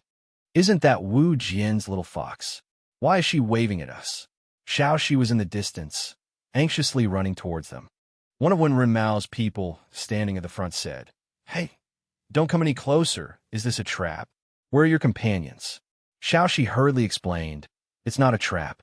Getting points is meaningless now. I just want to ask for your help. Xiao Shi's eyes were filled with pleading. Seeing Xiao Shi's appearance, when Ren Mao and the others couldn't help but feel moved, their faces flushing slightly. On Chu Xingqian's side, the situation was extremely tense. Enemies continuously attacked Chu Xingqian. The Grand Martial Master Shadow Technique user and Chu Xingqian fought relentlessly. Jin Yuming watched from the side and said, A Martial King level battle is truly dazzling. But the stronger you are, the stronger the shadow becomes. So what if you're a Martial King? Can you defeat yourself? Chu Xingqian fought with frustration. Both sides used identical techniques, making it difficult to determine a victor. The shadow used the Poison Flower Buddha Moon Hand. The system said, Too weak, Chu Xingqian. How did you get hit? Chu Xingqian, having been struck, said this is cheating. It can copy everything from techniques to fighting style. The system provoked, Stop messing around with him. Your soul power is running low. Finish this quickly. Chu Xingqian replied, Easy for you to say, but he's my clone. Look at that handsome face. And those agile movements. How can I defeat such a perfect man? The system scolded, Have you no shame? Think carefully about your weaknesses. Don't you have any? Not even a fragile mentality. This is giving me a headache. Suddenly, the system vomited a pile of vegetables. Chu Xingqian and his clones stared wide-eyed. Both embraced the vegetables and sobbed. My bye. Why did you destroy the vegetables? The system said, This is your chance to destroy him. Chu Xingqian cried as he attacked his clone, saying, So cruel. The system consoled, Stop looking, keep attacking. Chu Xingqian attacked with a heavy heart, truly too cruel. Jin Yuming watched Chu Xingqian and his clone fight. She began to use her technique. Chu Xingqian attacked his clone, but his attack passed through a hole in the clone's body. Chu Xingqian was confused. What kind of technique is this? I don't know. The system explained. It turned into a shadow. Be careful, this is tricky to deal with. While Chu Xingqian was distracted, Jin Yuming attacked from behind. Jin Yuming said, I've always been curious. As the chosen one, why don't you use items? Before, it was to hide your identity. Now, there's no need to hide. But even when suppressed by the shadow, you still refuse to use them. Chu Xingqian thought, It doesn't hurt. Jin Yuming continued, Now I understand. It's not that you refuse to use them. The system broke out in a cold sweat, terrified. But that your system simply doesn't have any items, right? A large hand reached out, grabbing the system. The hand tightened its grip. You dare to harm us, yet you were so cautious in probing us. Turns out your system is this weak. This ugly system's space is laughable. Jin Yuming became frantic. Although I can only vaguely sense it, I've caught it. I'll give it to Lord San Qianwu. He'll be delighted. The system screamed, I'm done for. I'm being pulled out. Chu Xingqian gripped the system tightly, calling out Changge. The system yelled, Chu Xingqian. Chu Xingqian struggled to hold on, saying, So weak. Reduced to this by a fake system. The system argued, Who knew she'd suddenly reach in? She's 10 times stronger than that pockmarked guy. I'm still in my initial state. I can't resist her. Let go. Your soul will be torn to shreds. Chu Xingqian gritted his teeth, gripping the system tightly.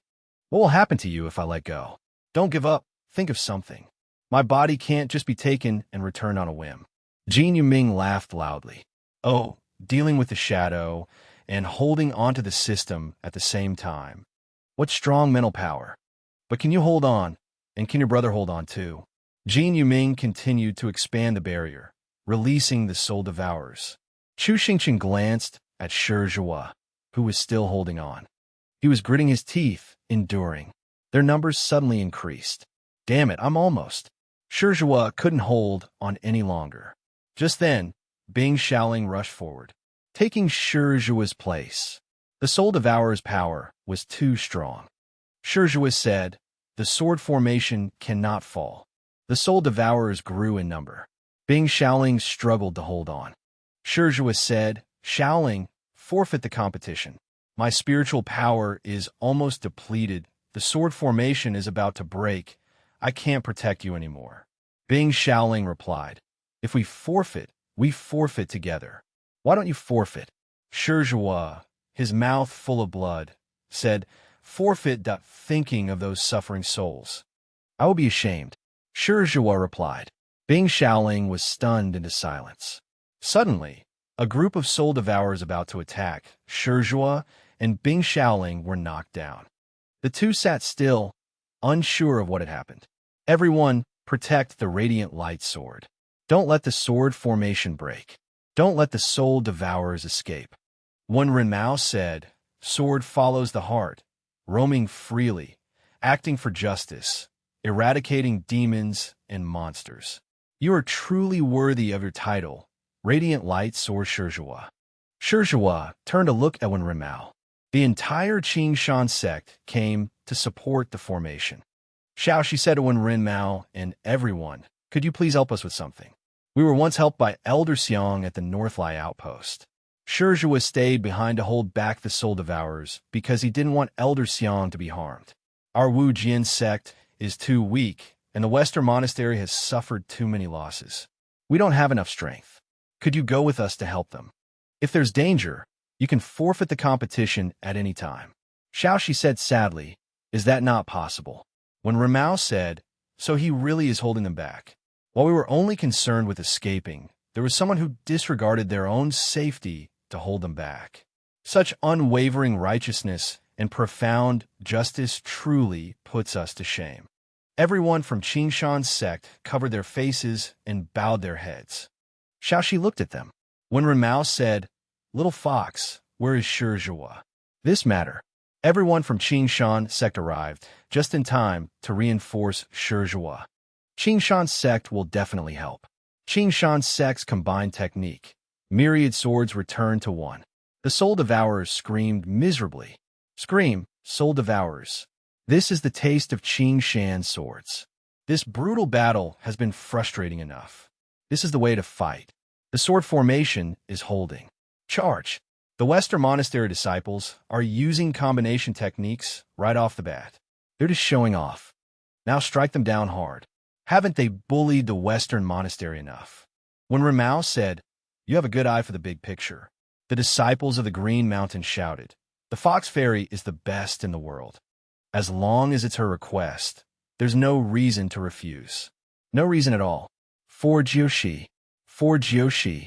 Jiushi, her face flushed, pushed the two people and said, Bing Xiaoling looked at Jiushi. Shi Zhuo stared blankly as they shouted. Jiushi nudged Shi Zhuo and said, "Don't just stand there. Reinforce the sword formation. You continue, we'll supply you with spiritual energy." Jiushi, blushing, said, "We're not the type to cling to life, only caring about our own survival. Sacrificing our beauty, leading troops to rescue you. You have to vent this anger for me." Shi Zhuo said, "Xiaoxi, thank you." Bing Xiaoling also smiled. Shi Zhuo engraved everyone's help in his heart. Shi Zhuo's spiritual energy recovered. He gripped his sword tightly. "I will definitely not retreat." Jin Yuming turned her head and looked towards the gathering soul devourers. Jin Yuming said coldly, "Oh, so you can actually hold on." She picked up the system to look at it and smiled with satisfaction. But so what? At this moment, Chu Xingqian was injured, vomiting a mouthful of blood. Jin Yuming glanced at Chu Xingqian. All resistance is futile. Chu Xingqian's system is in Jin Yuming's hands. Wasn't the system pulled out already? Chu Xingqian sat motionless. Secretary, who shakily reached out towards Chu Xingqian. Is he dead? Jin Yuming said regretfully. It's a pity his own system is gone. When it was pulled out, the soul body shattered into pieces. It doesn't matter. He has to die anyway. I'll temporarily seal the God-chosen system in my space and hand it over to Lord Santian Wu when I get out. Secretary Hu, still trembling, listened to her. Hu Tonglai, you did a great job this time. When I report to my superiors, I'll put in a good word for you. Congratulations, you can finally transform. Jin Yuming replied coldly. Release the seals of all the soul devourers. I also want to see how long the radiant light sword can hold on.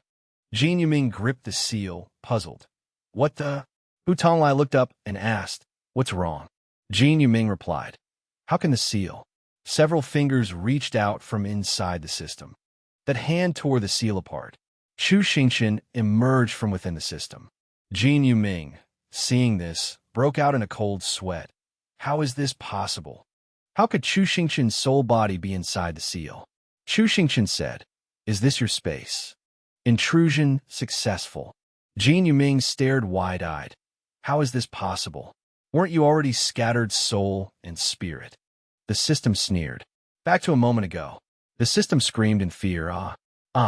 Chu Xingqian, let go. The system apologized. I'm sorry. I'm too useless. I'm dragging you down. Hand me over.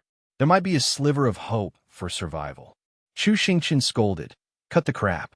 Will they let me go? You're too naive. Ever since you barged into my body, our fates have been intertwined. We share weal and woe, life and death together. It's okay if you're useless. I'll become stronger. I'll protect you. Didn't you want to cultivate me into a long out yin? Isn't there someone waiting for you to return? They don't give up so easily. Even though you're stupid, foolish, and useless, I'll feel uneasy without you by my side. The system called. Chu Xingqian. You set yourself. Chu Xingqian asked, confused. Huh? Why are you pulling my ear? The system explained. Leave a soul fragment behind. Then the soul fragment can return to the body. This is the only way now. Let's gamble. After she captures me, she'll most likely seal me and lock me in a space. The system can't escape that kind of seal, but a soul fragment can break out. Forcibly leaving the body will definitely injure the soul. I'll try my best to protect you. Let's kill her together. Chu Xingqian. We share weal and woe, life and death together. She can control someone to attack us, so stall her first. Also, Chu Xingqian, run with all your might. Chu Xingqian replied, no problem. Jin Yuming's face darkened. She snapped her fingers. Chu Xingqian, who was running, suddenly stopped. Chu Xingqian struggled. Problem. A large hand reached towards him. Chu Xingqian stretched out his hand to resist. I break. He said angrily. Why can't I hit her? The system said, who told you not to listen to me? Within the system space, rely on your thoughts to form divine abilities. Moreover, this is her territory. Normal attacks won't hit her. Chu Xingqian asked, then how do I attack? The system handed him a dictionary. Chu Xingqian took it and said doubtfully, a dictionary. The system said, this is my knowledge repository. Channel your thoughts into it. It can materialize your thoughts. Chu Xingqian was still confused. Thoughts. Jin Yuming, with veins bulging on her face, said, you two idiots, you've entered my territory and still want to resist. Since you've delivered yourselves to my doorstep, I'll grant your wish. Chu Xingqian quickly thought. Thoughts. Jin Yuming launched an attack towards Chu Xingqian. He quickly used the spatial separation technique. Chu Xingqian reached out and opened the dictionary, channeling his thoughts. The dictionary opened. Chu Xingqian shouted, ha, got it. Chu Xingqian pointed at Jin Yuming and said, attack. Sonic attack. Jin Yuming was surprised. What is this? She covered her nose. Close her eyes. So stinky. Chu Xingqian took advantage of Jin Yuming's unguarded moment and ran behind her to attack. Evil woman. Chu Xingqian threw those 4 words at Jin Yuming and said, I stab. Verbal assault. Jin Yuming turned around and yelled, what kind of move is this? Rotten eggs. Chu Xingqian held the dictionary. but he was suppressed again. Chu Xingqian fell into the fissure, his body hitting the rocks and shattering. Chu Xingqian tried to yell. Ah! Words poured out of Chu Xingqian's mouth. He clung to the words. Look up. This is... Jin Yuming said. In this system space, I am a god, controlling everything. Jin Yuming floated mid-air, her eyes bloodshot. A group of fake people appeared. Protect the young miss. Protect the young miss. Chu Xingqian looked up in a panic. He desperately tried to escape. The group chased after Chu Xingqian, trying to catch him. Too many people. Chu Xingqian was surrounded and captured. He desperately tried to escape. Why are they everywhere? Chu Xingqian ran into a dead end. He ran directly towards the painting. He rushed into the painting, changing direction. He stuck his head into the painting. The character in the painting turned around and looked at him, asking, "Who are you?" Chu Xingqian replied, "A good person." Ink surged from the water and attacked. Chu Xingqian took a pen and wrote from the dictionary. Ma Yang's magic pen, 3D construction. He drew a gun. Chu Xingqian held the gun and fired continuously. Ink surged from all directions, attacking, more and more. Chu Xingqian transformed into a fish. I transform, changing physical form. He held the book and swam deeper. The small fish kept swimming below. Jin Yuming said, "Keep running. Keep running in circles in my maze until you're exhausted. I like watching you ants struggle." The chosen one, Shizhua, was still trying to stop the soul devourer. Chu Xingqian swam underwater. Jin Yuming continued, "The chosen one. Just a toy in my hands." She opened her mouth wide, preparing to swallow Chu Xingqian. Chu Xingqian didn't react in time and was swallowed into her mouth. Jin Yuming raised her head out of the water. From now on, they will become the past, become ordinary. And I, young Miss Jin Yuming of the Xianqi Pavilion. Jin Yuming excitedly clapped for herself. Will become the leader of the new era, ushering in an era that belongs to me. Jin Yuming was rejoicing. Chu Xingqian moved inside her stomach, saying, "Are you dreaming?" Jin Yuming was awakened at this moment. Everyone bowed to Jin Yuming, saying, "Master Jin, long time no see. The spiritual academy is becoming more and more beautiful, elegant, and captivating. What level have you reached?" "Grand Martial Master." "Just reached Martial Master. Provided with so many treasures since childhood, yet still not as good as ordinary people. How embarrassing. Has the Xianqi Pavilion declined?" Jin Yuming bit her lip in anger. "You insignificant people. One day, you will have to look at me with different eyes." Jin Yuming summoned the system. Her eyes lit up. Looking down, "This is a gift from the gods." Chu Xingqian emerged and slapped Jin Yuming. The dream shattered. Jin Yuming was slapped out of her fantasy. Jin Yuming's dream collapsed. Jin Yuming closed one eye. Why did it break? The system can't be controlled. What have you done? Chu Xingqian's system said, "Although your system is very powerful, its consciousness is only an AI, a string of data. Chu Xingqian is responsible for stalling you. I'm in charge of absorbing it." Chu Xingqian's system snapped its fingers. Now offense and defense are much easier. Jin Yuming screamed, "Impossible! Impossible! I've never heard of a system being able to absorb another. Besides, you're so weak, a good-for-nothing. Give me back my system." Chu Xingqian slapped Jin Yuming again. "So you can continue causing trouble. Relying on the system to arbitrarily trample on the weakness of others, isn't that enough?" Chu Xingqian, enraged, said, "This slap is for old Shi." He slapped her again. "This one is for old Xiang." Chu Xingqian continued, "And for His Highness." He slapped Jin Yuming repeatedly. "For everyone. Everyone you've deceived." Chu Xingqian then threw a punch. "This next one is for Li Mu." He rushed forward, punching Jin Yuming hard, sending her flying. Chu Xingqian approached her. "If this isn't enough now, I'll continue later. Without the support of the heavenly Tao, every step Chang'e takes is through his own effort. You dare call him a good-for-nothing?" Chu Xingqian raised his fist to hit Jin Yuming again. But the system stopped him, saying, "Enough. Enough. Any more and she'll be mush." Chu Xingqian replied, Wasn't I just venting for you? The system explained. She's still useful. She can't die here. I've already taken the system. I need to digest it a bit. Go back to your body. Your soul is injured this time. It probably won't be comfortable going back. Unexpectedly, Jin Yuming reached out and grabbed Chu Xingqian's leg, stopping him from leaving. Jin Yuming said, "Give me back my system." Chu Xingqian cursed in frustration. Damn it. When Ren Mao clasped his hands, channeling spiritual energy, the formation is being restored. My lords, the formation sealing the 11 examination halls is ready. Good work, emissary. Activate the formation. Secretary, who was bewildered and couldn't think straight. He glanced at the unconscious Chu Xingqian and Jin Yuming below, his whole body itching. What in the world is going on? Wasn't she supposed to steal Chu Xingqian's system? Why isn't 100,000, 2,400 heavenly spirits moving? Chu Xingqian is finally dead. He picked up Chu Xingqian and said, "To be honest, I really like you, but there's nothing I can do. This is your fate. Don't blame me." As he was carrying Chu Xingqian opened his eyes and looked at him. His face turned purple as he stared at him.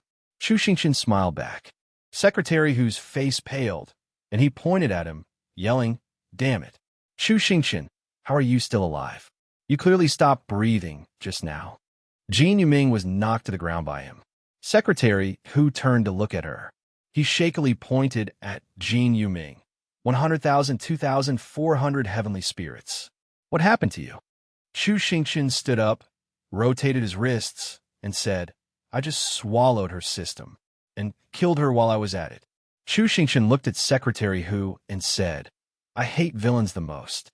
He placed his hand on Secretary Hu's head. Secretary Hu was now drenched in cold sweat. Chu Xingqian twisted Secretary Hu's head, continuing, and traitors. Chu Xingqian infiltrated Secretary Hu's system. At this moment, he was in tears crying, "My system." Secretary Hu pleaded, "Don't kill me. Don't swallow my system. Brother Chu, Captain Chu, young Master Chu. It was all her. She forced me to harm you. I had nothing to do with it."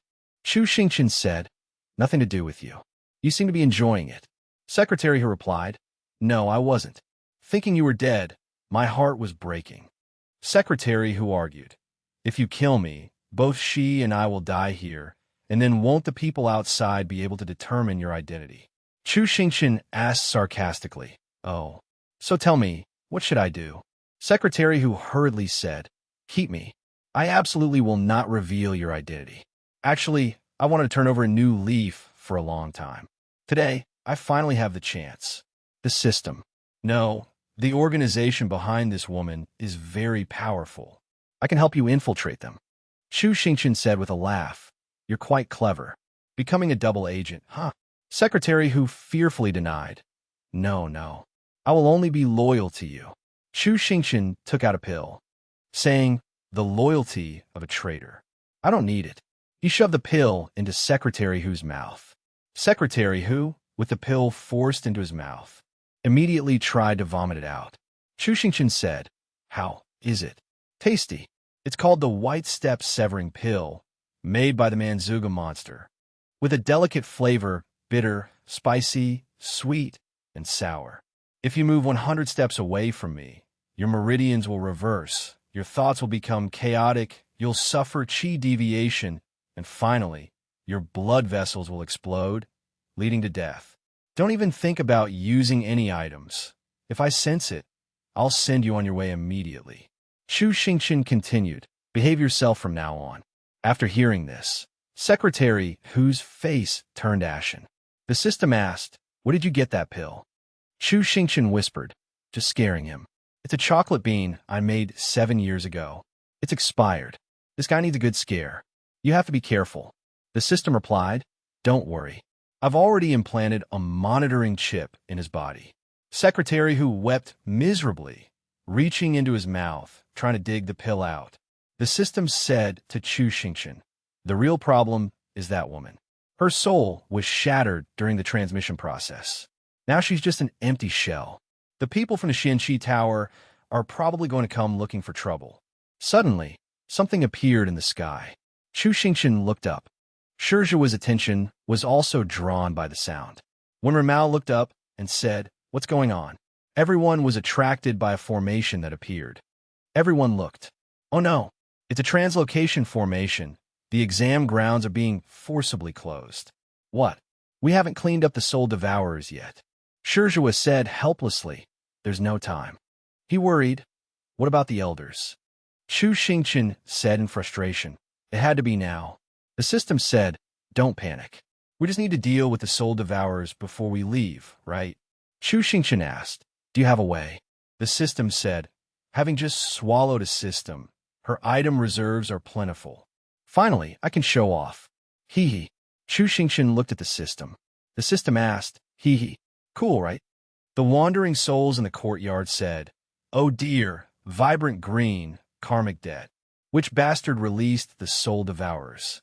Wasn't it those scripture-chanting guys? I said from the beginning we shouldn't have mentioned it. A powerful tremor appeared, causing everyone to panic. Glittering golden light appeared. Shijua and Bing Shaoling turned their heads to look. A tremendous power erupted, startling everyone so much they couldn't open their eyes. When Renmao shielded his eyes with his hand, only able to peek through a sliver. Everyone had to close their eyes and cover their noses against this terrifying power. A group of soul devourers were incinerated into ashes by this power. Smoke billowing everywhere. The wandering souls here cried out in terror. Oh my God, what terrifying power.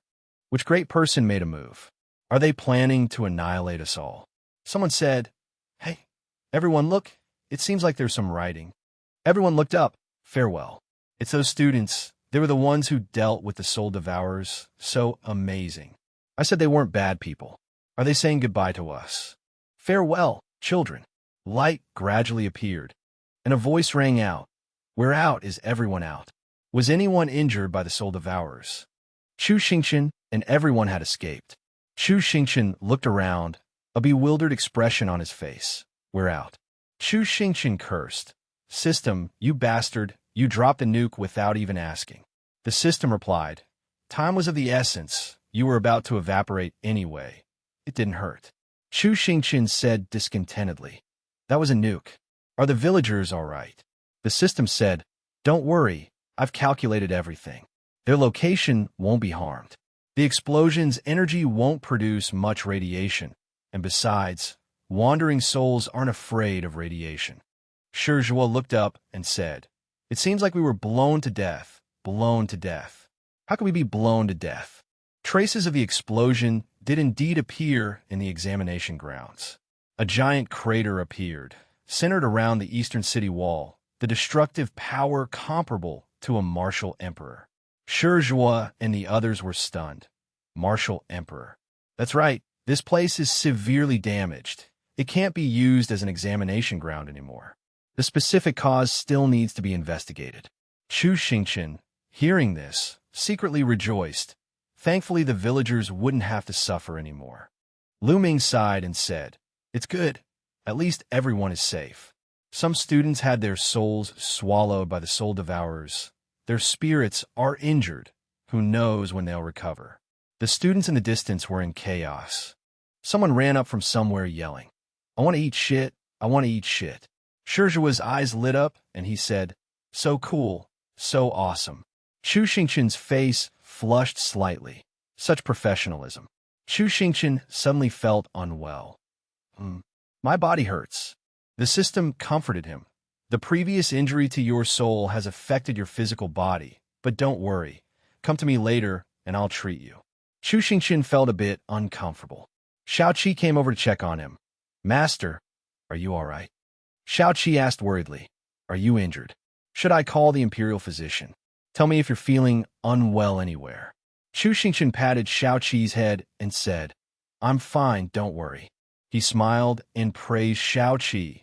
You did well in the exam, protecting your teammates, truly worthy of being our fearless grandmaster.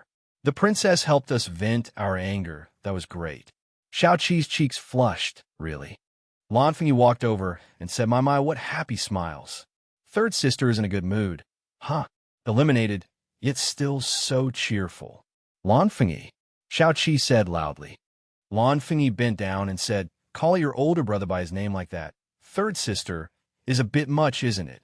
You must be agitated from being eliminated." Xiao Qi retorted loudly, "A dog's mouth can't grow ivory tusks. Who said we were eliminated? We already eliminated a team at the start. We're still very much in this." Chu Xingchen whispered to Xiao Qi, "This isn't good. The points we accumulated from running away are almost gone."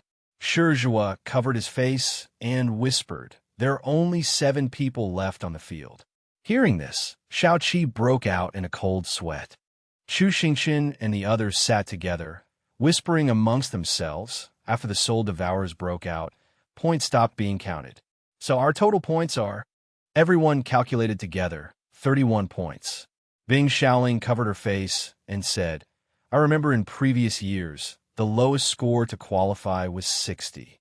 Jiushi said dejectedly, "So, we can't even pass the qualifiers. The Wu Jian sect won't." Everyone was despondent, on the verge of tears. "We clearly tried our best. Damn it." Seeing this, Lu Ming hurriedly comforted them. "Everyone don't." But in the end, he also sat down and cried with the members of the Wu Jian sect, equally devastated. The system said, "Deputy sect leader, pull yourself together." "What now?" Chu Xingchen. "Calm down." Chu Xingchen said, "Wu Jian still has medicinal herbs, the fish pond, the pig farm, so much land.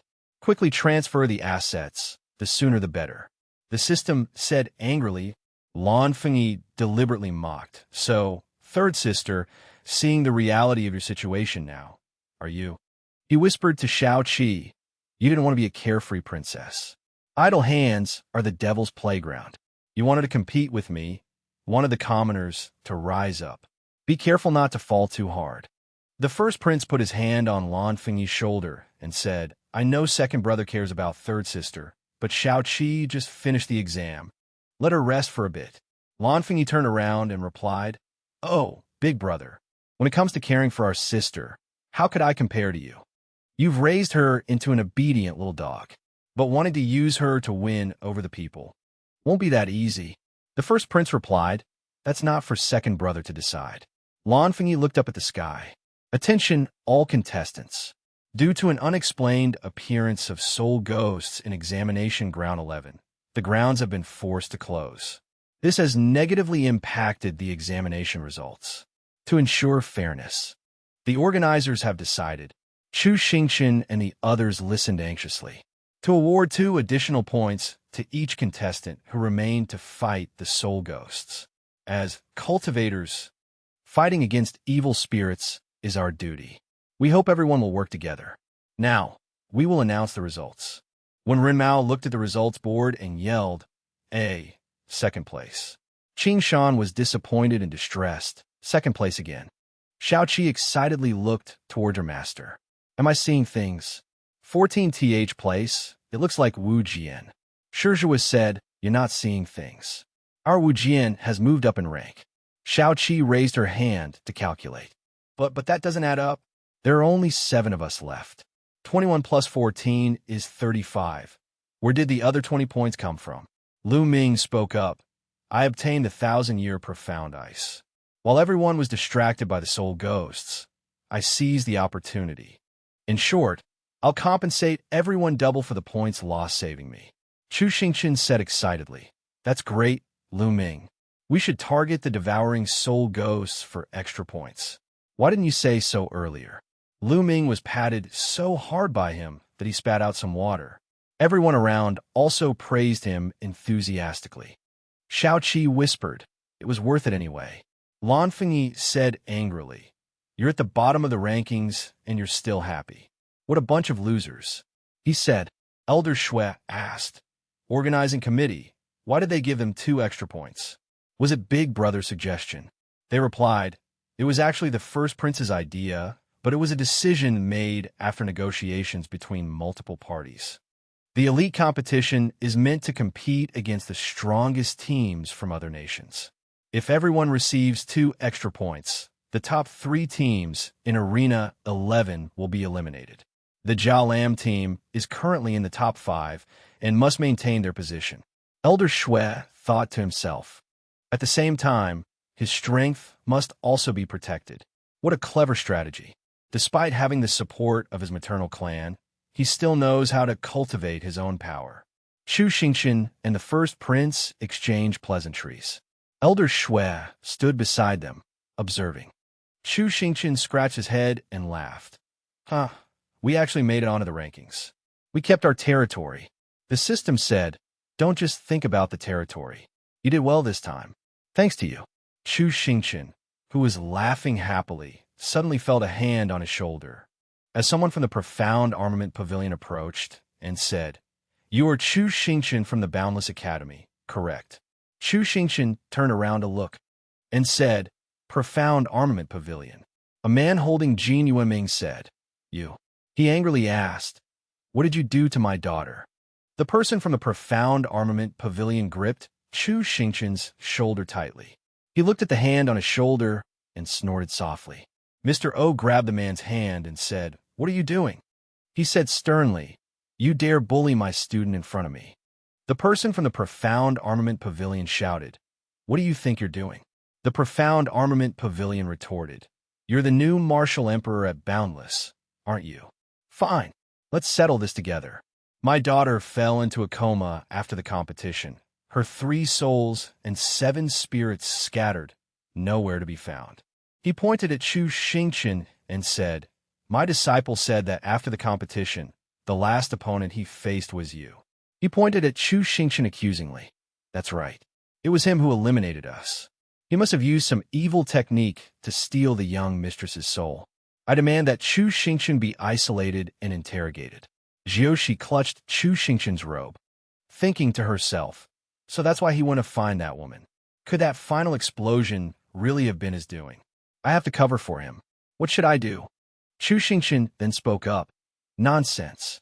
He teared up, saying indignantly, You're slandering me. The surrounding people looked at him in surprise. Chu Xingqian's tears fell like rain as he pointed and said, saying I harmed her. Do you have any proof? Chu Xingqian wiped his tears and turned to Old Hu. I was clearly with Old Hu the whole time, fighting against the devouring soul ghosts. Right, Old Hu? Secretary who looked at him and nodded repeatedly. Right. Chu Xingqian, holding Jiushi, cried, I'm just a weak newcomer to the Grandmaster realm. You're all Grandmasters. How could I possibly kill any of you? You couldn't protect her and let the soul-devouring ghost consume her soul, and now you're putting all the blame on me. Sob. So unfair. The surveillance formations were all off, so anyone can just falsely accuse others. I could just as easily say you released the ghost. The person from the Profound Armament Pavilion said nervously, slander. Spouting nonsense. They were afraid of this matter being investigated. Otherwise, the Profound Armament Pavilion would be in big trouble. If you want to interrogate, let's interrogate together and make this a big deal. Chu Xingqian said with a cold laugh. Let's see if your Profound Armament Pavilion can bear the charge of intentionally releasing the soul-devouring ghost. The people from the Profound Armament Pavilion turned to discuss amongst themselves. After their discussion, their faces were grim. The pavilion master of the Profound Armament Pavilion spoke, Very well, Shaozik. The Profound Armament Pavilion will remember you. They turned and left angrily. Chu Xingqian said to the system, That old man is targeting me. The system replied, Don't worry, I have a way. The system brought Chu Xingqian into a space.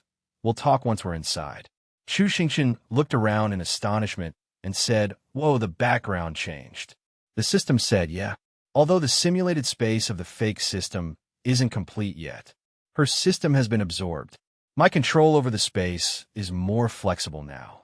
I can simulate any scene you like. Chu Xingqian said cheerfully, So, can you simulate my pigsty? The system was exasperated. As expected, you still think the mental space is the best. Fine, I won't change it. Chu Xingqian grumbled in response.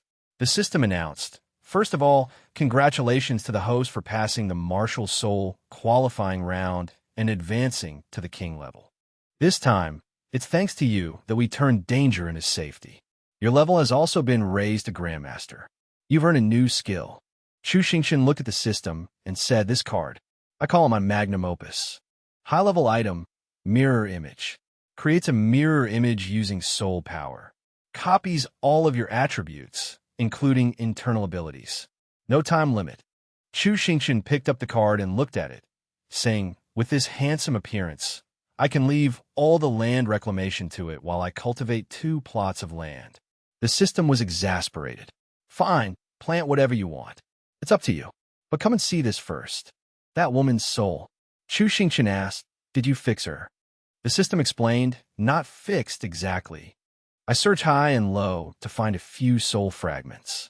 This is called using an item to paste a brand new consciousness together. It's usable at least. Chu Xingqian looked at the system and said, you mean? The system put its hands on its hips and said, just plug it in and it'll work. The weather outside seems lovely. The 73rd preliminary round of the Academy Selection Competition has successfully concluded. Thank you for your attention and support. The organizers are providing free commemorative photos for participating teams. Teams who are interested, please proceed to the photo area. Chu Xingqian's eyes lit up. He turned around, free. He quickly ran off, saying, let's go, let's go. Free photos. Xiao Qi said, wait for me. I need to change. Chu Xingqian hugged Jiushi. Jiushi struggled and said, I don't want a picture. Let me go. Let go. Chu Xingqian pleaded, come on, come on. Shizhua held up his sword and asked, don't I look handsome? Bing Xiaoling replied, tone it down a bit. Secretary Hu, you're too tall, bend down a little more. Senior, please relax and smile. All right, everything's ready. I'm taking the picture now. Say hi. Thanks for everyone's performance. Inside the Wu Jian resting room, Shizhua's eyes lit up. Mom, Dad, what are you doing here? Are you here to watch my match? Dad, aren't you still at the border? How's Big Brother? Bai Jin covered Shizhua's mouth. Don't try to act familiar. His mother scolded. Do you even remember I'm your mother? Didn't I tell you to be careful? You encountered a soul-devouring ghost and still dared to charge forward. She hit Shizhua. Do you know how worried your father and I were? You even stabbed someone in the butt with your sword. You rotten brat. I'm so angry. I'm so angry. A group of Xiao Qi's disciples came to watch the commotion. Look, old Shi is getting beaten up. Jiushi whispered. His parents came here especially for him. What close family. Xiao Qi looked at them thoughtfully. Mom, Xiao Qi asked Jiushi, have you seen Master anywhere? Jiushi replied, Master said he had something to do this afternoon and went out. I haven't seen him since. Xiao Qi said, that's strange. I can't reach Master with the communication talisman either. It's so late, and he still hasn't returned. Master has never been like this. Could something have happened? Xiao Qi worried. The western border is already chaotic. The Profound Armament Pavilion also has a grudge against Master. We must be careful. Let's split up and look for him. Inside the Profound Armament Pavilion's resting room, dim candlelight flickered. So, all the soul-devouring ghosts were released by Ming-Er. Yes, the eldest miss practically controlled the entire match. The illusion was all her doing. I don't know what kind of cultivation technique it is. When did Ming-Er learn these things? Although this child's talent isn't high, she has worked very hard. My only daughter. Don't worry, Ming-Er. Father will definitely get justice for you. Even if it means going through fire and water, I will summon your soul back. Second elder secretly kidnapped Chu Xingqian, skin him alive, gouge out his eyes, and break his spine. Until my daughter wakes up, he will live a life worse than death. Chu Xingqian was on the roof, eavesdropping. The voices from inside drifted out. He watched as the people from the Profound Armament Pavilion inside said, let's go back and make a plan. Don't let Wu Jian get a hold of anything against us. One by one, they left the room. Only Jin Yueming remained inside. Chu Xingqian jumped down from the roof, cursing, that damned old man. He finally left. I've been sitting here all afternoon, my legs are about to break. Like father, like daughter. No wonder his daughter is so vicious. The system held the soul. It's a good thing we acted first. The ammunition that conceals the soul's aura has a time limit. Quickly put her soul back in her body. Her soul root is severed. We have to use his soul power to open her meridians first. Chu Xingqian's face flushed slightly as he returned the soul.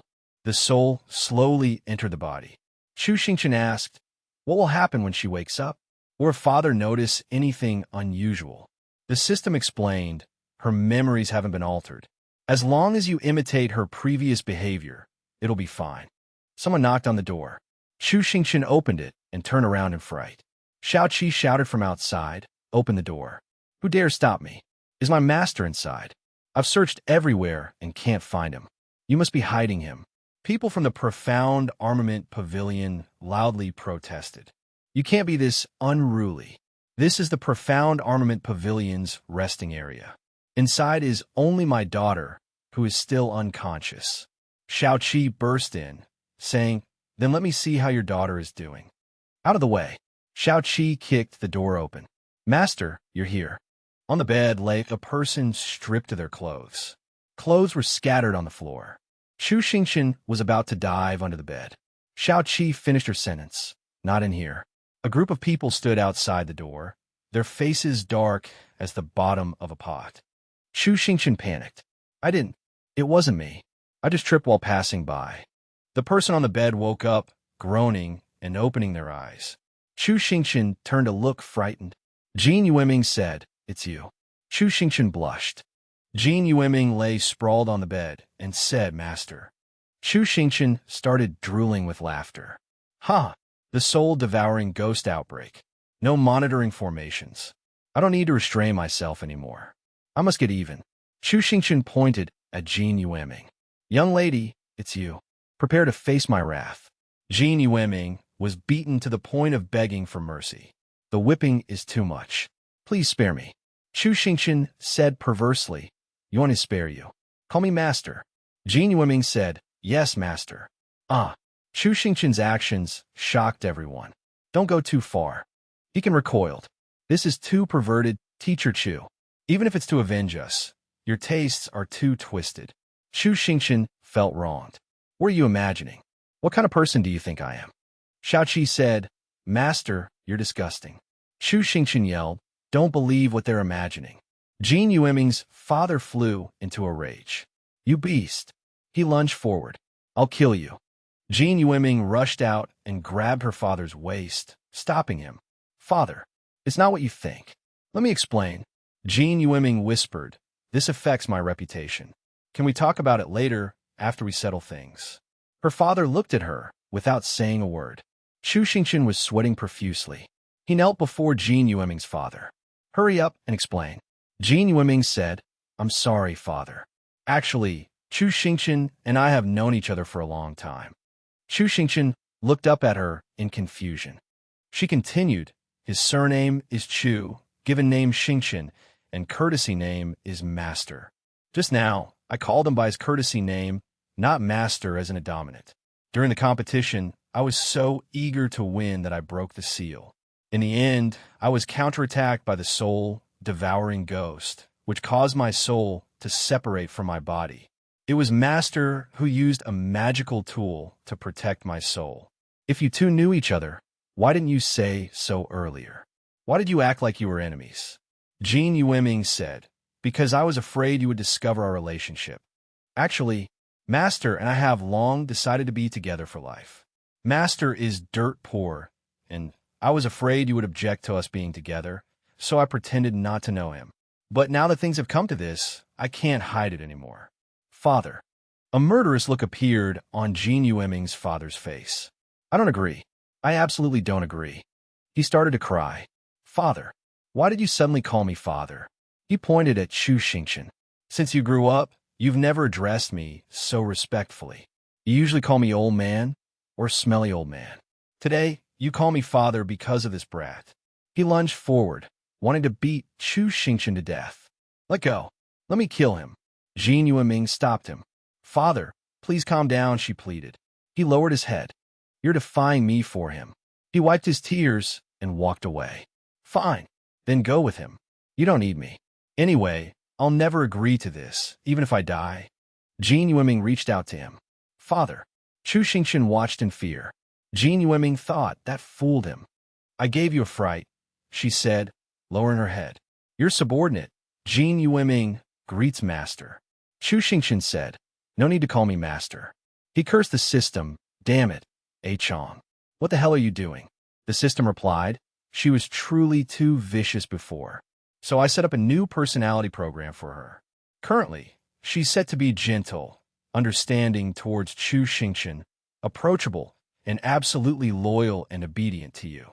Isn't being called Master great? Chu Xingqian yelled, this is so embarrassing. Besides, her personality has changed too drastically.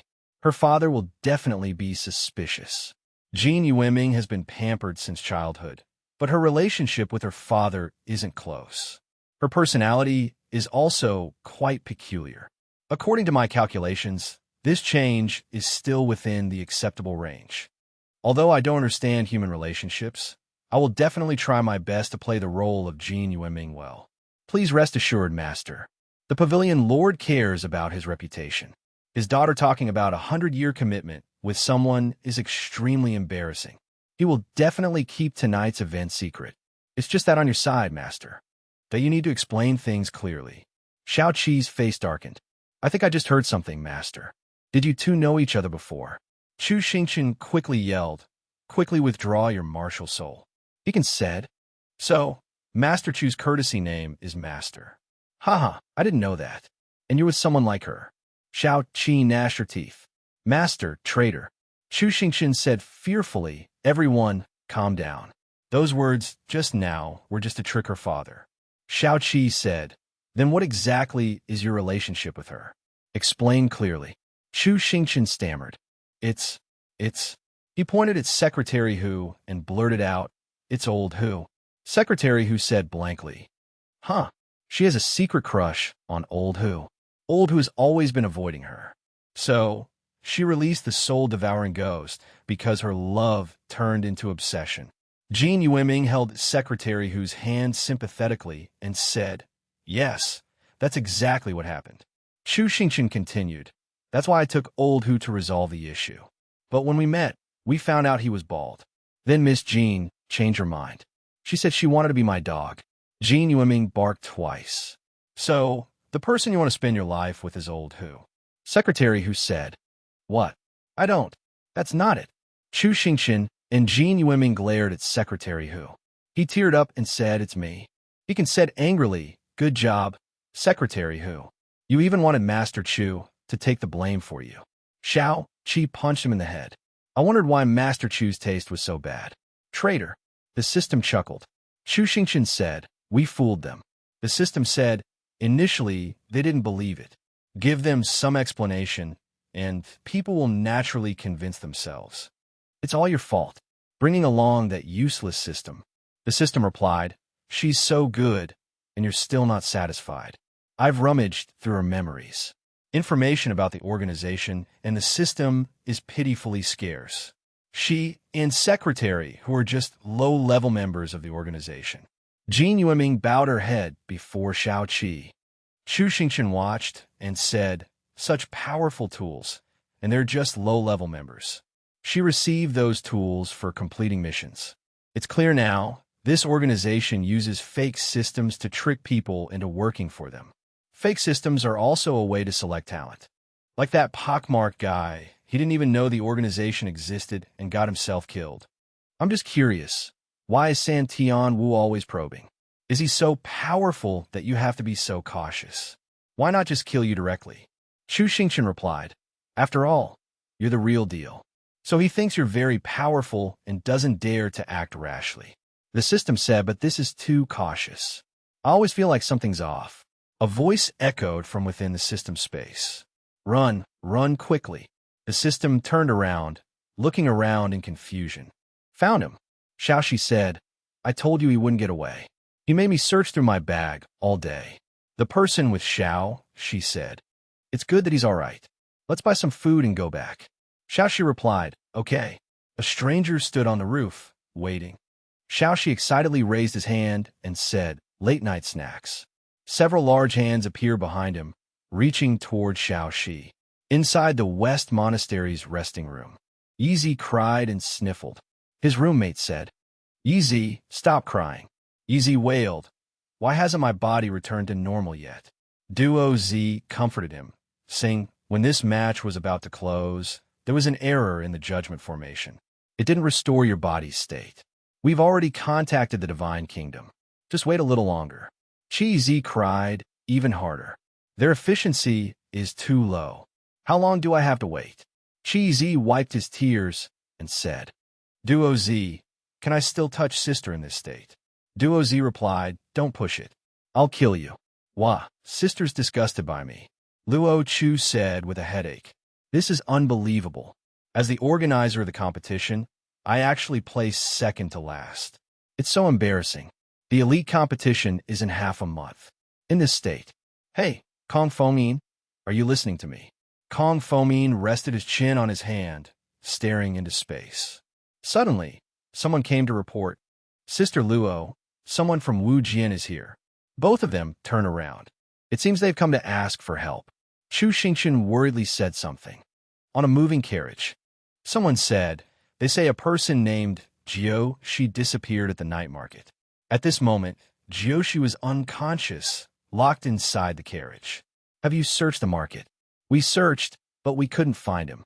Everyone is anxiously searching for Jiu-Shi. We've searched everywhere. Any news from the West Monastery? They're helping.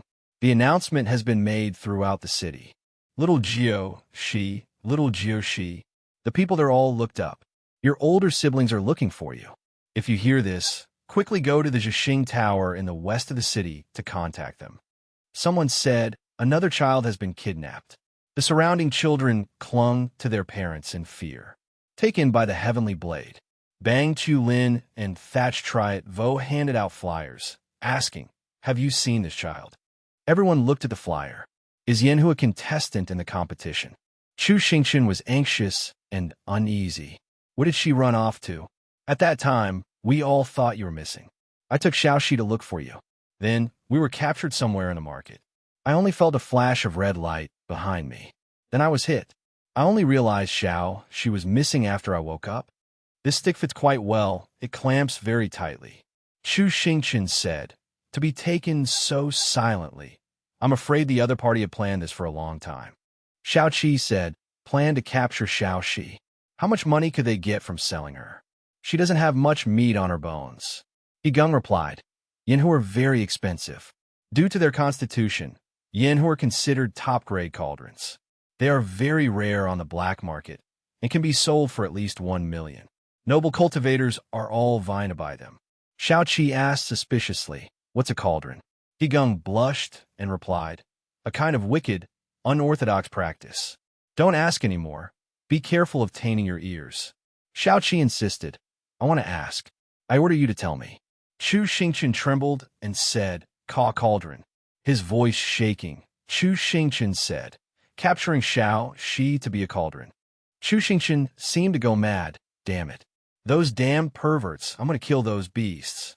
Xiaoqi and the others hurriedly stopped Chu Xingqian. Calm down, Mr. Chu. We don't even know who the kidnappers are yet. How disgusting.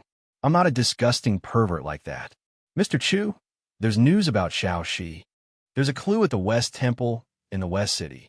Xiaoxi was taken to the Ghost Market. Chu Xingqian asked, what's the Ghost Market? The Ghost Market is in the Karlum Divine Kingdom, on the border of the Western region. This nation was formed during the Chujiao War. It's the largest illegal trading hub in Zhongzhou. There are no moral or legal constraints there. Kong Fengyin said, my people report that tonight, a new yin who will enter the Ghost Market. The physical description matches Xiaoxi. Xiao Qi said, then what are we waiting for? Let's go save her. How dare they kidnap a contestant? They've got guts. I'm going to tell my senior brother to send people to level that Ghost Market. Kong Fengyin asked, deploying troops at the border, does your highness want to start a war? The powers there are very chaotic, all the nations turn a blind eye. Not just you, but your father and senior brother can't help either. Chu Xingqian asked, so we can only rely on ourselves. Kong Fengyin said, that's right. But Jiu-Shi has disappeared at the West Temple. We have a responsibility to find her. Moreover, everyone is unfamiliar with the Ghost Market. If you don't mind, I can send someone to go with you. Chu Xingqian took Kong Fengyin's hand and said, I don't mind, of course not. Thank you very much. Chu Xingqian turned and said, then let's go. Anyone who dares kidnap my fox, prepare to die. Ghost Market. Kong Fengmin pulled Chu Xingchen back. Mr. Chu, wait. You can't just enter the Ghost Market. There's an entrance fee. Chu Xingchen turned back and asked, entrance fee? Kong Fengmin replied, 100,000 per person. Chu Xingchen was shocked. 100,000. The people of the boundless realm gathered. Gather whatever's left. I have 200. I have 50. Shao Qi said, stop gathering. Even if we sell ourselves, we won't have 100,000. Shao Qi turned around fiercely. Kong Fengmin, borrow some money. I'll pay you back later. Kong Fengmin refused. Your Highness, you overestimate me. 100,000 isn't a small amount for me. Chu Xingchen said, I have a way. We don't need to pay the entrance fee. We can get into the Ghost Market for free. Shao Qi and Kong Fengmin looked back at him. On a carriage specifically used for kidnapping. Old Xing, taking goods to the Ghost Market, right? That's right. Today I caught a few idiots on the road, some filthy, some crazy. But these ones look all right. Chu Xingchen, inside the carriage, inserted a key. Should fetch a good price. Chu Xingchen unlocked the cage. Shao Qi and Shi Zhiwu eavesdropped. Jin Yuming's mission failed. Hu Songlai said she was attacked by a soul-devouring ghost. Her memory was damaged, and her system was destroyed. No wonder she didn't contact us after the competition ended. You gave her so many high-level tools, and she still couldn't defeat that Chu Xingchen. Hu Songlai hasn't been exposed yet, but we still haven't figured out Chu Xingchen's background. 2 consecutive deaths at the hands of this kid. He's definitely hiding something. Don't investigate anymore. Just get rid of him directly. Not yet. Aren't you curious? Logically, even if someone dies, their system shouldn't disappear. But in this competition and at the Black Marsh camp, all of our systems vanished. You mean they destroyed our systems? That's impossible. Then he's definitely not just an ordinary chosen one. We need to capture him quickly. Where is he? Ghost Market. I told you, not yet. We're not the only ones dealing with him. Shao Qi, bound and gagged, tears streaming down her face. Isn't someone already taking care of it? Shao Qi and the other captives trembled. The Ghost Market is one of the most chaotic areas in Shenzhou, formed by a network of intersecting caves. The terrain is treacherous and complex. It's one of the unmanaged areas, a place rife with crime, violence, and wealth. With enough money, you can buy anything. Sir, what do you think of this one? The girl's chin was lifted, her expression blank. This face, this body, obedient and docile. The buyer replied, no reaction. Seems like she was overdosed. The man turned his head and said with disdain, what's the fun in playing with a dead fish? The old man pulled him back. Oh, sir, there are other goods. Why don't you take a look? He kicked the discarded girl, too lazy to bother. Another trafficker said, all you're good for is overdosing people. Now she's completely ruined. Can't be sold anymore. My turn. Please wait. Honored customer. Old Xing, I have new arrivals. All top quality, fresh out of the box. Before he could finish, he was struck by a powerful blow. He clutched his bleeding face and groaned. Ow, ow, ow. How did you get out?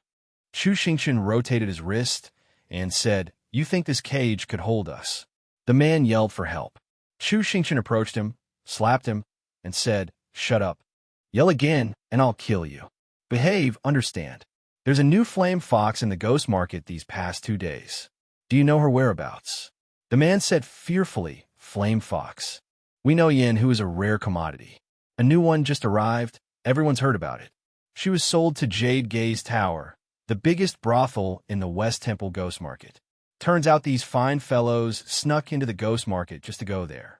Bing Shaoling and Chu Xingchen's faces darkened. The man continued, I've been there before. If you gentlemen want to go, I can make introductions. He'd barely finished speaking when Chu Xingchen punched him. Shut up. Chu Xingchen cursed angrily. Bastard. You dare take Shao Qi to that kind of place. Shao Qi said, then let's go to Jade Gaze Tower quickly. Chu Xingchen said, the Ghost Market is a paradise for the rich. Just hearing the name tells you it's not a place we can afford. Let's contact the West Temple and see if they can get us in. Shao Qi asked, what about this guy? Chu Xingchen turned around and said, oh. Jade Gaze Tower was brightly lit. Several girls waved from the upper floors. Gentlemen, come in and play? The Jade Gaze Tower madam asked the trafficker, Old Xing, what happened to your face? The trafficker said, I just fell, don't mind me. I heard Jade Gaze Tower is short-staffed. I found 2 for you. See if you like them. The madam said, all right, show me. I don't want anyone who isn't beautiful. The trafficker grabbed the covering cloth and replied, don't worry, I guarantee you'll be satisfied. Inside the cart were Chu Xingqian and Shi Zhiwu dressed as women. A system placed its hands on their heads, and both transformed into women. 2 hours earlier, the trafficker asked dumbfoundedly, you want me to sell you to Jade Gaze Tower? Chu Xingqian said, that's right. Even with the West Temple's help, it would be difficult to rescue Xiao Shi. It's better to go directly in through the back door, so we can coordinate from the inside out. Shi Zhiwu agreed. Good idea. I'll go with you. The trafficker stammered, but Jade Gaze Tower only accepts women. Shi Zhiwu said, oh, what should we do then? Chu Xingqian replied, dressing as a woman is my specialty. Shi Zhiwu looked at Chu Xingqian doubtfully. They were going in disguised as women. Xiao Qi said, that's right. Isn't it clever? Xiao Qi held up the money. Besides, the trafficker will get 5,000 for selling the 2 of them. We'll just take it all back. Xiao Qi said, Master is truly a genius. We even made a profit today. He Gang said, moreover, Teacher Chu looks quite adorable dressed as a woman. I even took a picture. Bing Xiaoling asked, cough, cough, do you have a picture of a Wu? Kong Fomin smiled and said, that's amazing. We should hurry and go back them up. Jade Gaze Tower is quite deep inside. From bottom to top, it's divided into 5 levels: cyan jade, emerald green, golden yellow, amber red, and scarlet orange. The lower the level, the higher the rank. People sold to Jade Gaze Tower are ranked according to their appearance, figure, and race. The more beautiful and rare, the better the treatment. The madam asked, what's your name? Chu Xingqian covered his mouth and said, my name is Chu Chu. Shi Zhiwu said loudly, ah, Wu. The madam lifted Shi Zhiwu's chin. This one is good, nice figure too. Though her voice is a bit rough, maybe some clients will like it. Take her to the amber red level. Chu Xingqian said, what about me, madam? Will I be on the amber red level too? The madam turned and looked, then said, you're just right for the cyan jade level. They need someone to clean. Chu Xingqian angrily threw the broom to the ground. Why am I the cleaner? He yelled, this face, this figure, even I can't resist, yet she told me to come here and sweep. The system said, Shi Zhiwu is much more handsome than you. Chu Xingqian was bufu, patted his chest, and said, handsome where? This flat figure is also cute. Besides, according to the classification, Xiao Shi is definitely on the vermilion floor. I can only sneak down to find her while cleaning. Chu Xingqian looked around and whispered, no one's here, let's go. Chu Xingqian raised his hand to channel his spiritual power. He panicked. Why isn't the Phi Tien quiet working? What's going on? Where's my technique? I can't even summon my war armor. The system said, there's something wrong with this building. There seems to be a magnetic field suppressing spiritual power. Chu Xingqian said fearfully, this is bad. Shi Zhiwu can't use his spiritual power. What if the madam forces him to sell his body and he can't resist? Chu Xingqian trembled. It's over, it's over. Shi Zhiwu's chrysanthemum won't be safe. Chu Xingqian was pushed away by a force. Damn it, a scam. Chu Xingqian turned his head to look. The other person was still cursing. The Jade Gaze Tower is so famous. How can they have this kind of goods? Where's the madam? I'm not short of money. I want someone more beautiful. Chu Yutong slammed his cup on the table and cursed, shameless, disgusting. Damn Chu Xingqian. And that Shi Zhiwu, daring to embarrass me in front of so many people. The girl beside him said, young Master Chu, don't be angry, have another drink. It's all right to lose this time. There will be other opportunities. Chu Yutong said angrily, who said I lost. He slapped the girl and said, you whore, how dare you look down on me? He vented his frustration. How could I lose to them? What do you know? Anyway, I definitely won't let them off. After hitting her, he threw the girl out, get out. Chu Xingqian turned back to see Chu Yutong looking him up and down with a flushed face. Oh, this little maid is not bad. He lifted Chu Xingqian's chin. He grabbed Chu Xingqian's hand and said, come here. Chu Xingqian said fearfully, "Young master, I'm just a cleaner, I don't sell my body." Chu Yutong pushed Chu Xingqian down. Even better. He pressed down on Chu Xingqian. "The more you struggle, the more interesting I find it. I like your flat figure, let me see." Chu Xingqian panicked. It's over. He can use his spiritual power. I can't resist at all. Changge. The system knocked Chu Yutong on the head. "Bastard, get away." "How unlucky. Why are you always getting assaulted?" Chu Xingqian hugged the system and cried out, "Changge, what did you do to him?" The system replied, "Use an illusionary realm prop to knock him out. Initially, I wanted to simulate the past and present, but without the support of the heavenly Tao, the effect is a bit weaker, but it's enough to keep him down for a while." Chu Xingqian asked, "Why can he use spiritual power?" The system explained, "He's a guest. He might have something on him that maintains his spiritual power." Chu Xingqian said, "Something? Let me look."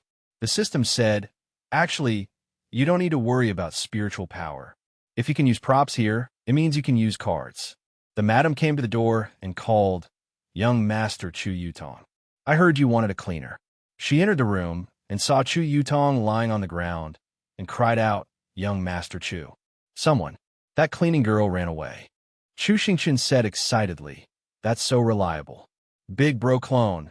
Someone's chasing after us yelling. Catch him, he's here." Chu Xingqian's shadow calmly replied, "I escaped in the blink of an eye." Chu Xingqian chuckled, "Big bro isn't even human. He won't be restricted by spirit energy." Suddenly, something attacked Chu Xingqian. He clung tightly to his shadow, crying out, "What was that?" The floor swallowed them up. "What's happening to this building?" Chu Xingqian was engulfed. Only a hand reaching out for help remained. Only Chu Xingqian and his shadow were swallowed. The others stood there, mocking them, "Idiots. You can't escape." Outside the Jade Gaze Tower. "Welcome, honored guests. Please enter. Which floor would you like to go to?" Kong Fengyin said, "The Crimson Orange floor." "Honored guest, please drink this cup of wine. Then I will take you to the Crimson Orange floor." Xiaoxi replied, "I don't drink alcohol." Kong Fengyin held the wine cup and said, "Drink it, it's not poison." Xiaoxi asked, "What is this?" "This is called a welcoming wine. The Jade Gaze Tower has a magnetic field that disrupts spirit energy. You need to drink this to maintain your spirit energy." Xiaoxi said, "What? So Master can't use his martial spirit?" Kong Fengyin replied, "That's how the Jade Gaze Tower is." Xiaoxi said angrily, "This damn place. We might as well just kick the door down." Kong Fengyin said, "When in Rome, do as the Romans do." Inside the Jade Gaze Tower, two streaks of black and white quickly rose. The owner of this place isn't a good person either. Very few people who cause trouble in the Jade Gaze Tower leave alive. Do you know why? They're all swallowed by this tower. The system cried out, "Chu Xingqian, are you all right?" Chu Xingqian said, "I can't move. I'm suffocating." "What kind of hellish place is this?" The system said, "We've been sucked into the tower. This tower is made of flesh. The outside is just a disguise. And it's constantly absorbing spirit energy. Big bro is about to collapse. We need to think of something." Chu Xingqian said, "This tower seems to have a consciousness. My stomach feels terrible." Chu Xingqian reached down his throat and retched, throwing up a ring. "When we entered, they searched us, and my storage ring was swallowed whole. Why is it so hot?" "Big bro, get the thing that's heating up inside. Is it Aunt Hong's seal-breaking stone?" Chu Xingqian's shadow grabbed the seal-breaking stone. Suddenly, the inside vibrated violently. This tower seems to be shrinking. It's shrinking, creating a rather large space. The system said, "It's retracting." "What's going on? Can Aunt Hong's seal-breaking stone control this place? Why is it heating up?" Chu Xingqian replied, "It's sensing the other stones. My father once said that the 6 seal-breaking stones are connected to each other. When they get close, they resonate with each other. The more stones we find, the wider the sensing range.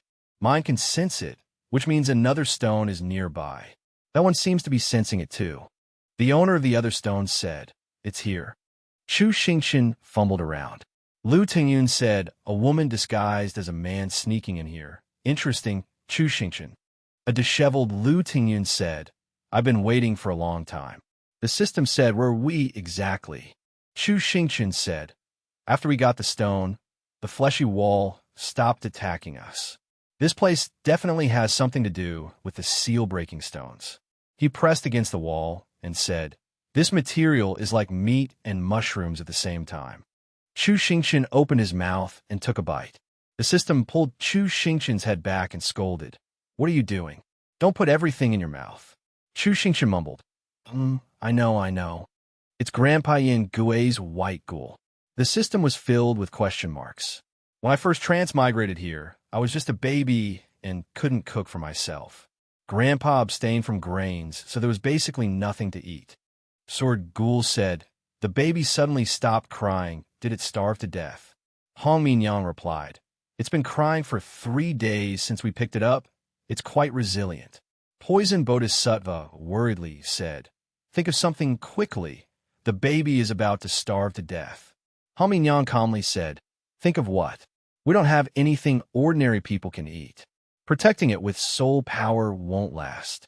It might as well die. Living will only bring misfortune. Yin Gui said, move aside, all of you move aside. He brought over a bowl of soup. Here, meat soup. What is this? Where did the meat come from? He replied, I cut off one of White Ghoul's legs and stewed it. Poison Bodhisattva asked, can you eat White Ghoul meat? Don't kill the baby. Sword Ghoul grabbed Chu Xingqian's leg, pushed his face into the bowl of soup, and said, as long as there's life, there's hope. Let him eat it. Don't push his head like that. Is this what you call feeding? The bitter, astringent, and sour taste is deeply ingrained in my memory. Before I could take care of myself, I practically lived off of it. I definitely can't mistake it. Chu Xingqian pointed and said, one bite, and I almost threw up. It's Grandpa Yin Gui's white ghoul. The system said, you've really been through a lot. Chu Xingqian said doubtfully, but why is this white ghoul so dark? The system asked curiously, what exactly is a white ghoul? White ghouls are ghouls refined from the flesh of 10,000-year-old Lingji mushrooms. They have no fixed form. They can devour and transform anything, and they constantly grow. But the one on Mount Dala was only half the height of a person. How could this one be as big as a whole building? And why is Grandpa Yin Gui's white ghoul here? The system called out, Chu Xingqian. Big Brother found a small path. The table was full of food, and there was a spilled cup of wine. Drink it all for me. Shizhiwu trembled as the other man held the cup of wine to his lips. He said cheerfully, if you don't get drunk, I'll reward you. Shizhiwu said, Senior brother, please don't make me drink anymore. I really can't handle alcohol. Another girl held up a cup of wine. Guest, feed me. Why are you only feeding her? The man seemed to go crazy and pushed the girl down, saying, who do you think you are? I want to feed her. He squeezed Shizhiwu's face and said, you won't drink. You're not giving me face. He tore Shizhiwu's clothes. Shizhiwu yelled, help. The other girls pulled their clothes up and ignored him. A staff slammed into the lecherous man. Let Shizhiwu go. Chu Xingqian said fiercely, I'll protect him. Shizhiwu cried out, Brother Chu. Shizhiwu said happily, Brother Chu. Chu Xingqian said worriedly, Old Shi. The two shook hands. Are you all right? I'm fine. Shizhiwu whispered, this is great, Brother Chu. I discovered a secret here. Spiritual power can't be used. Chu Xingqian replied, what a grand discovery. Thank you. Chu Xingqian said urgently, stop the nonsense. I'll get you out of here. Let's go find Xiao Shi. The girl cried out, wait. Did you just come out of the building? Can you leave this place? If you can escape, could you help me with something? The two turned to look at the girl. The girl's brought here. If they try to escape, they'll be caught. They're beaten, they run, they keep running. The madam yelled, where can you run to? I give you good food and drink every day. Aren't you satisfied? Still want to run away? The girl, her hair grabbed, cried loudly, Madam, I was kidnapped here. I'm not a servant. I have parents at home to support. Please let me go. The madam said, I run a brothel, not a charity. The thug said, don't know how to serve, do you? He grabbed the girl's hair, then let me teach you. The girl struggled. No help. Ha. No one will come to save you here. As he spoke, he didn't know someone was sneaking up behind him. Chu Xingqian's shadow knocked him into the wall. The madam pointed and shouted, "Who is it? Where did you come from? Catch him." The shadow turned to look at them. All the madam's thugs were knocked down. She panicked. These skills a cultivator. Impossible. Cultivators can't use spiritual power here. Chu Xingqian appeared, saying, who do you think my big brother is? Big brother, help me up. The shadow embraced Chu Xingqian and helped him up. He whispered, gently, Shizhiwu is stuck and can't get up. The girl saw her younger sister and called out, little sister. The younger girl, hearing the call, ran over, older sister. The two sisters embraced each other and cried. Chu Xingqian turned and asked, is this your younger sister? The girl replied, yes, we were originally residents of West Sea City. The girl said between sobs, a year ago, I was brought here to be left to fate, but a few days ago, I saw my younger sister brought in too. If it weren't for your help, benefactor, I wouldn't have been able to protect her. Thank you, benefactor. Chu Xingqian said, you two were brought to the same place. These traffickers are truly outrageous. The shadow blocked the madam, and she shouted loudly, let me go. She cleans your house. Who are you to cause trouble in Jade Gaze Tower? Do you know who the owner of Jade Gaze Tower is? You're dead. Chu Xingqian said, I don't care who he is, but he captured my fox demon. The bewitching fox just arrived. Where is she being held? Chu Xingqian thought to himself, thankfully I have Big Brother's golden eyes, so I can see the layout of the surrounding rooms. Searching room by room, although I found Old Sure, I still haven't seen Xiao Shi. Perhaps she's very far from here. The madam replied, oh, so you want to take the bewitching fox away, huh? Dream on. Chu Xingqian and Shizhiwu stared at her tensely. Xiao Shi must be dressed as a courtesan now. She continued, she's the owner's personal treasure. Xiao Shi lowered her eyes, looking dejected. Chu Xingqian grabbed the madam's collar and said, personal treasure. The owner's treasure. Explain yourself. She shrieked, that vixen has become the brothel owner's personal slave. You idiot. You can't save her. Even if you could use spiritual power, so what? Do you think you alone can oppose the brothel owner? This building is the brothel owner's avatar. You. She didn't finish her sentence before Chu Xingqian sent her flying into the wall with a blow. Too noisy. Chu Xingqian said, Shizhiwu, let's go. Let's go see what's going on. Shizhiwu said, Brother Chu, what about these girls? On the reddish-orange floor of the Jade Gaze brothel, the guests were drinking. On the reddish-orange floor of the Jade Gaze brothel, the guests were drinking. Xiao Qi said angrily, get away. How dare you provoke me? I don't like women. Don't touch me. The other girl moved even closer to Xiao Qi as she spoke. Xiao Qi blushed in fear. Kong Fomin said, don't look so disgusted. She took a liking to you at first sight. Xiao Qi muttered, are you here to play or save people? Xiao Qi thought angrily, really what happened to Master? Didn't she say she'd contact me once inside? Inside the building? Chu Xingqian said, follow me. The system said, you want to bring them along? Chu Xingqian replied, I can't just leave them. These white ghouls won't actively attack me or my brother. Following us is the only way to avoid being captured again. First, take them to the princess. The people from the Western Monastery might have a way. The white ghouls were created by Yin Gui's grandfather. They have the attribute of harmonizing and purifying everything. I am his heir, the only one who can control the white ghouls. But I can't use spiritual power here. I can't even sense the ghoul core, let alone control them. The madam said earlier that this building is the brothel owner's avatar. Is this entire building completely controlled by him? How can a ghoul be owned? He must have used some kind of trick. Chu Xingqian patted his shadow's backside. Let's go, brother. Why did you stop? The shadow paused, observing the situation. The shadow led the way. Those behind asked, where is this? The shadow made a hand gesture. Chu Xingqian said, does the talisman here have some strange interfering energy? Such a strange symbol. The reason we can't use spiritual power here might be because of this talisman. Brother, try destroying it. The shadow stepped forward and punched the talisman. The inside trembled. Chu Xingqian asked, what's going on? Why are the white ghouls convulsing? Xiao Shi darted past them. Chu Xingqian turned and shouted, Xiao Shi. Chu Xingqian chased after her, yelling, Xiao Shi. Shi Zhiwu turned back, Brother Chu. Chu Xingqian called out loudly, Xiao Shi. He pursued her, shouting, stop. Hearing a call, Chu Xingqian turned his head to look.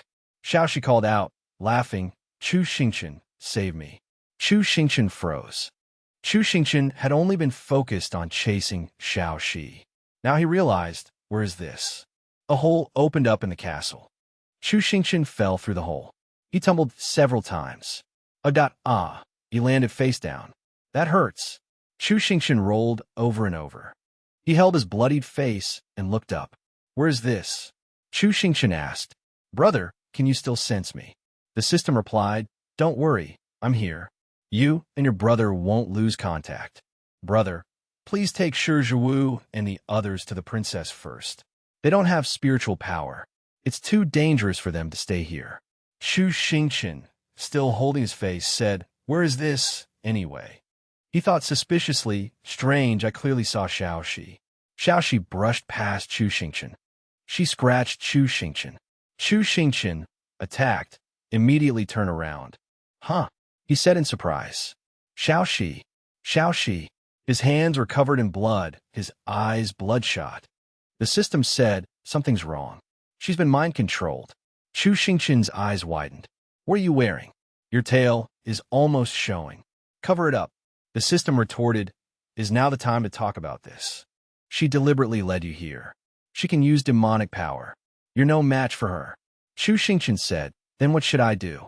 The system pulled out a grenade. I can't call Big Brother right now. Use this to hold her off for now. An explosion sounded. The system handed the grenade to Chu Xingqian. My homemade smoke and fragmentation grenade. This thing is very useful. Chu Xingqian, holding the item, said don't kill Xiao Shi. The system said loudly, worry about yourself first. Xiao Shi, baring her teeth, lunged towards Chu Xingqian. Chu Xingqian threw the smoke grenade at her face. Interesting. Such power without spiritual energy. Chu Xingqian pulled the pin on the grenade. Lu Tingyin poked his head out and said, is that an item from your system? Chu Xingqian. He smiled eerily. Chu Xingqian looked up in surprise. A white streak appeared on the wall, like pus oozing out. A mass of milky white liquid flowed out.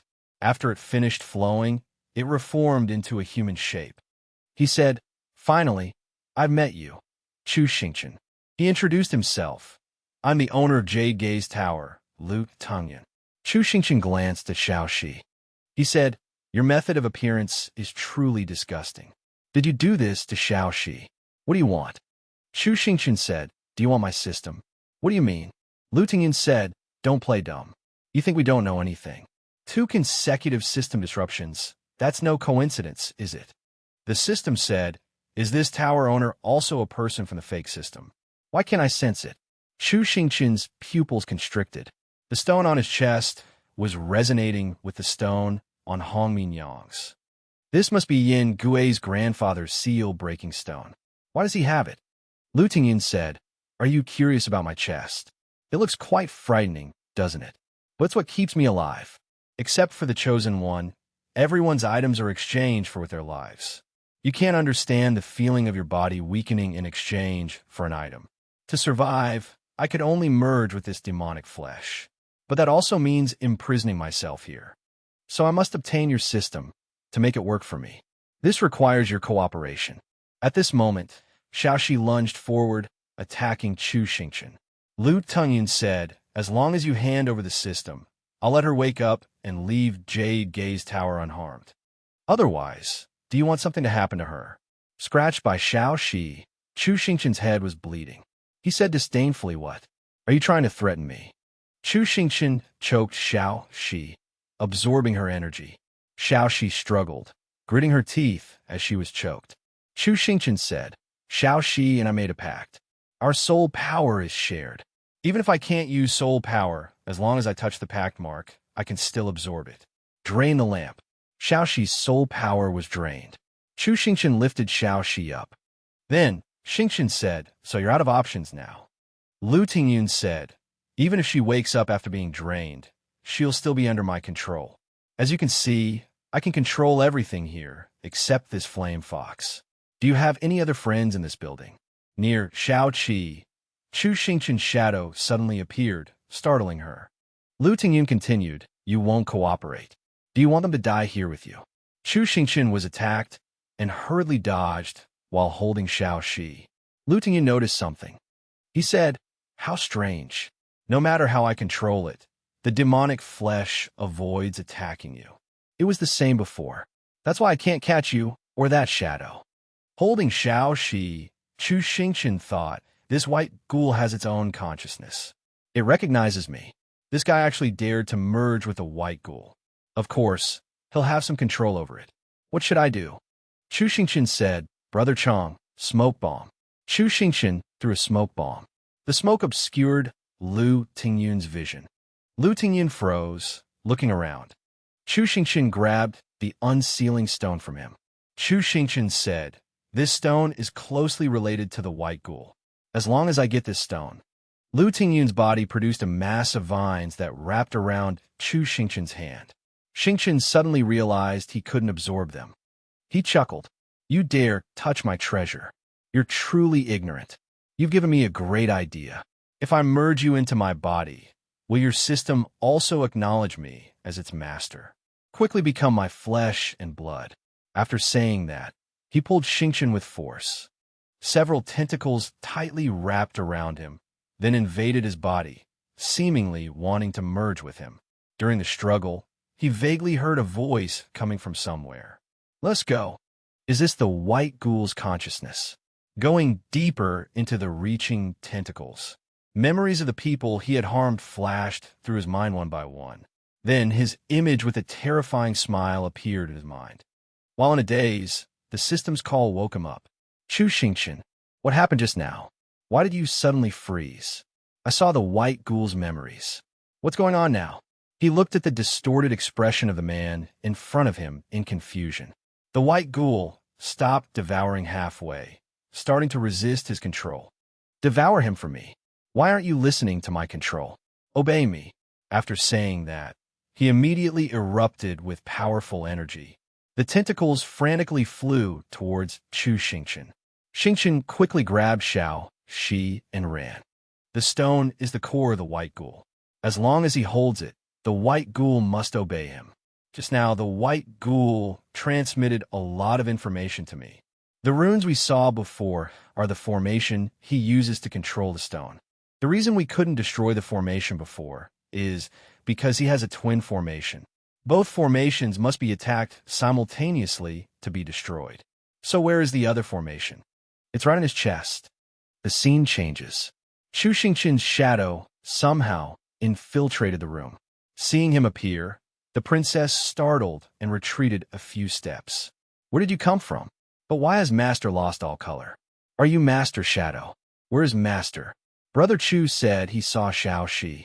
"We got separated while chasing after her. But Master can contact Big Brother, so she's safe for now." Brother Chu sent a message. Does he need our help? At this moment, inside, Chu Xingqian pulls the pin on a grenade. He quickly throws the large grenade, causing a massive explosion. He glances over. "Seems you're very interested in my chest, trying to destroy this stone. You think your attacks will work. How will I know if I don't try? Your organization is strange. Why do you keep demanding my system? Did you also come from the 3,500 worlds?" He scoffs in response. "If I hadn't used that item and dropped in rank, you wouldn't stand chance. Before, when we found a divine selection system, we would be promoted. So foolish. If I had used it myself earlier, I wouldn't be so depleted." A cripple. His emotions fluctuating, he reveals his inner thoughts. Suddenly, several more grenades appear in front of him. The next moment, they explode. Amidst the thick smoke and dust, he remains unharmed, tentacles carefully protecting the stone on his chest. "I told you, your tricks are useless." But at this moment, the stone suddenly reacts, trying to escape from the old man's body. What's happening? What is this? The twin formation has been broken. Your formation runes are a pair. Normal attacks are ineffective. But if both formations are attacked simultaneously, they are easily destroyed. So I contacted Big Brother and had him attack the other formation.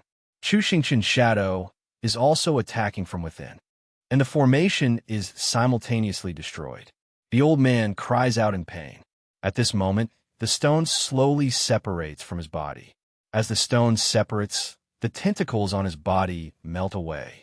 Chu Xingqian quickly grabs the stone. The old man tries to cling to the stone with his cells. Chu Xingqian steps on him and pulls the stone with all his might. Fool! The connection between me and the stone is severed. This building will collapse immediately. You have friends inside. Do you want them to die here with you? Don't underestimate me. I already told Big Brother to inform them. They should have evacuated by now. Inside, some people, unsure of what to do, panic at the tremors. What's happening? Why is there an earthquake? What is this? Bing Xiaoling ignores everything and opens each room, informing everyone not to panic. Follow me. What's going on? Can we get out? Who are these people? I don't know. The brothel owner isn't reacting at all.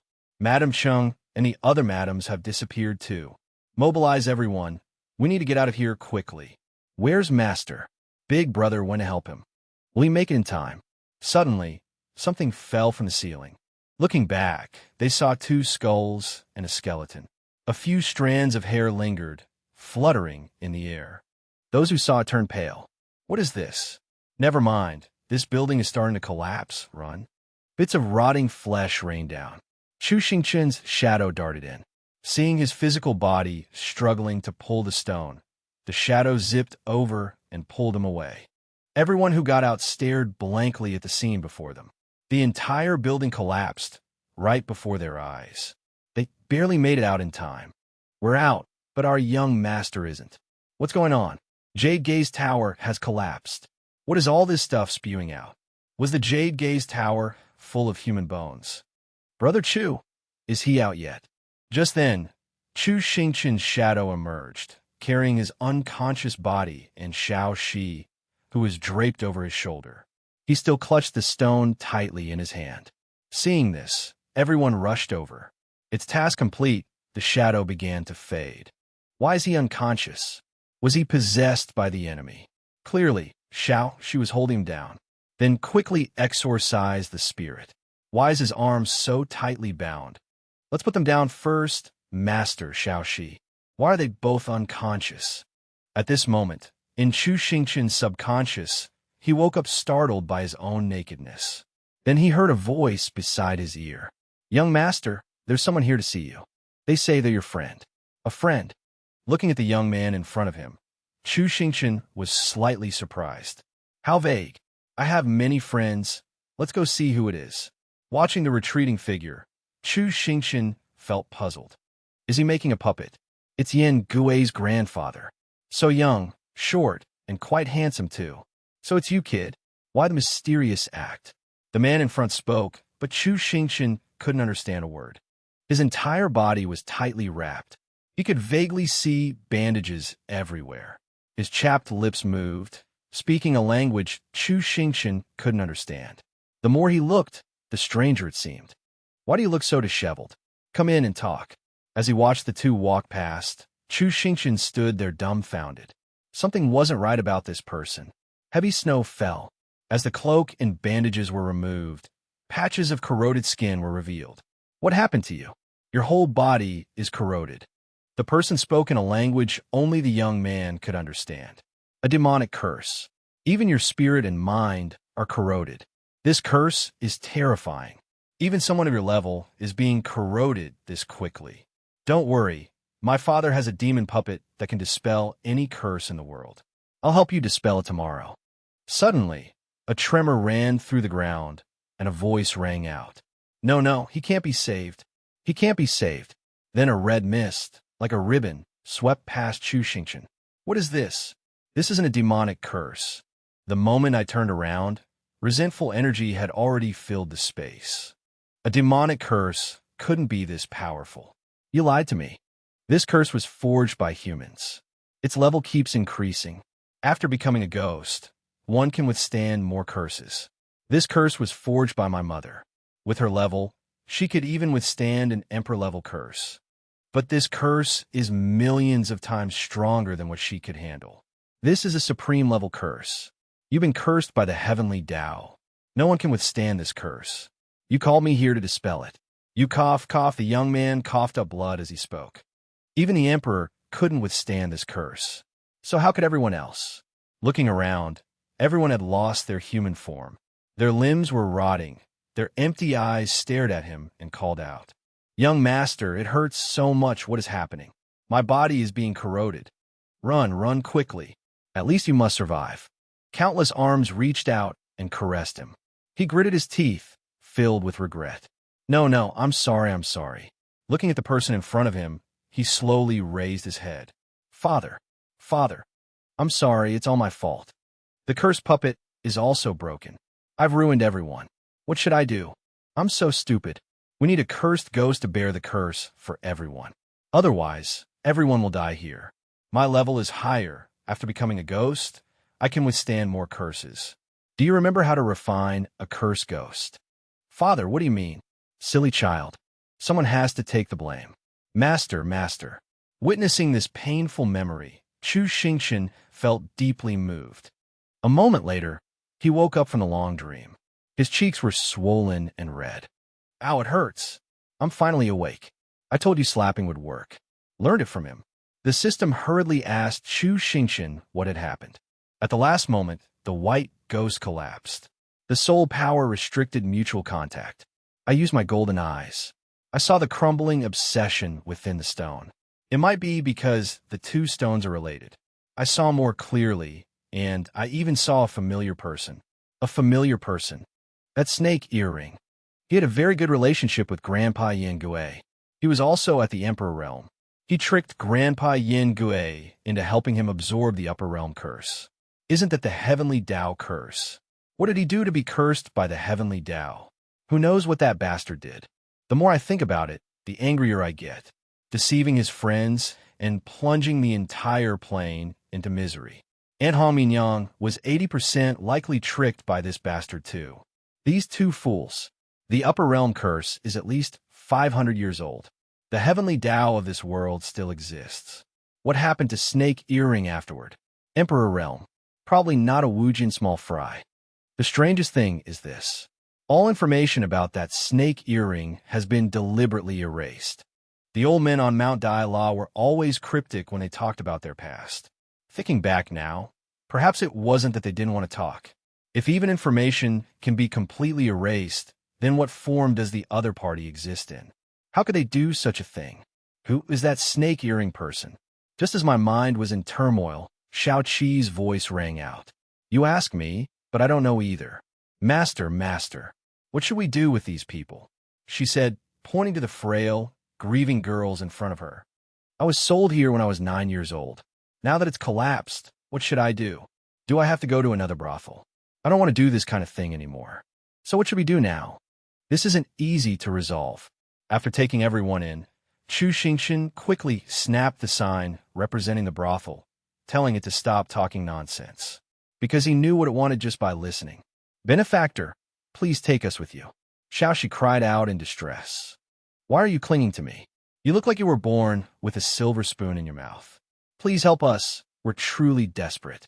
There's not a single ray of hope here. It's impossible to arrange for so many people to farm. The system quickly recognized his thoughts and immediately gave him a jolt. Thinking about farming, are you? I have an idea. Does everyone want to hear it? At this moment in the Divine Kingdom, a gate opened and a mysterious man walked in. He entered a dark room. In front of him, someone was standing before a giant screen. The mysterious man bowed respectfully, Your Excellency. The young man wearing a snake earring turned around and said, Lu Tingyun's system has disappeared. This is the third time a system has disappeared. This time, it's definitely not a coincidence. Congratulations, we've finally found a system that can evolve on its own. You can't stop me, Heavenly Tao. 5 years, and I've finally found the key to breaking the stalemate. Keep an eye on Chu Xingqian. Don't let him receive any information related to us. We must quickly disrupt the Heavenly Tao. Things are too peaceful now. After speaking, he opened an online map and glanced over it. His hand gently touched a region, his eyes coldly looking towards the new location, his mouth murmuring, Jialan. I'll give you a surprise there. The scene shifted to Ghost Market. Passers-by, don't miss out. Jade Ring Tower grand opening. Buy one, get one free. What? Didn't Jade Watchtower just collapse a few days ago? How can they open another one called Jade Ring Tower? Newly opened, it's called Jade Ring Tower, selling medicine. How would they build a new building so fast? This was built by our Wu Jian construction team. One building only takes a stick of incense to complete, both sturdy and affordable. Please come in and have a look. Aren't you selling medicine? Why are you building houses? Jade Ring Tower is a comprehensive store for Duel, architectural design, and food. We'll have other services in the future. Come on in, everyone. As soon as the door opened, someone came out to greet them. Welcome. This is our shop's night's potion. Drink it and you'll feel strong and invigorated. Only 198 per bottle. Take a look at this, our shop's treasure. Western Temple Divine Oil. Spray twice before the act. Guaranteed your gun won't go limp. The men outside rushed in, scrambling to buy. Give me 10 bottles. I want some too. Me too. Cashier, can you pack them faster? The cashier hurriedly packed while collecting money. You have to display some of the medicine to sell it better. A gentleman doesn't need to resort to such tactics. Looking at the long queue, Chu Xingqian smiled with satisfaction. I truly am a genius. Because of the suppression by the major clans, the sales channels of the Boundless Academy were blocked. The medicine we made couldn't be sold. Now, selling it at Ghost Market, those people can't control this place. From production to transportation and sales, these medicines require a lot of manpower. It's just the right time for Jade Gaze Pavilion to participate in the business. Moreover, the sisters here are very good at selling. I recommend you try our Jade Gaze Pavilion's cough syrup. Ah, Zhiwu, why are you still dressed as a woman? Brother, they say my cross-dressing is very popular, so I'm wearing this. Hearing this, Xiaoqi angrily pulled Shi Zhiwu away to change. Xiaoqi said to the staff, if anyone causes trouble in the shop, I'll give you a raise. Chu Xingqian patted the cashier's shoulder as he counted the money, saying cheerfully, good work, Lao Hu. Make sure to record today's earnings. Yes, it wasn't hard work. If we keep this up, the Boundless Academy escaping poverty is no longer a dream. Ghost Market is truly a good place. While happily counting the money, Xiaoqi approached, holding up a sign. Has everyone forgotten about the elite competition? The group awkwardly avoided eye contact, speechless. He called out loudly, quitting business. Get back to training, Chu Xingqian. You said you'd return immediately after finding Jiushi. I'm not going with you. Don't forget your promise to me. You have to earn a spot in the Sword Cave, understand? Then I'll leave Jade Gaze Pavilion to you. No way, why me? There's no other choice. The 7 of us have to participate in the elite competition.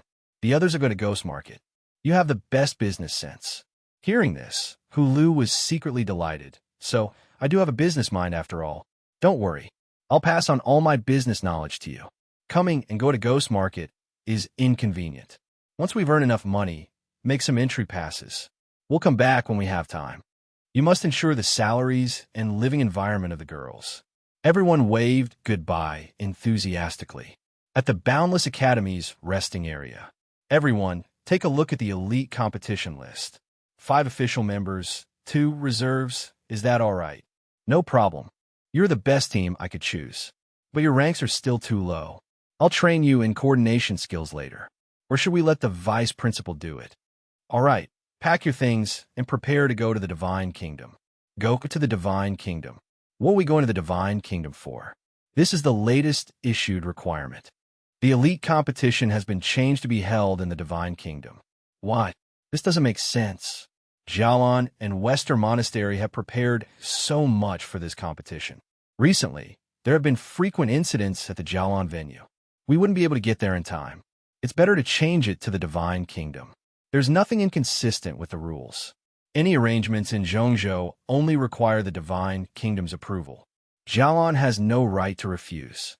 The next day, above the peacefully azure-tinged, drifting clouds, a flying structure traversed the sky at an astonishing speed.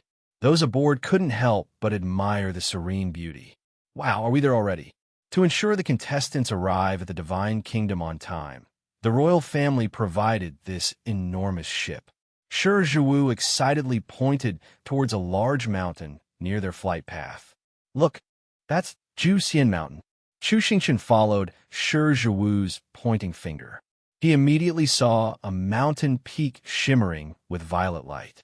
The peak has a violet glow. Abundant spiritual energy isn't there.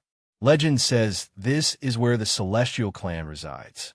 The Celestial Clan.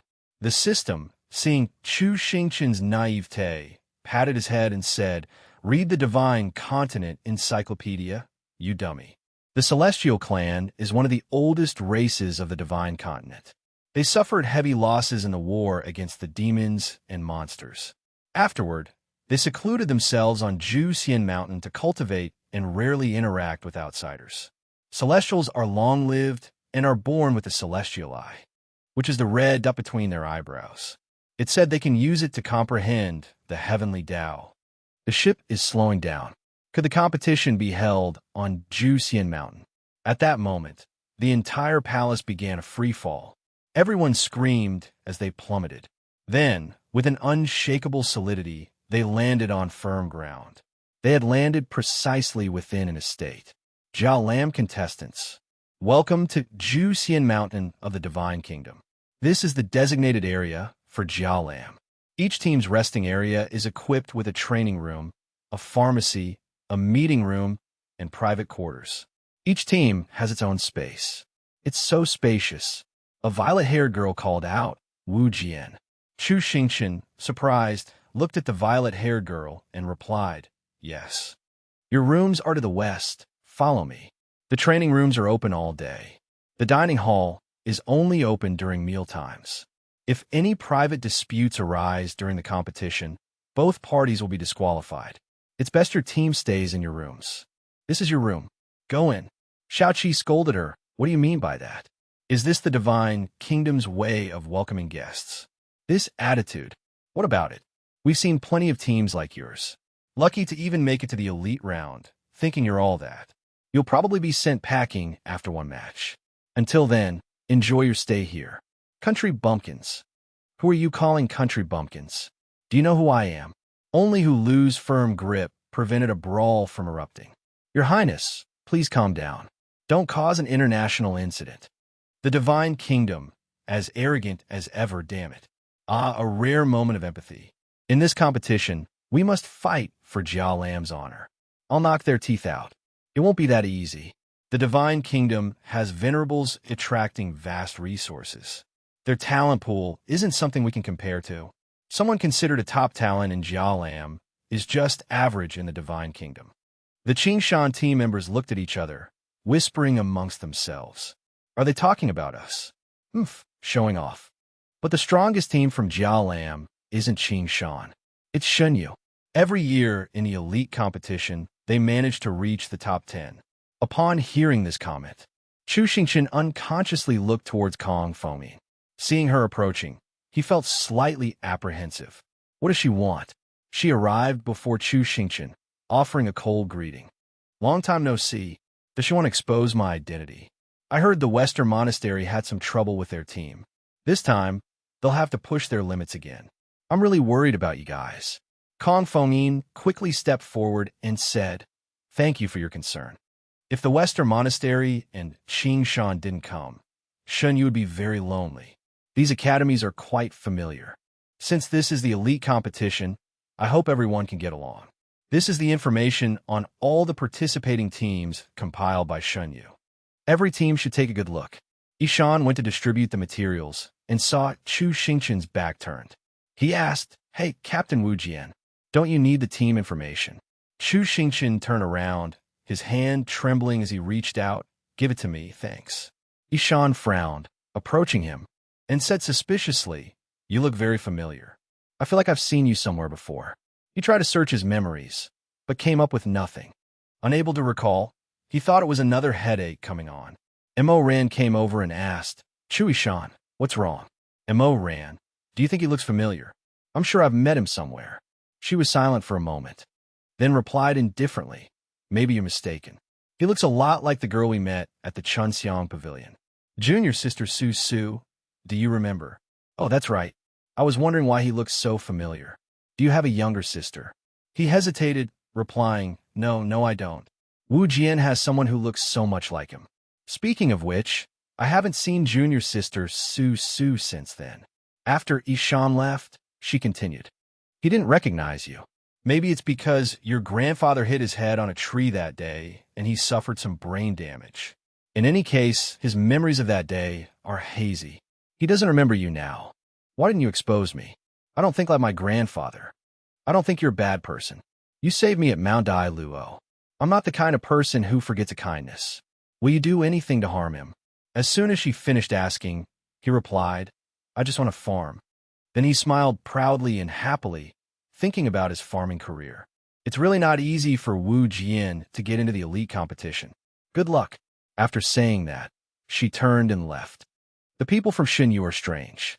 If everyone is representing Jiaolam, I'm afraid we won't see each other. After reading the list, Lu Ming spoke briefly to his students' meeting. The Divine Kingdom's meeting area was held in a closed room. Everyone began performing some kind of ritual at the table. Honored elders. All right, have you finished your assignments? You asked us to investigate the teams. We've finished. As the most elite students of the Divine Kingdom, we naturally wouldn't underestimate our opponents. I certainly trust you, but there's one team whose information is still incomplete. Wu Jian of Jiaolam. Precisely. Their technical information is incomplete. They've done a good job keeping it confidential, but this team's level is too low. Is it even necessary to pay attention to them? Their tactical coordination is very good. They often use their weaknesses to overcome their opponent's strengths, especially that Xingqian. The higher-ups have requested that everyone pay extra attention to them. On Xingqian's side, the group sat dejectedly reading the provided materials. The Divine Kingdom team's average configuration. How are we supposed to fight like this? The lowest rank is a 1-star martial sovereign.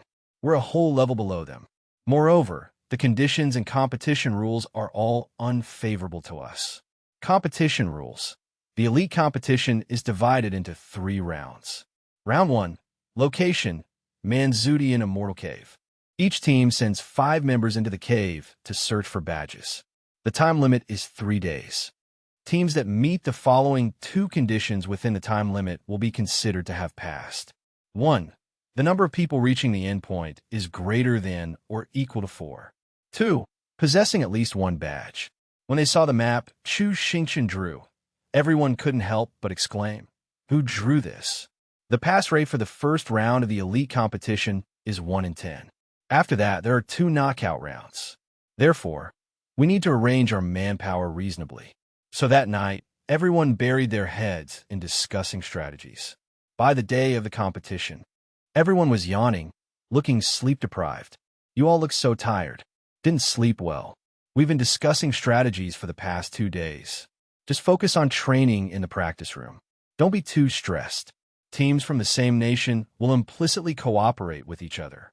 We'll coordinate together in the first round. You still have time to worry about others. It seems Jiaolam is very well prepared this year. Defeated by a Luo Yuan student, someone from Qingshan yelled, "Do you have some conflict?" Since I'm also a martial sovereign, I attracted their attention. I was targeted in the last elite competition. Then, the young man was seen rubbing his thighs, patting his thighs. Ouch! Several teams ganged up on me. My beautiful, strong legs were crippled. How long will it take to recover? I haven't forgotten this grudge. Just you wait. The person from Luo Yuan sneered and said, "I'll wait." In just a blink of an eye, Xingqian caught the gaze of the white-haired guy from Luo Yuan. Why is he looking at me? Your legs. There's soul protection during the competition. Won't our physical state automatically recover after we exit? The elite competition doesn't use soul replacements. It's real death. But before entering, surrender tokens will be distributed. If you can't take it anymore, you can forfeit. They're distributing the tokens over there. Attention, all teams. Round 1 is about to begin. All teams are required to stand within their nation's designated area. Food, ammunition, and any advantageous items are prohibited. Teleportation commencing. Then, everyone began to be teleported. In the pitch-black darkness, droplets of water fell into a lake. Xingqian groggily opened his eyes, still in the tense posture from the teleportation. It's so dark. Where is everyone? Were we separated? Xiaoxi, Zhiwu, looking around dazedly, searching for his teammates. He looked down and discovered an ugly fish biting his foot. Chu Xingqian panicked and quickly kicked it away. But the more he kicked, the tighter it bit. He tried to pull it off, cursing as he pulled. He then discovered several more behind him. He screamed in fear and ran.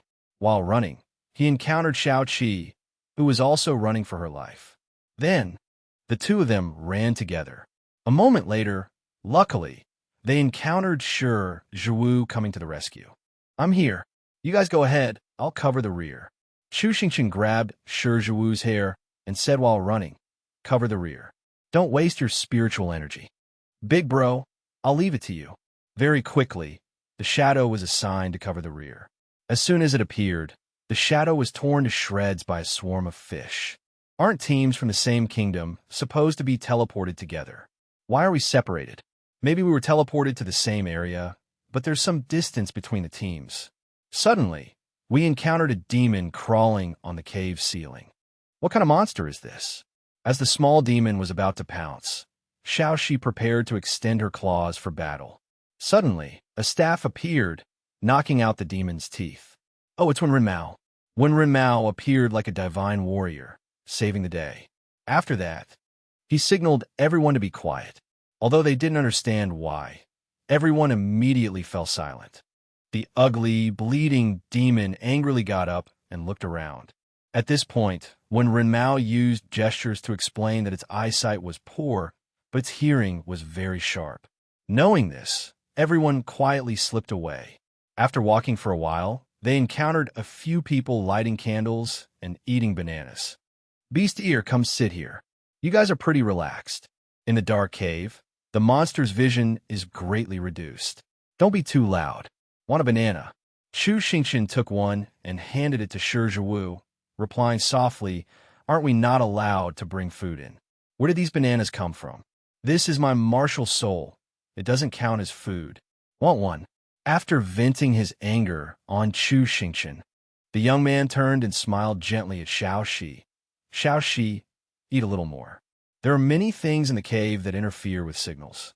I can sense people nearby, but I can't determine their identities. In this situation, finding badges is very difficult. There should be clues in the cave. When Renmao nodded, that's right. So let's gather everyone together to look for the badges. Next, the closest to us is. Bai Shaoling fearfully covered her mouth, not daring to make sound. She looked in terror at a group of white monsters surrounding and gnawing on something red. What kind of monsters are these? Were they eating? Were they eating? Hiding all the time isn't a solution. While moving, she accidentally touched a small stone, making a noise. A demon quickly noticed and rushed towards her. Reaching out its hand, just as it was about to touch her, a thin layer of golden light suddenly flew over, saving her life. How can you bully a weak healer? These damn monsters. Are you okay? Which side's healer are you? Luo Yuan. Wen Sishan. Don't worry, I'm a gentleman. I won't attack a healer. Just then, the other demons also noticed them, opening their mouths wide and rushing forward. Then the whole pack swarmed in from all directions. So many demons. The commotion attracted the attention of those not far away. Li Mu said suspiciously, there's a commotion over there. What is it? It sounds like someone's fighting. Let's go check it out. Hopefully, it's not our people. While moving, she felt someone attack her. She quickly ducked to avoid it, then quickly turned around to counterattack the person who had just attacked her. As the two were about to strike, they recognized each other. Chu Xingqian's group, hiding nearby, poked their heads out and whispered, "Ah, it's our teammates. Wrong target. Wrong target. So sorry, it's too dark to see clearly. I had to attack first. Did you guys hear something over there? Of course. Let's go check it out." Arriving at the scene, the entire cave was strangely silent. The further in they went, the more demon corpses they saw scattered everywhere. A fierce battle has definitely taken place here. What kind of demon is this? A voice rang out, Mr. Chu. It really is you all. That's great. At this moment, everyone looked at Xiaoxi in surprise. You're surrounded by demons. Come here quickly. She said, gently to the little demons. Don't be afraid. They're not dangerous. What happened here just now? Why was there such a commotion? She nervously recounted. It was Luo Yuan of the Divine Kingdom. The white-haired young man used 2 fingers, and with one move, shattered the ghost souls in front of him.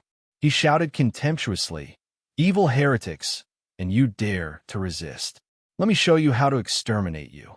Then he charged in and slaughtered the entire horde of oncoming ghosts. Xiaoxi was a little frightened by this scene. At this moment, she hid within the ranks and saw a large demon and the small demons around it.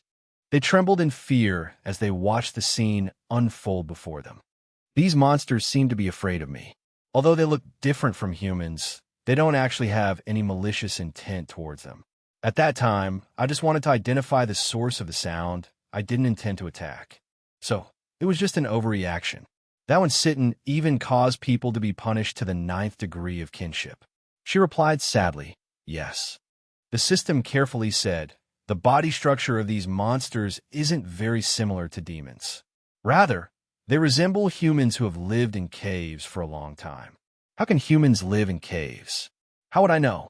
Maybe they live there to avoid the war. By the way, Shueijia, where are the people from Luo Yuan?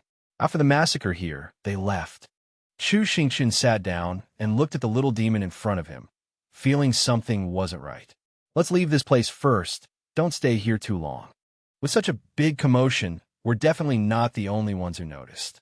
When sitting, didn't he say he wanted to capture that girl? Why did he retreat right after attacking? Stop talking nonsense. Quickly get rid of the scent on us. I just thought of a better way. Although the mission is to eliminate everyone, we should try not to get our hands dirty. The Divine Kingdom has detailed information on each arena. Do you remember what the most dangerous thing in this cave is? You mean with such a big commotion just now, it must have noticed too. Just as he predicted, Chu Xingqian's group looked in horror at the giant monster that appeared. Those mantis larvae love the scent of the demon cave. Wipe them out. Chu Xingqian nervously took a few steps back. This worm is huge, and the experienced Wen Ren Mao quickly prepared for battle.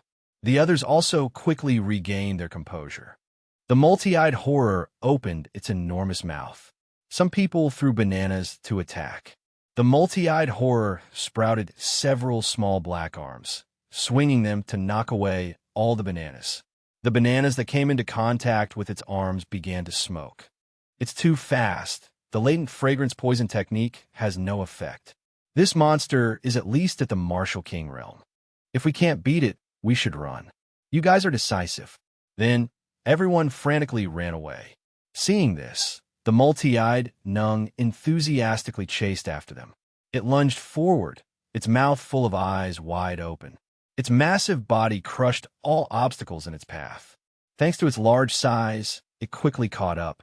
Although scared, Bai Shaoling still protected the other little demons. They thought there would be a bloodbath, but no. Chu Xingqian quickly used a spell to strengthen his arms. He rushed in front of Bai Shaoling and the little demons, blocking the monster's jaws, bullying the weak. The others were astonished. This kid is so strong. When Ren Mao quickly reacted, he called for the others to come and help. Chu Xingqian gritted his teeth and persevered.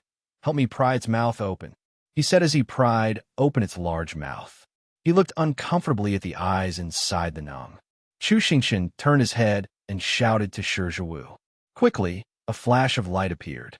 Shi Zhiwu, holding 2 swords in his hands, rushed forward to help. He used all his strength to stab downwards. But no matter what, he couldn't pierce the yellow object in its mouth. This is bad. The difference in levels is too great. I can't hurt it. The multi-eyed Nung turned around. It tried to bite Chu Xingqian while throwing Shi Zhiwu off, causing both of them to fall. Only Chu Xingqian was still prying its mouth open, while Shi Zhiwu was flung away. Before Chu Xingqian could worry, he was spun around like a top. Seeing him still there, it shuddered. It spat some kind of liquid at Chu Xingqian's face, wanting to drive him away. Seeing this, Shi Zhiwu shouted Chu Xingqian's name. Chu Xingqian tried to spit out the sticky liquid, preventing it from getting into his mouth. While stepping on a yellow object, he spat back at it. Tui, so disgusting, You think you're the only one who can spit. Even with the counteracting attribute, I still can't hurt its weakest eye. At this moment, on the back of the multi-eyed Nung, when Rinmao slashed a long cut on its body with his sword, aiming all his attacks at its eyes. He spun his long spear, aimed carefully, and pierced through one of its eyes. Then, another person flew in, swinging their sword with all their might. They stabbed precisely downwards. The energy transmitted through the spear increased the attack power. The spearhead pierced into the multi-eyed Nung's eye. It howled in pain. Chu Xingqian noticed the yellow eye gradually becoming mottled. So that's how the barrier works. Continue to attack the eyes on its back. We can temporarily break the large eyeball's defense. Take this opportunity to attack the large eyeball. Limu shot a volley of arrows into the multi-eyed Nung's gaping mouth with her bow. She changed her attack angles to avoid hitting Chu Xingqian inside its mouth. The arrows only left shallow scratches on the surface, not causing any real damage. Still not enough damage. Shizhuwu picked up an arrow, preparing to shoot. He coated the arrow with spiritual energy. Then, Limu used her arrow replication technique, aiming precisely at the multi-eyed Nung's yellow eye. But all of this didn't cause much damage to it. It's still not deep enough. As everyone gradually fell into a deadlock, not knowing what to do, Chu Xingqian decisively let go. He jumped down, stepping on the arrows embedded in the multi-eyed Nung's yellow eyeball. Let me in. Chu Xingqian landed on the yellow eye, driving several arrows deeper. Get in, all of you get in. Although the multi-eyed Nung had closed its mouth, it continued to struggle. A lot of drool flowed from between its teeth. Shizhuwu anxiously gripped his two swords, preparing to fight the multi-eyed Nung to save Chu Xingqian. The multi-eyed Nung no longer had the energy to pay attention to its surroundings. At this moment, it could only thrash and flail around before collapsing. Seeing this, Shizhuwu quickly ran over and decisively plunged his two swords into the ground to support the multi-eyed Nung's several-ton head. Unable to bear the weight, the two swords shattered. Not long after, the multi-eyed Nung collapsed. Hey, it's closed its eyes. As when Rinmao's group approached, they noticed something unusual about a section of the fleshy cocoon. Something seemed to be breaking out from inside its belly. A moment later, a fist punched through the thick skin of the fleshy cocoon. Everyone was stunned, frozen in place. Chu Xingqian spat out a mouthful of saliva from inside, complaining, "Ugh, that stinks. That worm's done for this time. Is everyone all right? I thought that shiny sword was crushed." Shizhuwu replied with a laugh. "Thanks to Brother Chu, we were able to tear open the worm's belly in an instant." When Rimao noticed what was in Chu Xingqian's hand, "Is that the marker?" Chu Xingqian replied with a smile, "Yeah, consider it luck. I grabbed its eyeball when we were swallowed. Inside its body, I kept hitting it until it couldn't take it anymore. The eyeball turned to liquid, revealing the marker inside." Bai Shaoling said worriedly while healing, "It's good that nothing serious happened. I'll help everyone recover a bit. I didn't expend much, no need for recovery." "Of course you didn't. If I hadn't transferred spirit energy to Xiao Shi, she would have been done for." He then rushed over to Xiao Shi in a panic to check on her. Xiao Shi spat disdainfully and shooed him away. "You got the markers so quickly, what luck." Seeing Chu Xingqian's wary gaze, Wen Rinmao continued, "Don't worry, you obtain the marker through your own strength, we won't steal it. But others might." Chu Xingqian quickly understood Wen Rinmao's meaning. Because the two of them spoke very softly, Yuan didn't hear their conversation. She went to seethe then angrily. He lazily sat there, glancing at Yuan. "You truly live up to your name, late arrival. Come to find me now. Don't joke around. I saw Wu Jian deal with the eye worm and get the marker." Hearing this, Wen Si then was extremely surprised. The multi-eyed Nung is at the Martial King level. How could they possibly manage with their level? They're with Qing Shan. Could Qing Shan have helped them? Qing Shan is also useless. How could he help them? Could that Chu Xingqian have a magical treasure we don't know about? What kind of magical treasure could defy and defeat a Martial King level? Yuan sneered. Giving you information was truly unreliable. You want to take advantage of the opportunity to deal with others, but they ended up benefiting instead. But obtaining the marker doesn't guarantee they'll be able to take it with them. Meanwhile, Chu Xingqian's group was moving quickly. Since Qin Shan also wants to find a marker, we decided to split up. These demon beasts are very familiar with the terrain in the cave and are actively leading the way for us. While running, the marker suddenly reacted, and it suddenly glowed brightly. Chu Xingqian hurriedly covered the marker, minimizing the light as much as possible. What's happening? Why is the marker going haywire? It's too bright, stop. I can't control this. Today is not a good day to retrieve the marker. It will occasionally buzz and glow. The marker can't be put into a storage bag. The light can't be blocked either. They're the first group to obtain the marker. It will lead to a scramble. People from other sects have launched their first attack. They shot an arrow towards Chu Xingqian, but luckily he dodged it. Missed. It missed by that much. Charge. Thank goodness, it's Wu Jiang of the Jiaolan sect. The weakest team of all. Watch me tie you all up. Chu Xingqian used his golden eyes to observe the surroundings. He reinforced his arm and punched the opponent directly in the stomach. The punch sent him flying several meters. The others fell silent upon seeing this. Weren't they supposed to be weak? Chu Xingqian tucked Shao Shi under his arm and said to the others, "Quickly, to the exit. Don't stop." As soon as this group left, another arrived. "It's the marker. Get it." Chu Xingqian quickly summoned his shadow for support. "Big brother, hold them back. Where do you think you're going? Leave the marker behind." Chu Xingqian quickly took out a bewitchment talisman. He cast the spell, whispering sweet nothings in his ear. "You like me?" The talisman quickly took effect. A pink aura entered his body. Seeing their comrade unresponsive, his companions yelled, "Hurry up. What are you standing around for?" But the man in front swung his sword in defiance, shouting, "Don't hurt my beloved." He cried and yelled, "Ah, for my love I will fight. Don't touch them." While slightly touched by his devotion, Chu Xingqian thought, whatever.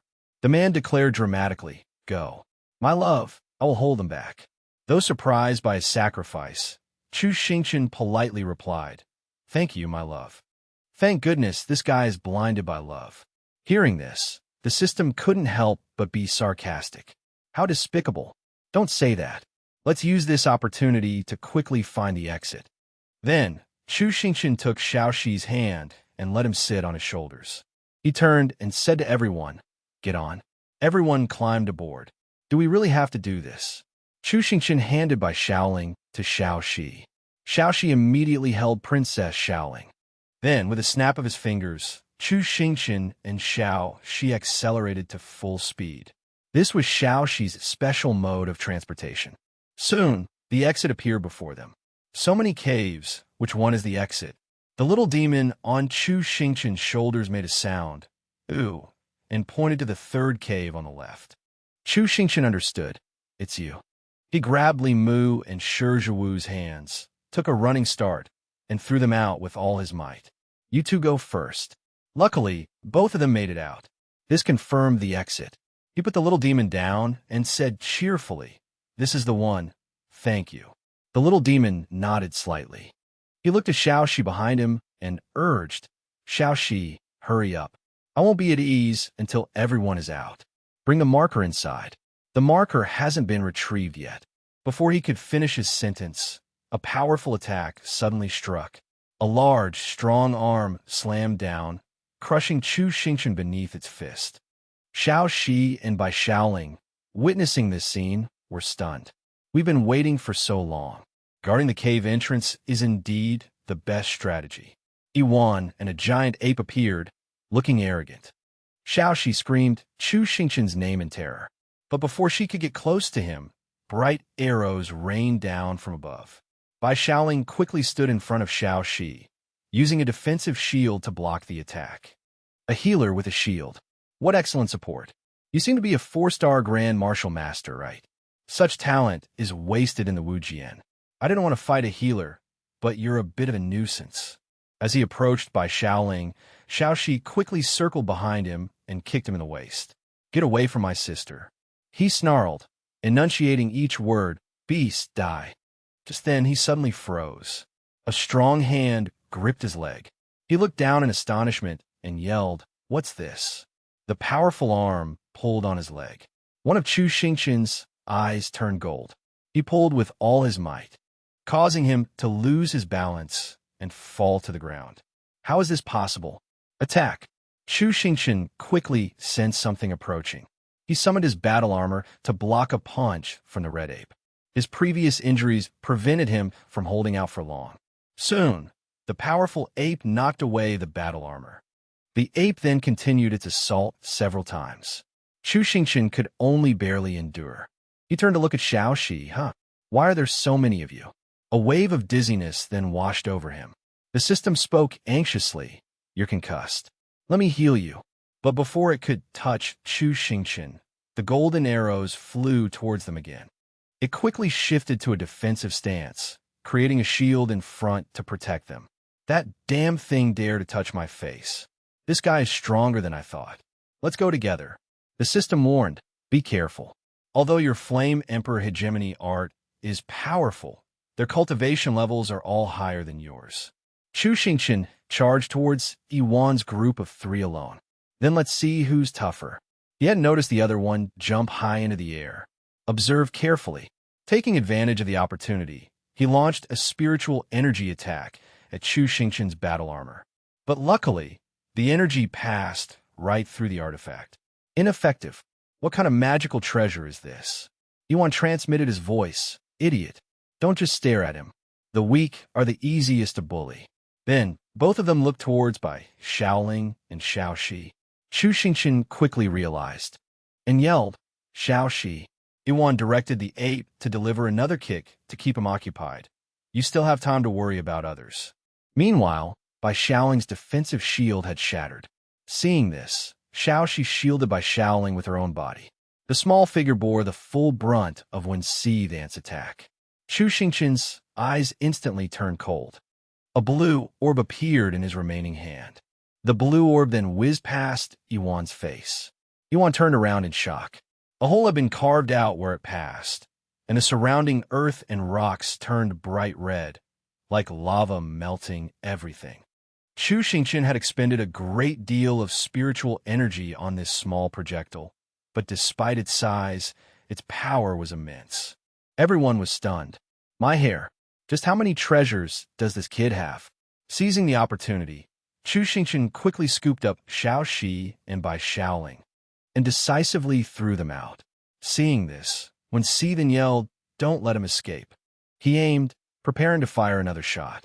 Seeing this, Wyvan urgently shouted, careful. Wen Xidhan took out something pink, glaring as he said, don't think you're the only one with treasures. Before being pulled out by the system, Chu Xingqian caught a glimpse of what was in his hand. Next, a deafening explosion rocked the cave entrance.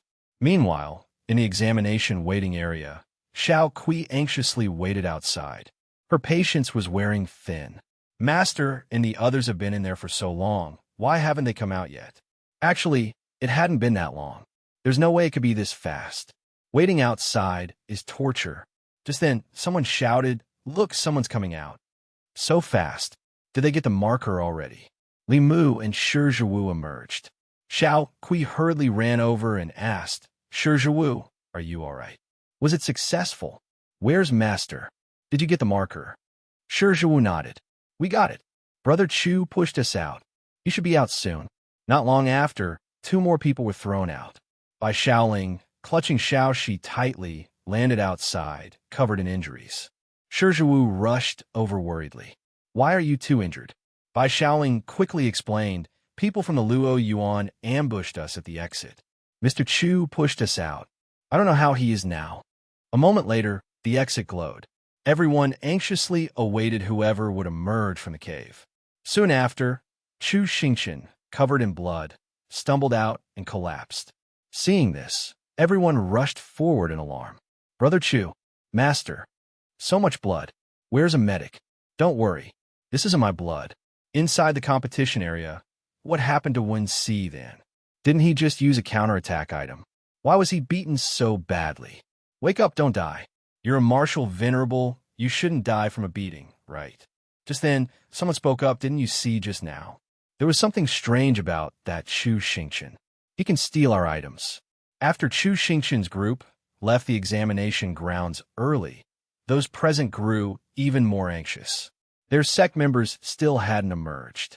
Medical personnel arrived to treat the injured. After the treatment, the medic said they're all right. They'll wake up soon. Chu Xingqian nodded his thanks. Anyone else need treatment? Please contact us as soon as possible. That's good. What a scare. Chu Xingqian looked worriedly at the silent portal to the secret realm, wondering aloud, why haven't the people from Luo Yuan come out yet? Recalling his charge, the system had snatched Wen Si Than's pink item. In that instant, the system in his hand had vanished. I devoured his item, took the opportunity to injure him, and stole his system. Although it was very quick, his companions might have seen it. Hearing the system say this, Chu Xingqian asked in astonishment, do all three of them have systems? Yes, and I quickly sensed that they were hiding them very well. All three have systems. This Luo Yuan can't be such a coincidence. The system thought for a moment and then decided to say, there are 10 slots and I occupy one. Not far from Chu Xingqian's group, a group of people from Luo Yuan were observing. Why were they able to come out first? What happened to Wen Si Than? Jian Yin replied indifferently. He's practically critically injured. This Chu Xingqian is not simple. It's 80% due to carelessness. He's too arrogant, fundamentally unsuitable to be a team leader. Tam Chao assessed, we must perform better in the next mission. Jian Yin looked at Chu Xingqian pensively. Elsewhere, news was quickly updated. My lord, the people from Luo Yuan have failed in the first match. What are your thoughts on this? Sending those people was nothing short of sending them to their deaths. Why not directly capture Chu Xingqian? But this is the Venerable One's decision. The Venerable One's decision. What is the Venerable One ultimately planning? The Venerable One's plans are not something you can discuss so carelessly here. Have the arrangements in Jialam been finalized? Everything has been arranged, my lord. The young man wearing a hat with an inscription smiled with satisfaction. Excellent. The Divine Kingdom has given him so many benefits. He should offer something in return. At the Jialam Imperial Palace, the officials outside the hall respectfully bowed as they saw the young man enter. Your Highness, Second Imperial Prince. The guards outside announced loudly, the Second Imperial Prince has arrived. The young man bowed respectfully. Your son greets Imperial Father. The man playing chess above slowly replied, we are all family. There's no need for such formalities. Why have you come to see me today? Isn't it because I missed Imperial Father? You're truly filial. Your younger sister hasn't visited me since entering the Wu Jian, forgetting this old father. Third sister is truly heartless. Let's not speak of her anymore. Imperial Father, please have a look. These are the pastries I had prepared. They are quite delicious, and I specifically brought them for you to enjoy. We could directly enter the third gate. That's right, the top-ranked team will have the opportunity to directly advance to the next round. Hearing this, Zhou Wu excitedly said, let's go directly to the Sword Storage Valley. Chu Xingqian nodded, but when he sensed Mr. Wu's gaze, or more accurately, two Nu's gaze on him, he immediately turned around and replied, all right, but I will find a way into the Valley of Repentance. You all can go in first. Do we have to enter so early? The other teams are still competing on the second floor.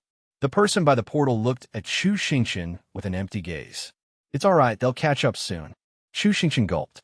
Then, mustering his courage, he stepped inside. Sword Storage Valley. Once the dwelling place of holy swords, hiding countless omnipotent treasures, making descendants covet them. Upon entering, Chu Xingqian's group saw damaged swords, spears, and shields everywhere. Everyone walked while cautiously surveying their surroundings. Everyone be careful. If the team behind us enters, there's no guarantee there won't be an ambush. So many treasures. They're all excellent swords. This place was once the Sword Storage Valley. Chen Gu, a young man from Sword Storage Valley, sealed the passage to the demon realm. But 500 years ago, someone drew the sacred sword, releasing the demon race. Sword Storage Valley was caught off guard, and tens of thousands of disciples within the valley were slaughtered. This was also the beginning of the war against the evil slaughter. It said the treasures here can unlock spiritual awareness and choose their own owners. Just as I turned around, a sword flew towards me, along with Shi Zhiwu's shout, "Chu Xingqian, be careful." As I raised my fist, the sword suddenly stopped. Then, it circled Chu Xingqian. Seeing this, he was completely clueless about what was happening. Xiaoxi stepped forward and explained, "A treasure has chosen its master, master. It wants to follow you. Follow me." So that means my talent is extraordinary. The smile that bloomed on his lips quickly withered, because he saw all sorts of swords surrounding Shi Zhiwu. Shi Zhiwu exclaimed in confusion, "Whoa, so many swords. Don't crowd." Shi Zhiwu awkwardly declined the holy swords surrounding him. "My martial soul is a sword. I can't use so many weapons. Thank you for your affection, seniors. Don't crowd, you can't get in there." Chu Xingqian and Bai Shaoling showed expressions of disgust. Angrily, Chu Xingqian pointed at himself and said, "Don't just look at him, am I not good enough?" Hearing him say this, the holy swords left. He resentfully pulled them back. "Hey." Then he angrily yelled, "I want to break all these swords." Shi Zhiwu hurriedly advised, "Calm down, Chu Xingqian." Then he looked towards the mountain, emitting a brilliant light. Is that Repentance Valley in that direction? Most of the clan members are imprisoned there. They are bound by chains, kneeling on the cold ground of the mountain. Chu Xingqian turned to look at Xiaoxi, seemingly remembering something. He wondered, how do we get into Repentance Valley? Outside the Sword Tomb Valley, everyone gathered. Jianyun saw Yiwan and her group emerge from the portal, covered in injuries. One then lay motionless in the arms of a Luo Yuan member. Jianyun asked, "What happened to Wen-Si then?" The black-haired man replied, "He's dead." Jianyun and Tanzhou looked at each other in surprise. "He actually died in there." Yuan whispered to Jianyun, "That Chu Xingqian is definitely not an ordinary person. He controlled our tools." Jianyun angrily walked away, and Yuan hurriedly followed. This mission was impossible for us to complete in the first place. Jianyun sternly said, "It's too early to say that now. Tell me everything you experienced. This debt I will settle at Sword Tomb Valley." Inside the valley, each member of the Wu Jian team found a magical weapon suitable for themselves, obtaining their own opportunities. Under the envious and resentful gaze of Mr. Chu, he dejectedly discovered that from beginning to end, only a very ordinary sword had shown interest in him. He gritted his teeth, glaring at the holy swords, and said, "These magical treasures really have no discerning eye." The system immediately said, "Magical treasures can sense each other. You already have many good things given by your friends, so it poses a threat to them." Suddenly the system exclaimed, causing him to ask in confusion, "What's wrong?" The system announced, "I've located 2 fake systems from Luo Yuan. They've entered Sword Tomb Valley. This time they came prepared, so they will definitely be harder to deal with. Let's find somewhere to hide first." Chu Xingqian said in a panic, "Where can we hide here?" The sword that had been following him suddenly flew away. He immediately shouted, "Follow that sword." They chased the sword to a cave. "There's a cave here." After entering the cave, Shi Zhiwu smiled and said, "This place is quite secluded." This caused by Shaoling and Mr. Chu to widen their eyes in a cold sweat. Suddenly, a broken red sword glowed in front of them. He froze. This sword. His expression changed drastically, sweat pouring down like rain. The system anxiously asked, "What's wrong?" He stammered, "This sword." Shi Zhiwu also curiously approached the sword. He reached out to touch the sword. "And why is this sword standing upright here?" Chu Xingqian hurriedly shouted to stop him. "Don't touch that sword. There's something wrong with it." He immediately used his golden eyes to examine it. "What is that on it?" He glanced at the guiding sword. "You intentionally let us here, didn't you?" Causing it to tremble in fear. Shi Zhiwu asked him, "Is there something wrong with this sword?" He replied, "Don't go near it. Anyway, this cave looks quite deep. We need to hide inside." He glanced at the mysterious sword again. It remained still, flashing a red light. Xiaoxi used a magical tool to light the path ahead for everyone, sighing fearfully. This cave. I thought this cave was naturally formed. But looking at these carve marks, it was dug out by someone. Shizhiwu spoke up. It could be a remnant from the Sword Tomb Valley era. That wouldn't be surprising. Xiaoxi curiously asked, where does it lead? The system also broke out in a cold sweat of fear. The aura of that broken sword is full of malice. There's also an indescribably familiar feeling. Where does this familiar feeling come from? Chu Xingqian looked at the system suspiciously. Why do you keep hiccuping? Can systems even hiccup? The system replied embarrassedly. It seems there are a few bugs. Then it continued dejectedly. I've been tracking the location of those two fake Luo Yuan systems, you know?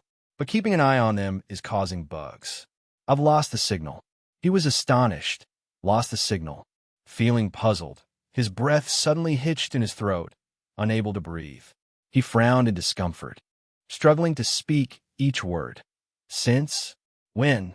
Bai Shaoling tried to hold her breath as she looked at him. It's the water prison curse. He thought to himself, I need to find the divine eye to dispel it. He quickly used his golden eyes to observe the surroundings, his gaze suddenly turning cold. He launched an attack into the air. At this moment, a Luo Yuan member blocked his attack. He gave a sinister smile, quite perceptive, for your level. While he was distracted, Yuan quietly appeared behind him. Yuan suddenly pressed his head to the ground from behind. Jian Yun, expressionless, quickly made his move. Jian Yun cast a spell, causing sharp rocks from above to fall towards him. Yuan nimbly dodged, flying upwards. Yuan laughed triumphantly. Didn't notice, did you? High-level invisibility tool. Cost us nearly 100 years of lifespan. Hearing the loud noise, Xiaoxi quickly turned around. Master, the person who had just used the water prison curse came up behind Xiaoxi and whispered, worry about yourself first. She immediately took out her weapon to block his attack. Shizhiwu, appearing from nowhere, also launched an attack towards him. Bai Shaoling and Xiaoxi ran anxiously towards them. Oh! Bai Shaoling cried out, only to be ambushed from behind by Tanzhou. She fell to the ground as Xiaoxi watched in shock. Tanzhou then used a spell to bind Xiaoxi's neck. She struggled, but couldn't break free, forced to watch Bai Shaoling fall. Limu quickly drew an arrow and shot at Tanzhou. He swiftly used magic to bind both her and Bai Shaoling. Yuan sneered triumphantly. Too weak. Couldn't even withstand a single blow. She then turned to Jian Yun. Jian Yun, you are truly capable. Just as you said, they surrendered very quickly. Jian Yun mused. As long as we threaten Chu Xingqian, capturing him will make the others no problem. Her gaze fell upon Chu Xingqian, pinned beneath a rock. Xiaoxi continued to fight with all her might.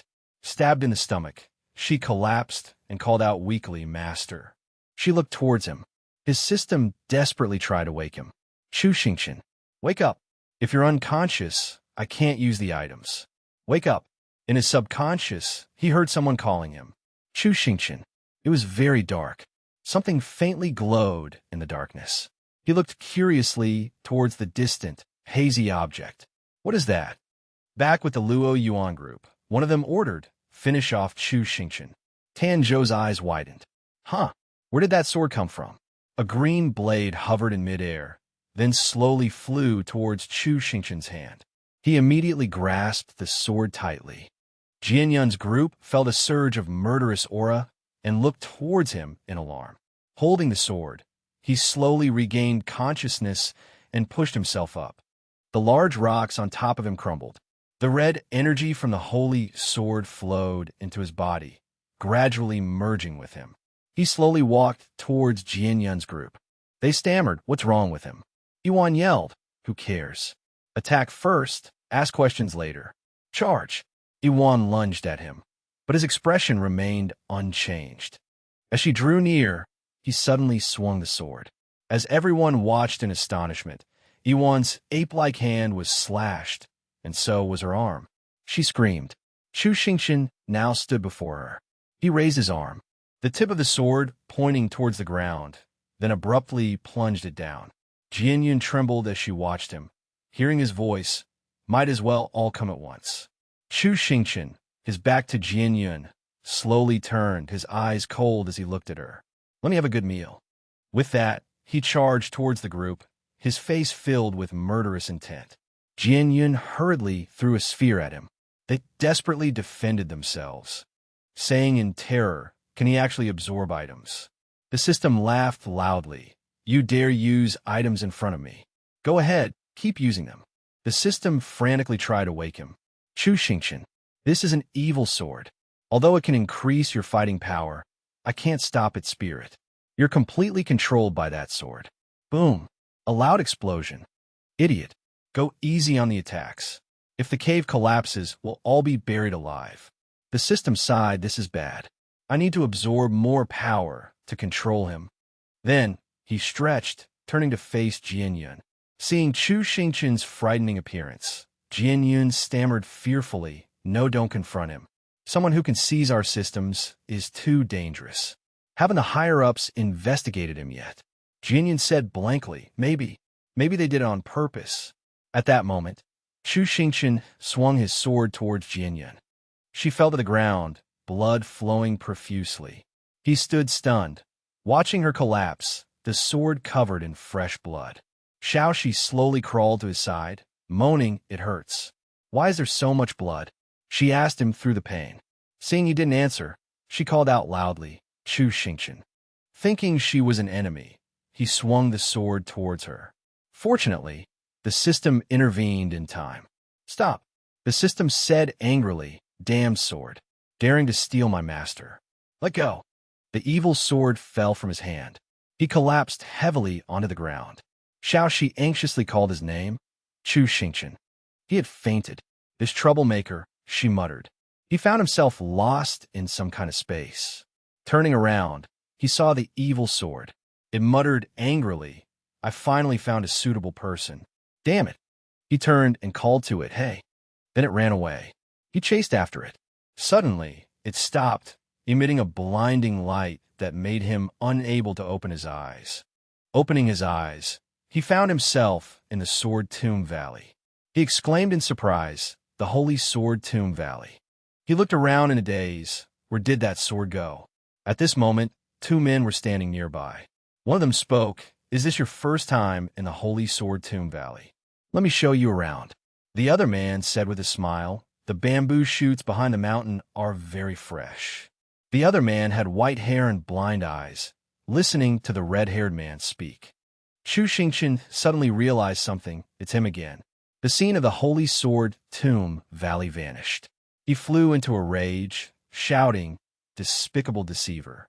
Pale-faced bastard!" He paced back and forth around the white-haired man, panting. Suddenly, the system appeared out of nowhere. This is the remnant of that sword. This kind of deception is truly everywhere. Then, it looked at him thoughtfully. It seems like this was before we arrived at the extreme North King City. The white-haired man was saying something. Chu Xingqian tried to listen, but the sound was very faint. He pointed at the red-haired man. "Who is this red-haired guy? Stay away from him. He'll definitely trick you, you know." He continued to shout in vain. The two men ignored him. Suddenly, his face froze. "Agong." The red-haired man suddenly said, "Is it really Agong? These eyebrows and the corners of these eyes. My goodness, I haven't seen you smile like this in 18 years. So happy, huh?" He said fearfully, standing in front of the heartily laughing Agong. Chu Xingqian exclaimed, "This guy is such a fool." Then he waved his hand and scratched his head in front of Agong. But the older man paid him no attention. Agong said to the white-haired man, "You want to go to Phoenix Divine Mountain?"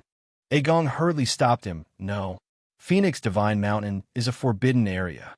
You're an outsider. You can't enter."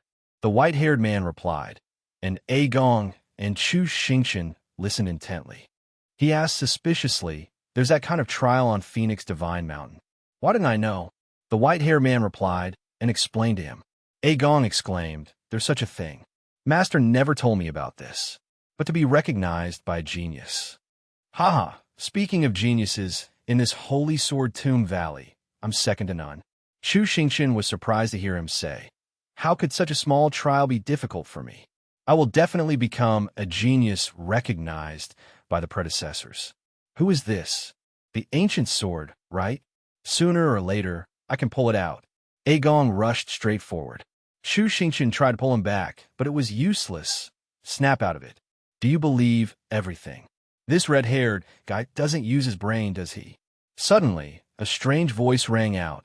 You should snap out of it too. This is a residual memory. You can't interfere. He looked up in a daze, looking around for the source of the sound. This place is heavily guarded. I almost got caught. Suddenly, Agong crawled up from below, his clothes covered in mud. He turned his head in confusion. I climbed to the top of the mountain. Agong squatted down triumphantly, panting. It can't stop me. It's this sword. He looked in the direction Agong was looking. A sword covered in talismans, floating in midair. Shu Xingqian desperately tried to stop him. Don't. But it was too late. Agong grasped the sword. A young man was kneeling. It turned out to be Agong. Not only kneeling, but his hands were also raised, holding something. He frowned and said, kneeling again. Are you still not convinced? A white-haired old man with a dignified appearance asked. Agong called a master. Agong explained, I just wanted to test my martial arts skills, but I didn't expect the outer disciples to be so weak. They vomited blood after just 2 light touches. The old man waved his hand at Agong and said, You call that a sparring match, using your talent and arrogance to provoke others. What reason do you have? Causing trouble for me every day. Agong said dejectedly, If you find me troublesome, then let me go down the mountain. The other disciples have already gone down. The master said helplessly in a loud voice, You are too arrogant. You know how to dance a sword in the air, but from beginning to end, you haven't grasped the true meaning of the sword. And I had such high hopes for you. Wait until you're less impulsive before you think about going down the mountain. After saying that, the master turned and left, leaving Agong kneeling there to reflect on his actions. Master, I will definitely become a disciple that makes you proud. Agong looked at the sword, stood up, and said, As long as I can draw this sword. He gripped the hilt of the sword, using all his strength, gritting his teeth, wanting to pull it out. He exerted all his might, and finally, the sword was drawn. He raised the sword and examined it carefully. Just as he said, I've drawn it, a puff of black smoke appeared, gathering into a terrifying monster face. Agong was stunned. What is this? Before he could understand what was happening, the black smoke demon face rushed straight at him, sweeping him up to the mountain peak, then spreading out to cover the entire mountain. He lay unconscious on the ground, surrounded by evil energy. He slowly opened his eyes, suddenly waking up, and quickly sat up, looking around in confusion. Where is this? He stood up, trying to drag his weary body through the smoke. His face was pale, and he struggled to breathe. He moved with difficulty, step by step, trying to call out for his master. Corpses were scattered everywhere. Agong muttered, Lies, all lies. He saw corpses everywhere, unable to believe his eyes. He comforted himself, I must be dreaming. He collapsed to his knees, tears streaming down his face. Wake up, wake up. But only silence answered him. Suddenly, a sword flew towards him, pointing directly at him. Traitor! A man in white appeared before him. It was his master. Agong, covered in mud, was still stunned. He cried out joyfully, Master, you're all right. A group of demons in green robes appeared. That old Taoist is quite fast. Why isn't he continuing to fight us? The demon clan has broken the seal. Someone has drawn the mountain god's ancient sword. Few knew of the sword that sealed the demon clan. I didn't expect someone to be watching this place. Everyone's dead. Even few elders remain. Holy Sword Tomb Valley is ruined by my hand. The master of this place. Agong knelt before his master. His master said, Heaven has blessed you. If you can withstand the demonic energy's influence, then you shouldn't die here. He created a barrier to protect Agong. You always wanted to leave the mountain. Now go. Then he turned and said, Go and tell the world that Holy Sword Tomb Valley has been invaded by the demon clan. Despite Agong's cries, Master, wait. The protective sphere pulled him away. The demon gnashed its teeth. Try to run. Stop. The master propelled the protective sphere containing Agong into the sky. He remained, facing the demons alone. Your opponent is me. A Gong shouted from the air. He couldn't hold back his tears. Master. Chu Xingqian quietly approached the sphere, staring at the sword inside. A Gong turned to look at the sword. Revenge. It's all that liar's fault. This is all because of him. Use me. I will help you. A Gong reached out to take the sword. Chu Xingqian watched. Take the sword and seek revenge. Kill that liar. Chu Xingqian contemplated the sword. The system added, this sword might be where the demons were sealed long ago. It has been infiltrated by demonic energy. Chu Xingqian stroked his chin, thinking, few people know that the holy sword in the valley seals the demons. How did Snake Ear find out about this? Suddenly, a bright light shot towards him. Careful. He dodged just in time, the light grazing him. He exclaimed in shock, what was that? It was A Gong fighting a silver-haired man. A Gong roared, you beast. I'll kill you. The silver-haired man paused. You cannot live in this world. He launched an attack towards A Gong. Whoosh. The powerful force of the attack swept past Chu Xingqian. He had dodged just in time. He breathed a sigh of relief, watching the battle. A Gong fell to the ground, supporting himself with his sword. So strong. Who is he? This kid also has my power. He's at least at the martial emperor realm. Yet he was defeated in an instant. Even a martial god would struggle to do that. This tenacious leech is a nuisance. I'll spare your life. Don't appear before me again. The silver-haired man turned and left. Why? A Gong coughed up blood in anger. We are sworn brothers. I've never wronged you. Aren't you ashamed? The silver-haired man turned his face away. Shame is just a stumbling block. Chu Xingqian silently observed their every move from above. A Gong collapsed face down on the ground, cursing before he did. Bastard. Damn it, I almost died here. Transfer your vital energy to me. There's no shortage of firewood in a green forest. First. So that's it. No wonder this sword has A Gong's memories. It seems that Silver-Hair Man has noticed you. He's looking towards you. He said, Observer. He looked down fearfully from above. Suddenly, a giant hand reached out to grab him. He woke up, opening his eyes. He found himself in a cave. Xiaoxi said happily, You're awake. That's great. Everyone's all right. What's wrong? He stared blankly at the air, ignoring Xiaoxi. Why are you spacing out? Are you badly hurt? He thought to himself, could he really see me just now? Brother Chong, we were clearly inside a memory. How could he see me? The system replied, How would I know? This is beyond normal. It's a good thing I pulled you out in time. He bit his fingernails, thinking, Who is that guy? He's everywhere. Do you remember the move he used to attack? Yes, it was very powerful. Why? The power contained in that move exceeded the limits of this world. It should have been controlled by the heavenly Tao. But he wasn't restricted at all. He could even defy common sense and capture you. Could he be even stronger than the heavenly Tao? He denied it. That can't be right. He wanted to kill A Gong, but he was stopped. He can't control the heavenly Tao, but he's also incredibly powerful. You couldn't connect to the heavenly Tao before. It must have been his doing. Aunt Hong, the old addict, and A Gong encountering these situations were all caused by him. I hope that old man of ours isn't being played by him. Chu Xingqian held his head. This is a real headache. Xiaoxi asked suspiciously, What are you doing, waving your arms around right after waking up? Xiaoxi called to him, Chu Xingqian, what are you going to do about this? While you were unconscious, that broken sword tried to escape, so I sealed it with a talisman. Is it a demonic sword?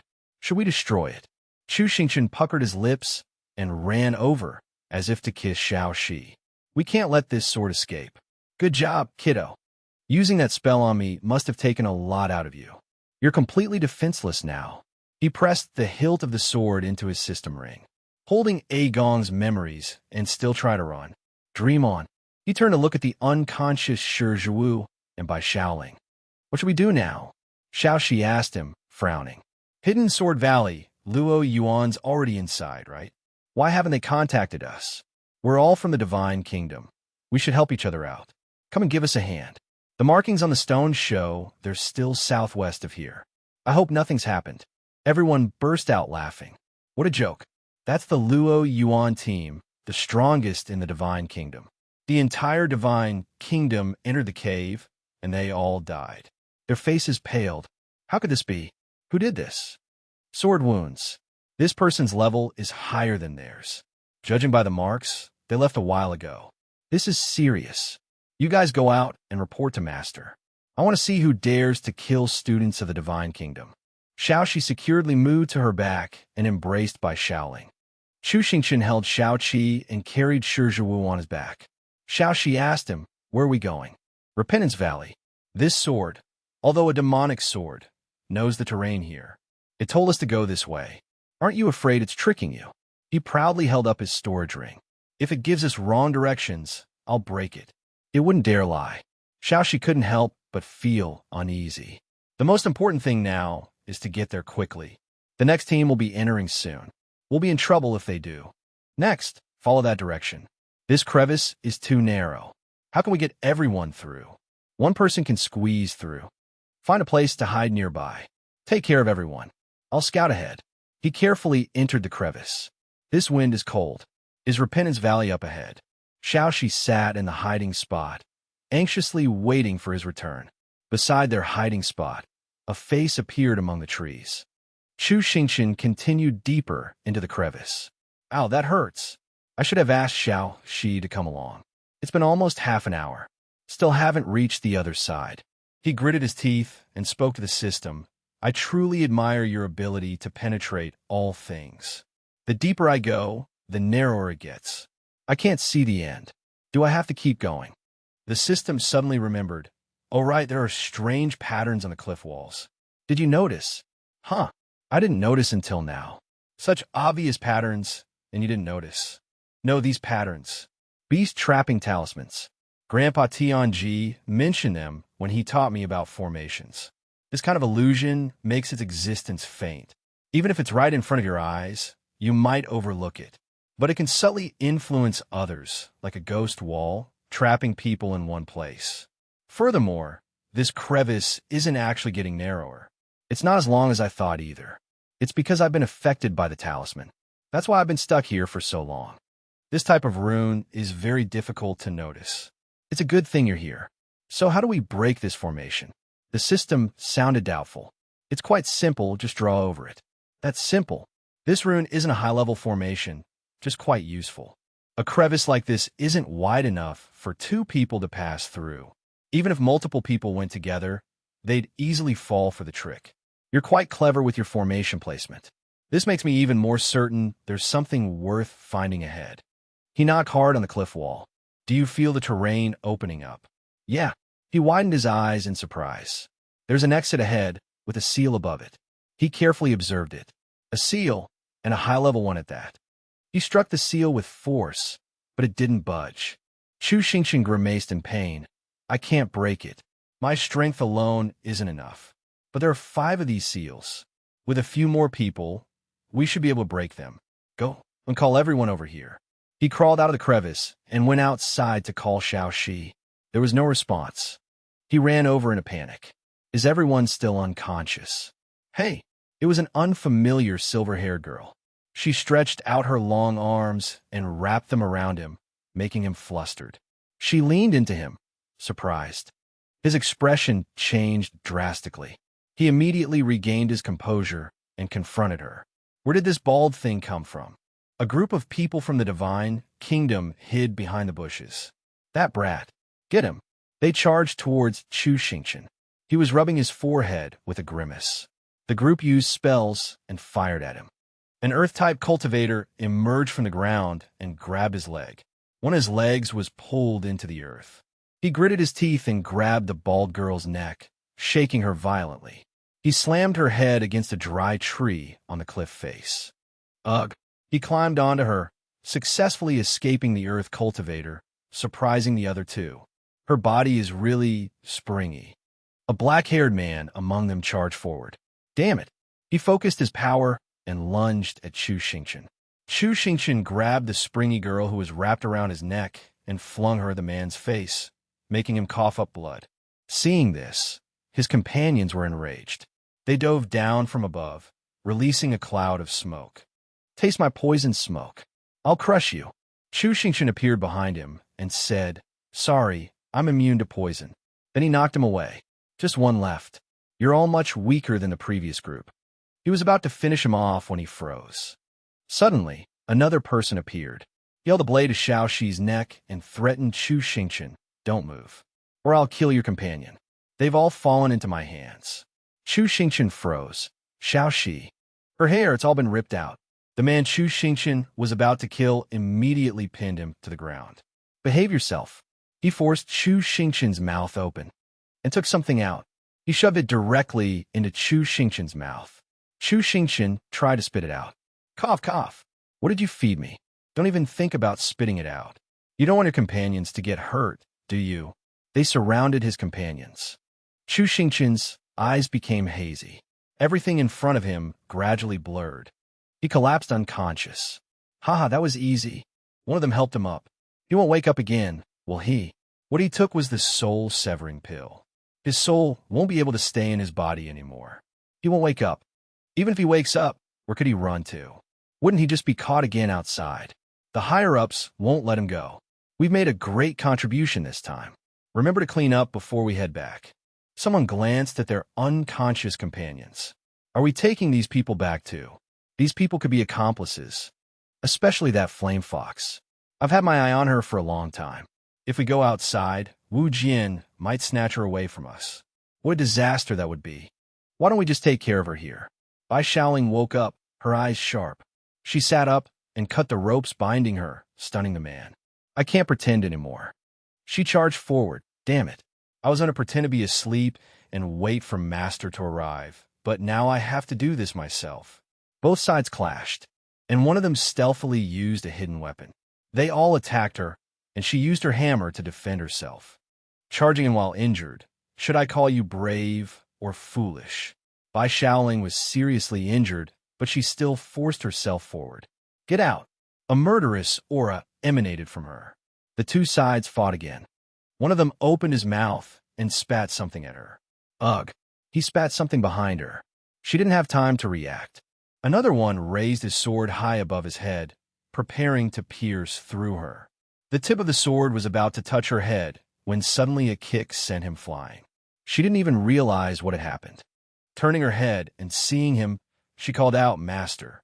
He looked coldly at the group. They asked in horror, "How is this possible?" He charged towards them. Amidst the dense fog, they trembled in fear. He pulled his companions away through the smoke. One of them emerged from behind the smoke and yelled, "Over here." He glanced at the man and, without turning back, pressed the orb into his face. The orb activated and glowed. The man screamed, "Ah! Ah!"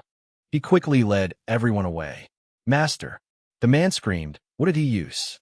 "My eyes. Catch them." Shi Zhiwu slowly opened his eyes. Agong looked around blankly. Seeing this, Bai Shaoling said, "It's good that you're awake. Let's split up and each carry someone." "Master, which way should we go?" Didn't that guy say Master wouldn't wake up for a while? Why are you awake now? So amazing. The system thought impatiently. Don't ask anymore. I'm not him. That guy's soul isn't responding no matter how much I call. I can only temporarily take over his body for now. It's so difficult to use, and I've used up quite a few items. I'm not sure if I can keep up the act.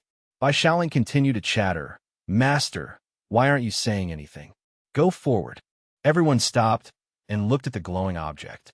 At the exit, several patterns appeared, resembling ancient seals. Everyone stared, unblinking. This place is much more spacious than before. Is it because the runes have all been burned away? So the illusion here has disappeared. He turned around and encouraged everyone. Let's break the seal together. Although Bai Shaoling didn't understand, she quickly replied, "Oh yes." Although she agreed with his suggestion, she was still very suspicious of him. She stood behind him and channeled her internal energy to him. The others also lined up and channeled their internal energy to him to break the seal. Meanwhile, inside the body, the system was busy controlling Chu Xingqian's body. To mobilize the soul power in this body, I need to follow these steps. Mobilize. Focus your soul power towards me. Everyone's soul power acted on the seal together. Unable to withstand the combined power of Chu Xingqian and the others, the seal quickly shattered. The seal completely broke apart, fragments scattering everywhere.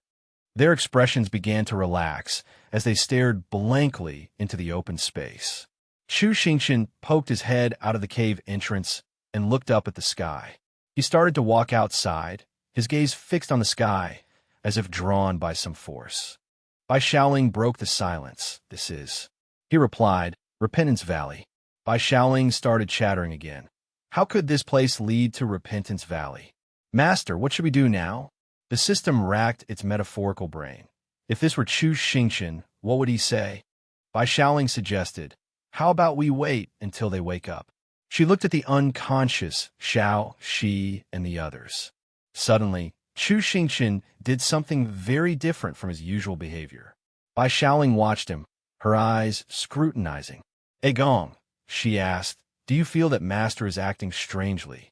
Shi Zhiwu responded, confused, strange how? Bai Shaoling said, he's always been so decisive, but now he's hesitant, and his voice is even softer. Chu Xingqian was trying to heal Xiao Shi. Xiao Shi, wake up. As soon as he finished speaking, both Shi Zhiwu and Bai Shaoling felt a shiver down their spines, filled with fear. It seems like it's true. Why is he being so gentle with Xiao Shi? Why not just use a couple of palms to wake her up? Before, the people from the Divine Kingdom made Master drink the soul separation pill, causing his soul to leave his body. How did Master wake up so quickly? The two looked at each other, their eyes filled with certainty. He's been possessed. Chu Xingqian, still unaware of what was happening, sat beside Xiao Shi, calling for her to wake up. Bai Shaoling and Shi Zhiwu approached him, their expressions grim. Master. Chu Xingqian was still bewildered, unsure of what was going on. He stammered nervously, what's wrong? Why are you acting like this? Bai Shaoling's face was somber as she stared at him suspiciously. Suddenly, her expression changed completely, and she gave a bright smile. It's nothing. I just wanted to help Master wake them up. Besides, we've arrived at Repentance Valley. Didn't Xiao Shi say she wanted to come here a long time ago? Chu Xingqian broke out in a cold sweat, thinking to himself, when did Xiao Shi say that? Did Xiao Shi say that? As he spoke, a rope suddenly flew towards his head. It was Shi Zhiwu's rope. He tightened it around Chu Xingqian's neck, leaving him stunned and unable to react. The rope was so tight that he could barely breathe. His face turning red, he choked out, What are you doing? Bai Shaoling spun around and angrily struck him. Sealing your acupoints. You're definitely not Master. I knew it. I overheard Xiao, Shi, and Master talking about secretly going to Repentance Valley before. She recalled the scene of her conversation with Xiao Shi. She had eavesdropped on their conversation from outside. But it seems you don't know anything about this. Chu Xingqian's face paled, and he thought with difficulty, Who knew you were eavesdropping? Bai Shaoling kicked him fiercely and demanded, Who are you? Why are you possessing Master's body? The system anxiously tried to wake Chu Xingqian's soul. Chu Xingqian, wake up. How am I supposed to explain this? How do we get exposed so quickly? Say something. It's too noisy. Xiao Shi slowly regained consciousness. Hearing the faint sound, Bai Shaoling was startled. Huh? Xiao Shi sat up. Seeing Bai Shaoling tightening a rope around Chu Xingqian's neck, with Shi Zhiwu standing beside her clapping in encouragement, she asked in alarm, What happened? Why are you guys playing so rough? Bai Shaoling quickly shook her head in denial. The scene changed. Everyone had woken up and gathered together. Speak. What are you? Chu Xingqian, bound and kneeling on the ground, stammered hesitantly, The system thought anxiously. I'm terrible at making up stories. What should I do? It suddenly came up with a plan. It confidently replied, Actually, Chu Xingqian has two different personalities. Everyone exclaimed in surprise, Huh? It was about to explain, I am his other personality called Shun Xing Chu. Slap! A hard punch landed on his face. Bai Shaoling jumped up, ready to give him a beating, tricking a child. Give us back our master's soul. Shi Zhiwu grabbed her just in time. Otherwise, things might have turned deadly. I told you I wasn't tricking you. The system thought resentfully. Ting, ting, ting. A map appeared before his eyes, marked with several red dots. Not good, tracking devices. As soon as he finished the thought, He felt a sense of unease and shouted, "Look out!" Boom! A group of people launched a fierce attack on them, catching everyone off guard. Bai Shaoling yelled angrily, "Those persistent souls," as expected. The man with black hair and red eyes commanded, "Don't let them escape." He crawled painfully on the ground, trying to flee. A hand grabbed his collar. "Stop crawling." Bai Shaoling scooped him up and ran, shouting to the others, "Split up and run." The pursuers caught up, seizing Chu Xingchen first. Someone charged towards Bai Shaoling and the fleeing Chu Xingchen, launching an attack. Bai Shaoling said seriously to Chu Xingchen, "I can't fight them alone. You saved us last time, so I'll assume you don't have ill intentions. Help me defeat them." He said in surprise, "Huh?" The system frantically pressed the control button for his body. "Huh? How do I throw it? I don't know how to fight." Bai Shaoling cursed angrily. Useless. Wave after wave of attacks rained down on him and Bai Shaoling. They hurriedly sought cover. Then he looked at the orb in his hand and said, "But this can be used." Boom! A loud explosion. A long neck appeared in front of him. This move is useless. He, too, was surprised by the result. It turned out to be the rubber-limbed girl from the Divine Kingdom's Kuan Dong squad from before. She quickly wrapped her arms around him and then choked him. He helplessly beat at her arms. "Let go. Let go." Seeing that she stubbornly refused to let go, he bit her hand. She screamed in pain, "Ah." Bai Shaoling was startled. "What are you doing?" Then he suddenly collapsed to the ground. "Ah." The others were puzzled. The system sighed. "Ah, his body is so difficult to use. I can't control it. This is so frustrating. Such a valuable item, wasted here." It was heartbroken to the point of tears. The artifact activated in front of her. She didn't even have time to react, staring blankly at it, as if hypnotized. Then she started to lose control, attacking everyone around her indiscriminately, even her own comrades. They angrily asked her, "What's wrong with you?" He took the opportunity to escape. Bai Shaoling asked him, "What did you do?" He ignored her, thinking to himself, "Good thing these people don't have a system. They can't avoid my items." He glanced at the group. One of them roared, "Don't even think about escaping." Flames suddenly erupted. It was Bai Shaoling's artifact. She mounted it and grabbed him. "Get on." He panicked. "Ah, I'm afraid of heights." Bai Shaoling said angrily, "Don't move." They flew to the mountaintop. A man with a sword charged towards him. "Thanks to your condition, I'll take your life." He pulled out another item, shouting angrily, "You're the one with the condition." He tried to throw the artifact at the man, but the man dodged. He laughed mockingly. "I don't know what trick you were trying to pull, but dodging that wasn't bad."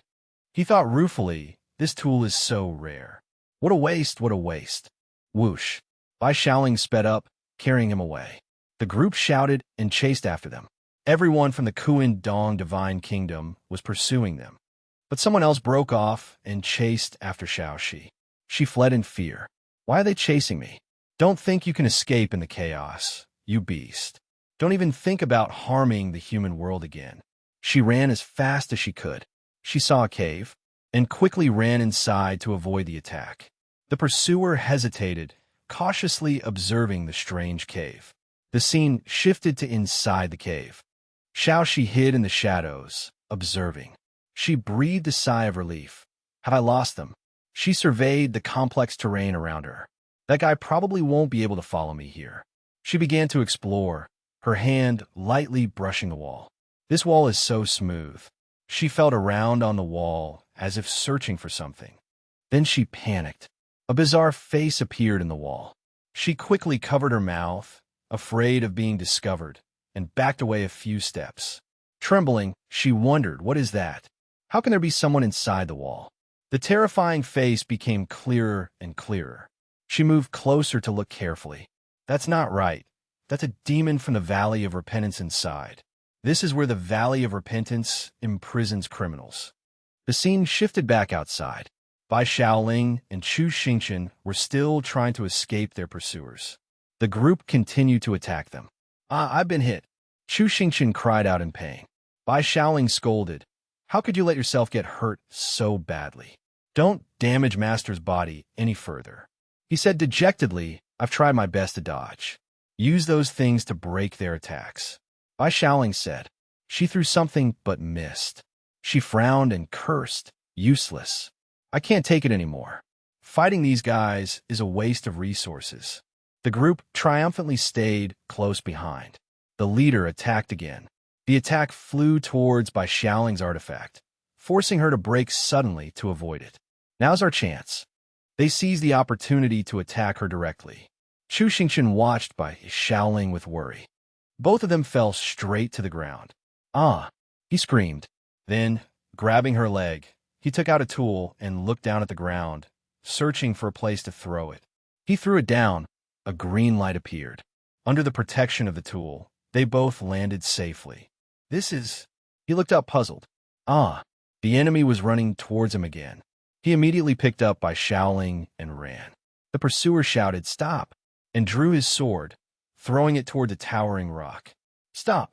The sword embedded itself in the rock, and pieces of it crumbled and fell. Luckily, they had reached safety before the rocks fell. He gripped the tool tightly in his hand. With a whoosh, he threw it towards the enemy. The tool created a shield, blocking his path. Having done that, he carried Bai Xiaoling and fled again. The pursuer, unaware of the barrier, continued to chase. With a thud, he ran into the barrier and was thrown back. What is this? Seeing him like that, Chu Xingqian laughed triumphantly. Ugh! The sound of vomiting startled him, and he turned to look. It turned out that Bai Xiaoling had woken up. He quickly put her down and asked anxiously, "Are you all right? Why did you suddenly throw up?" Bai Xiaoling replied irritably, "You jostled my stomach, idiot. You're nothing like Master. Let's go. We need to lose those people." "Where is this?" "I don't know. There's even someone else's lamp installed here." He curiously examined the wall. This wall is so smooth. He was startled to see Shao Shi inside the wall. Shao Shi seemed equally surprised to see him. He yelled, "How did you get in there?" Shao Shi seemed to be saying something, but he couldn't hear. "What are you saying?" He pressed his face against the wall and said, "Enunciate. Are you guys trapped in there?" Two people from the Kuan Dong Divine Kingdom also entered the cave. One rubbed his head in frustration and said, "Damn it, why are they so tricky? We let them escape again." The other consoled him, "Don't be discouraged. Old Wang has gone out to search. We'll search inside. They can't escape. This terrain is complex. Who knows how long it will take to find them." He cautiously approached the wall. He was startled to see his comrade inside. The other person was also shocked, Old Wang. He shouted, "How did you get in there?" Both were astonished. "I was trying to get out, but I ran into this guy." "What's wrong with you? Why are you so weak and tired?" "It's over. I was chasing that demonic creature. I chased it for a while and then wanted to get out. But the exit behind me had turned to stone at some point. I'm trapped here." I suddenly remembered. It seems this has something to do with the Hidden Sore Valley. A monster appeared in the wall. This is the Repentance Valley, built by the nobles over 100 years ago. This is a cave for imprisoning demons. We've inadvertently fallen into their trap. Back with Chu Xingqian's group, they were still trying to figure things out. He pondered, "We can't get out. This is infuriating." Bai Xiaoling said angrily. She slammed against the wall. "We can't get out. This place is completely enveloped by a barrier. We can't escape. As long as the barrier exists, it will become a closed loop, only allowing entry but no exit." The system searched its data and said in confusion, "Strange, no method can break it. Maybe we can try something else. Breaking the entire barrier is also an option. But if we do that, my inventory items will be used up." This time, he used a material dissolving tool. Bai Xiaoling asked in surprise, "What are you doing? What's in your hand?" He didn't say a word and immediately used the tool. The tool activated. The barrier began to crack. With a boom, the crack formed a large hole. "What have you done? This place is about to be destroyed. Run." The other group also began to notice the anomaly.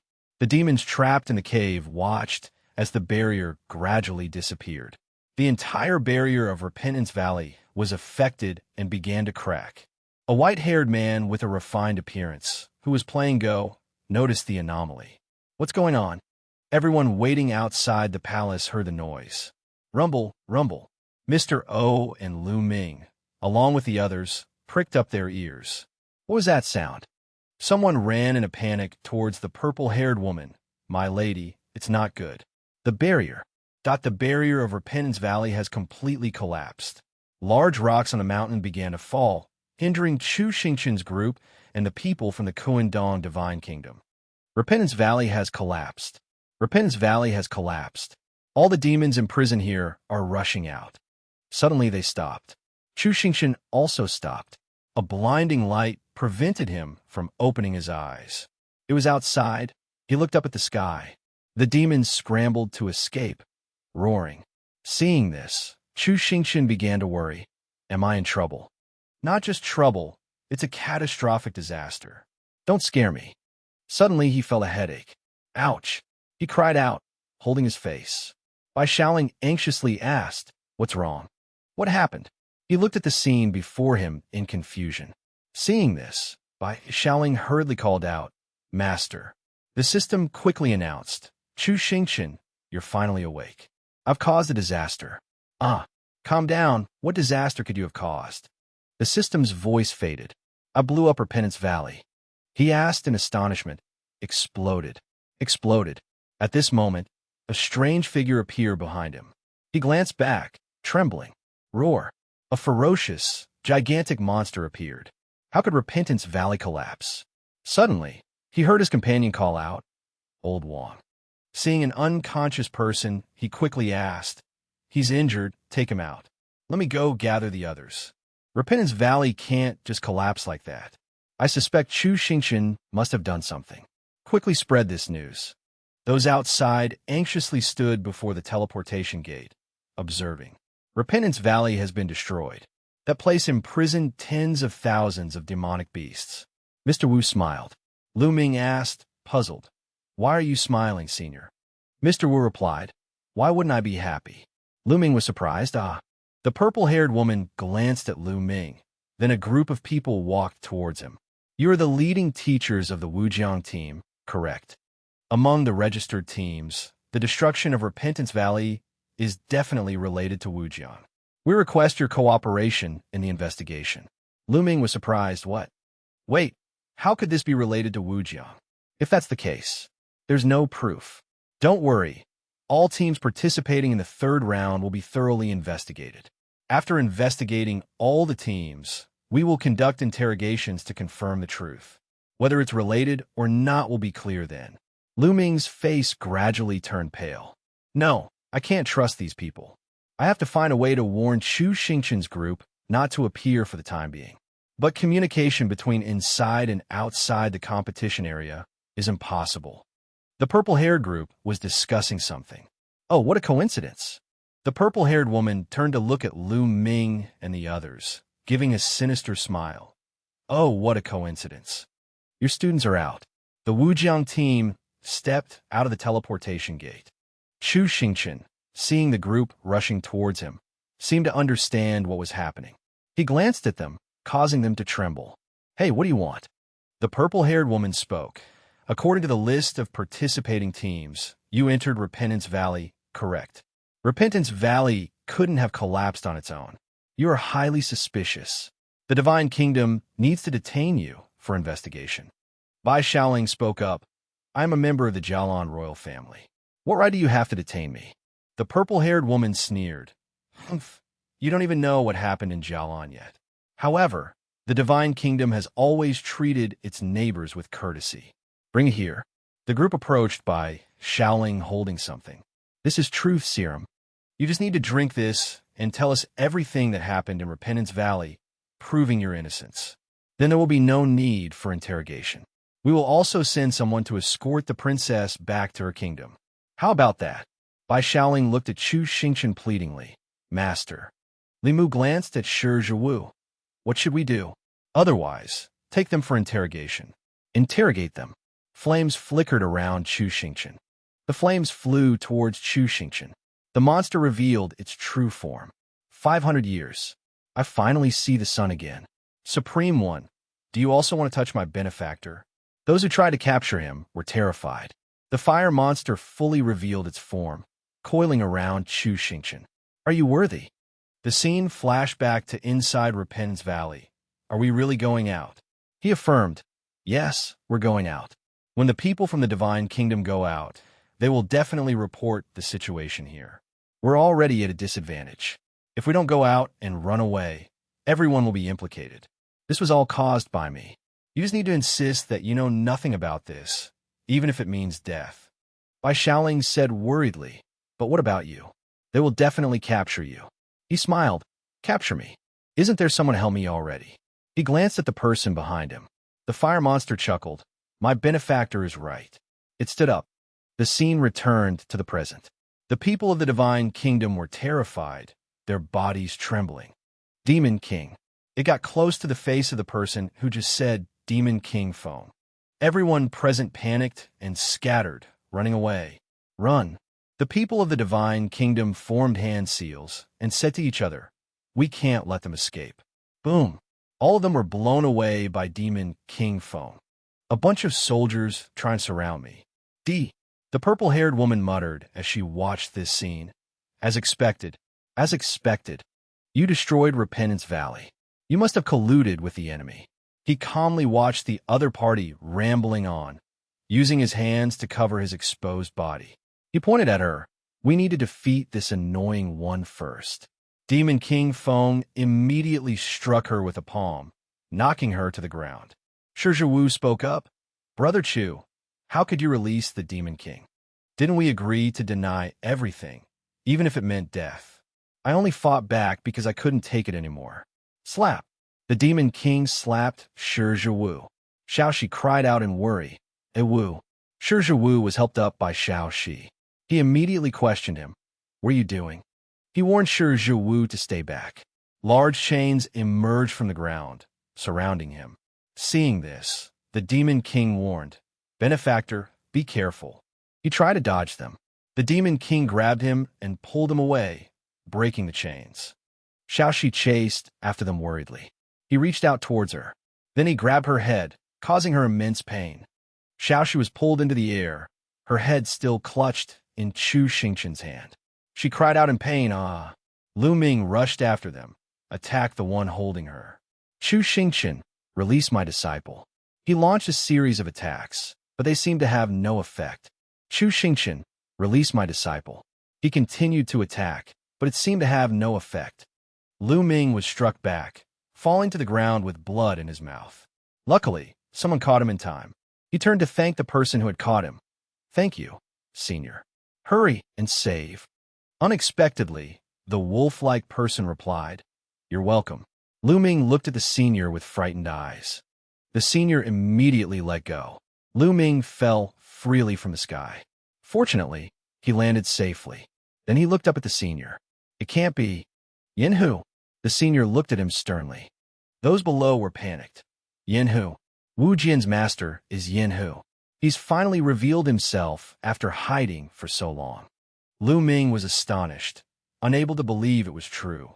The Demon King looked amused. Humph, so the little fox Yin Hu is here too. Yin Hu yelled, Demon King, run. Suddenly, a powerful light appeared, separating the Demon King and Yin Hu. A group of people emerged from the light. Where do you think you're going? 3 elders stepped forward. Did you think we were just freeloaders? The people of the Divine Kingdom rejoiced. Great Elder.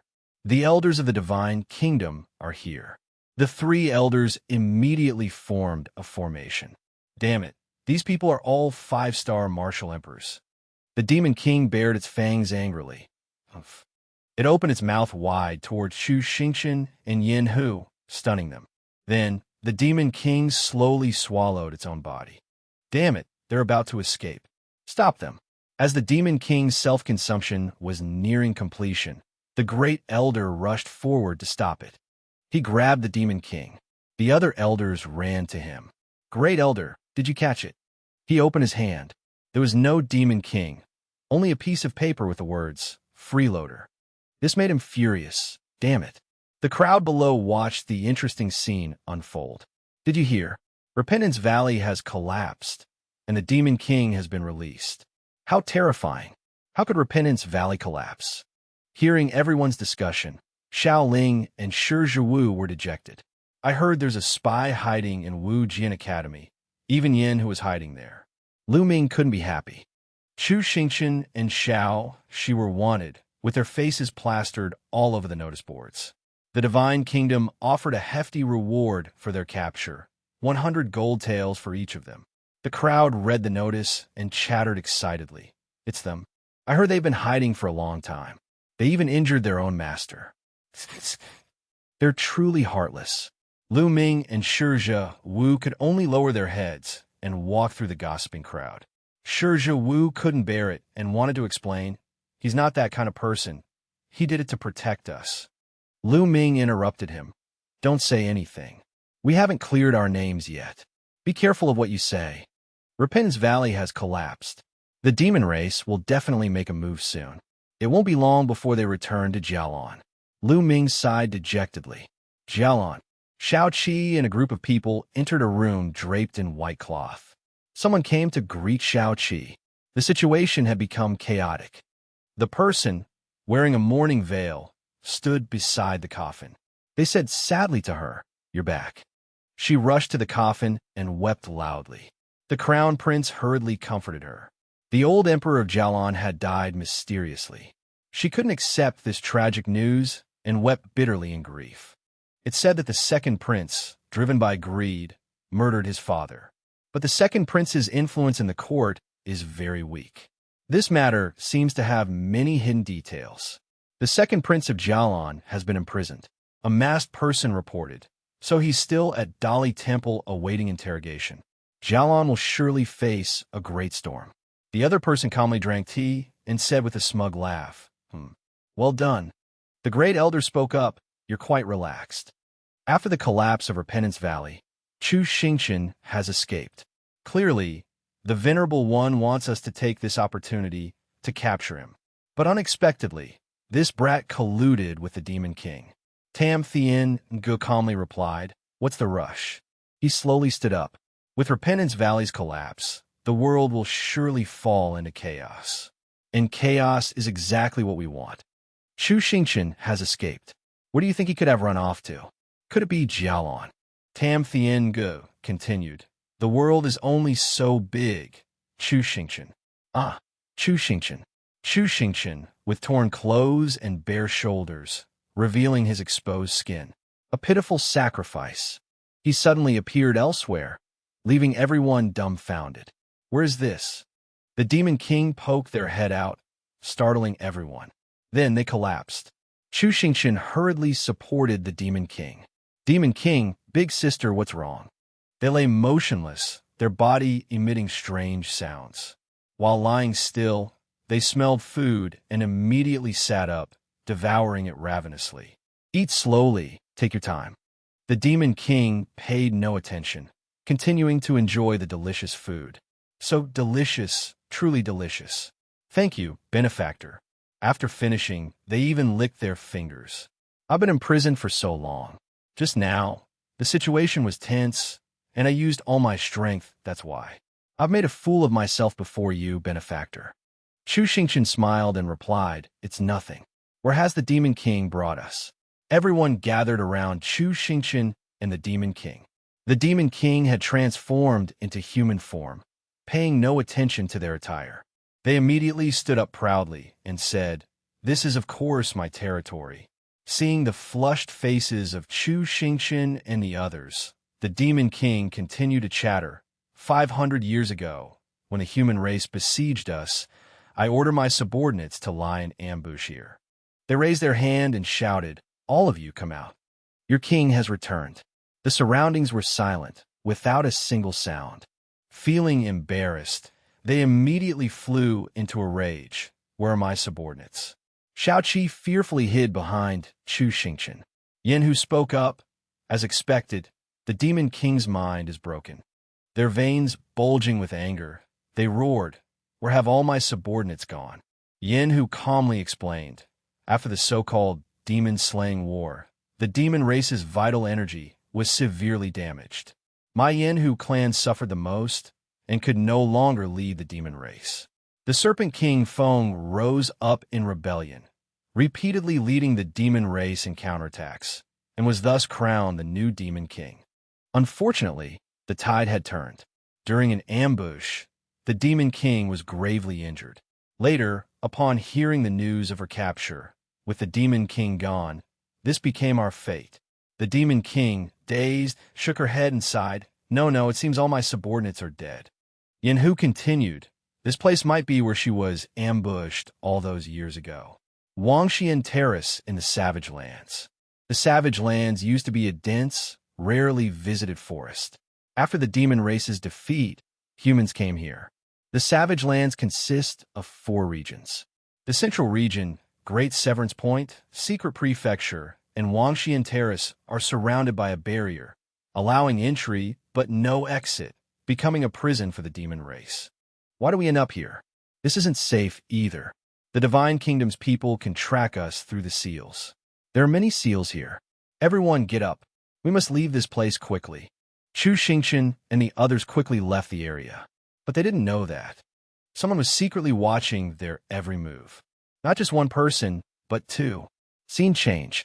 Someone is recording something.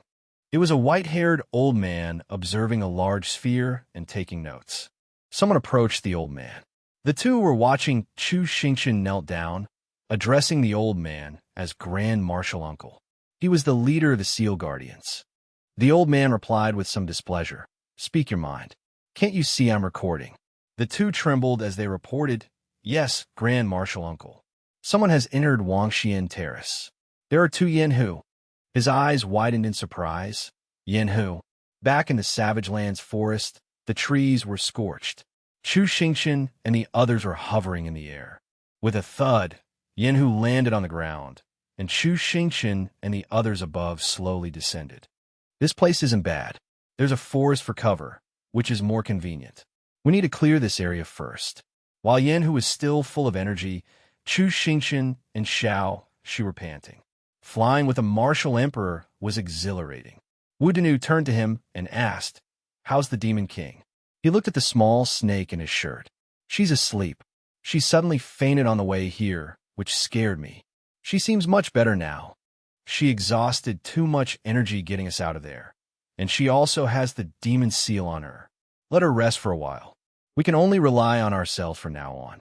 Wu Danu thought to himself, I wonder how strong the Seal Guardians are in the Savage Lands. Chu Xingqian asked in surprise, Seal Guardians.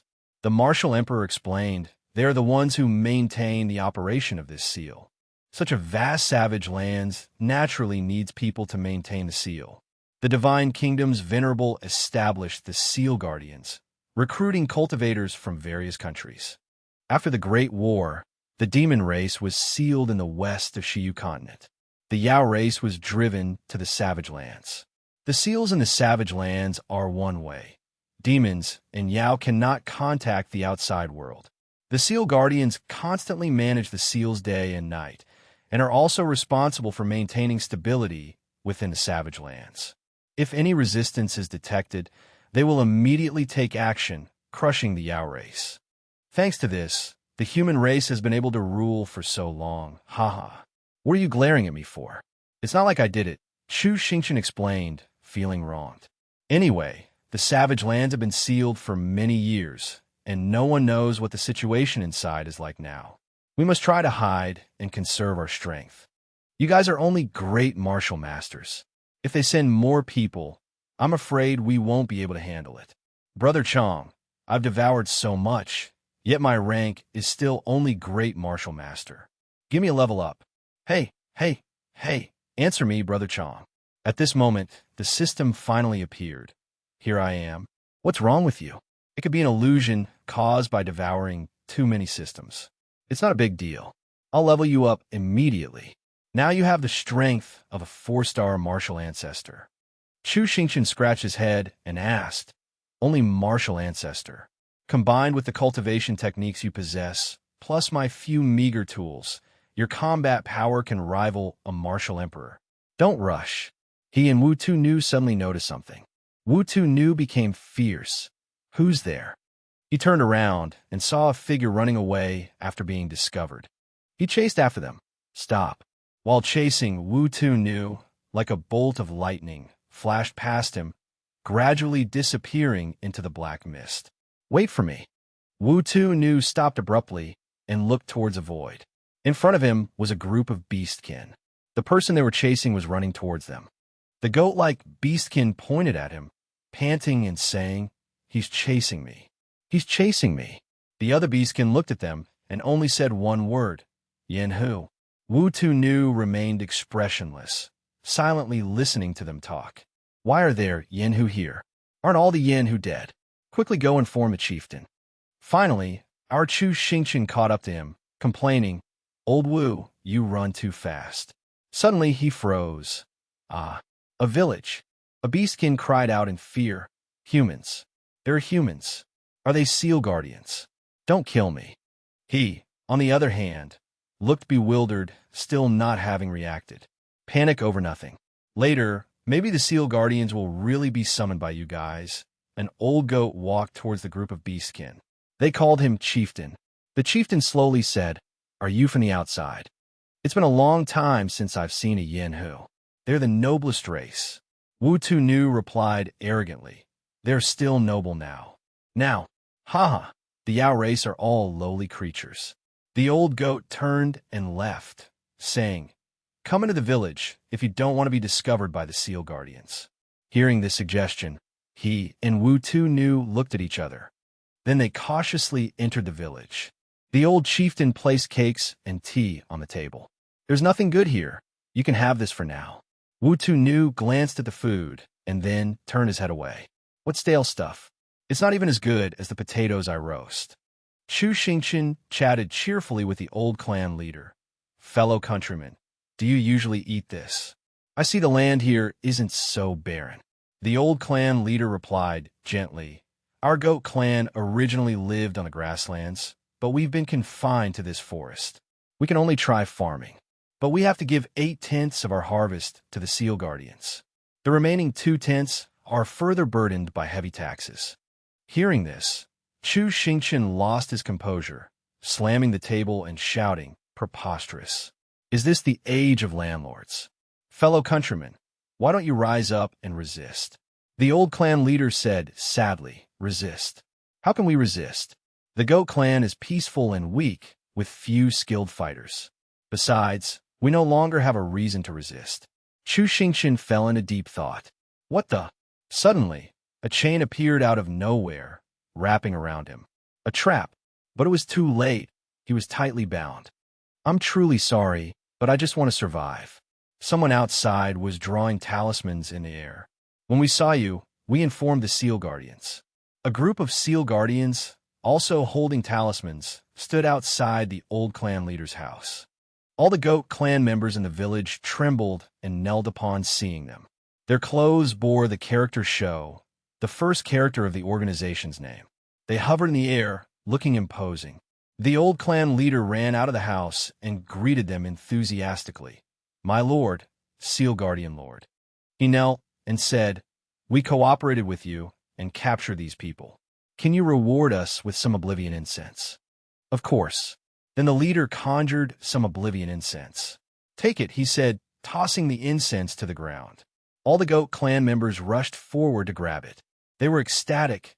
Oblivion incense. Finally, some Oblivion incense.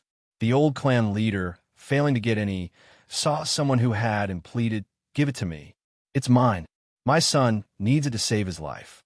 The seal guardians stood by smugly, watching the drama unfold. The person who picked up the Oblivion incense pushed the old clan leader down and yelled while scrambling, "Get lost, old man. This is mine." Chu Xingqian stood silently inside the house, observing and muttering, "Oblivion incense. That a drug that induces numbness and pain, made from a herb called Oblivion grass. Once addicted, you're hooked for life, with no chance of recovery," Wu Tu-Nu explained. The old clan leader wept bitterly, reaching out in despair as the person ran off. "Isn't this just narcotics? These wretches." Chu Xingqian gritted his teeth. "If they're using Oblivion incense to control the Yao race, then the Yao and the savage lands must be completely subjugated. Let's go." A light appeared from nowhere, and Chu Xingqian stared in bewilderment. Then the entire group seemed to vanish into thin air. They were teleported back to the forest in the savage lands. "I left a paper double in the forest earlier. Let's retreat before they react." "Retreat? Retreat where? Don't move." Everyone was frozen in place, as if swallowed by something. What's happening? Did they catch up so quickly? Lu Ming replied, No, it's an illusion. Lu Ming swiped his claw through the air, and the illusion dissipated. Oh, we're out. Well done. The group looked up in terror at the source of the voice. A seal guardian was hovering above them. He continued, So you're that 3-star martial emperor. Wu Tu-Nu stepped forward, shielding Chu Xingqian and Xiao Shi. The seal guardian sneered disdainfully, seemingly oblivious to Chu Xingqian and Xiao Shi. In this situation, direct confrontation was impossible. So, Wu Tu-Nu used an earth technique, quickly escaping the area. He created a layer of earth to envelop the 3 of them. The 3 were pulled underground. The earth surrounding them moved slowly. Wu Tu-Nu created it as a protective layer, also allowing them to move discreetly, avoiding the seal guardian's attention. A large seal suddenly appeared above Wu Tu-Nu's head. A seal guardian had discovered their location.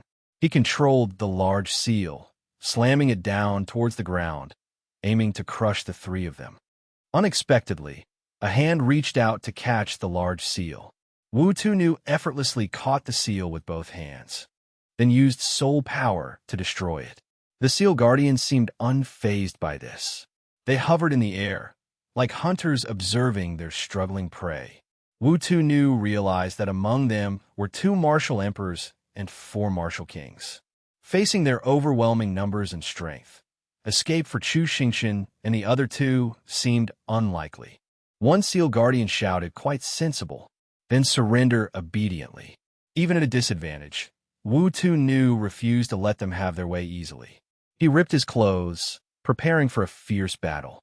A beam of light shone from the ground, encasing Chu Xingqian and Xiao Shi.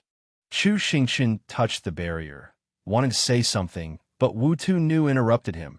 As long as I'm still alive, this barrier won't disappear. You 2 go hide. Don't come out. Wu Tu-Nu decided to stay behind and fight alone, creating an opening for the other 2 to escape. Grabbing the hand of an attacking seal guardian, Wu Tu-Nu mercilessly broke his wrist. Preparing for the next attack, Wu Tu-Nu kicked the underling away. The next one held a brush, attempting a sneak attack from behind. But Wu Tu-Nu was much faster. In an instant, he moved behind the attacker, ready to strike.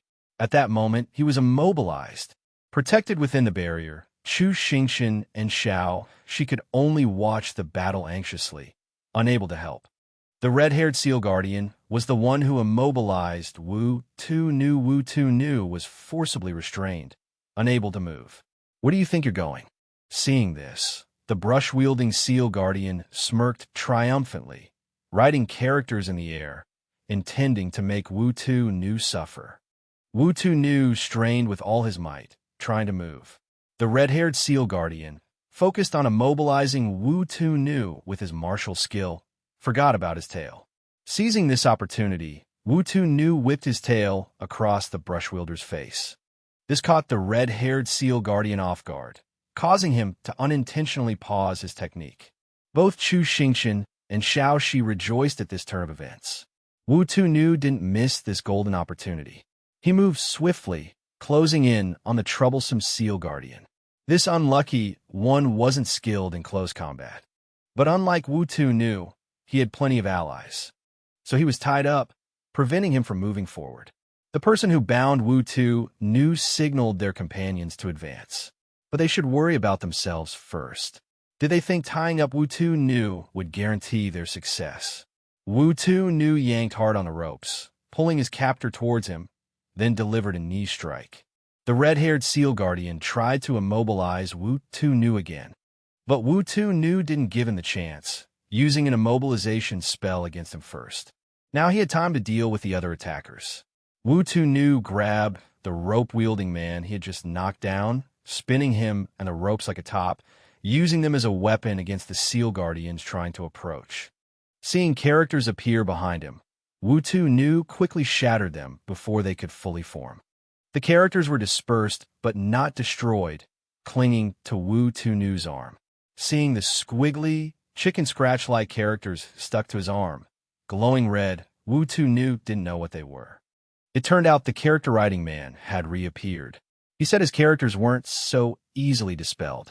The characters clinging to Wu Tunu's arm quickly spread to his elbow like a deadly plague. Wu Tunu, struck by the attack, rapidly weakened. Chu Xingqian and Xiao Shi, inside the barrier, were terrified to see Wu Tunu collapse. The Seal Guardians seemed to have regained the upper hand. The red-haired Seal Guardian, his arrogance restored, remarked that Wu Tunu's desperate fight had given them a fright. Wu Tunu had suffered significant internal injuries. Chu Xingqian was anxious and worried, wondering what to do as the Demon King was still deep in sleep. He desperately pleaded with the system, Chang'e, for help. But Chang'e was also struggling, with few items remaining. It was uncertain if there was anything left that could help Chu Xingqian fight back. Looking at the ring on his right hand, Chu Xingqian wasn't sure if his soul power could withstand it. But one thing was certain. He didn't have much time left to think. The Seal Guardians were using soul techniques to try and break Wu Tunu's barrier. Seeing the barrier was quite strong and couldn't be easily broken, the red-haired Seal Guardian signaled his companions to finish off Wu Tunu. Wu Tunu had accepted the reality of a sacrifice. He only silently regretted not being able to do more for the princess. The Seal Guardian was about to strike. Chu Xingqian thought he had to risk taking action, when a flash of light streaked across. As Chu Xingqian, Xiao Shi, and the Seal Guardians watched in astonishment, the Seal Guardian who was about to finish off Wu Tunu turned to look, discovering that his hand, the one holding the brush, was gone. The one responsible for the missing hand was someone concealing a weapon in their sleeve. Two strangers had appeared. They were relieved to have arrived in time. The one who lost his hand screamed in agony. The red-haired Seal Guardian loudly demanded to know who the newcomers were and how they dared attack the Seal Guardians. Neither stranger spoke. Behind them, a spatial gate opened, and a mysterious, eye-patch-wearing old man emerged, addressed by the two strangers as Grand Marshal Uncle. The old man looked towards the Seal Guardians, then ordered the two strangers to deal with them swiftly, leaving no survivors. The two immediately carried out the order. Realizing the situation was dire, the red-haired Seal Guardian hastily began to use his soul techniques. But before the red-haired Seal Guardian could make a move, he realized something was wrong. He could no longer feel the lower half of his body. A stranger had swiftly and decisively dealt with him. Seeing his companion die instantly, the Seal Guardian with the brush panicked. He repeatedly invoked the title of Seal Guardian, hoping to salvage the situation. The other stranger held a strange weapon.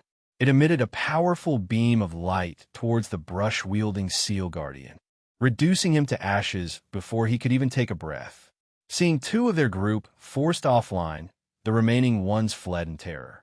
A strange glowing boundary appeared in their escape path. Anyone who stepped within this boundary was instantly vaporized. The one who created this boundary was the mysterious old man still hovering in the air. Inside the barrier, Chu Xingqian and Xiao Shi watched this swift and decisive cleanup in stunned silence. The two strangers then reported to their grand uncle that they had finished cleaning up. The old man instructed them to dispose of everything cleanly, leaving no trace behind.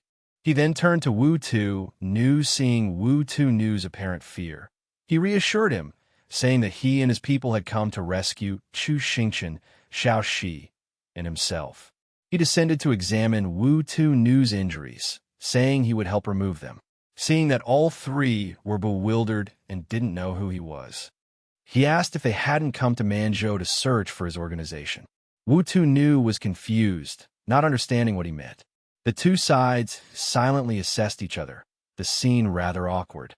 As if to confirm, the old man asked, "Wasn't it your clan's princess who sent you?" Wu Tunu suddenly understood when the old man mentioned their clan's princess. The old man stood up, feeling that something wasn't quite right. The two people following him also felt puzzled. One asked his companion, hadn't they calculated that the turning point had arrived? Were these three the turning point? The other shook his head, indicating he didn't know. Chu Xingqian and Xiao Shi were completely baffled. The others were discussing whether their grand uncle had miscalculated. After a fruitless debate, the old man still decided to take the three back. After all, Yanhu was their ally, so they couldn't just ignore them. Chu Xingqian frowned, catching the keyword ally. He asked the old man where he intended to take them. The old man glanced at him and said, Tianji-ge. Tianji-ge was a sect that had existed since ancient times. The disciples within the sect were skilled in mechanisms. Although their vital energy was severely damaged in the Zhouza War, they still held some influence in Shenzhou. But this was precisely why Wu Tu felt suspicious. Tianji-ge had always been in Shenzhou, so since when did they move to Manzhou? Upon hearing this, the old man said, "So, the traitors have moved there then." Did this mean the Tianji-ge in Shenzhou was a fake established by the betrayers? Chu Xingqian didn't have the chance to inquire further because they had arrived. As Chu Xingqian and the others stepped inside, something affected them. The mysterious old man explained that it was their method of keeping their whereabouts secret. This path would scramble the memories of outsiders. He also confirmed that Tianji-ge had always been in Manzhou since its establishment. Chu Xingqian looked up and saw a towering pagoda, a plaque above bearing the inscription Tianji-ge. Chu Xingqian marveled at the tower's height, while Xiaoxi commented on the pleasant climate. Wu Tu remarked that it was merely an illusion, and Manzhou wasn't truly such a vibrant place. However, the two individuals accompanying the old man countered that they were also human, and humans couldn't live forever in places without sunlight. These two seemed unfamiliar with the outside world, expressing great curiosity about it. Chu Xingqian asked in surprise if they had lived there their entire lives. One of them shared that they were the youngest disciples of the Tianji-ge sect, and Manzhou had been sealed off just after they joined. Since then, their sect hadn't been able to recruit new disciples, leading to their dwindling numbers. Chu Xingqian agreed, noting that he hadn't encountered anyone else on his journey. The other one added, "Of course not. Besides Chun Xia and us, including our granduncle, there are only 5 of us. You could say our numbers are pitifully small." The old man sighed, lamenting their heavy losses. Inside the tower, everyone felt the place was too dark. He suddenly asked Chu Xingqian and the others about the situation of the Tianji-ge sect in Shenzhou. Wu Tu informed him that those that were skilled in mechanisms, but lacked true talent, so their downfall was only a matter of time. Hearing this, the old man laughed as if he had struck gold. That the traitor took the majority of the sect forces and is still so pathetic truly shows that heaven has eyes. He declared that the Tianji-ge sect's greatest pride wasn't their mechanisms. A stream of soul power appeared in his hand, transforming into a sphere. A sphere with a technological aura appeared. The old man explained that the Tianji-ge sect's true strength lay in their understanding of the heavenly Tao. He said that although the heavenly Tao had become problematic and difficult to perceive, they had recently managed to divine a hexagram. Chu Xingqian stared at the sphere, a childhood memory surfacing. He recalled asking his grandpa Tianji what he was doing. In the hands of the man called Grandpa Tianji, a yin-yang circle and a strange sphere floated. He had replied that he was divining. Young Chu Xingqian hadn't understood why he needed to divine in their chicken coop. Grandpa Tianji explained he was predicting the future and asked if little Chu Xingqian wanted to learn this secret art. Being at a playful age, Chu Xingqian had replied, "Learn secret arts. Raising chickens and selling them for rice is enough." Then, Grandpa Tianji, whether joking or serious, said that the chicken in Chu Xingqian's hand would be slaughtered by Aunt Hong. Little Chu Xingqian panicked and called for Aunt Hong, only to realize Grandpa Tianji was teasing. Grandpa Tianji had only asked casually, not intending to teach Chu Xingqian these useless things. His weathered face revealed a look of dejection. Then, Grandpa Tianji clenched his hands, crushing the sphere and the yin-yang circle. Grandpa Tianji muttered to himself, "The heavenly Tao is dead." Chu Xingqian had seen an identical, albeit smaller, sphere before. So upon seeing the sphere within the Tianji-ge sect, he couldn't mistake it. This sphere was exactly like the one Grandpa Tianji used for divination. Therefore, these people from the Tianji-ge sect were definitely connected to his grandfather. However, Chu Xingqian hesitated to ask, remembering the mysterious old man's earlier mention of a traitor. Chu Xingqian decided to ask indirectly, instead of directly inquiring. He asked the elder about Princess Yin Hu sending them. The elder asked Chu Xingqian why he was so close to Yin Hu. Wu Tu-Nu answered for Chu Xingqian, saying that Chu Xingqian was raised by the princess and was very trustworthy. Wu Tu-Nu introduced himself as the royal guard of the Yin Hu clan. The elder told Wu Tu-Nu to follow him for treatment and to tell him about the news from the outside world. The young man wearing glasses offered to take Chu Xingqian and Xiaoxi for a walk. He then led them deeper inside. Xiaoxi whispered to Chu Xingqian that the people of Tianji didn't quite trust them. The young man with glasses overheard and sighed, whispering to Xiaoxi that he hoped they could understand. Because people like him had been in Manzhou for a long time, they had become accustomed to being cautious. He told them a harsh truth. Actually, there were quite a few people from Tianji, but due to the prolonged confinement, many had gone mad in the enclosed environment.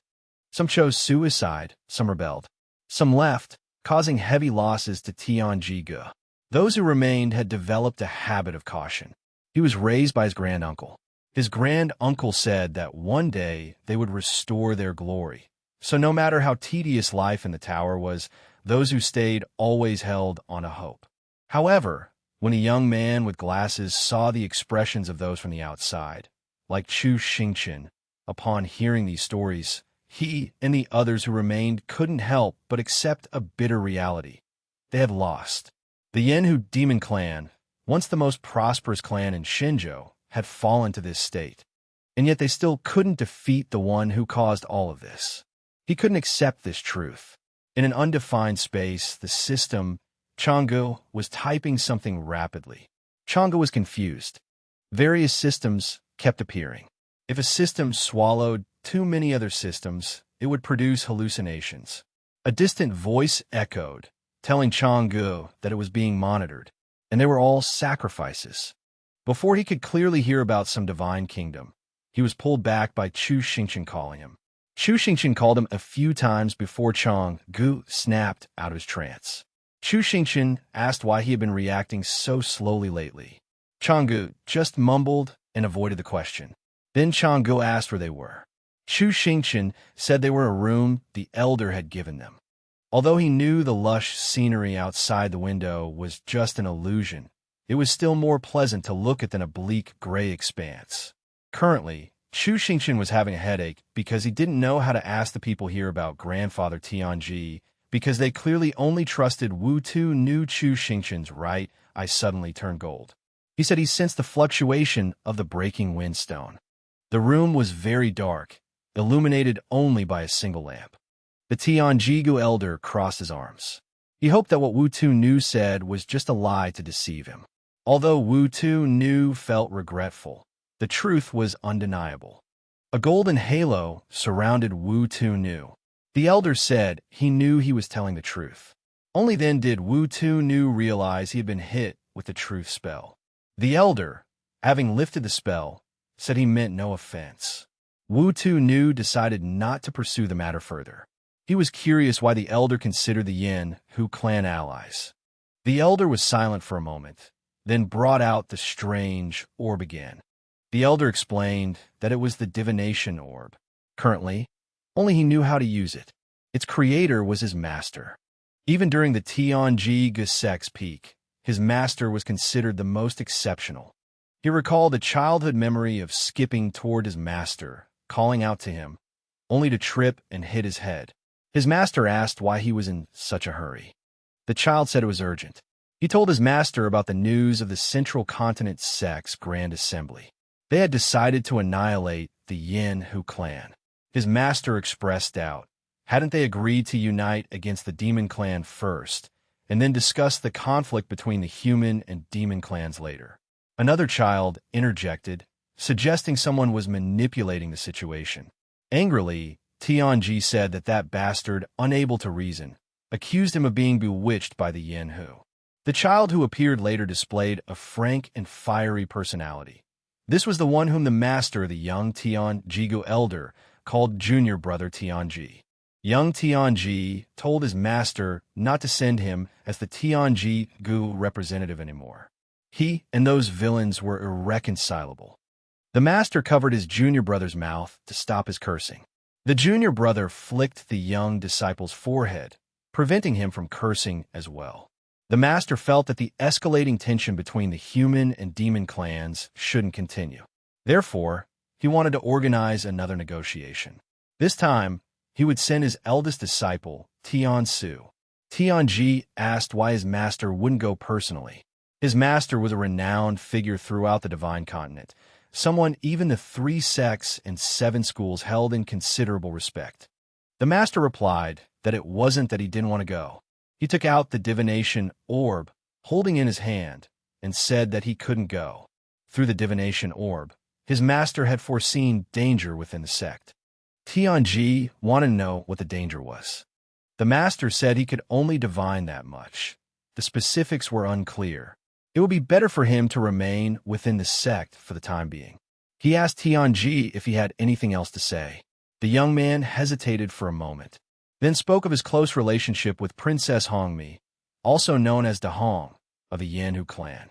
Now that his friend was in trouble, he couldn't stand idly by. His master narrowed his eyes and asked what Tianji had done. Tianji produced a smoking bowl. Dahong was released from the bowl. Suffocating, Hongmi knelt down, coughing violently. The master then created a barrier and scolded Tianji for bringing the enemy princess here, potentially accusing the Tianji-gu sect of collusion.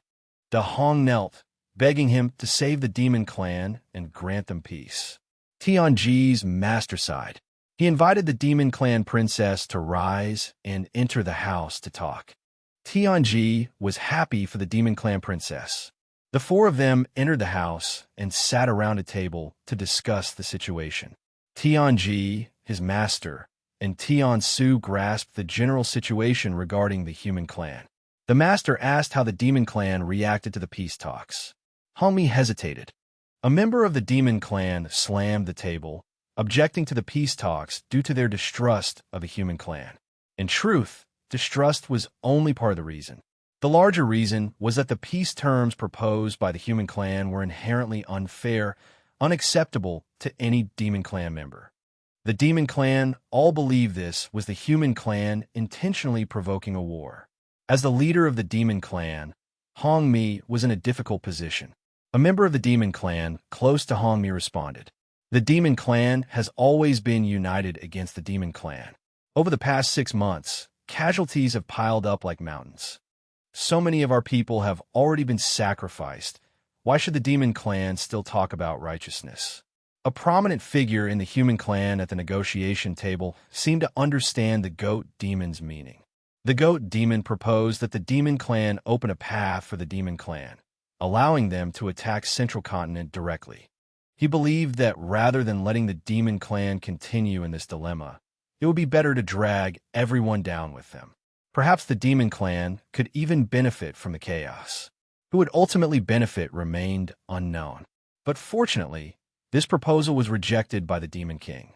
However, Hongmi could sense that many in the demon clan were dissatisfied with the human clan. If the demon clan were pushed into a corner, even the demon king wouldn't be able to stop them from acting recklessly. Hearing this, Tianji's master realized the gravity of the situation. This matter needed to be resolved quickly.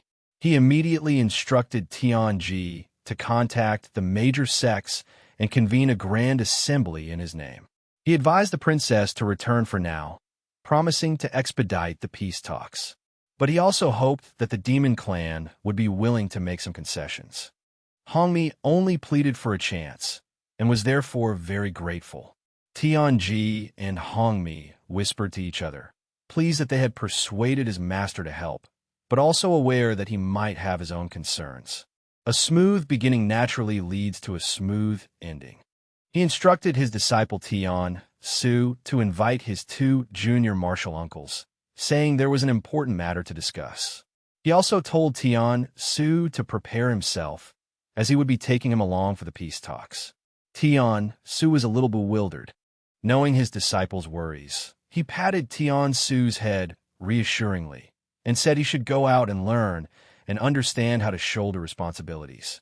Hearing this, young Tian-Su's spirits lifted, and he excitedly prepared for the journey. Tianji's master thought about Tianji bringing the Demon Clan princess back without permission and couldn't help but worry. He blamed himself for not teaching his disciple proper interpersonal skills. As for his two junior martial brothers, the more he thought about them, the bigger his headache became. He considered the possibility that something might happen to him. Taking out the divination orb, he wanted to divine a reading. Holding the divination orb in his hand, he activated it for divination. The orb spun, and he focused on the predicted outcome. A crack appeared within the orb, symbolizing countless possibilities. He said he wanted to know the fate of the Tianji sect 100 years from now. Those cracks were like eyes opening and closing. Then a voice emanated from the divination orb. There will be someone in the future. Hearing this, he was overjoyed and immediately asked if the successor would be able to successfully negotiate peace with the Demon Clan. To this question, the divination orb replied, "Negotiations will not be smooth." He felt something was strange. This abnormality made him realize that the vague answer just now hadn't come from the heavenly Tao. He asked who this strange entity was, but it didn't answer. He became even more certain it wasn't the heavenly Tao. He retaliated with his soul power, and a loud explosion rang out. The entity interfering with the divination suffered backlash. His sharp senses immediately detected the anomaly. It regretted not eliminating him from the start. He was also slightly affected by the aftershock. He wondered who that had been. And yet it can interfere with the conversation between him and the heavenly Tao. The divination bridge shattered and fell to the ground. The accident just now destroyed the divination bridge. He couldn't help but worry because the power of that interferer could actually influence the heavenly Tao. What was that mysterious being trying to do? Tian-Su poked his head in to inform him that his two junior disciples had arrived. His two junior disciples stood there, waiting for him to speak. Upon entering the room, the one with the top knot yawned. "What's wrong? Still sleepy? I've been compiling the finances of all the subordinate sects for the past 2 days. Our sect is becoming more and more prosperous. You're such a money grubber. Just consider it fulfilling your responsibilities. I have to leave the Tianji pavilion for a while." "Huh? Is something big happening, senior brother? Why do you want to go out?" "What?" "Surprised." The two junior disciples replied, "Of course we're surprised. You always prefer to stay cooped up inside. What big thing happened? Did the girl you had your eye on run off with someone else?" The haggard senior brother looked at his two junior disciples with a somewhat disdainful gaze and said, "It's about the peace talks with the Demon Clan. I have to go in person. This matter. I've heard that Shorty complain about it several times. Can't you send someone else to attend? Why do you have to go personally?" "I have to go myself to have a voice. The heads of the major sects aren't easily fooled. The main reason I called you two here is because I divine a bad omen." "Senior brother, what do you mean by a bad omen? The current situation is so good. What could be bad?" "You two think so too. Perhaps it's just a bit of turbulence. But we still can't be unprepared. I won't be gone long. You two must handle things well these next few days. If anything happens, contact me immediately. Don't worry, senior brother. I heard you took on a new disciple, right?" "Ah, yes, a very lively child. Not bad. It's also time for us to cultivate the next generation of disciples." After chatting for a while, the two junior disciples withdrew. Only the eldest senior brother remained alone in the empty room, pondering something. "Su-Wu, help me prepare a few things. Keep it secret, don't let anyone see." Upon hearing the order, Su-Wu immediately followed his master's instructions and quickly made preparations. Unexpectedly, a mysterious person who had been waiting for a long time was secretly watching. The scene shifted to the Demon Clan camp. The human clan wants to negotiate with us again, and they're requesting His Majesty to come personally. Absolutely not. These humans are wolves in sheep's clothing. How can we let His Majesty when Renmao risk such danger? What can we do if we don't negotiate? If we continue fighting, have you considered the consequences? Do we really want the Demon Clan to invade the central continent? Will the demon clan soften their hearts just because we concede? Princess Hongmi's words make sense. Her father couldn't refute anything. To increase the chances of success, she bowed and continued. Father, please go and negotiate with the human clan first. I'm not being naive. The reason I dare to ask Father to go to the negotiations is because this negotiation is being presided over by Tianji, the diviner of the Tianji Pavilion, as everyone knows. Tianji is one of the rare humans who advocates for peace, and moreover, he holds considerable sway among the major sections. His personal involvement this time is to ensure the smooth progress of our negotiations. The heads of all the major sects will be attending these peace talks. Father is a martial emperor, not some insignificant figure. Any conspiracies wouldn't target us. Therefore, Father. She trailed off, looking at her father anxiously. At this moment, his eyes were filled with unspoken concerns. He slowly stood up and said to his daughter, Tianji, I've met him once. He truly is a brilliant young man. He paused, lost in thought for a long moment. Make some preparations. I will personally attend the peace talks. Tianji is someone we can trust. Yunyang City, Middle Continent. Su Wu explored the bustling streets for the first time, his eyes sparkling with barely contained excitement. Wow, so many people. This is your first time leaving the Tianji Pavilion, isn't it? Yes. It's also been a while since I've been to Yunyang City. It's much more prosperous than before. Yunyang has always been the wealthiest place in the Middle Continent. You should come out and explore more often. You become a bookworm. Just then, a gentle voice rang out. Is that Tianji of the Tianji Pavilion? Your reputation precedes you. I am Hua Chong of the Six Heavens sect, here to welcome you to the negotiations. Thank you, Tianji replied. My, how polite. Last time you were subtly insulting me. Please follow me. The members of the Tianji Pavilion then proceeded inside. The room was filled with influential figures, each with an air of authority. Tianji looked around at everyone present. Tianji, you finally arrived. Please have a seat. Tianji sat down, his expression impassive. Everyone is gathered here today to discuss how we should deal with the Demon Clan next. What's there to discuss? Hasn't it already been decided? I was the one who made that proposal. I've always advocated for peace. I made that clear to everyone before. I don't understand why you all decided to attack the Demon Clan first. At this, everyone fell silent for a moment, looking ashamed. Is Tianji accusing us? Exterminating the Demon Clan is a once-in-a-millennium opportunity. I know your junior disciple has a deep connection with the Demon Clan princess, but there's no need to go this far to protect her. I'll say it again. As long as the demonic clan hasn't fully invaded, the three great sects don't need to fight. We could crush them with half our strength. Why bother allying with the Demon Clan? Venerable Wen Xiang underestimates this invasion. Sacred Treasure Sword Valley has completely fallen. You still think this is a small matter. That's because Sacred Treasure Sword Valley was also unprepared. Besides, the Demon Clan is blocking the way. What makes you think the Demon Clan will block the way for us? What if they let the demonic clan into the Middle Continent? Hearing this, the elders were startled. Let the demonic clan into the Middle Continent. Are they mad? What good would that do them? Driven to desperation, they're truly capable of anything. How shameless. Are you all confident in facing both the Demon Clan and the Demonic Clan at the same time? I won't say any more about this. I hope everyone can take a step back. At this critical juncture, we must defeat our common enemy first. Everyone looked at each other in silence, knowing this was the best solution. But everyone's face was heavy, their expressions hard to accept. Not long after, the meeting began. The Demon Clan blew a horn to signal the start of the talks, and the others slowly entered. Facing them was the Demon Clan, showing their willingness to negotiate. Tianji respectfully bowed to the Demon King. The Demon King nodded back to Tianji, saying he had long heard of his great name. Come, let's talk inside. After that, the representatives from each side began to enter the room. The others waited outside. Tiansu glanced at Princess Hongmi beside him, sighing, "You are truly capable, being able to get your father to come here." This shows the demon clan's sincerity.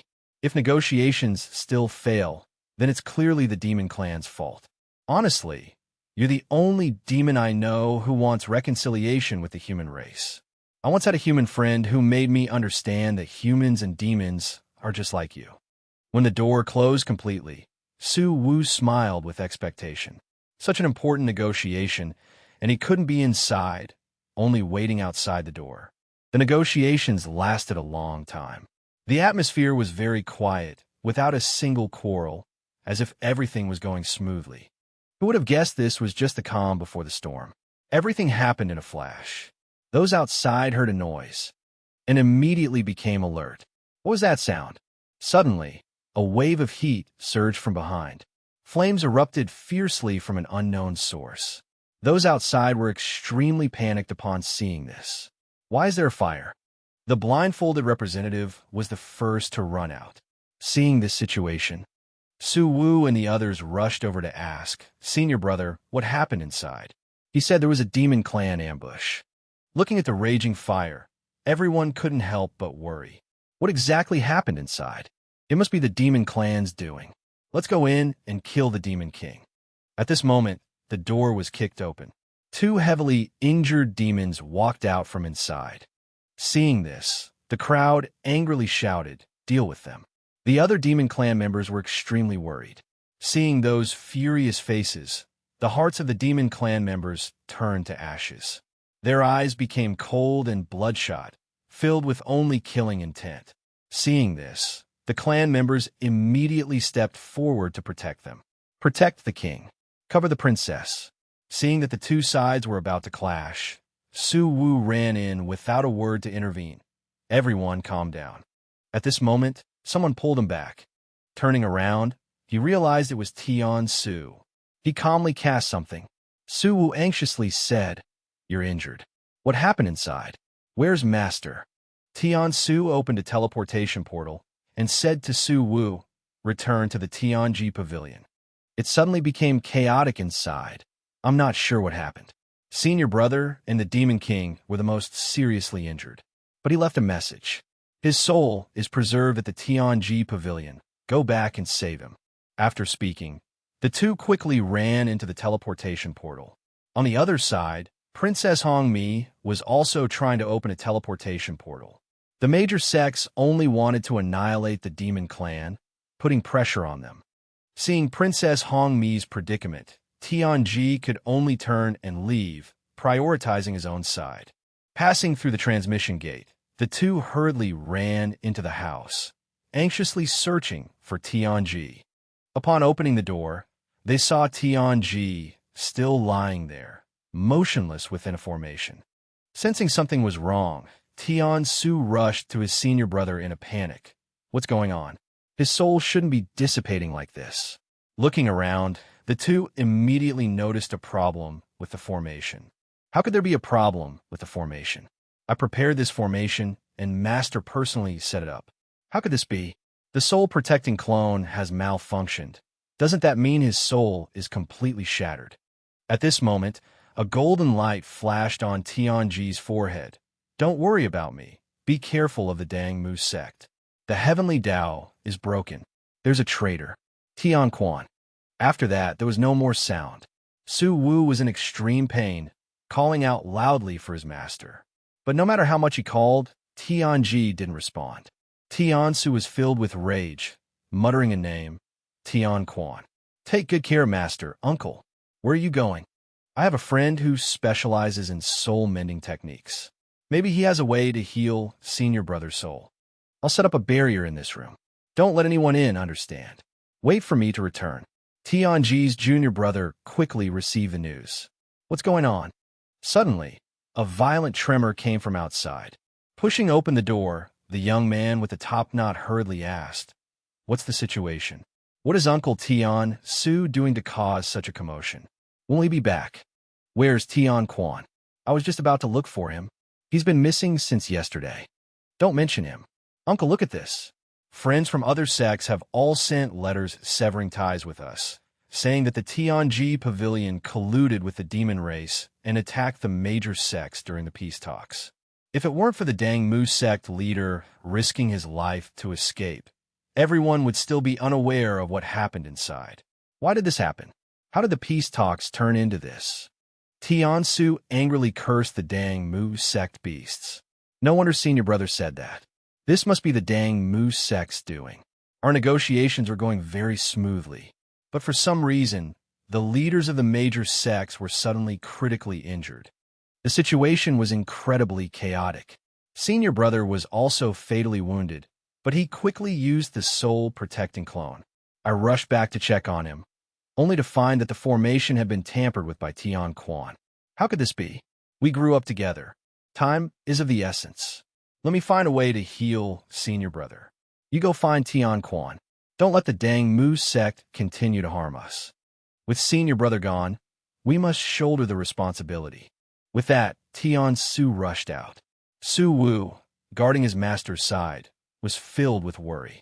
I know the two uncles did their best back then, but it's too late. Tian Quan has hanged himself. When Tian Su arrived, the body was swaying aimlessly. He stared at the scene before him in shock. Tian Quan, why are you outside? Where are the people of the Tianji Pavilion? When Master Tianji returned, all that awaited him was the ruined Tianji Pavilion. What in the world happened? Right, his Senior Brother's room. Thinking of this, Tianji pushed open the door and shouted, Senior Brother. As the door opened, Tian Su weakly raised his head. You finally returned. How did you get so injured? Did you find a way to preserve Senior Brother's soul? Don't talk about that now. Let me heal your injuries first. It's useless. Don't waste your efforts.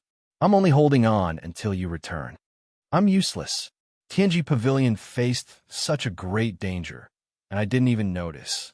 Not long after you left, the other sects, following the Dang Mu sect's orders, attacked Tianji Pavilion. They demanded we hand over Senior Brother, you, and the secret techniques of the pavilion. Although I'm not skilled in combat, I wasn't afraid of them. I never expected a traitor within our sect to sabotage the formation, allowing the enemy to storm in. Was it Tian Quan? Tian Su shook his head. Not Tian Quan, but his disciple. Tian Ji was stunned. Tian Su continued. Senior Brother's formation was likely also his doing. I don't know how long he's been controlling Tian Quan. Wait a minute, Tian Quan's disciple. I've met that kid before. He can control Tian Quan. That's why I told you to be careful. There's definitely a powerful figure behind this. By controlling Tian Quan, he was able to break the formation and invade the pavilion. They said as long as we didn't resist, our lives would be spared. Those disciples who resisted were dealt with. You were obedient, so they took you. Took me. Took me where? I don't know. They said they wanted to establish a new Tianji Pavilion to draw a line between themselves and those who betrayed humanity. It just so happened that the strongest members of Tianji Pavilion were absent at the time. The enemy just barged in. All of this was planned in advance.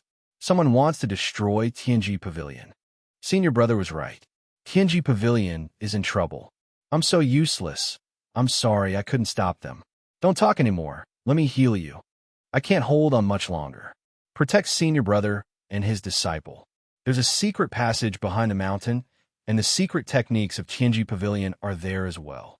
That child is injured. You must go. After saying this, Tian Su collapsed and fell silent. Tian Ji was stunned. Then he sorrowfully embraced his junior brother. After that, Master Tian Ji found me. Because Senior Brother Tian Su left quickly, many precious books in the library weren't looted. A portion of the pavilion's strength was also preserved. Master Tian Ji cooperated with the demon clan. They killed anyone they saw from the Dang Mu sect. Then, with their help, he secretly built a mechanism tower beneath Tianji Pavilion. Underground. So that means we're underground right now. Not only that, besides building this tower, Master also created a hidden refuge for the Yanhu. My refuge is related to your master. Of course, Master personally designed the blueprints. He poured all his heart and soul into the mechanism techniques he knew. But this gave him a bad reputation, making him a demon in the eyes of many. I was young then. Master told me to focus on learning the secret arts of Tianji Pavilion, while he went to find the mastermind behind it all. After that, the demon clan disbanded, and the Yin Hu clan disappeared, but Master Tianji and the Yin clan princess still controlled a considerable force. They were secretly searching for the truth. Then what? Du Nuo asked impatiently. Suwu said, Then what? I don't want to talk anymore. Hearing this, Chu Xingqian, who was eavesdropping outside, was very curious. But before his mind could react, he was discovered. Being caught red-handed by Su Wu stunned him, causing him to break out in a cold sweat, extremely nervous. In the blink of an eye, he was thrown in front of Du Nuo. This sneaky little brat. Chu Xingqian looked at Du Nuo flustered. Their eyes met, neither of them saying a word. Didn't I use the invisibility tool? How was I still discovered? The system didn't know how to answer. He's too perceptive. I told you not to go out. That was my last tool. Suwu looked coldly at Chu Xingqian and asked, How much did you hear? Senior, please don't misunderstand. I was just curious about what happened in the past. What happened back then has nothing to do with you. At your level, you were able to avoid detection within the pavilion. To say you don't have something strange on you, I wouldn't believe it. I can't let you keep your memories. Seeing a hand about to be placed on his head, Chu Xingqian hurriedly took out a blue flower. Su Wu froze for a few seconds upon seeing it. His face filled with surprise, he said, Tianji Orb, invented by Master Tianji. How did you get this?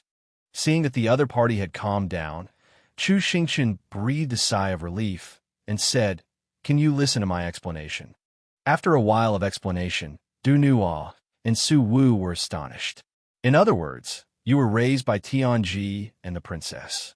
Master and the others are still sealed in Mount Dala. Why didn't you say so sooner? We still need to continue collecting the wind-breaking stones. The fewer people who know about this, the better. Besides, I only learned about their situation recently. After hearing you, I feel that the peace talk incident, the internal strife within the Tianji Pavilion, and the Dang Mu sect's actions might all be caused by the same person. That white-haired man has a very good relationship with An Hongmi. It's related to the extermination of Shaoxi's clan. Then I don't know how he did it, but he cursed and used Gong to release the demons. Then he used Grandpa to refine puppets to remove the curse on himself. Then he disrupted the peace talks. The system asked suspiciously, How do you know this is related to the white-haired man? He confidently replied, Intuition. My intuition is very accurate. An Hongmi was so insistent on the peace talks. Don't you think that white-haired man was manipulating things? He's very evil. It seems like he's deceiving us. Being able to cause so much trouble, he's definitely capable of being the mastermind behind sabotaging the peace talks. But we still need to find evidence. We must find clues to break the seal and let Grandpa Tianji out. Senior, you said before that Grandpa Tianji still had some forces at his disposal. What happened after that? One day, Master told me the time had come and told me to get ready. I also obeyed his orders and waited for news, ready to act at any moment. But not long after, Manzhou was sealed, and it became very difficult for me to contact the outside world. I couldn't believe Master had died. I didn't expect him to be sealed. What kind of seal is it? Is it the kind that confines Master to a specific area? The most urgent matter is still finding the windbreak stone. I won't hide it from you. Within a certain distance, I can sense the windbreak stone. Actually, I originally planned to sneak out because I sensed the windbreak stone fluctuating. The windbreak stone fluctuating. You mean Master's windbreak stone is in the pavilion? How is that possible? Why didn't I know? The windbreak stone is closely related to obsessions. Perhaps it formed because of this. It's to our east. Let's go take a look. After saying this, the three of them stood up and began to investigate. As they walked, Chu Xingqian couldn't help but look around in astonishment. The architecture here is so ancient. Is this the earliest constructed area? It's in this room. The three of them stood before the heavy door. Su Wu confirmed again, asking, Are you sure it's this room? Yes, Chu Xingqian replied with certainty. Su Wu, with a sorrowful expression, placed his hand on the door and hesitated for a moment. Then, he resolutely pushed the door open and entered. Upon entering, Chu Xingqian was immediately astonished by the interior design. This is where Master's remains are kept. Uncle has always wanted to gather Master's soul. He pleaded with his friends for help, but they considered him a traitor and drove him away. Before the soul could be healed, he could only use every possible means to prevent Master's body from decaying. Even though the situation later became unfavorable, Uncle never gave up on the idea of saving Master. But a soul that has left the body and been damaged is very difficult to heal. Although I don't want to admit it. I also realize that Master will never wake up again. Where's the windbreak stone? Look around. Chu Xingqian nodded. Then he used his eyes to examine the surroundings. As soon as he activated his special eyes, the surrounding environment turned black and gold. Then he searched everywhere. Soon, the surrounding environment began to change. Jinsha Pass is the former territory of the Demon Clan. You even want that place. Aren't you being too greedy? We only ask that you retreat to Jinsha Pass and leave the border region. Don't touch the boundaries of our Demon Clan. We owe you nothing. Stop arguing. I have drafted a peace agreement. Everyone can take a look. This is the best solution. Can't everyone just compromise a little? Fine, reluctantly. Tianji is being quite fair. The situation is urgent. I hope everyone will abide by the contents of the agreement. Maintain unity to the outside world. This peace talk went quite smoothly, didn't it? Chu Xingqian observed that the atmosphere was very good. But the blindfolded man beside him didn't think so. He reached up and touched his eye. In the next second, the scene changed. Chu Xingqian, finding it strange, looked around. The scene suddenly froze. Then cracks began to appear. Looking towards the Demon Clan, similar golden cracks appeared. Only then did Chu Xingqian notice the person beside him. His blindfold began to change. Next, some kind of energy field seemed to appear. Everyone sitting at the table was thrown back. From Tianji to the Demon Clan, everyone was seriously injured. Tianji inadvertently turned his head and looked. His lips spitting blood, he called out, "Senior brother." Seeing the scene that was just peaceful now descend into chaos, Chu Xingqian witnessed the aftermath and finally identified the problem. Chu Xingqian's spirit was inadvertently affected, no longer present in the current space. The system, detecting the anomaly, intervened to help, trying to pull him out of that state. It urged him to get out quickly. Afterward, he didn't know when, but he had fallen hard to the ground. Su Wu and Du Nuo rushed over to help him up, anxiously asking what was wrong. He struggled to his feet, his whole body feeling like it was being coursed through by electricity. The system then explained that his soul had been injured. "Luckily, I pulled you out in time. It could have injured me in an instant. What exactly happened back there?" The system replied, "Time was stopped. The Heavenly Tao time-stopping artifact was activated, understand. During the time stop, someone attacked the leaders, wanting to end the peace talks. Do you remember the sect leader of the Dang Mu sect? He was fiddling with his eye patch at the time. That's when it happened. Could he use time freeze? It wasn't him. When the artifact took effect, he was also frozen in place. He was injured too afterward. So he was just a pawn, right? You suffered a soul injury within a memory. Only that white-haired man could do that. Freezing time is an artifact that interferes with the Heavenly Tao. Only a system that has ascended to godhood can create it. Moreover, its range of use is limited. How could he use it so naturally? In a moment, he might use the artifact again. Is he also a transmigrator? It must be so. That's why he can act like a villain in the background, causing trouble, right? No. Impossible. He doesn't have a system. If there were a transmigrator in this world who had ascended to godhood, the Lord God would have a record of it. Furthermore, his actions have disturbed the Heavenly Tao. His system would definitely forcibly strip him of his power. Could it be that the system is helping him do evil? That can't be. Every system is marked from birth. We can't do things that break the rules. Once a host attempts to rebel, the system can also betray them. Wouldn't the Lord God be worked to death? Regardless of whether he's a transmigrator here to provoke this war, releasing the Demon Clan to disrupt the Heavenly Tao. I don't know what benefit this has for him. Does he want to replace the Heavenly Tao? If he immediately ascends to godhood, he could suppress the Heavenly Tao. So what does he want? Does he just like causing trouble? The system impatiently yelled, "How would I know?" In any case, after you find the windbreak stone, don't rush into the memory. What if he's also in that memory fragment? He completely disregards the rules, and I can't guarantee your safety. Although he's terrifying, he doesn't completely disregard the rules. With all his scheming, it wouldn't be difficult for him to kill Princess Hong Mi and the others. That white-haired man wouldn't need to leave any loose ends. But Princess Hong Mi and the others were only sealed, not killed. Is it fate, or is something binding him? The system muttered, "Heavenly Tao." Outside, Suwu asked worriedly, "Hey kid, are you alright? What happened to you just now?" "It's nothing serious." "Where's the windbreak stone? Are you talking about this?"